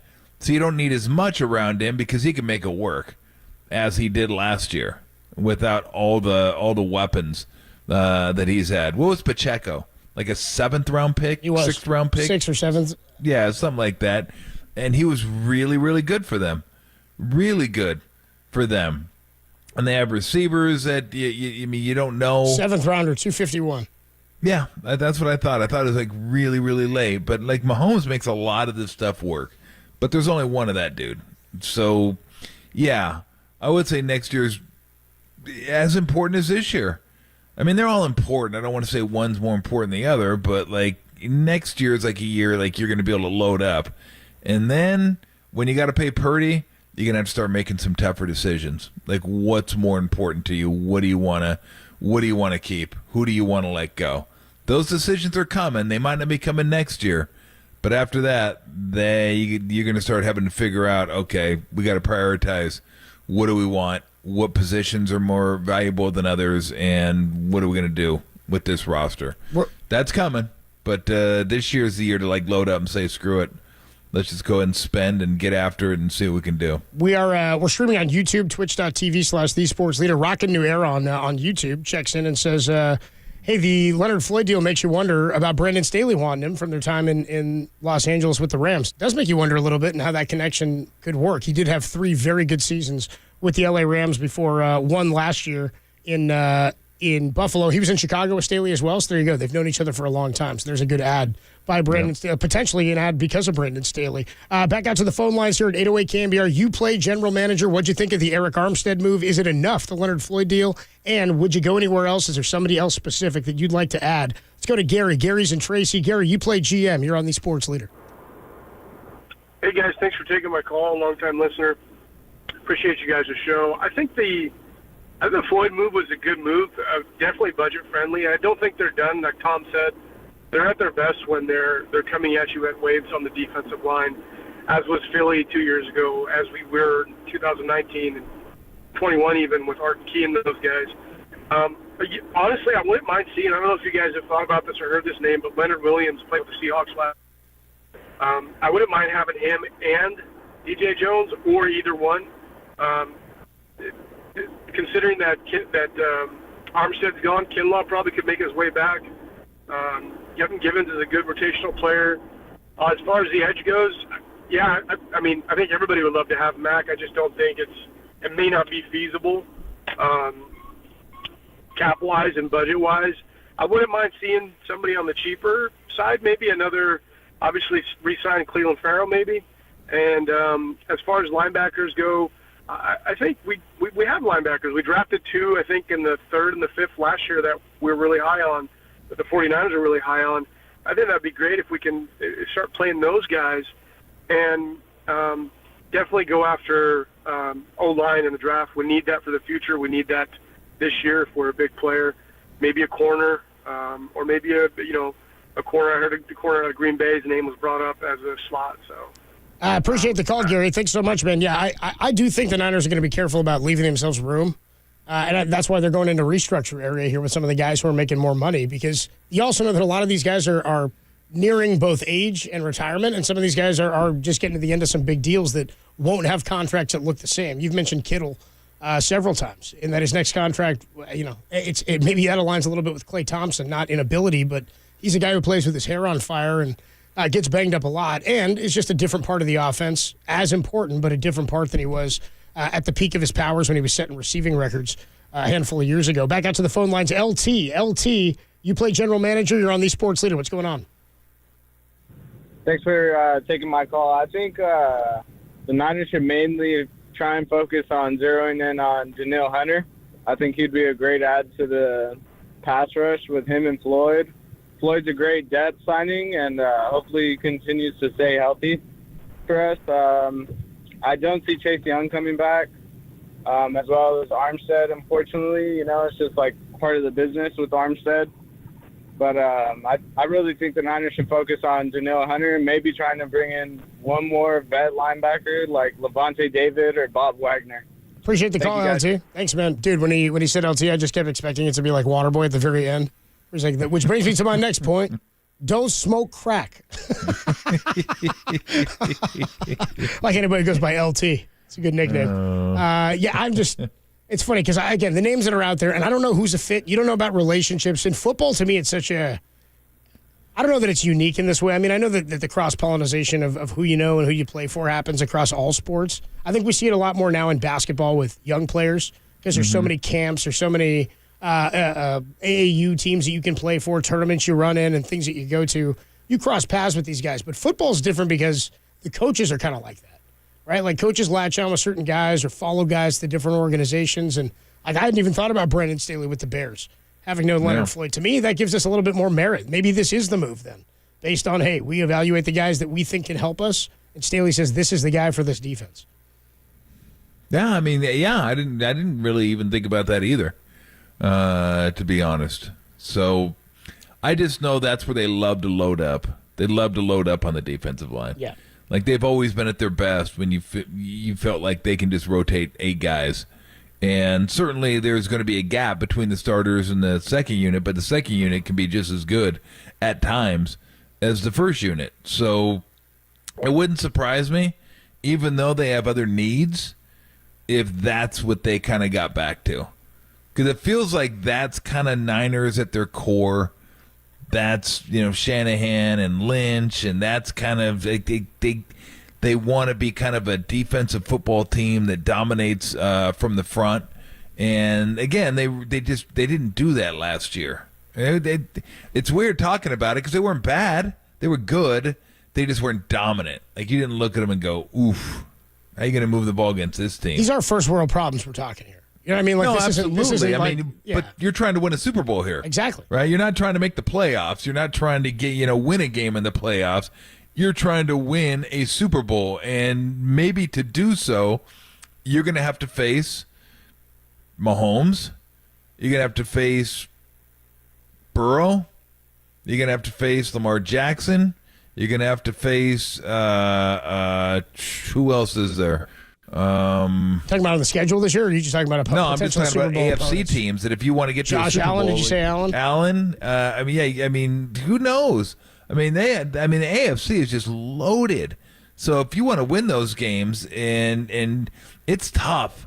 Like, it's tough to get back to Super Bowls too. You get to a Super Bowl and lose, it's tough to get back. I know. It's like, am I ever coming coming back here? You just want to load up and get after it, but you got to start looking at the teams if you get there, who you're going to be facing, and that's why. But they've always, whether they've had to face whoever they've had to face in the NFC or AFC, that's kind of been their identity, right? Their backbone is the defensive line. That was early on. Load up on the defensive line, draft defensive line. Hell, I think when they drafted Kinlaw, we're like, they're drafting a defensive lineman? Like, they got other problems, don't they? But they wanted to replace and develop, I think. Yes, they continue to double down and just believe like that's how you win football games. You get to the quarterback with just a nasty defensive line.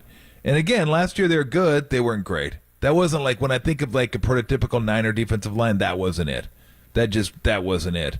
So it wouldn't surprise me. Like, we keep thinking, they need offensive line, they need help at corner. They could maybe use another linebacker. It wouldn't surprise me if their first pick was a defensive lineman. Every mock draft I see, not that I believe mock drafts all the time because, well, they're mock drafts, and that has them taking an offensive lineman in the first round. It wouldn't shock me at all if they took a defensive lineman in the first round. Yeah. It just wouldn't. No, because that's who they are. Like, that's their identity as a football team. And I think Kyle probably believes enough in his ability that he can make things happen on the offensive side of the ball. But defensive line is just so critical in today's game. I guess it always is, but getting after the quarterback and then being stout, and that was when you thought like Niners, you thought, okay, that's the backbone of their football team. I didn't think that last year. I just didn't. Again, they weren't bad, but I didn't think, these guys are filthy. These guys are like a wrecking ball out here. So it wouldn't surprise me at all if they drafted a few of those guys and you just thought, dang, that many they drafted? Or they drafted in the first round, they drafted one? Like, they need an offensive lineman in the first round. They need this in the first round. Again, I'm not saying they will. I'm just saying it wouldn't surprise me at all. It wouldn't surprise me at all if they went and added more defensive linemen during free agency. Like, more than you think they might add, because they've proven that. That is important to them. And they've been a really good football team for a little while now. And that's kind of been the identity of their football team, as a defensive line. So it wouldn't shock me at all. A couple people have brought up bringing back Cleve Ferrell, who would be a nice, I think, bring back for what he did in the run game. And also Randy Gregory was on a one-year deal as well. So you're looking for more depth in addition to maybe bringing in somebody who can really help you on the interior. If it's DJ Jones, I'm intrigued by that. I like the idea of bringing him back. That was a big loss. Two guys who I really wanted to come back when they left, DJ Jones, K'Wan Williams, both ended up in Denver, by the way, after they left the 49ers. Azeez Al-Shire, too. If he's out there and available, he'd like to be back after dancing on the field with the 49ers defense before a playoff game. 808 KNBR, you play general manager. The three questions for you. The Armstead deal. Where do they go from here? The Leonard Floyd deal, was that enough to shore up the edge rusher opposite Nick Bosa? And then who else you want to see him get? Your call's next. We'll talk to Jason Cole and Matt Mayoko later this afternoon, only here on the Sports Leader. Which brings me to my next point. Don't smoke crack. San Rafael, shout out to you for supporting KNBR, San Rafael's sports leader.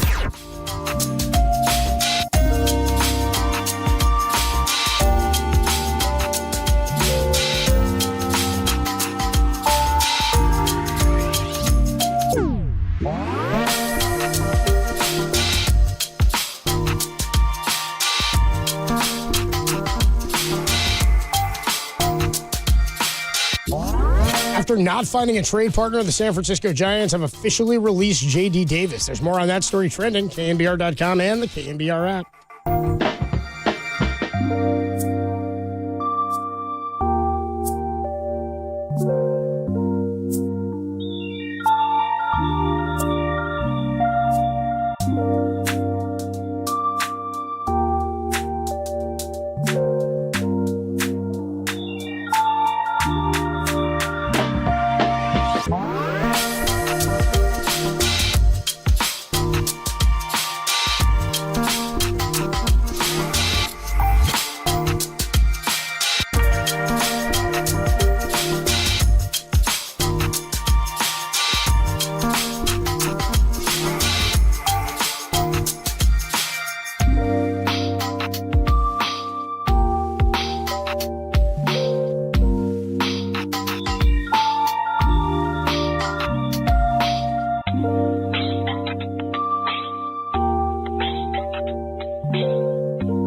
you are. We're streaming 24/7 at KNBR.com. This is Tolbert and Copes. Tom Tolbert and Adam Copeland on KNBR 104.5 and 680, the sports leader.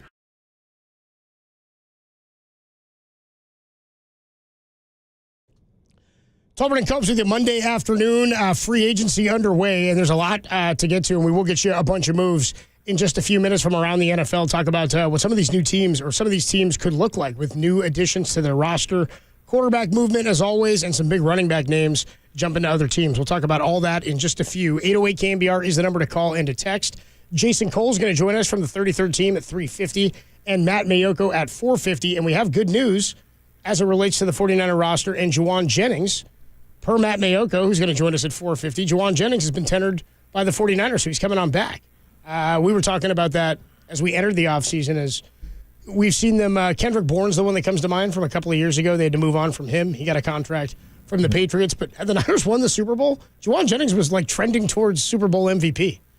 It would have been. He had caught a touchdown. He had thrown a touchdown. Like, he made some big plays in that game. Well, I don't know. That doesn't mean he's coming back for sure, does it?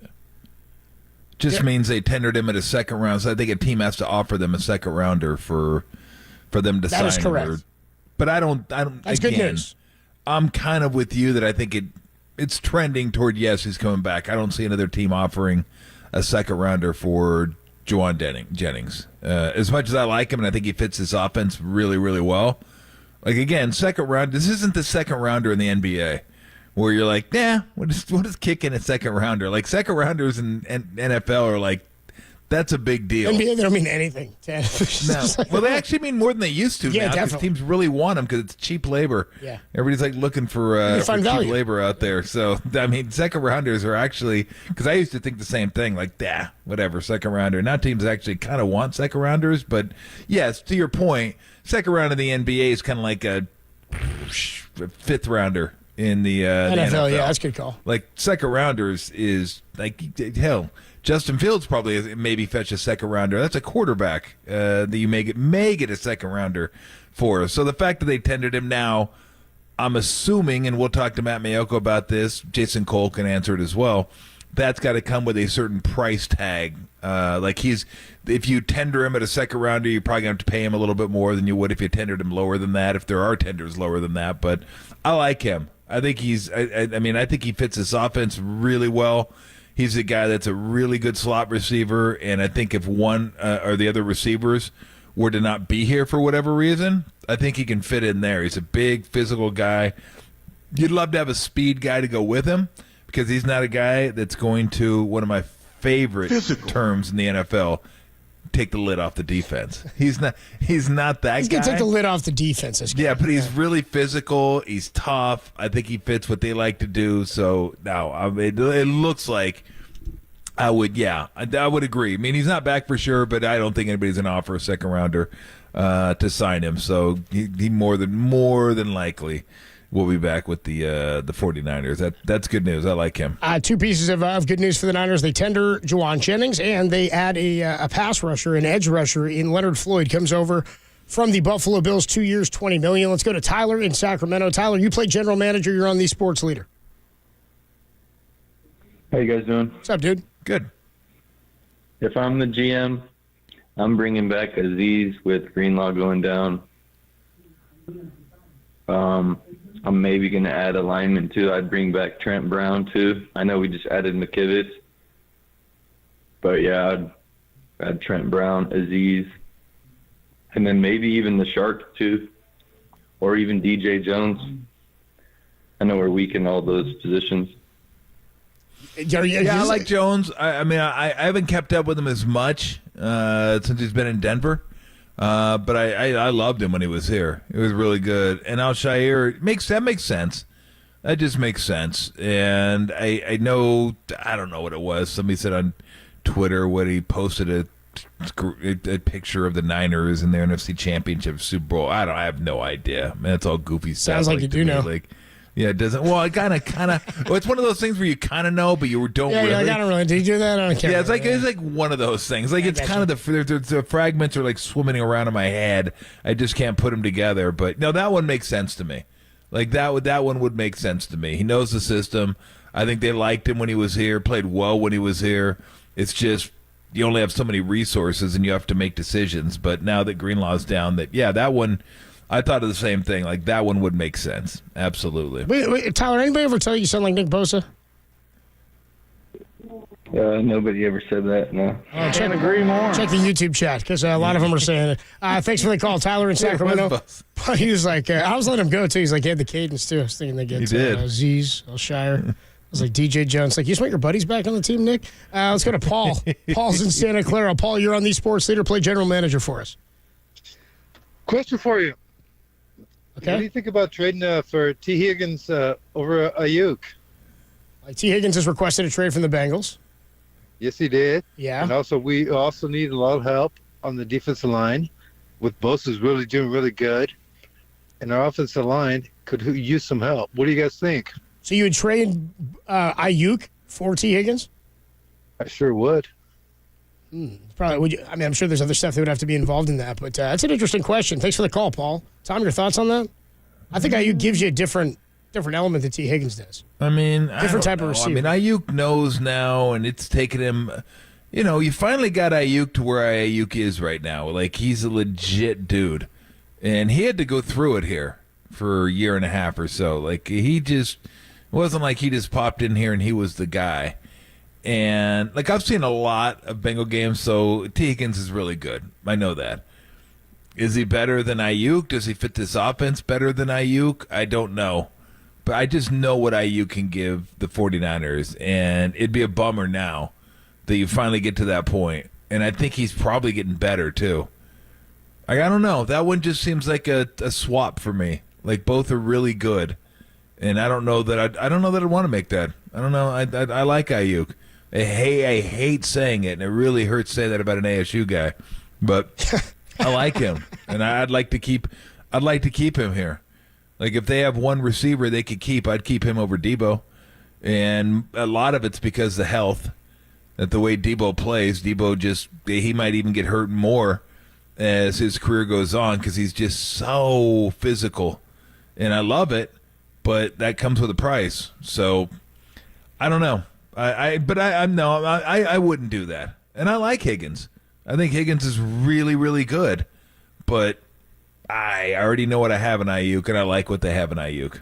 I'm good with that. Yeah, I am too. I'd like him to be locked up long term, and he and Purdy have a good chemistry. They've talked about that too. 760 on the Golden State Lumber and Building Material text line says, "We sure this isn't Nick Bosa on the line here?" 707 says, "Low-key, is that Bosa?" And then 831, is this caller doing a Bosa impression? That's a sackaroonie, baby. We are, by the way, new week, new contest. We are giving away tickets. Ready for this? We're giving away tickets. Once a day, we'll do this all week long. Listen between 2 and 6. You can get tickets to go to the Outlaw Festival with Willie Nelson, Bob Dylan, and John Mellencamp.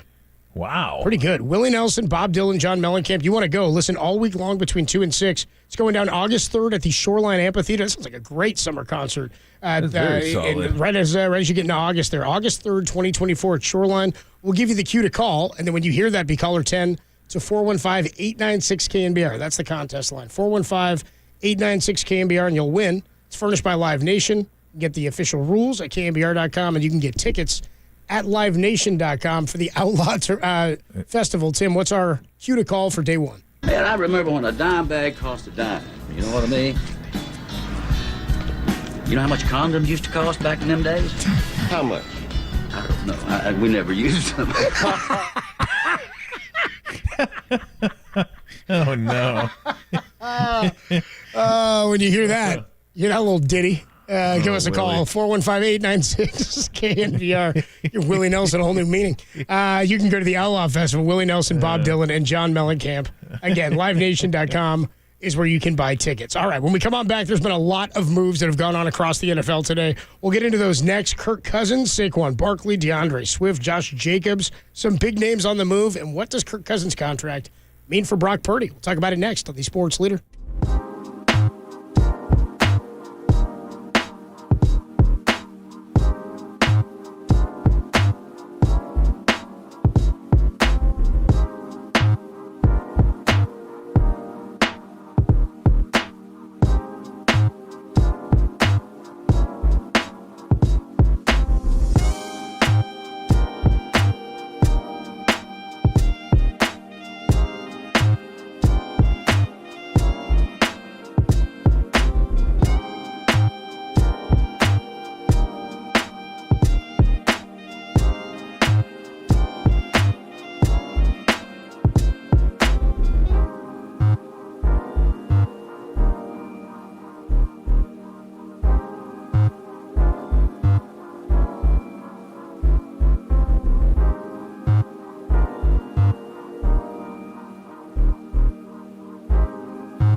to the sports leader anywhere, anytime. Download the all-new KNBR app. Now, Tolbert and Copes continue live from the KNBR Casino Matrix Studio. Casino Matrix Progressive Jackpots are here. Where are you? Just drop in. Please play responsibly. 1-800-GAMBLER.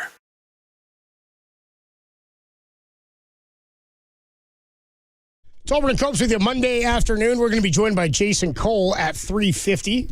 Matt Mayoko, our Niners insider, at 4:50. And we'll talk a little bit later about what happened with J.D. Davis and the Giants over the weekend. But first, as free agency is underway in the NFL, biggest move in your mind so far today, Tom? We'll get into a bunch of them, but you have one that sticks out? Oh, man. I mean, Watkins going to Oakland. Christian Watkins to the Raiders is considered one of the best run stoppers in all of football. Yeah, I think him and Max Crosby, that's a pretty dynamic duo in the front. I mean, it is still the Raiders, so they'll screw it up somehow. 4 years, 110. They also, by the way, added Gardner Minshew, the Raiders did. Minshew Magic? To compete for their going to Vegas? Yeah. Wow. Him and the Jorts, dude. The Jorts, I love them. And the van. Saquon going to Philly is a rather big one. I mean, because they love to rotate their backs, and this will be the first time, probably since Hurts has been quarterback, they've had like just a guy, a feature guy. Like Swift was kind of the guy, and Swift's going to Chicago.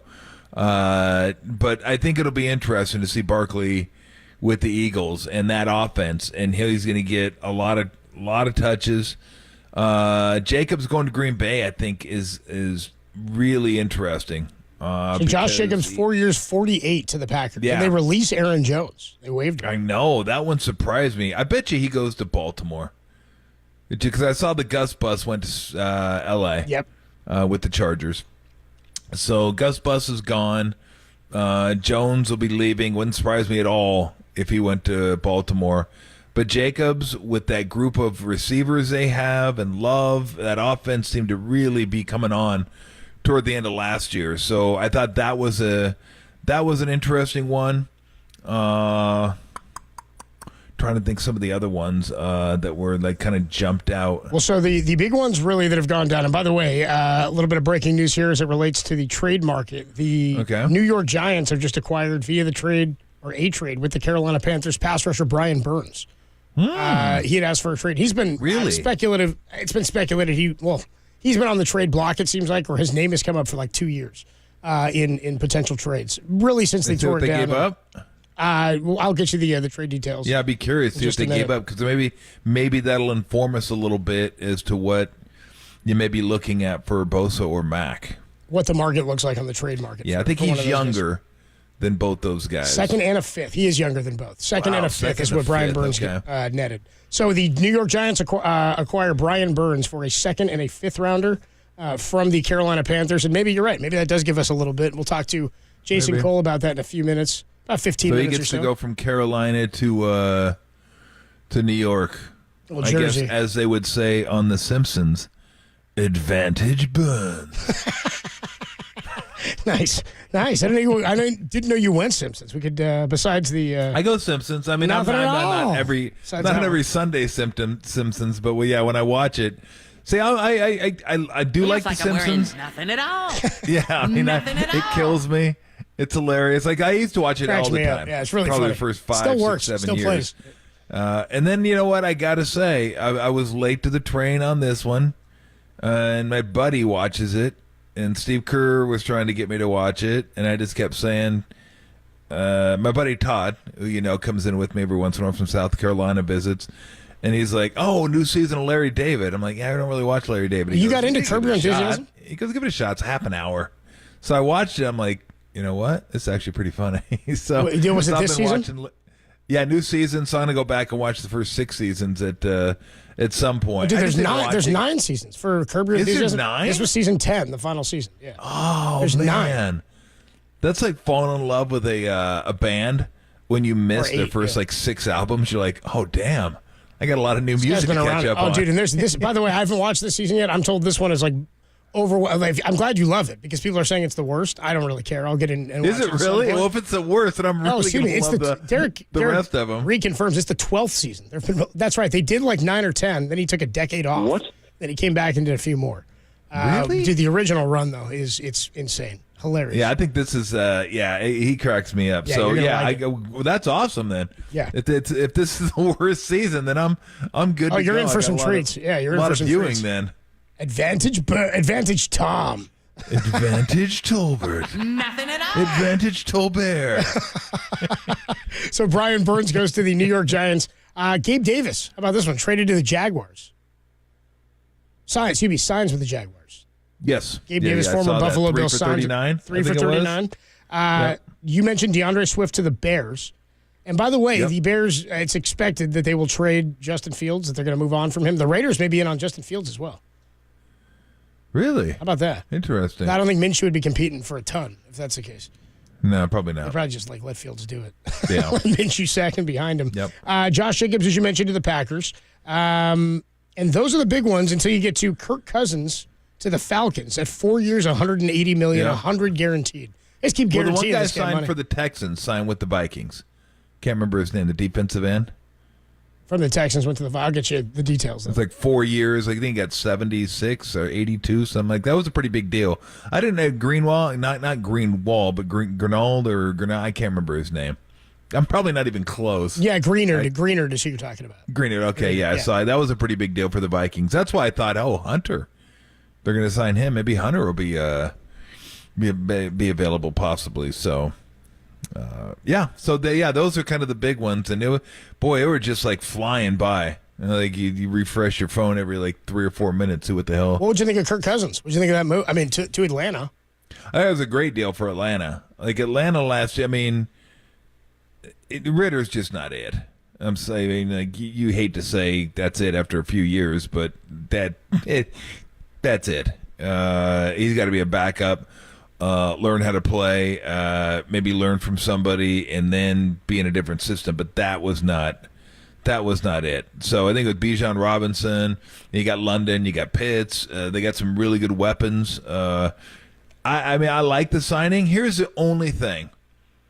And this is the only thing when the Niners and Kyle Shanahan was like, I mean, they were linked together ever since Shanahan took over here. And you could see the reason. Like, I get it. Now, I especially get it now that I watch the quarterbacks on Netflix. Like, you could see, like, guys want to play for him. This guy's it seems like a really good guy, good teammate, lays it on the line for the team, and you love all that. But when I look at him, I'm like, yeah, he's good, but he seems to have a ceiling. Like, he's only so good. Like, he gets you so far, and then that's it. And maybe it'd be different with a different team. I don't know. But I like him, and I think he's going to be good for Atlanta, and I definitely think they're going to be the favorites to win that division now. Yeah, oh yeah. Because it's not a strong division anyway. But when I think of Cousins, I think, it might make the playoffs, maybe even win a game. But that's about it.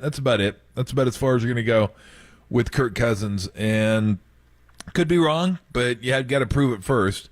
But I think I think that's a really good deal for the Falcons. And apparently the Vikings wanted to keep him. I mean, they made competitive offers, but the story also said that Atlanta appeared they were going to do whatever it took to get him down to Atlanta. Well, I think when you're in that division right now, we talked. I mean, it was a terrible division. It was just awful to watch. Every game was just teams beating up on each other. Who could lose worse was kind of how every week felt. And I feel like if you can do that and you're in a position to land a guy like this, and it's just about 9 or 10 wins and get into the playoffs, sure, Kirk Cousins is your guy. You can change some culture there, and you can have a run maybe. But if that division is that winnable, I'm all about going all in. Why not?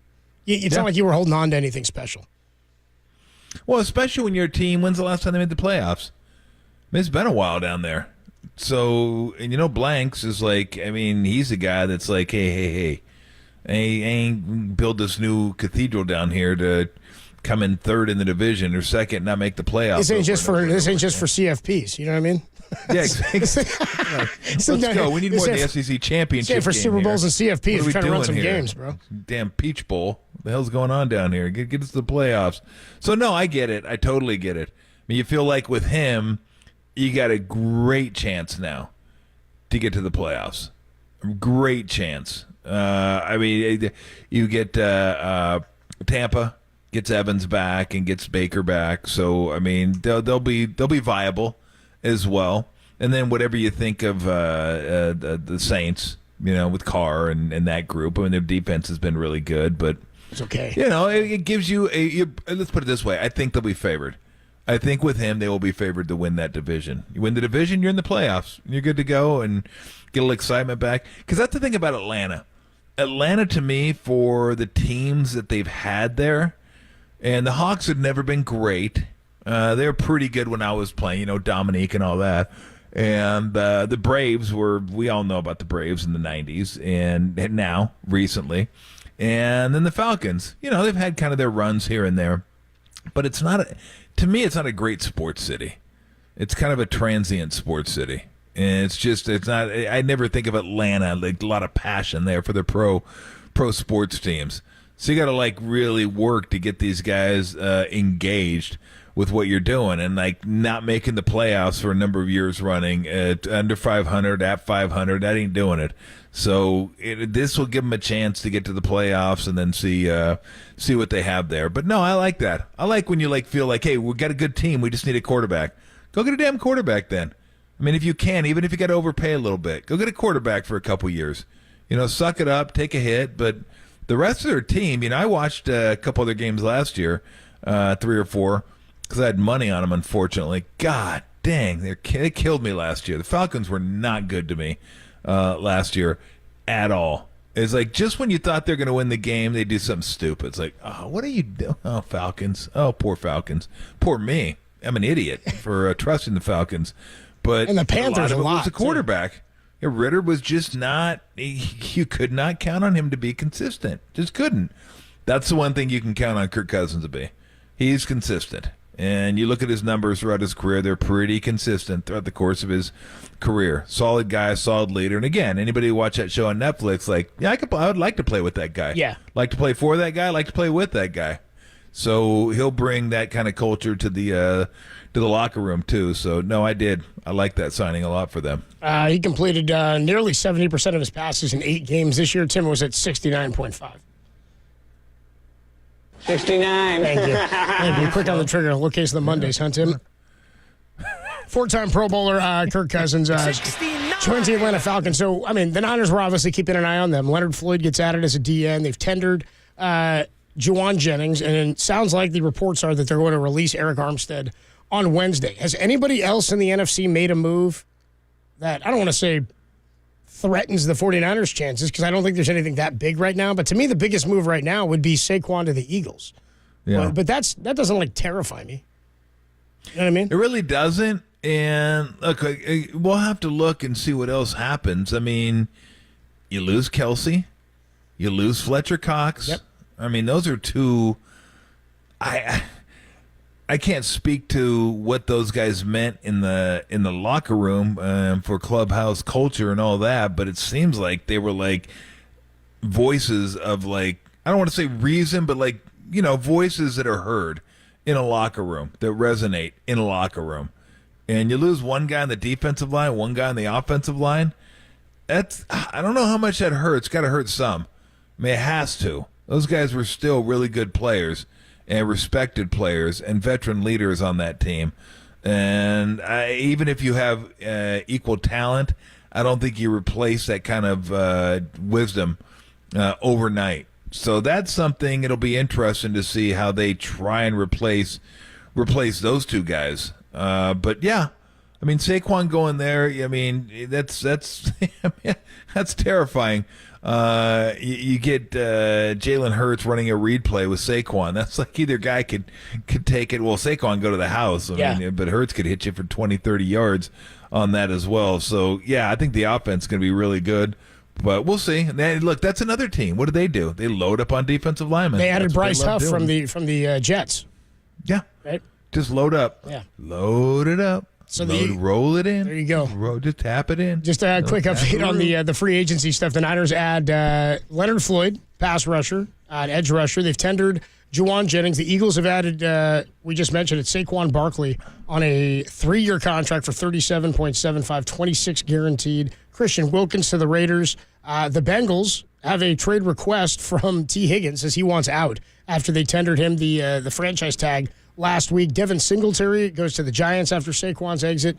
And is this Tony Pollard signs with the Tennessee Titans? Is that right? Yes, so I saw Derrick that. Henry 24 out, years. Tony Pollard signs. Or 24 years. Yeah, 24 years for Pollard. Damn. Yeah. He's well past They get his first and second born children as well. All right. Yeah, a lot of years on the back like end. LeBron. He wants to have his kid. Was a coach's kid when he gets to the Titans. When we come on back, we'll be joined by our guy Jason Cole of the 33rd Team, writer for the 33rd Team, has covered the NFL for a long time. Go ahead, Tim. 69. 33. We'll talk to Jason Cole when we come on back. Then Matt Mayoko at 4:50. Free agency continues. Leonard Floyd's a Niner on the Sports Leader.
The 49ers are expected to release Eric Armstead after the two sides couldn't come together on a contract reconstruction. That story and more is trending now, KNBR.com and the KNBR app.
Listen to the sports leader anywhere, anytime. Download the all-new KNBR app. Now, Tolbert and Copes continue live from the KNBR Casino Matrix Studio. Casino Matrix progressive jackpots are here. Where are you? Just drop in. Please play responsibly. 1-800-GAMBLER.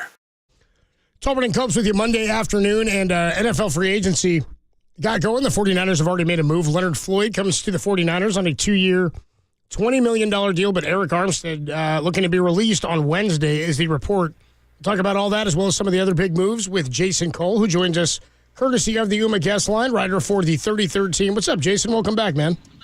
Good to be here. What's going on, fellas? How we doing? Busy day for you? Always, yes. Always, man, really? Well, first day of free agency. There you go. Is always busy, yes. Absolutely. What's your read on the fit of Leonard Floyd to the 49ers? We were talking about it for a while. One of our texters pointed out Brandon Staley had spent time with him in Los Angeles, and then before that in Chicago. Obviously, a guy who's been healthy for a long time. It seems to fit the need the 49ers are looking to fill. Well, he's better than Chase Young, in my view. Probably not as gifted as Chase Young, but he plays harder, down in and down out, and he's gifted enough, even at this stage of his career, that I would rather have him than Chase Young. So I like that. Couple that with the Armstead move. I thought Armstead, the injuries are starting to pile up. The missed time is starting to pile up. And while I thought Armstead was a solid player, I always thought that they had made the mistake to sign him. And now, why am I blanking instead of Buckner? Yeah, Buckner was a more talented guy, and I know he was costly. And Armstead was okay. He's not a bad player. Don't get me wrong on that. But I would have overpaid to keep Buckner and my own guy, and I would have let Armstead walk at the time. Does signing Floyd preclude them from going and getting more defensive end help, like high-end defensive end help, or is this kind of it? I don't know what other high-end defensive help is out there. Well, I'm talking about if there's trades. I mean, Hunters and Bosa and Mack, if you want to look into the trade market, would this, is this kind of it for them, you think? This is their guy opposite Bosa, basically? I think they have to find guys, where is the cap space? Where's the fit? Mm-hmm. It's one of those ones am I getting a bargain guy who's maybe got a year or two left, who I can fit in that $5 to $9 million range, and it's a 1-year contract, and I don't have to get too far down the line with him and overcommit on guaranteed money, because they're getting to a point where, the roster's starting to mature, right? Yeah. And as much as everybody loves Debo and Kittle and McCaffrey and Juszczyk and all these guys, right? I was talking to one coach this past week. I said, you got to be prepared to move on from these guys sooner than later, because if they age out altogether at one time, you got a problem. And all of a sudden, Purdy's not as good a player if he doesn't have those guys to throw to, and doesn't have guys who really understand their offense. One of the hardest things that they have to do is teach guys the offense. Right now, they have a lot of veteran guys in that offense who know how to play within that offense, along with a very sharp quarterback who learned the offense in a hurry and is very comfortable in it. Well, that changes in a heartbeat in the NFL. So be ready to move on. So I wouldn't overcommit on too many guys unless it's somebody just really, truly special. Yeah. Talking to Jason Cole here on the Yuma guest line. Do you think that Brian Burns just a little bit ago was traded from the Giants to the from the Carolina Panthers to the New York Giants. Do you think that's a market at all for what we could see for Joey Bosa or Khalil Mack? Because I didn't see the terms exactly on the Burns. A second and a fifth is what they got back. That's a pretty good deal for Joey. I would do that. And again, I haven't looked at Joey's cap number exactly and whether you can adjust it. Sure. But I would take a chance on a guy like that. Now Burns, I think, I don't know. I never understood what Carolina did in this case, because they had a chance to get a 1+ and maybe even 2 1s at a certain point, and now they settled for a 2 and a 5. It's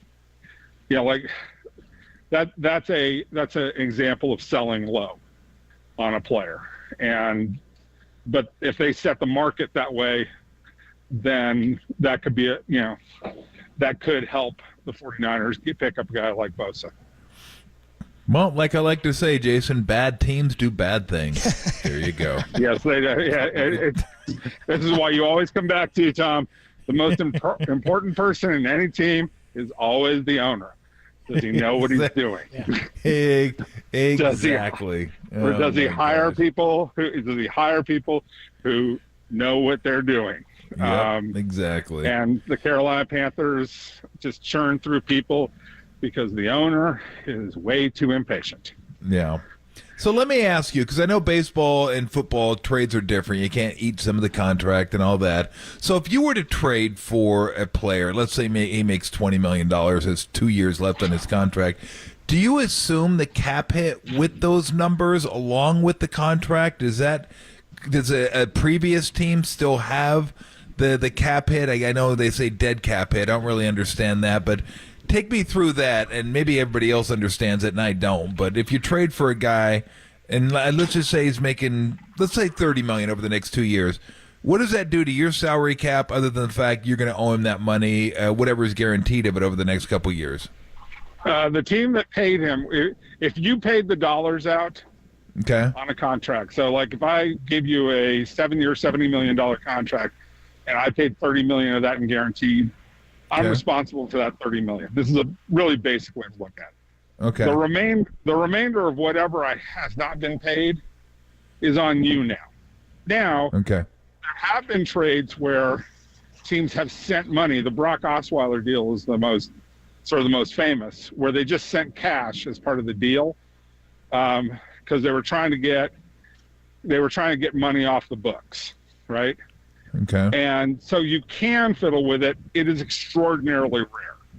Teams don't like to do that. Owners certainly don't like to put out cash for guys that they're essentially trying to get rid of. So it doesn't really work that way. And generally, if you're trading for a guy, I mean, here's the basic analysis.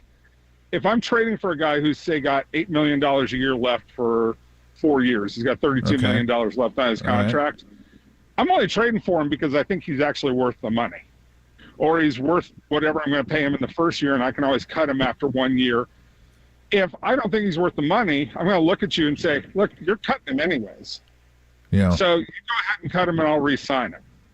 So essentially, you assume what's left on the contract. That is normally what happens in football. Yes, baseball is a little bit different because all the money is guaranteed.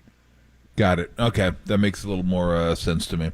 What else has kind of jumped out at you? Saquon Barkley deal kind of jumps out at us. Watkins going to the Raiders kind of jumped out at us. Is there any Cousins going to Atlanta? Is there anything that it really kind of caught your eye today?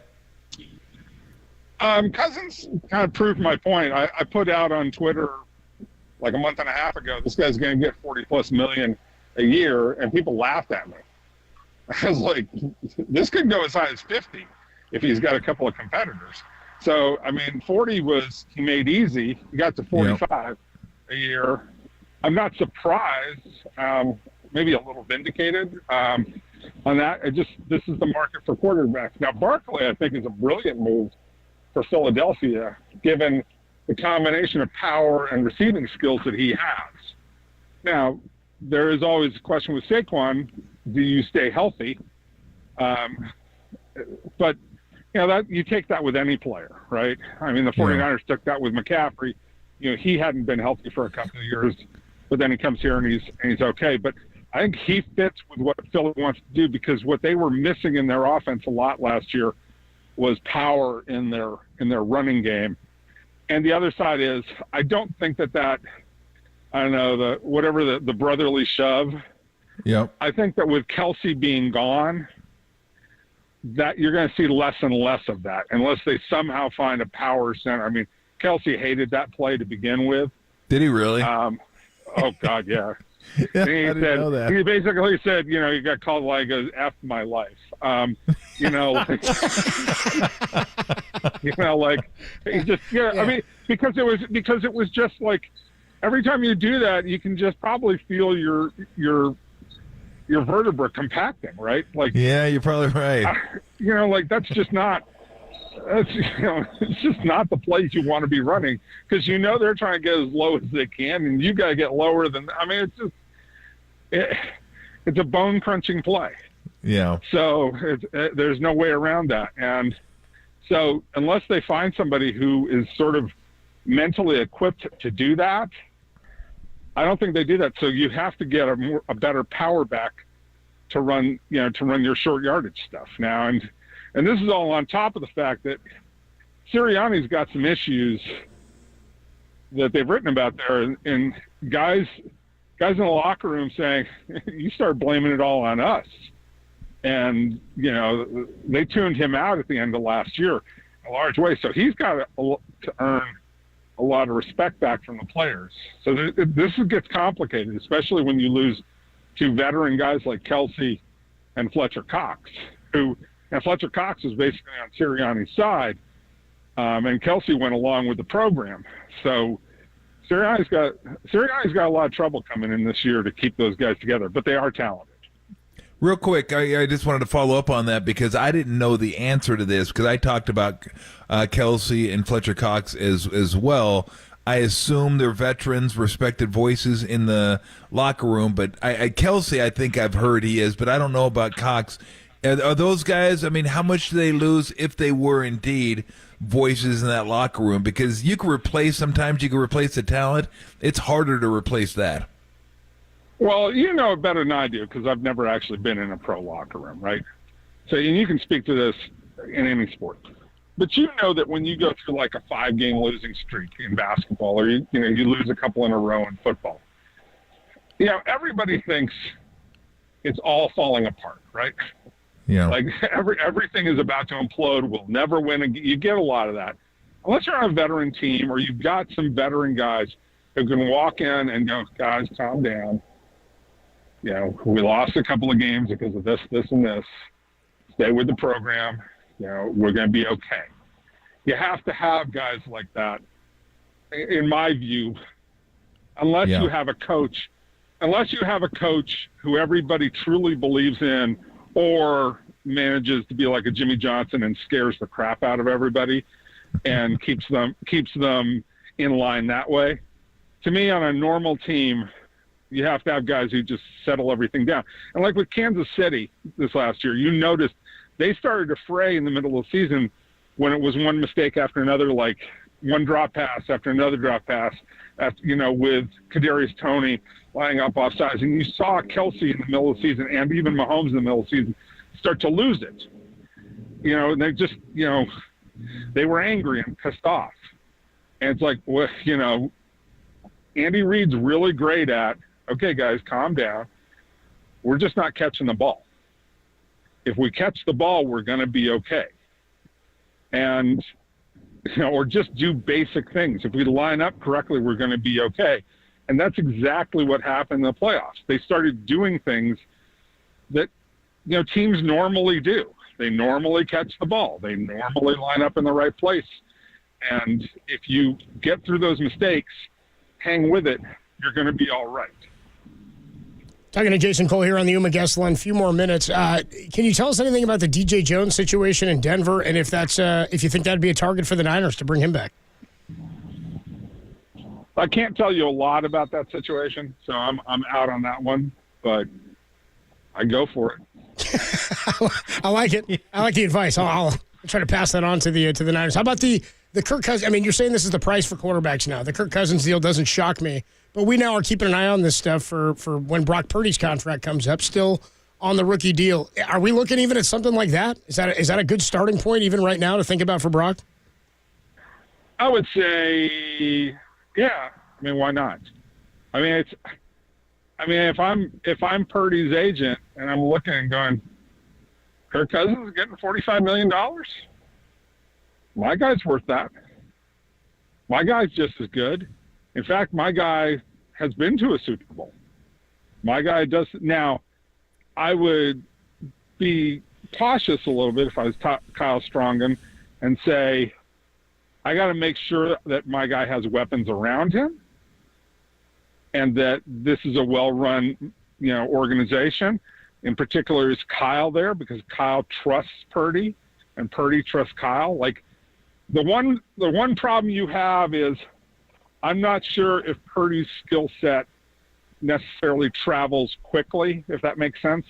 In other words, you can't just say, okay, here, Brock, go right here and everything's going to fall in place automatically because you may not have the system that's as detailed. You may not have the people around you who are as good. You may not have a coaching staff. So there's something to be said for that. But still, at the end of the day, guys want to get paid. And I don't blame them. And if I'm Brock Purdy and I'm looking at Kirk Cousins' deal, I'm probably saying, I'm as good as that dude, right? Like, pay me that number. And I wouldn't blame him. Would you anticipate Niners getting something done with Ayuk?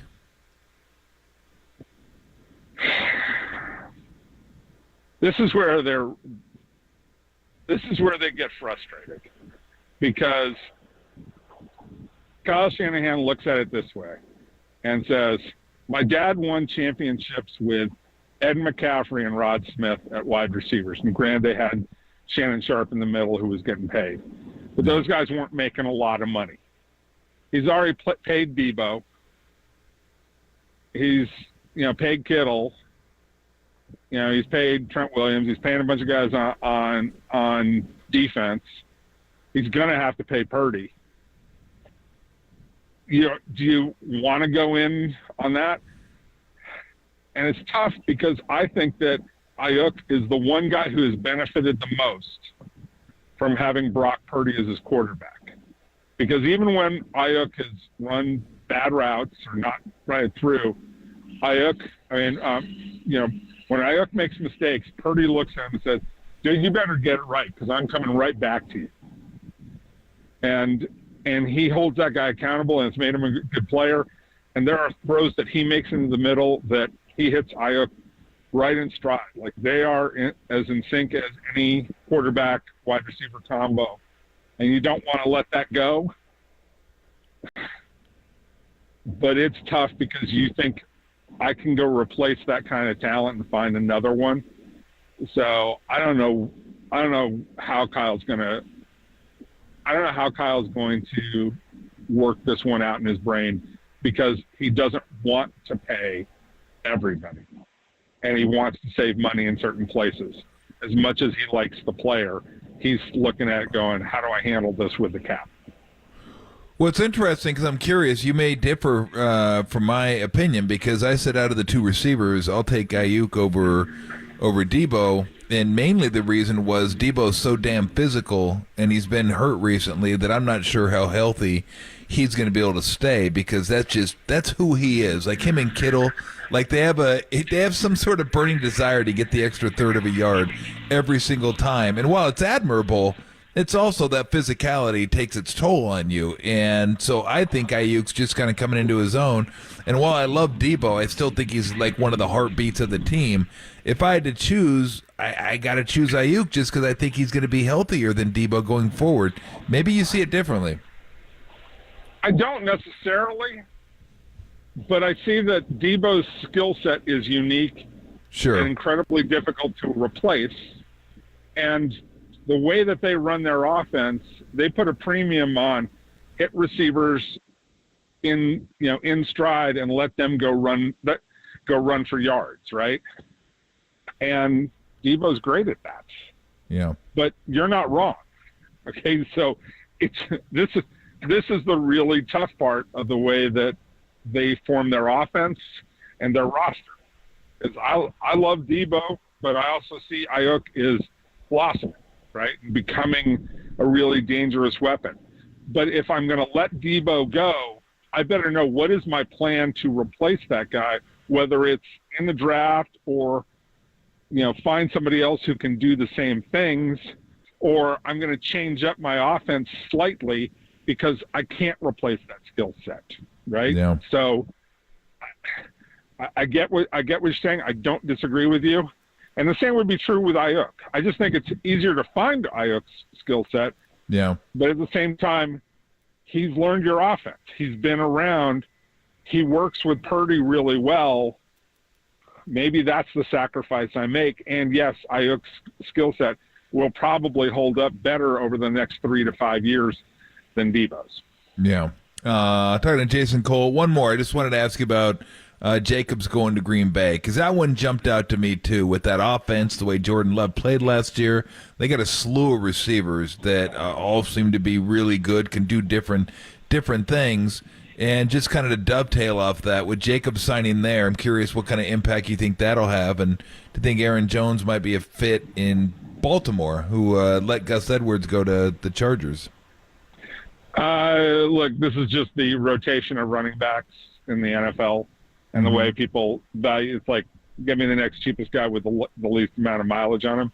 I think Jacobs works very well with what they're trying to do, because even though I think Jones was terrific at the end of last year, you still need to have some kind of presence in the middle, right? Yeah. And Jacobs is a better presence in the middle. And look, A.J. Dillon is probably – Jacobs is closer to A.J. Dillon and his skill set than he is to Aaron Jones. But with the combination of Jordan Love's passing ability and what he showed, especially in the second half of the season, you want a little bit more force in your offensive game plan, right? You want to be able to control the middle of the field with your running game and force teams to have to come in and play the box a little bit more, or take advantage of the fact that in most cases in today's NFL, teams are leaving the box kind of light, right? So Jacobs fits that. Even though I thought Aaron Jones did a really nice job for them, in late in the season and into the playoffs. Yeah, he was really explosive. Certainly 49ers didn't do a very good job of containing him on the edge a couple of times. So it's a tough trade-off, but it's probably a wise decision. And I do like to follow up on that. I love anybody who can. The more that the Ravens do to create,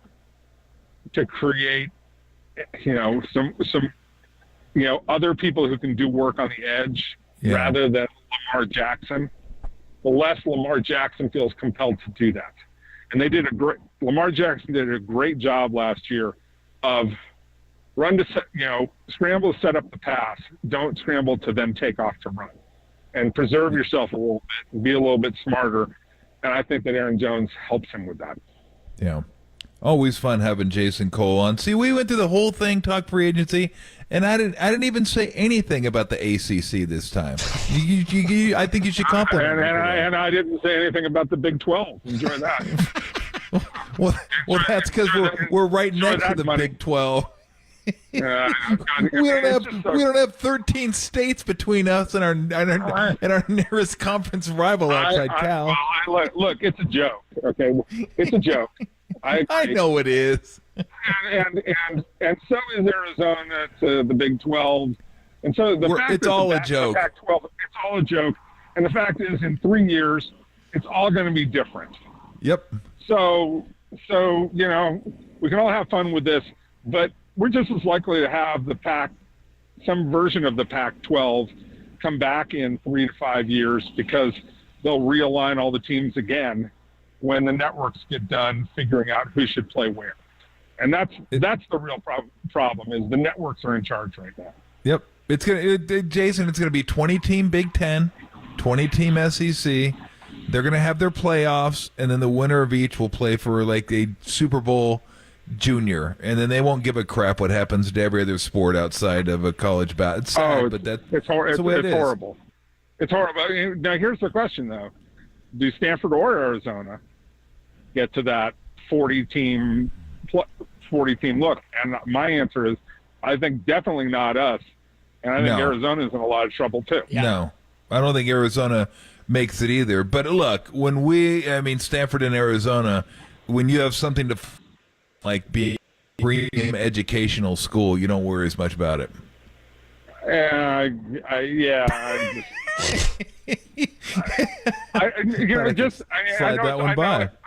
know you can slide that one by. It was good. I just, in my heart, I've been talking to people at Stanford for 2 years about this, and I'm so pissed at the administration at our school for just not being prepared for this and not having any foresight and just fumbling away, not just where we belong in the world of college football and college athletics, period, but allowing the Pac-12 to disintegrate. Really, couldn't we been just a little bit smarter about this and, work this problem out? It's as one professor told me last week when I was talking to him, because this is frankly embarrassing that we allowed this to happen. It's humiliating for us and for the whole conference. So the jokes aside, I'm just ticked off that this has been allowed to happen. Trust me, I'm with you. I grew up out here. I played in the conference, and I can't believe it's gone. Well, except for Oregon State. I can't believe that we got snookered by people from Alabama. That's just it just kills. People from Alabama, Mississippi, and Florida. And I lived in Florida for a long time. And we got snookered by those folks. Good God. All right. Makes you want to go grab a beer, Jason. Makes you absolutely. Or something stronger. Catch you later, Jason. Hey, man, we always appreciate you coming on with us, Jason. Appreciate it, man. Anytime, guys. Be good. Jason Cole of the 33rd team and noted Stanford alum, pissed off by the move to the ACC. We have not talked about some of the biggest moves from over the weekend. How about this? Russell Wilson is a Steeler. Get him as far away from me as you can. We'll talk a little Russell Wilson. Some of the other trades as the Broncos are tearing it down. That's next. Only here on the Sports Leader. Campbell, shout out to you for supporting KNBR, Campbell's Sports Leader.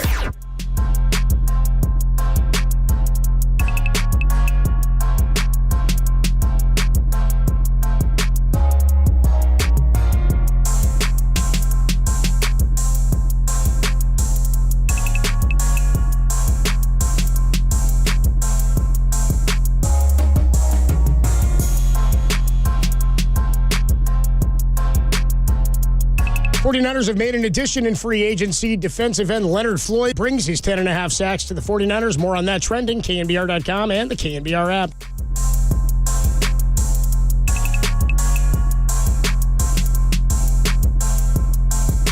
Hey everybody, Mr. T here for Xfinity. If you need more speed, and who doesn't?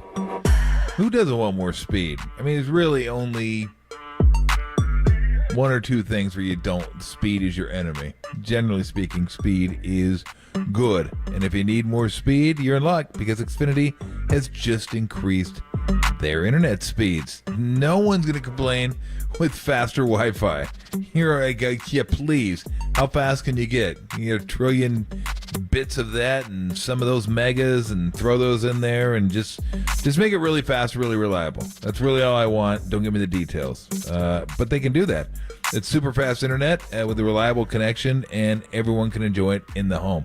Whether you're on your phone, tablet, TV, you're downloading, you're streaming, you're gaming, working, everyone gets taken care of, and that's what you want. You want to be taken care of. Everyone likes to be taken care of, don't they? Especially with their internet. You can't have somebody like, hey, trying to download up here and trying to stream up here, trying to watch something up here, and I can't watch it because it's not streaming. You don't want that. You want speed, Xfinity can give it to you. Get 300 megabit Xfinity internet for only $25 a month. for 12 months. That's right. No annual contract or Wi-Fi equipment included. That's 50% more speed for the same great price. Go to Xfinity.com, call 1-800-XFINITY, or if you're out and about, visit an Xfinity store today. Requires paperless billing and auto pay with stored bank account restrictions apply, taxes, promo, regular rates apply, actually very not guaranteed. You love sports, you love high def, you love speed and reliability, you will love Xfinity.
Tom Tolbert and Adam Copeland. Tolbert and Copes. Download the KNBR app and listen anywhere, anytime. We are KNBR 104.5 and 680, the sports leader.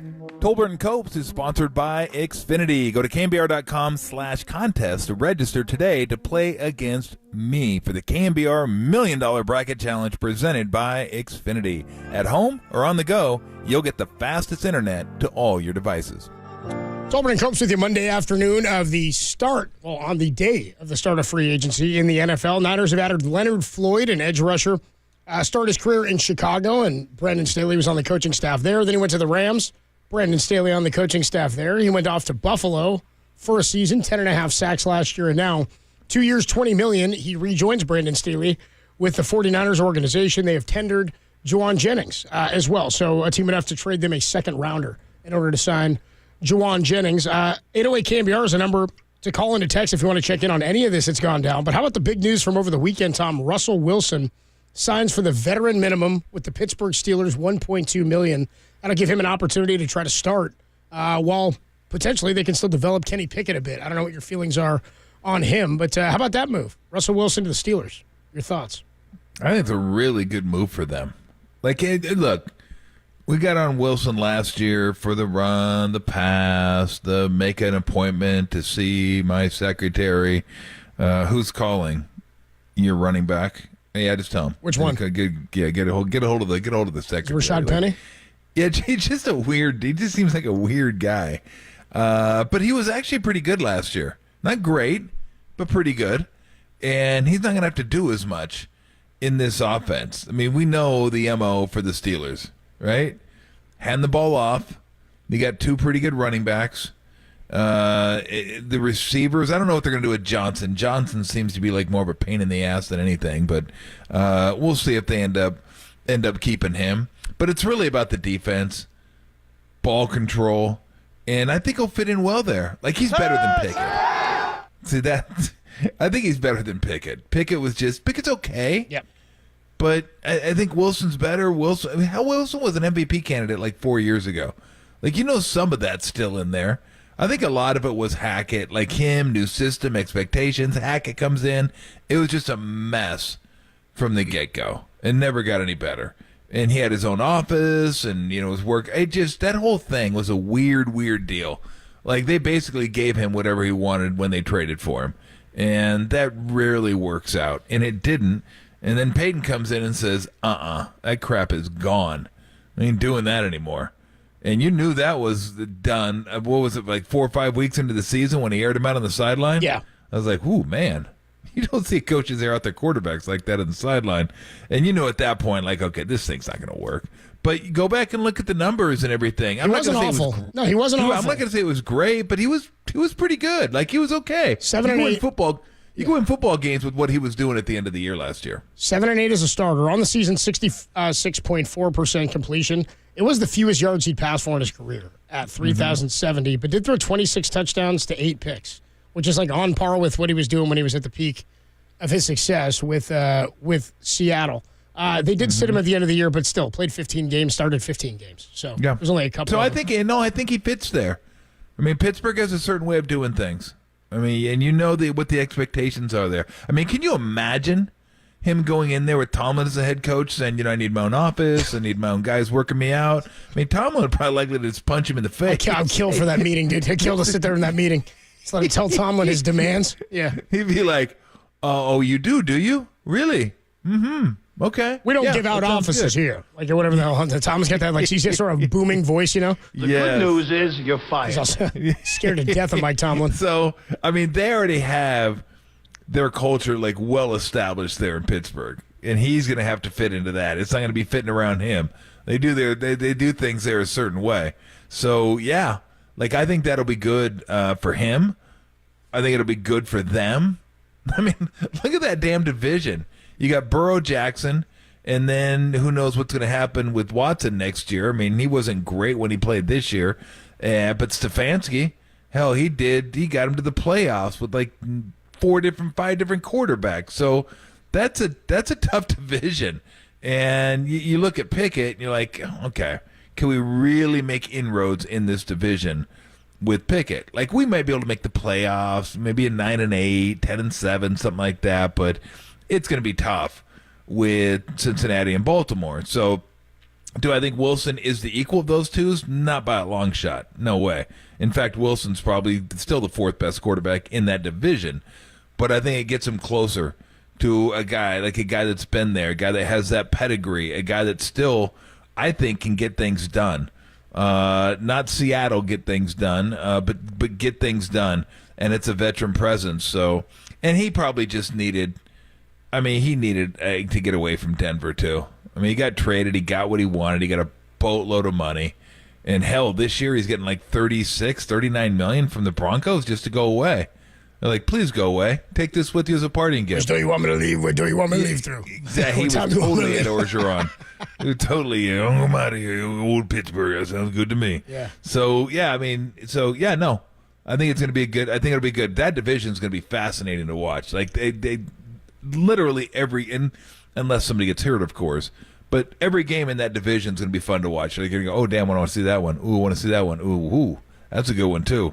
Like, it's going to be, now that Burrow's back, Burrow's healthy, and again, everyone's staying healthy. It could change in the first week of the season, but that's a good division. I think it makes them viable. I still don't think it puts them ahead of those teams, but it makes them, it gives them a better chance, I think. Tolbert and Copes with you. Matt Mayoka going to join us, our NBC Sports Bay Area 49ers insider at 4:50. Great text here from the Golden State Lumber and Building Material text line. I'll put it out to you, Tom, and I'll put it out to the callers and texters as well, because there are some moves that people still want the 49ers to make. We got the value for what it would maybe take to get Joey Bosa from Jason Cole. Brian Burns was traded for a second and a fifth. He said that could be pretty good value to go get Joey Bosa. So here's the texter, 209, says, would you guys rather have Joey Bosa to the 49ers or Blake Snell to the Giants? We'll get your answer on that, and you can give us your answer on the text line or the phone lines at 808-KNBR. That's next on the Sports Leader.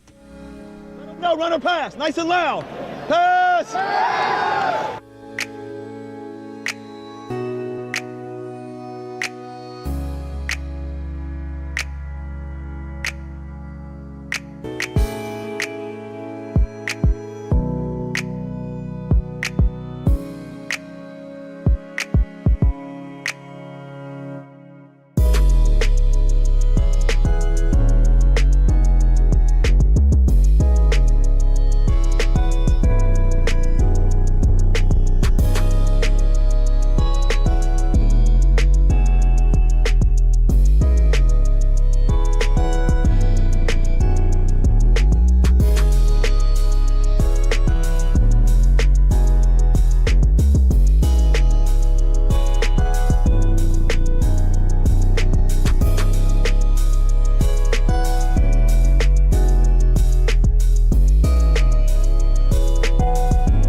Man, I remember when a dime bag cost a dime. You know what I mean?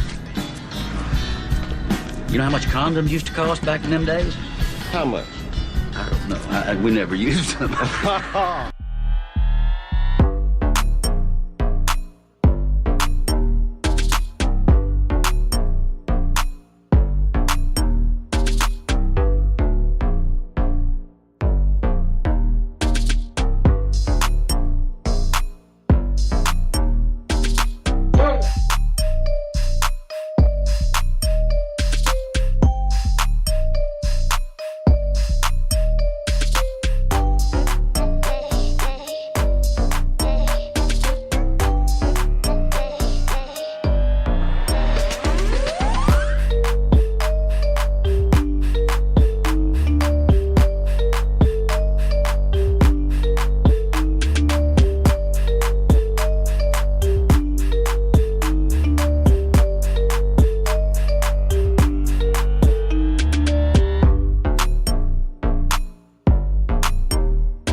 Listen to the Sports Leader anywhere, anytime. Download the all-new KNBR app. Now, Tolbert and Copes continue live from the KNBR Casino Matrix Studio. Casino Matrix Progressive Jackpots are here. Where are you? Just drop in. Please play responsibly.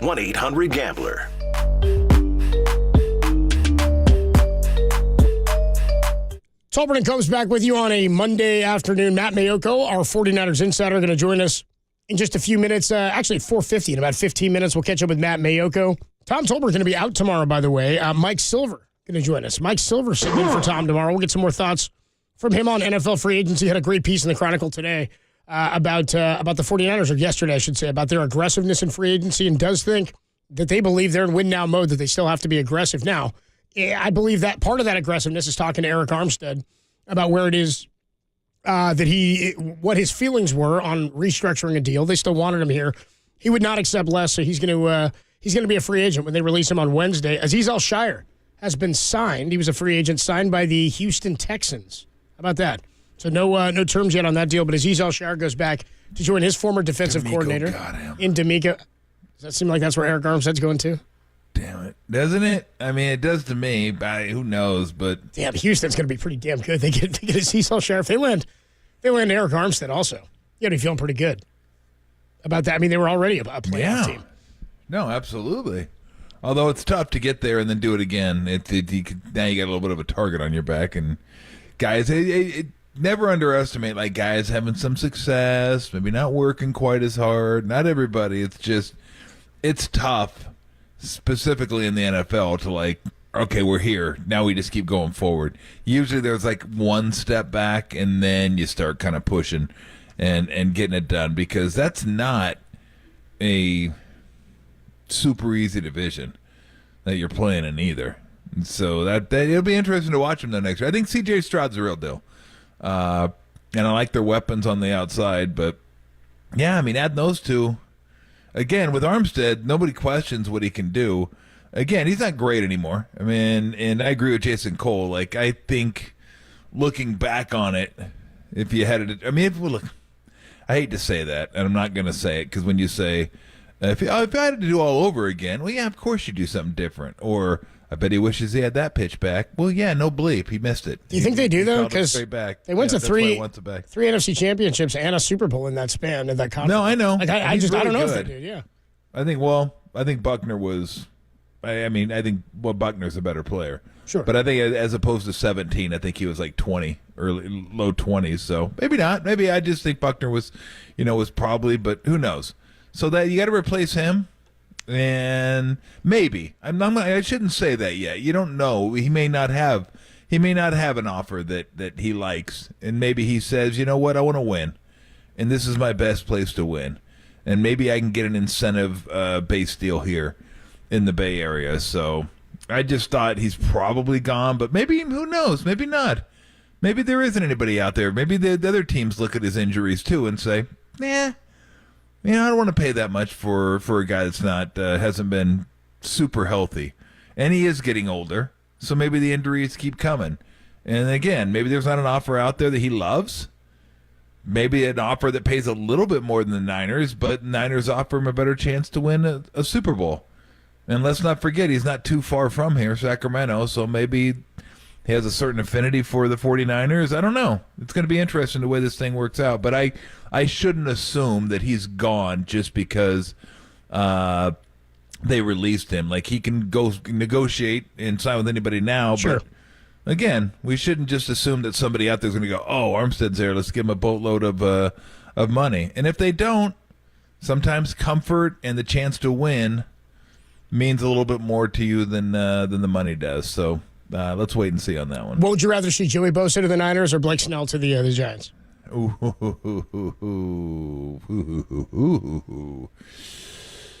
How many years of Snell? I don't want too many of Snell. Like a 2-year deal, and then I can opt out for both teams. I don't know if I want Snell for 5 years. I don't. I mean, I don't. And I think he's really good, but he's good for 6. I mean, I don't need to go over it again. You know, like my thoughts about Snell. Love him, but don't want to pay him that kind of money for what he offers. But probably Bosa, because I think the Niners are closer to winning a championship than the Giants are, and I think he gives you a really good chance, or gives you a better chance than you even have now of winning a championship. So now that I've thought it through just for a couple seconds, Bosa's the easy answer, because even with Snell, the Niners aren't winning a championship unless they go on some magic carpet ride again. Yeah, right. Giants, I'm sorry. But the 49ers are like there. They're pretty damn close. But I still have a hard time believing they're going to pay Leonard Floyd that type of money just to be a rotation guy, because if Bosa was here, those would be your two starters. But well, hell, maybe if you had like like that NASCAR pass rushing unit where you have Floyd, Bosa, and Hargrave out there all at once. Just going to blow just zero blitz every time out. Yeah, that'd be pretty even the interior guys are just exterior guys who just running from. That'd be pretty devastating. From the inside. Third and 8, just throw those dudes out there and go, good luck with those guys. But I'll go Bosa, just because I'd love to see the Niners just keep getting the better. That's where I am. Get as many good players as you can while you have a chance.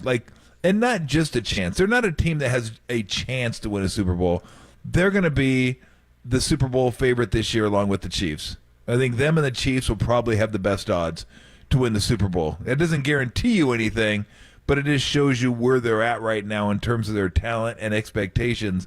And I'm all about just hey, if we got a really, not we're one of 8 teams that has a chance or one of 6 teams. We feel like if you feel like you're one of the top 2, 3, 4 teams, and just keep loading up.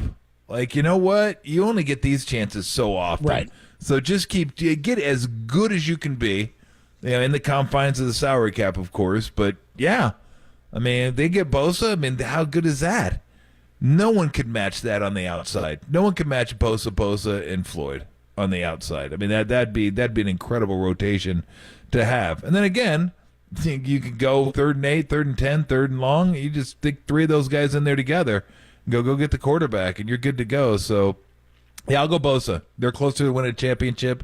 Keep getting premium players on the team if you can. That's where I am, too. We'll talk more about any of these potential trades and what the values of them could be with Matt Mayoko in about 10 minutes or so right here on Tolbert and Copes. So Eric Branch of the Chronicle reported that Kyle Juszczyk remains in talks about lowering his salary for 2024. So he may be in the midst of a restructure. He's due $5.75 million for the next 2 years.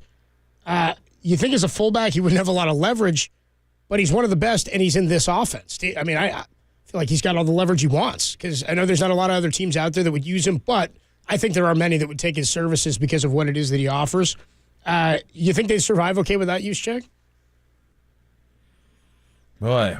I don't know, that's such an inside. inside. Been there so long. Such an inside. He was the first. I want to say he was the first signing. It was like him or one of them. Jerick McKinnon or somebody like that. He was one of the very early signs by Kyle and John. Yeah, I don't even think we could even list all the things he does. We'll talk to Mayoko about really that too, important, right? Yeah. He's blocking. He can catch the ball out of the backfield. He's really smart. You got to say that because he went to Harvard. I was going to say Harvard. What if he's not smart? What if he just happened to sneak by Stanford, to Harvard? Maybe he's not smart at all. What does that mean to not be smart at Harvard, though? Probably like a 4.8. He plays football. He's not a senator or something? Yeah, exactly. Doesn't run a Fortune 500? Yeah, you're not solving world problem. It takes you 2 weeks to solve a world problem. You're like, give me a week or two. Comes in second when he plays Risk. How do you pronounce that word? I don't even know what you're talking about. Terrible at Scrabble. Yeah, that's how they judge it. So I don't know. I don't know. And that would be an interesting one. What's your leverage? Well, your leverage is this team really needs you. And he knows that they need you. You're an integral part of the offense. Not a lot of guys that can do what he does, I don't think. But then there's not a lot of teams that do what the Niners do and use a fullback all the time either. So it's the market's pretty thin out there. Maybe a couple teams that could use you, but I don't know. It just feels like they need each other. It's like Juszczyk's never going to have the same role with another team that he has here, and very few teams are going to offer him the chance to win a Super Bowl like the Niners are. And then the Niners realize, we could probably do without him, but he makes their offense run a lot smoother. He's really smart. He's obviously a really good addition to any offense that uses a fullback. But he knows our offense, and if it takes as long to learn the offense as we're led to believe, and it certainly seems that way, then he knows it.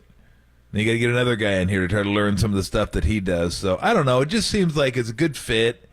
It seems like, I don't know, it seems like he likes to be here, but he's an integral part. They use him all the time.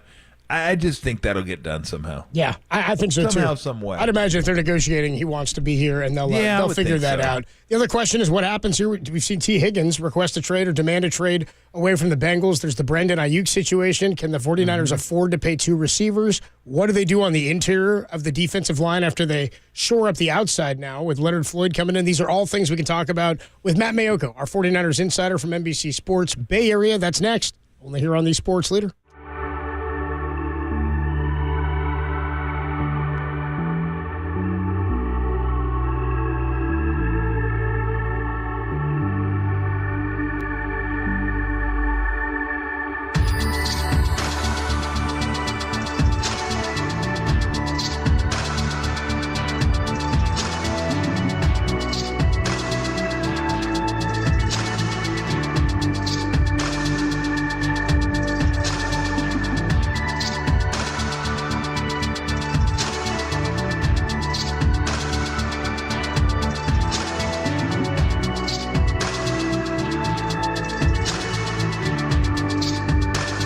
After not finding a trade partner, the San Francisco Giants have officially released J.D. Davis. There's more on that story trending, KNBR.com and the KNBR app. Hey, what's going on, everybody? Adam Copeland back here. My good friend Steve Moskowitz is hanging out on the line. Steve, this is a scary one for a lot of people. What happens if you get your tax bill and you don't know how to pay it? It is scary. You feel like somebody pushed you off a dock. Now you're drowning. You can't swim. The water's over your head. You think you're going to die. You don't know what to do. All you have to do is call us. We have a free attorney-client privilege consultation. We'll explain everything to you, including all of your rights, including all of your options. You know, a lot of times the IRS sends you bills that are wrong. If they're wrong, we'll get it corrected. And we'll make the wrong tax go away. And a lot of times people make a mistake and don't file returns, so the IRS makes something up. They even have a special name for it. It's called SFR, Substitute for a Return. They can be way more than you really owe. But suppose you really owe the taxes. That's okay too. You have so many good options. We want to go to the IRS for you so you don't have to talk to them, deal with them, have anything to do with them. We want to do the whole job. And here's what we ask. Give us your tax problems, and we want to give you back a nice, normal life. Let Steve Moskowitz take care of it for you. 1-888-TAX-DEAL or find him at MoskowitzLLP.com.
faithful. Here's NBC Sports Bay Area's Matt Mayoko bringing the latest Niner news to Tolbert and Copes. Sponsored by the Dolan Law Firm. The best lawyers they hope you never need. DolanLawFirm.com. On the Sports Leader.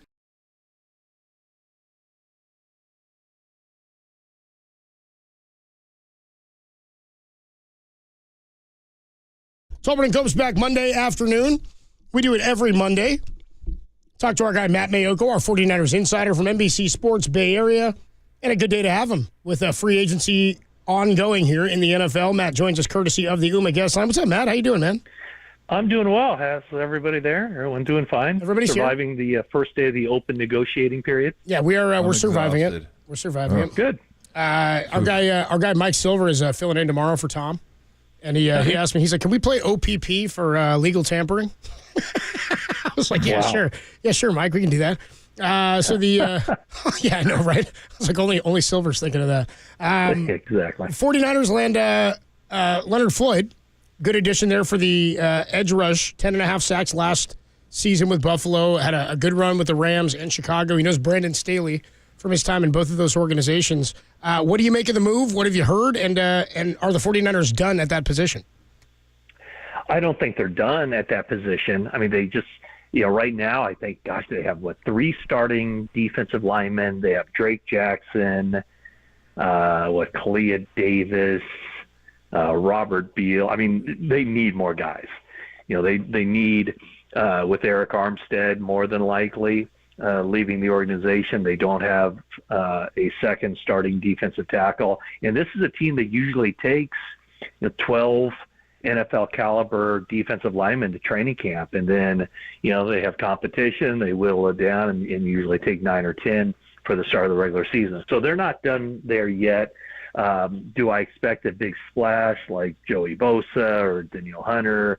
Probably not, because now you're starting to talk about, the possibility of 3 edge rushers making $10 million or more a year. So I think that becomes a little bit more difficult to pull off. But no, they will add more defensive linemen. It's just a matter of where that comes. Is it the second wave of free agency? Could they get somebody here tomorrow or Wednesday or Thursday? They definitely could. And then they also have 11 draft picks, so you would expect them to invest probably 2 in defensive linemen, maybe an inside guy and an outside guy. So that's one spot where they made their move today with Leonard Floyd, but it's still a pretty thin group. Okay, you answered my question then. Probably no more big game hunting at the defensive end position, and that makes sense. What is DJ Jones of the I'm reading that he's going to be released, so I'm assuming he's not. Maybe he has, but let's say he did, hypothetically, or maybe he has, and I just haven't seen it. Is there a fit there? I don't know how he played when he was in Denver. Yeah, I mean, I haven't heard that he's been released, but usually that speculation is on target whenever you start talking about guys with bigger contracts. And frankly, I don't know that it matters how he played in Denver, because basically what the 49ers would look at is more how he played here, how he played in this system. Which was really good. Yeah, definitely. And so, is he a guy that they would bring back? I'm sure that they would love to have him back.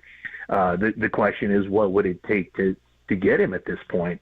So, no, I think that would definitely be an option for them, and somebody that they would entertain bringing back.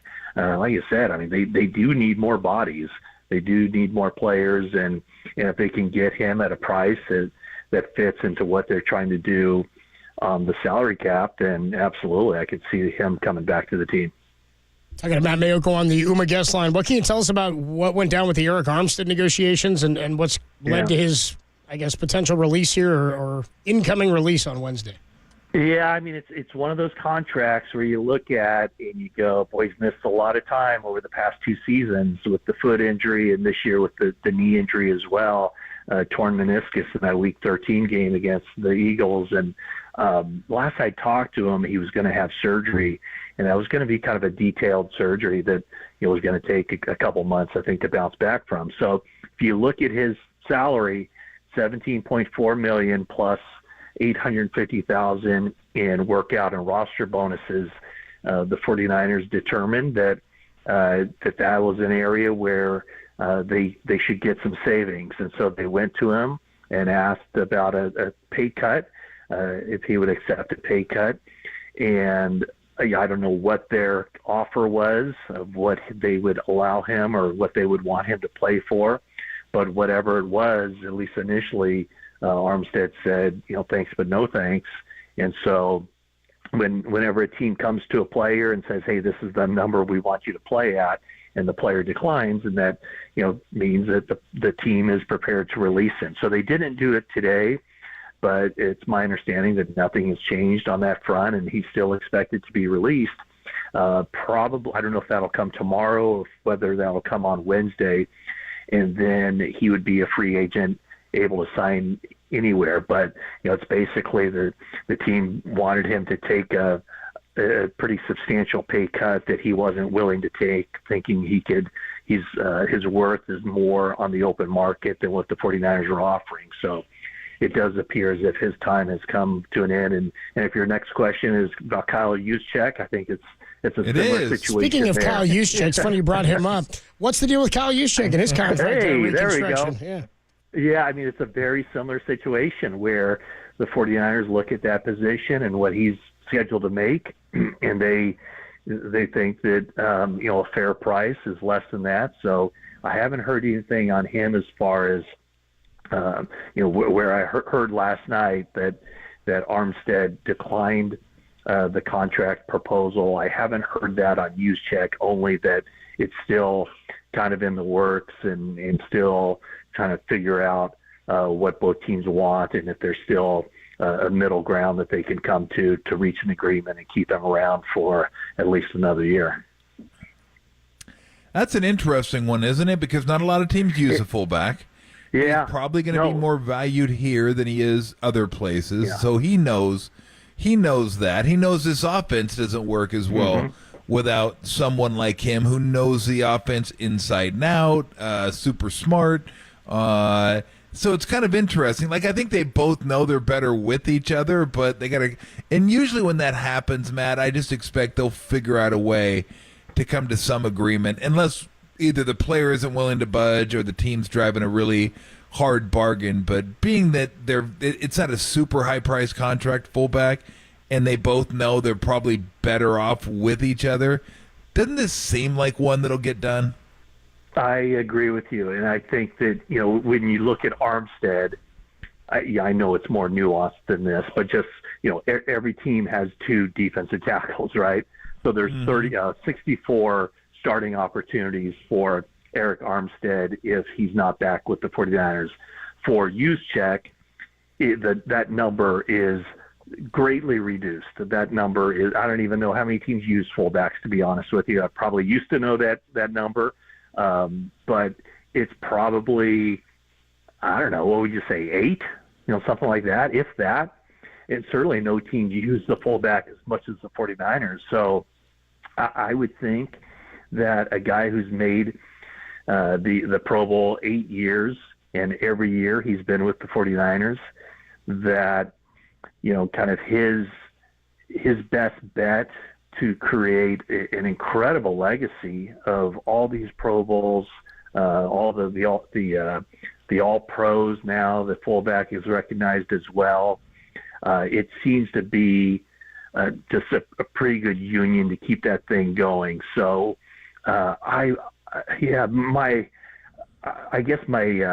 gut and maybe my heart says that it's kind of difficult to think of Kyle Juszczyk with another team, or with this team without Kyle Juszczyk. It seems that how much that fullback plays and how versatile he is, and how he's been with the organization since Shanahan and Lynch were hired in the February of 2017. Juszczyk was, he's the only remaining guy from that first draft, that first free agent class of 9 players who remains with the team. So I would think that they would be able to work something out. Yeah. A few more minutes here with Matt Mayoko of NBC Sports Bay Area. I'm wondering about what do you think the biggest move is by an NFC contender today?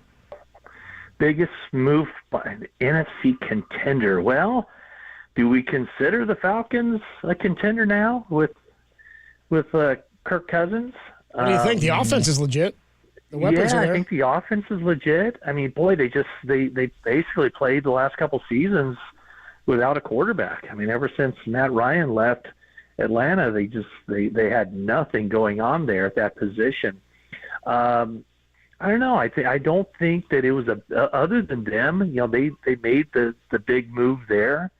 I don't know that it was a huge day where really much of anything happened where I would say, oh wow, that's a game-changing move from an NFC powerhouse team. I don't see that. I mean, I still think when you look at the NFC last year, and I guess the move last night for Tampa Bay to re-sign Baker Mayfield, but I don't see. I don't necessarily think the Lions did anything game-changing, or Green Bay getting Xavier McKinnon's a pretty good. Yeah, that helps them. The Eagles had a kind of a rough week, losing two of their top guys for a long, long time, and Jason Kelsey and Fletcher Cox. So, the 49ers at this point, they have more work to do, a lot more work to do, but I don't know that I would look at it and say that any team in the NFC made significant ground on the 49ers so far through the first day of this period. Saquon going to Philly doesn't really hit you? Not really. Yeah, I'm with you. I think it makes them better, but I would say the trade-off, Saquon going to Philly, I'm not sure that that's a big game changer, but also just the losses that they had with two of their most respected and most dependable guys, also coupled with just how that team fell apart down the stretch. I wouldn't necessarily right now think of them as the favorite or one of the favorites in the NFC. I mean, they still have a lot of talent on that team, but man, there's just something to be said about how that team fell apart from week 13 on. What does the tender of Jauan Jennings mean? It means he'll be back. I don't see him going away this season. Second-round tender, which means that a team that wants to sign him would have to present a contract to him that he would sign. The 49ers would not sign. The 49ers have the right of first refusal on that. So, but the other part of it is any team that signs him to an offer sheet would have to be willing to part ways with a second-round draft pick to the 49ers. And with this wide receiver class, which looks like it's going to be pretty good in round 1 and 2 and maybe part of 3, I just don't see any team willing to give up a second-round pick for Jauan Jennings when they could probably get a player of equal or greater value in the second round, and also have that player for 4 years on a lesser contract. It's interesting because we haven't really thought about this for a few years because the defensive line, like last year was really, like you looked at the front four, you're like, they're in pretty good shape there.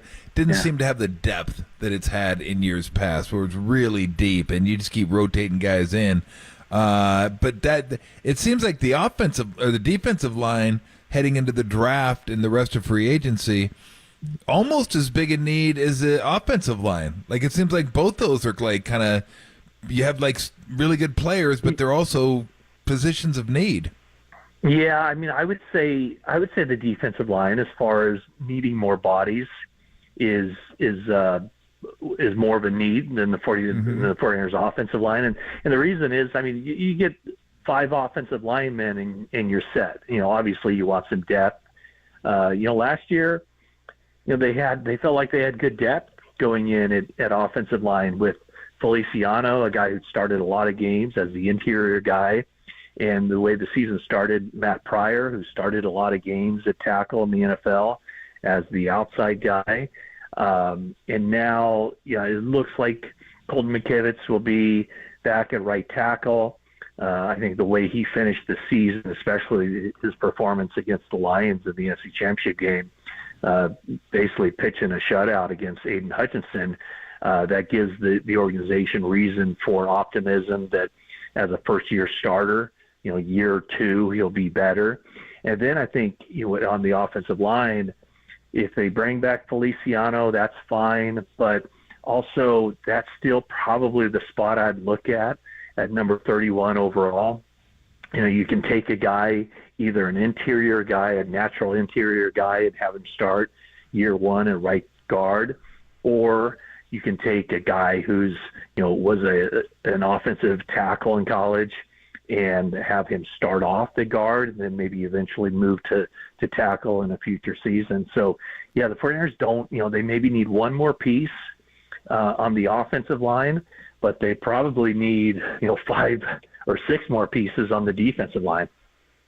Do they have go ahead, Tom. No, go ahead. They have 11 draft picks, right, for this year? Yeah, 11. Okay, I think I asked you this last year when they had a bunch, or maybe it was the year before. How many of the 11 do you think they use? Oh boy, I'd say maybe 9. That's a lot. I could see them. Yeah. They're in a position because they have so many of these high-priced players.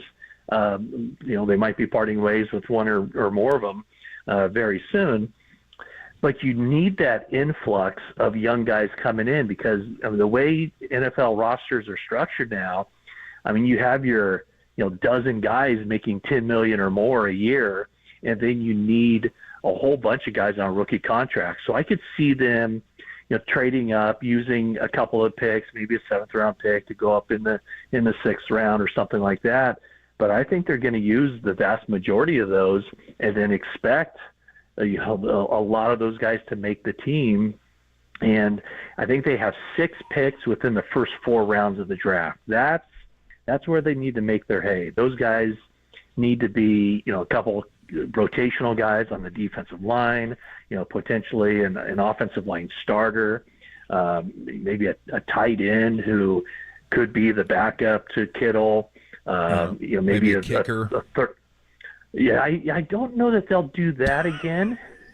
I like where you're going with this, but I think never have too much maybe kicking, they should pass on that one. No, you really can't. Well, if Juszczyk's gone, we're going to need a backup just in case, right? We'll need an emergency kicker. A backup holder. Maybe a holder. Yeah, you got to have emergency holder.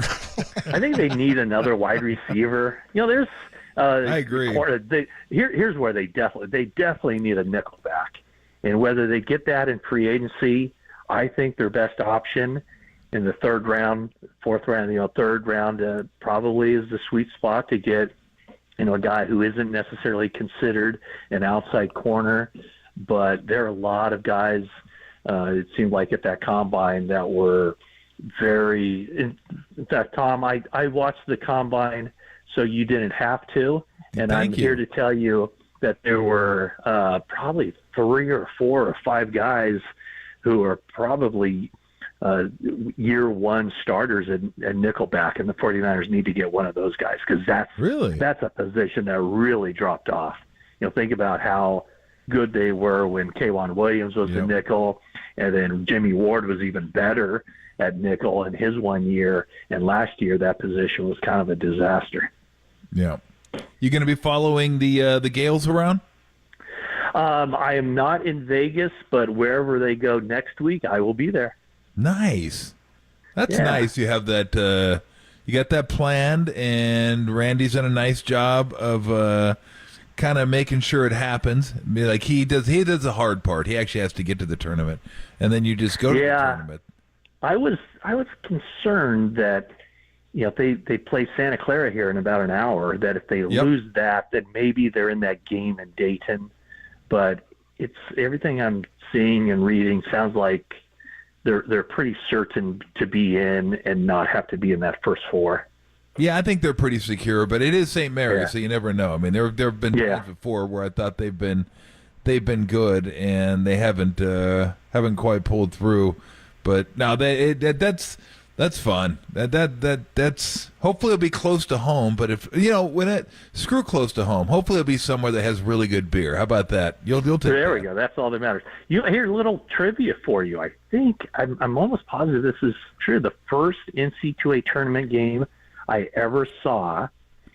Me and a buddy drove up to Seattle from where I grew up in Northern California, and we saw a young Tom Tolbert playing against J.R. Reed, really, and the North Carolina Tar Heels. So what year would that have been?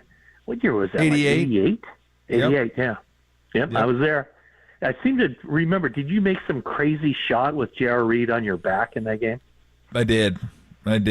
Yeah. I went from like left side of the court to right side of the court, caught it, pump faked it. He landed on my back, and I just kind of flipped it up underhand and spun it home. So that was a fun game for me. That was the game where Lute told me, he sat me down on the bench in the first half, and I wasn't doing a whole heck of a lot. And as only Luke can do, he goes, Tom, I think I remember you indicating to me that you wanted to go to the Final Four. Is that true? And I go, yeah. He goes, well, you're not playing like it, and in my mind, you're going to have some regrets. So that kind of resonated with me. It wasn't like down my throat, but he just threw my words back at me. And that is incredible. Yeah, in the second half, I had like 18 points, 6 rebounds, and I had a really good 44 really second half points for Arizona to pull away, win by 12. It was a 2-point game. Wow, 44? 44 second half box points. score. 70 to I'll pull the I get the box score back up. Yeah, I think we beat them by 18, didn't we? Yeah, that's right. 70 to 52. We smashed them. We had 22 points at half.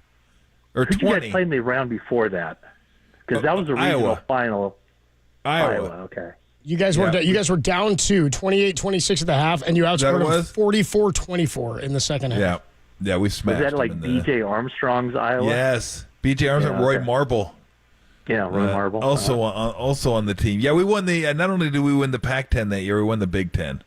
We beat Illinois, beat Michigan State, beat Iowa twice. I forget who else we beat, but yeah, we beat up on the Big Ten. So yeah, that was your first final. That was your first tournament game, like going to. I think so. Wow. I think maybe it's all been downhill after that. My high school baseball coach was Rick Barry, who the was coach from at Cloverdale.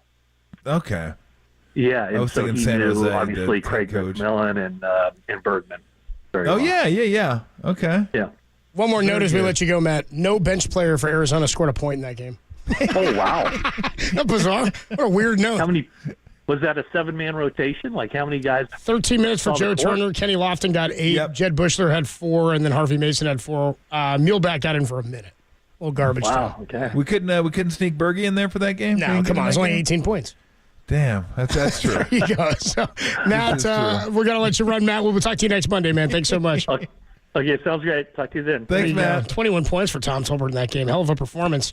Yeah. Only to be outdone by Sean Elliott, who was on the show last week. He joined us for that's for right. a little bit on the way to the Final Four. All right. There it is. Can't even enjoy it. Like we bring it up so Mayoko rarely. brought it up. We didn't bring it up. I didn't even bring it up. Can't even enjoy my playing career a little bit. Damn it. It's funny. It's what J.D. Davis was saying. It's like, can't even enjoy this a little bit, dude. Arbitration, I win it, and then Farhan was like, nope. That was and brutal. You get nothing except for $1.5 million of the $6.4 you were owed.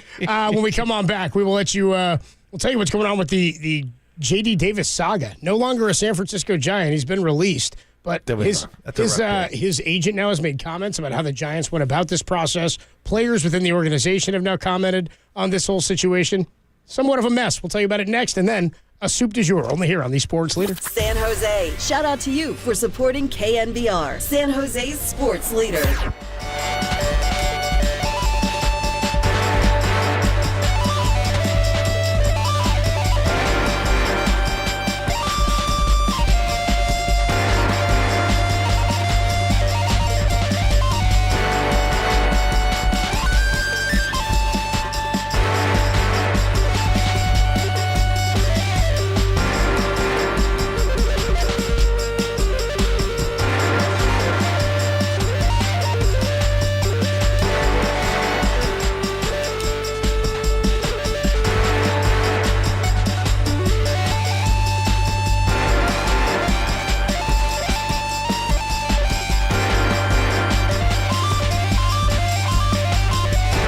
49ers are expected to release Eric Armstead after the two sides couldn't come together on a contract reconstruction. That story and more is trending now, KNBR.com and the KNBR app.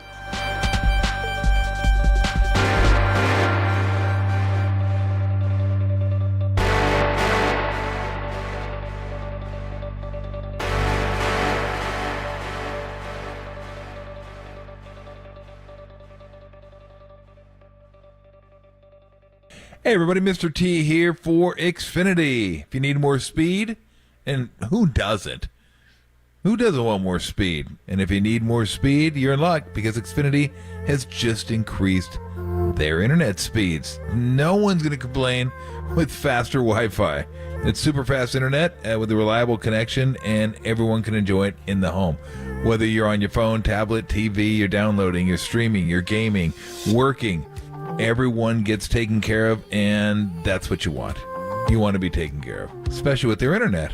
You can't have somebody like, hey, trying to download up here and trying to stream up here, trying to watch something up here, and I can't watch it because it's not streaming. You don't want that. You want speed. Xfinity can give it to you. Get 300 megabit Xfinity internet for only $25 a month for 12 months. That's right. No annual contract or Wi-Fi equipment included. That's 50% more speed for the same great price. Go to Xfinity.com, call 1-800-XFINITY, or if you're out and about, visit an Xfinity store today. Requires paperless billing and auto pay with stored bank account restrictions apply, taxes, after promo, regular rates apply, activities vary, not guaranteed. You love sports, you love high def, you love speed and reliability, you will love Xfinity.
Tolbert and Copes, or Tom Tolbert and Adam Copeland if you want to be formal about it. Got Google Nest? If so, listen to the sports leader at home. This is KNBR 104.5 and 680.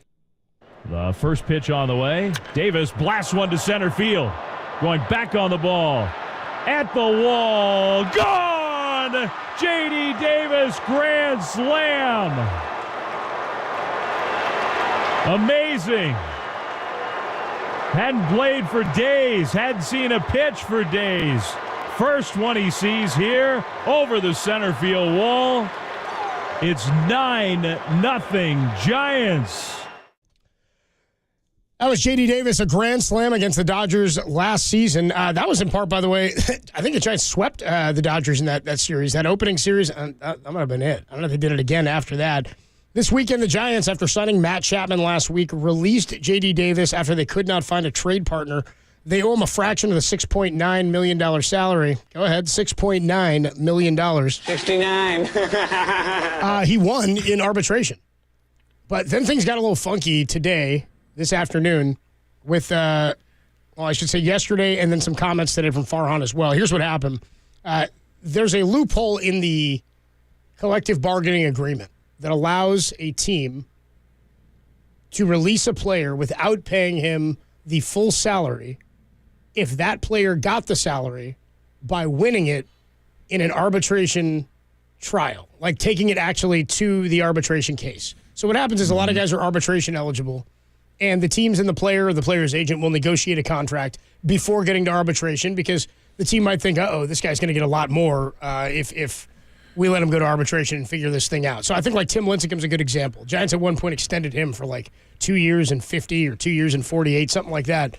Because had he gone to arbitration, it's like based on what he'd been doing, he might have won a lot more. J.D. Davis, here's what his agent had to say. Davis's agent, Matt Hannaford, is not happy. Here's what he told Andy Baggerly. Quote, in my 22 years in the business, I've never seen a club in arbitration make their one and only offer less than an hour before the exchange deadline. So there's a deadline. You have to get a deal done. Otherwise, you go to arbitration. Both sides secretly submit their dollar amount to the arbiter. The arbiters then vote on it. It's a panel of 3, and they decide who the winner is based on what the player had done. He says he's never seen anybody make an offer, the only offer, less than an hour before the exchange deadline. The way the Giants negotiated gave JD no choice but to go to the hearing, which he did, and he won. It's unfortunate the club has handled things the way they have. I'm confident in the player JD is and the value that he'll bring to his next team. So the other thing is he said it came in hundreds of thousands. Basically, the Giants put up in arbitration 6-4. JD put up 6-9. And the arbiters said, okay, yeah, 6-9 is what wins it. The Giants then would have held on to JD Davis had they not signed Matt Chapman.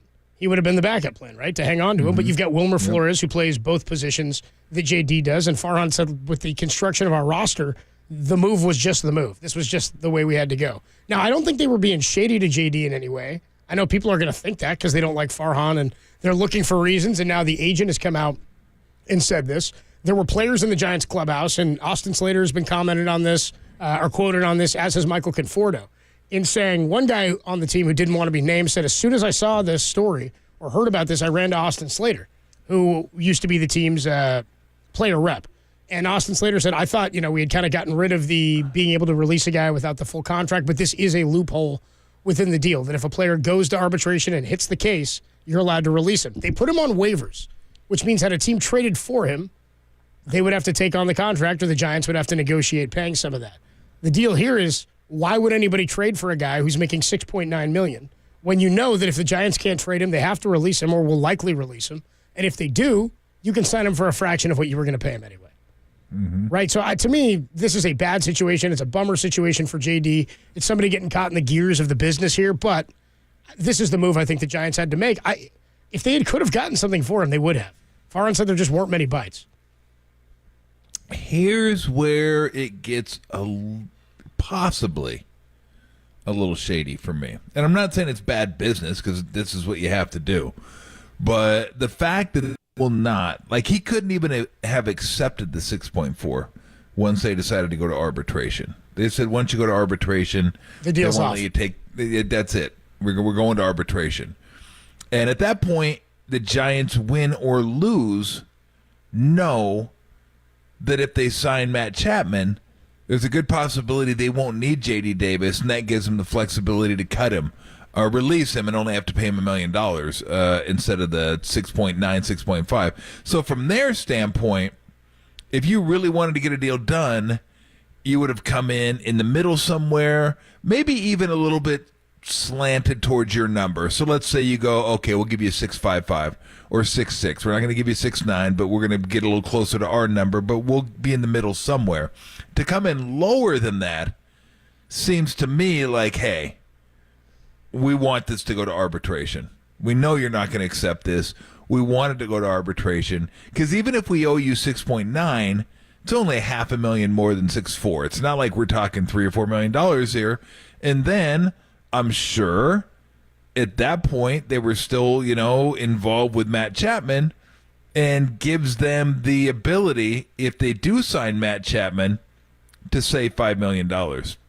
Now, I don't know that happened, but it makes sense to me. And I'm not saying, I shouldn't say shady, but it just kind of sucks. You know what sucks? The rule sucks is what sucks.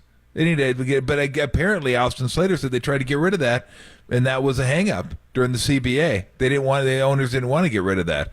So, that rule blows. If you negotiate for a contract, that should be guaranteed. I get to go to an arbitration case, I win my case, and then you release me outright and don't have to pay on it? That seems like exactly. The thought is that the player wouldn't have to be released. The thought is you wouldn't release a player. And again, this is, as Michael Conforto put it, he says, we know about the business and you know that stuff like this happens, but he said this is unique, situation. This is a unique situation. So Farhan responded. So in an agent like that, and again, we've seen this happen, and I was curious to see how Farhan would respond to this after what happened with the Scott Boras situation and Carlos Correa last year, where Boras put out the statement and we heard nothing from the Giants for a long time. I want to say it was like a week until like New Year's Eve day, they put out a statement about what had happened, and he had to kind of try to undo or unring some of the bell that had already been rung by Scott Boras. Here's what Farhan said. This is per Susan Slusser of the San Francisco Chronicle.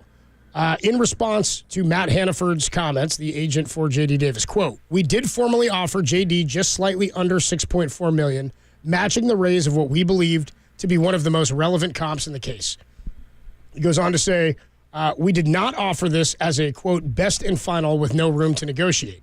The response to us came with less than 10 minutes to go before the exchange deadline. So nothing about when the Giants submitted, but they didn't respond until 10 minutes before the deadline. And they said that the number has to start with a 7. Now Farhan's getting specific. He's like, hey, they're going to try to bury me. I'm going to tell you the details. He said, we asked if that was the best they could offer, and we were again told it has to start with a 7. Okay? More from Farhan here. We did not even view this as a formal counter since they did not commit that they would be willing to accept a specific number. Then they filed with the arbitration board at $6.9 million. And several hours after the deadline, they called looking to engage in a settlement. We said that out of fairness of our other negotiations and to maintain credibility with our policy going forward, we were not in a position to negotiate once the exchange deadline had passed.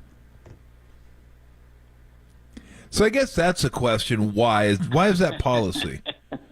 Do we know why that's policy? I'm sure someone who follows this stuff's smarter than I am could why figure it out. Why is it the Giants' policy? Yeah, I don't know why that's the Giants' policy. Like it's like once you engage, we're gonna fight. Well, because the Giants are locked in their arbitration number, as are you.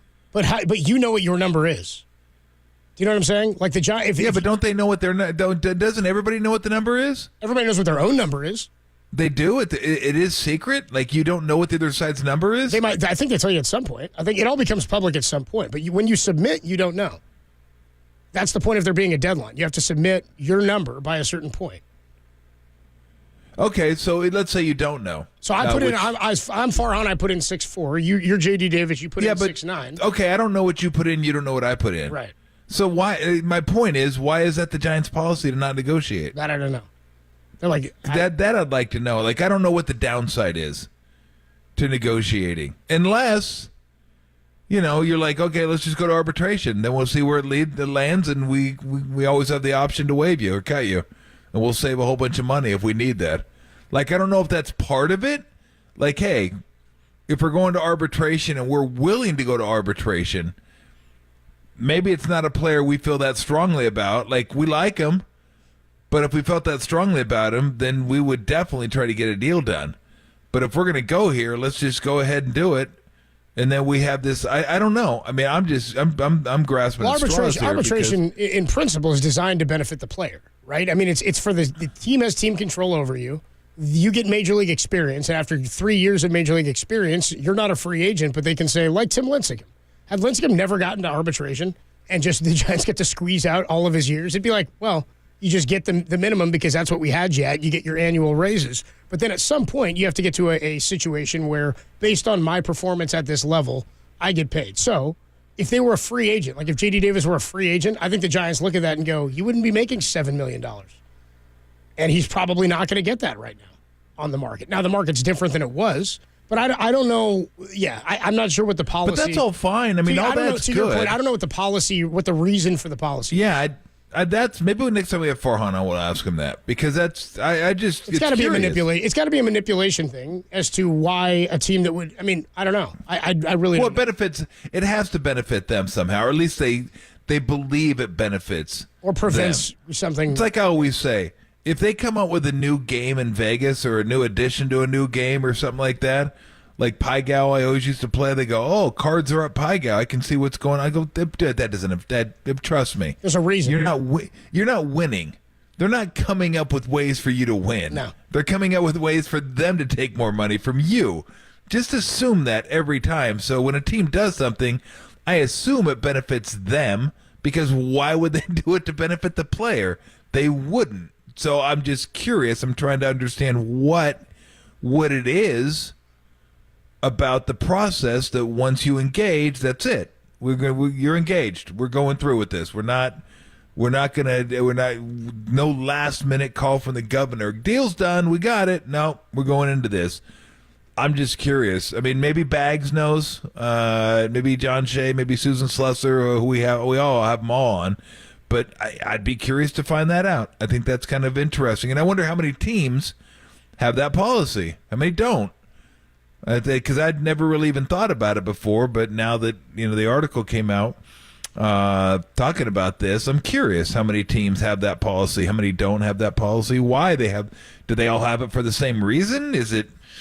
I mean, I'd imagine not everybody does, but who knows? Well, yeah, we'll ask Farhan and we'll check out with these guys because there's got to be some reason as to once they submit a number and we don't want to get off that number. That's probably maybe that simple. It may be once we've submitted and you've submitted, you've had your chance to negotiate. We've tried. It could be something that simple, but I don't know. I don't know what the benefit could go either way. Kevin Franzen just texted me and said, "Don't forget." I did forget about this. He says, "Don't forget Tim Lincecum walking into his arbitration case holding both Cy Young awards." That's a strong case. I think Ryan Howard had a huge arbitration win, too, because he came up in like half a year, hit 30. Yes. And then he comes up and he's like 58 or something a couple of years later. He's like, what's up, dude? F you, pay me. One more bit of news here from Susan Slusser and Shayna Rubin of the Chronicle. Alex Cobb could pitch for the Giants as soon as Saturday, they're saying, and is eyeing a return in early May. So when we heard from Alex Pavlovic last week, and he said he didn't want to put a timeline on it because he didn't want people bothering him or saying there were setbacks. Now it's all positive. All positive news. Alex Cobb could be throwing they're going to slow roll it. He threw 30 pitches in a live batting practice on Monday. That was today. And they're saying if he bounces back well, he could be pitching in a game on Saturday. So all positive news there for the San Francisco Giants. When we come on back, how about a little Soup du Jour featuring a couple of pieces of sound? We got a couple of really, really good stories in the Soup du Jour today. We'll get into some soup, and then we'll get you ready for a little Dubs OT, only here on the Sports Leader.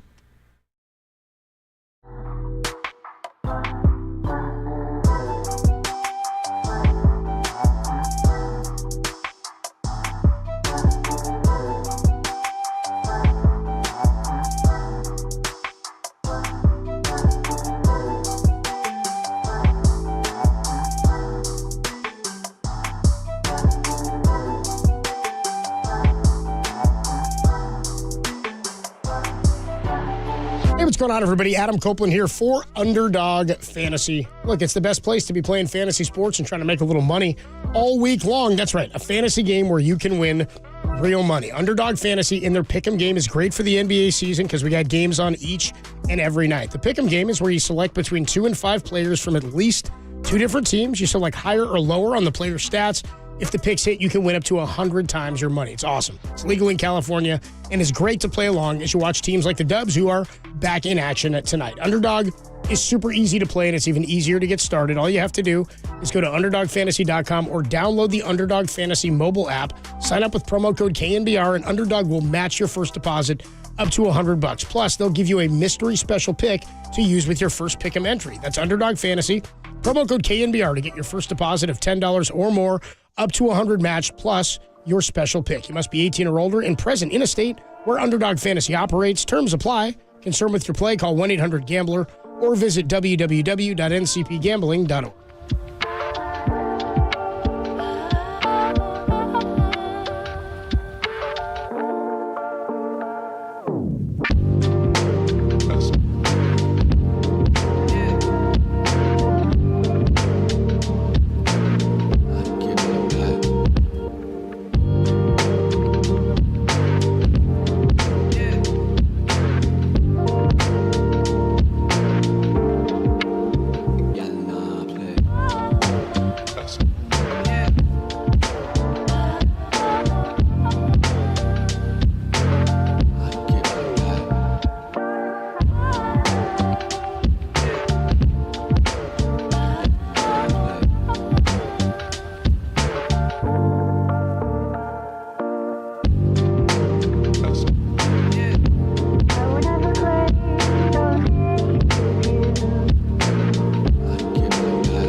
Copes is sponsored by Xfinity. Go to KNBR.com/contest to register today to play against me for the KNBR $1 Million Bracket Challenge presented by Xfinity. At home or on the go, you'll get the fastest internet to all your devices.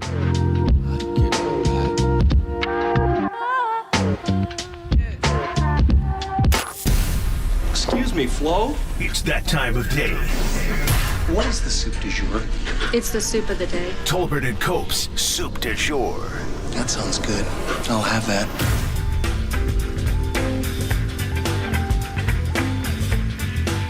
Time for soup. I do got to go off the board here for a second. And I hope everybody, how much time do we have? Oh, yeah, we're good. I hope everybody will indulge me just for a second here. Every once in a while, I'll use soup time for personal time, and I'm hoping that this doesn't go too far out of bounds for everybody. But it is something that everyone will be able to appreciate, and everyone will have dealt with. Whether you've dealt with it with a smile on your face, you've dealt with it with eyes rolled, or you just don't deal with it at all by saying beat it. That's fine by me. But I do have to address this to see if anybody agrees with me, because I could be losing it. You know, you get a little older sometimes, you're like, you know what, maybe it's me. And I'd like to think I'm self-aware enough to, okay, it was me. And then, you make the proper adjustments. I think everybody just sat up in their chair. Everybody's kind of intrigued now. Oh, what did Tom do? Get the wrench out, get the screwdriver and everything. This is good. What did you do? But I've had it. I gotta admit, I have had it with the organization known as the Girl Scouts. I'm tired of the cookies. I'm tired of your Thin Mints. I thought you were going to go. I'm tired of your lemon cookies. I'm tired of your crap. And your cookies are still good. Okay? I will crush. What do the Girl Scouts do? A sleeve of Thin Mints. I will crush a sleeve of those. And the lemon cookies were outstanding. I just don't need your tactics.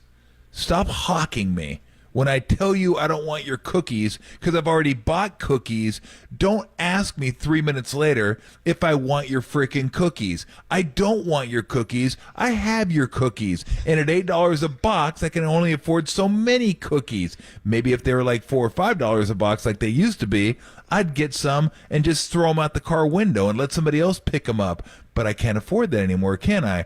Here's what I'll tell you what set me over the edge. Not only are they get you going into the store and out of the store, the same person will ask you within 10 minutes whether you want cookies. And I told them the second time, did you hear me 10 minutes ago? I don't want your effing cookies. Did you snap on a little girl?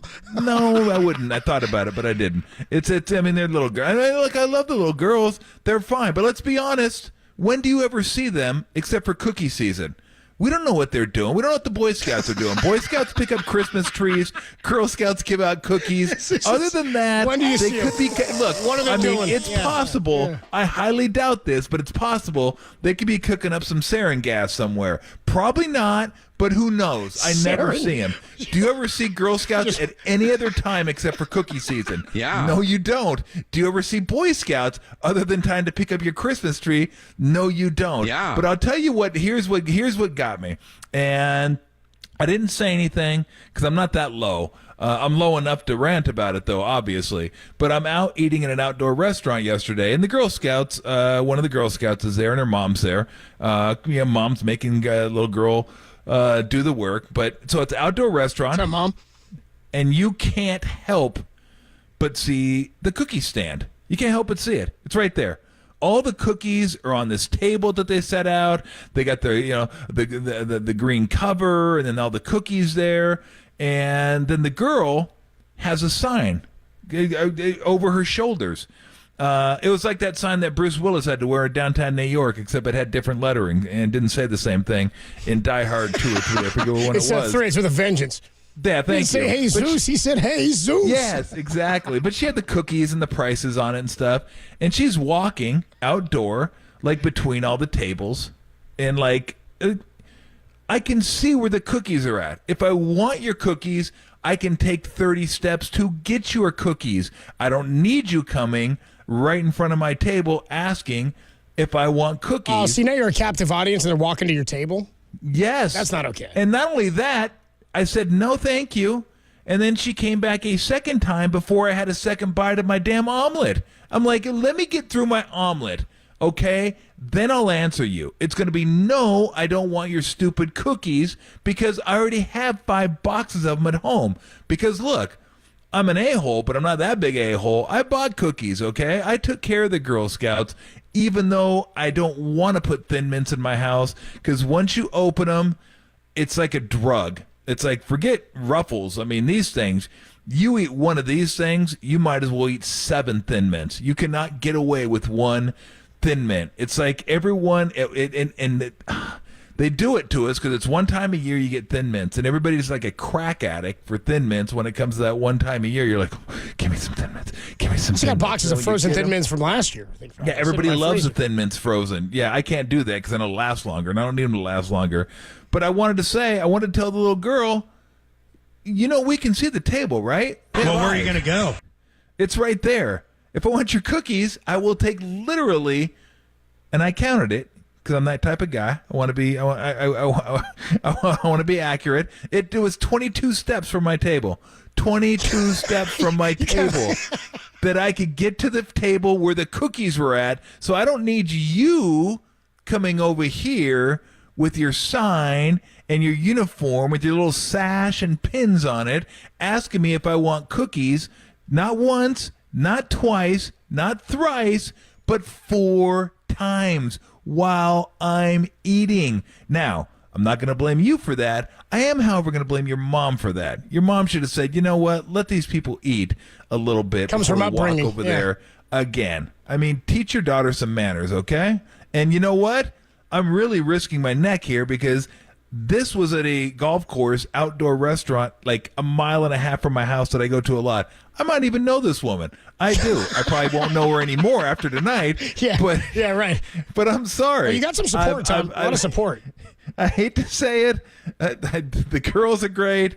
The cookies are fantastic. Don't get me wrong. The new lemon cookies, I think those things are great. Yeah. But stop it with the hard selling tactics, okay? We know where you are. We see you. We know it's this time of year.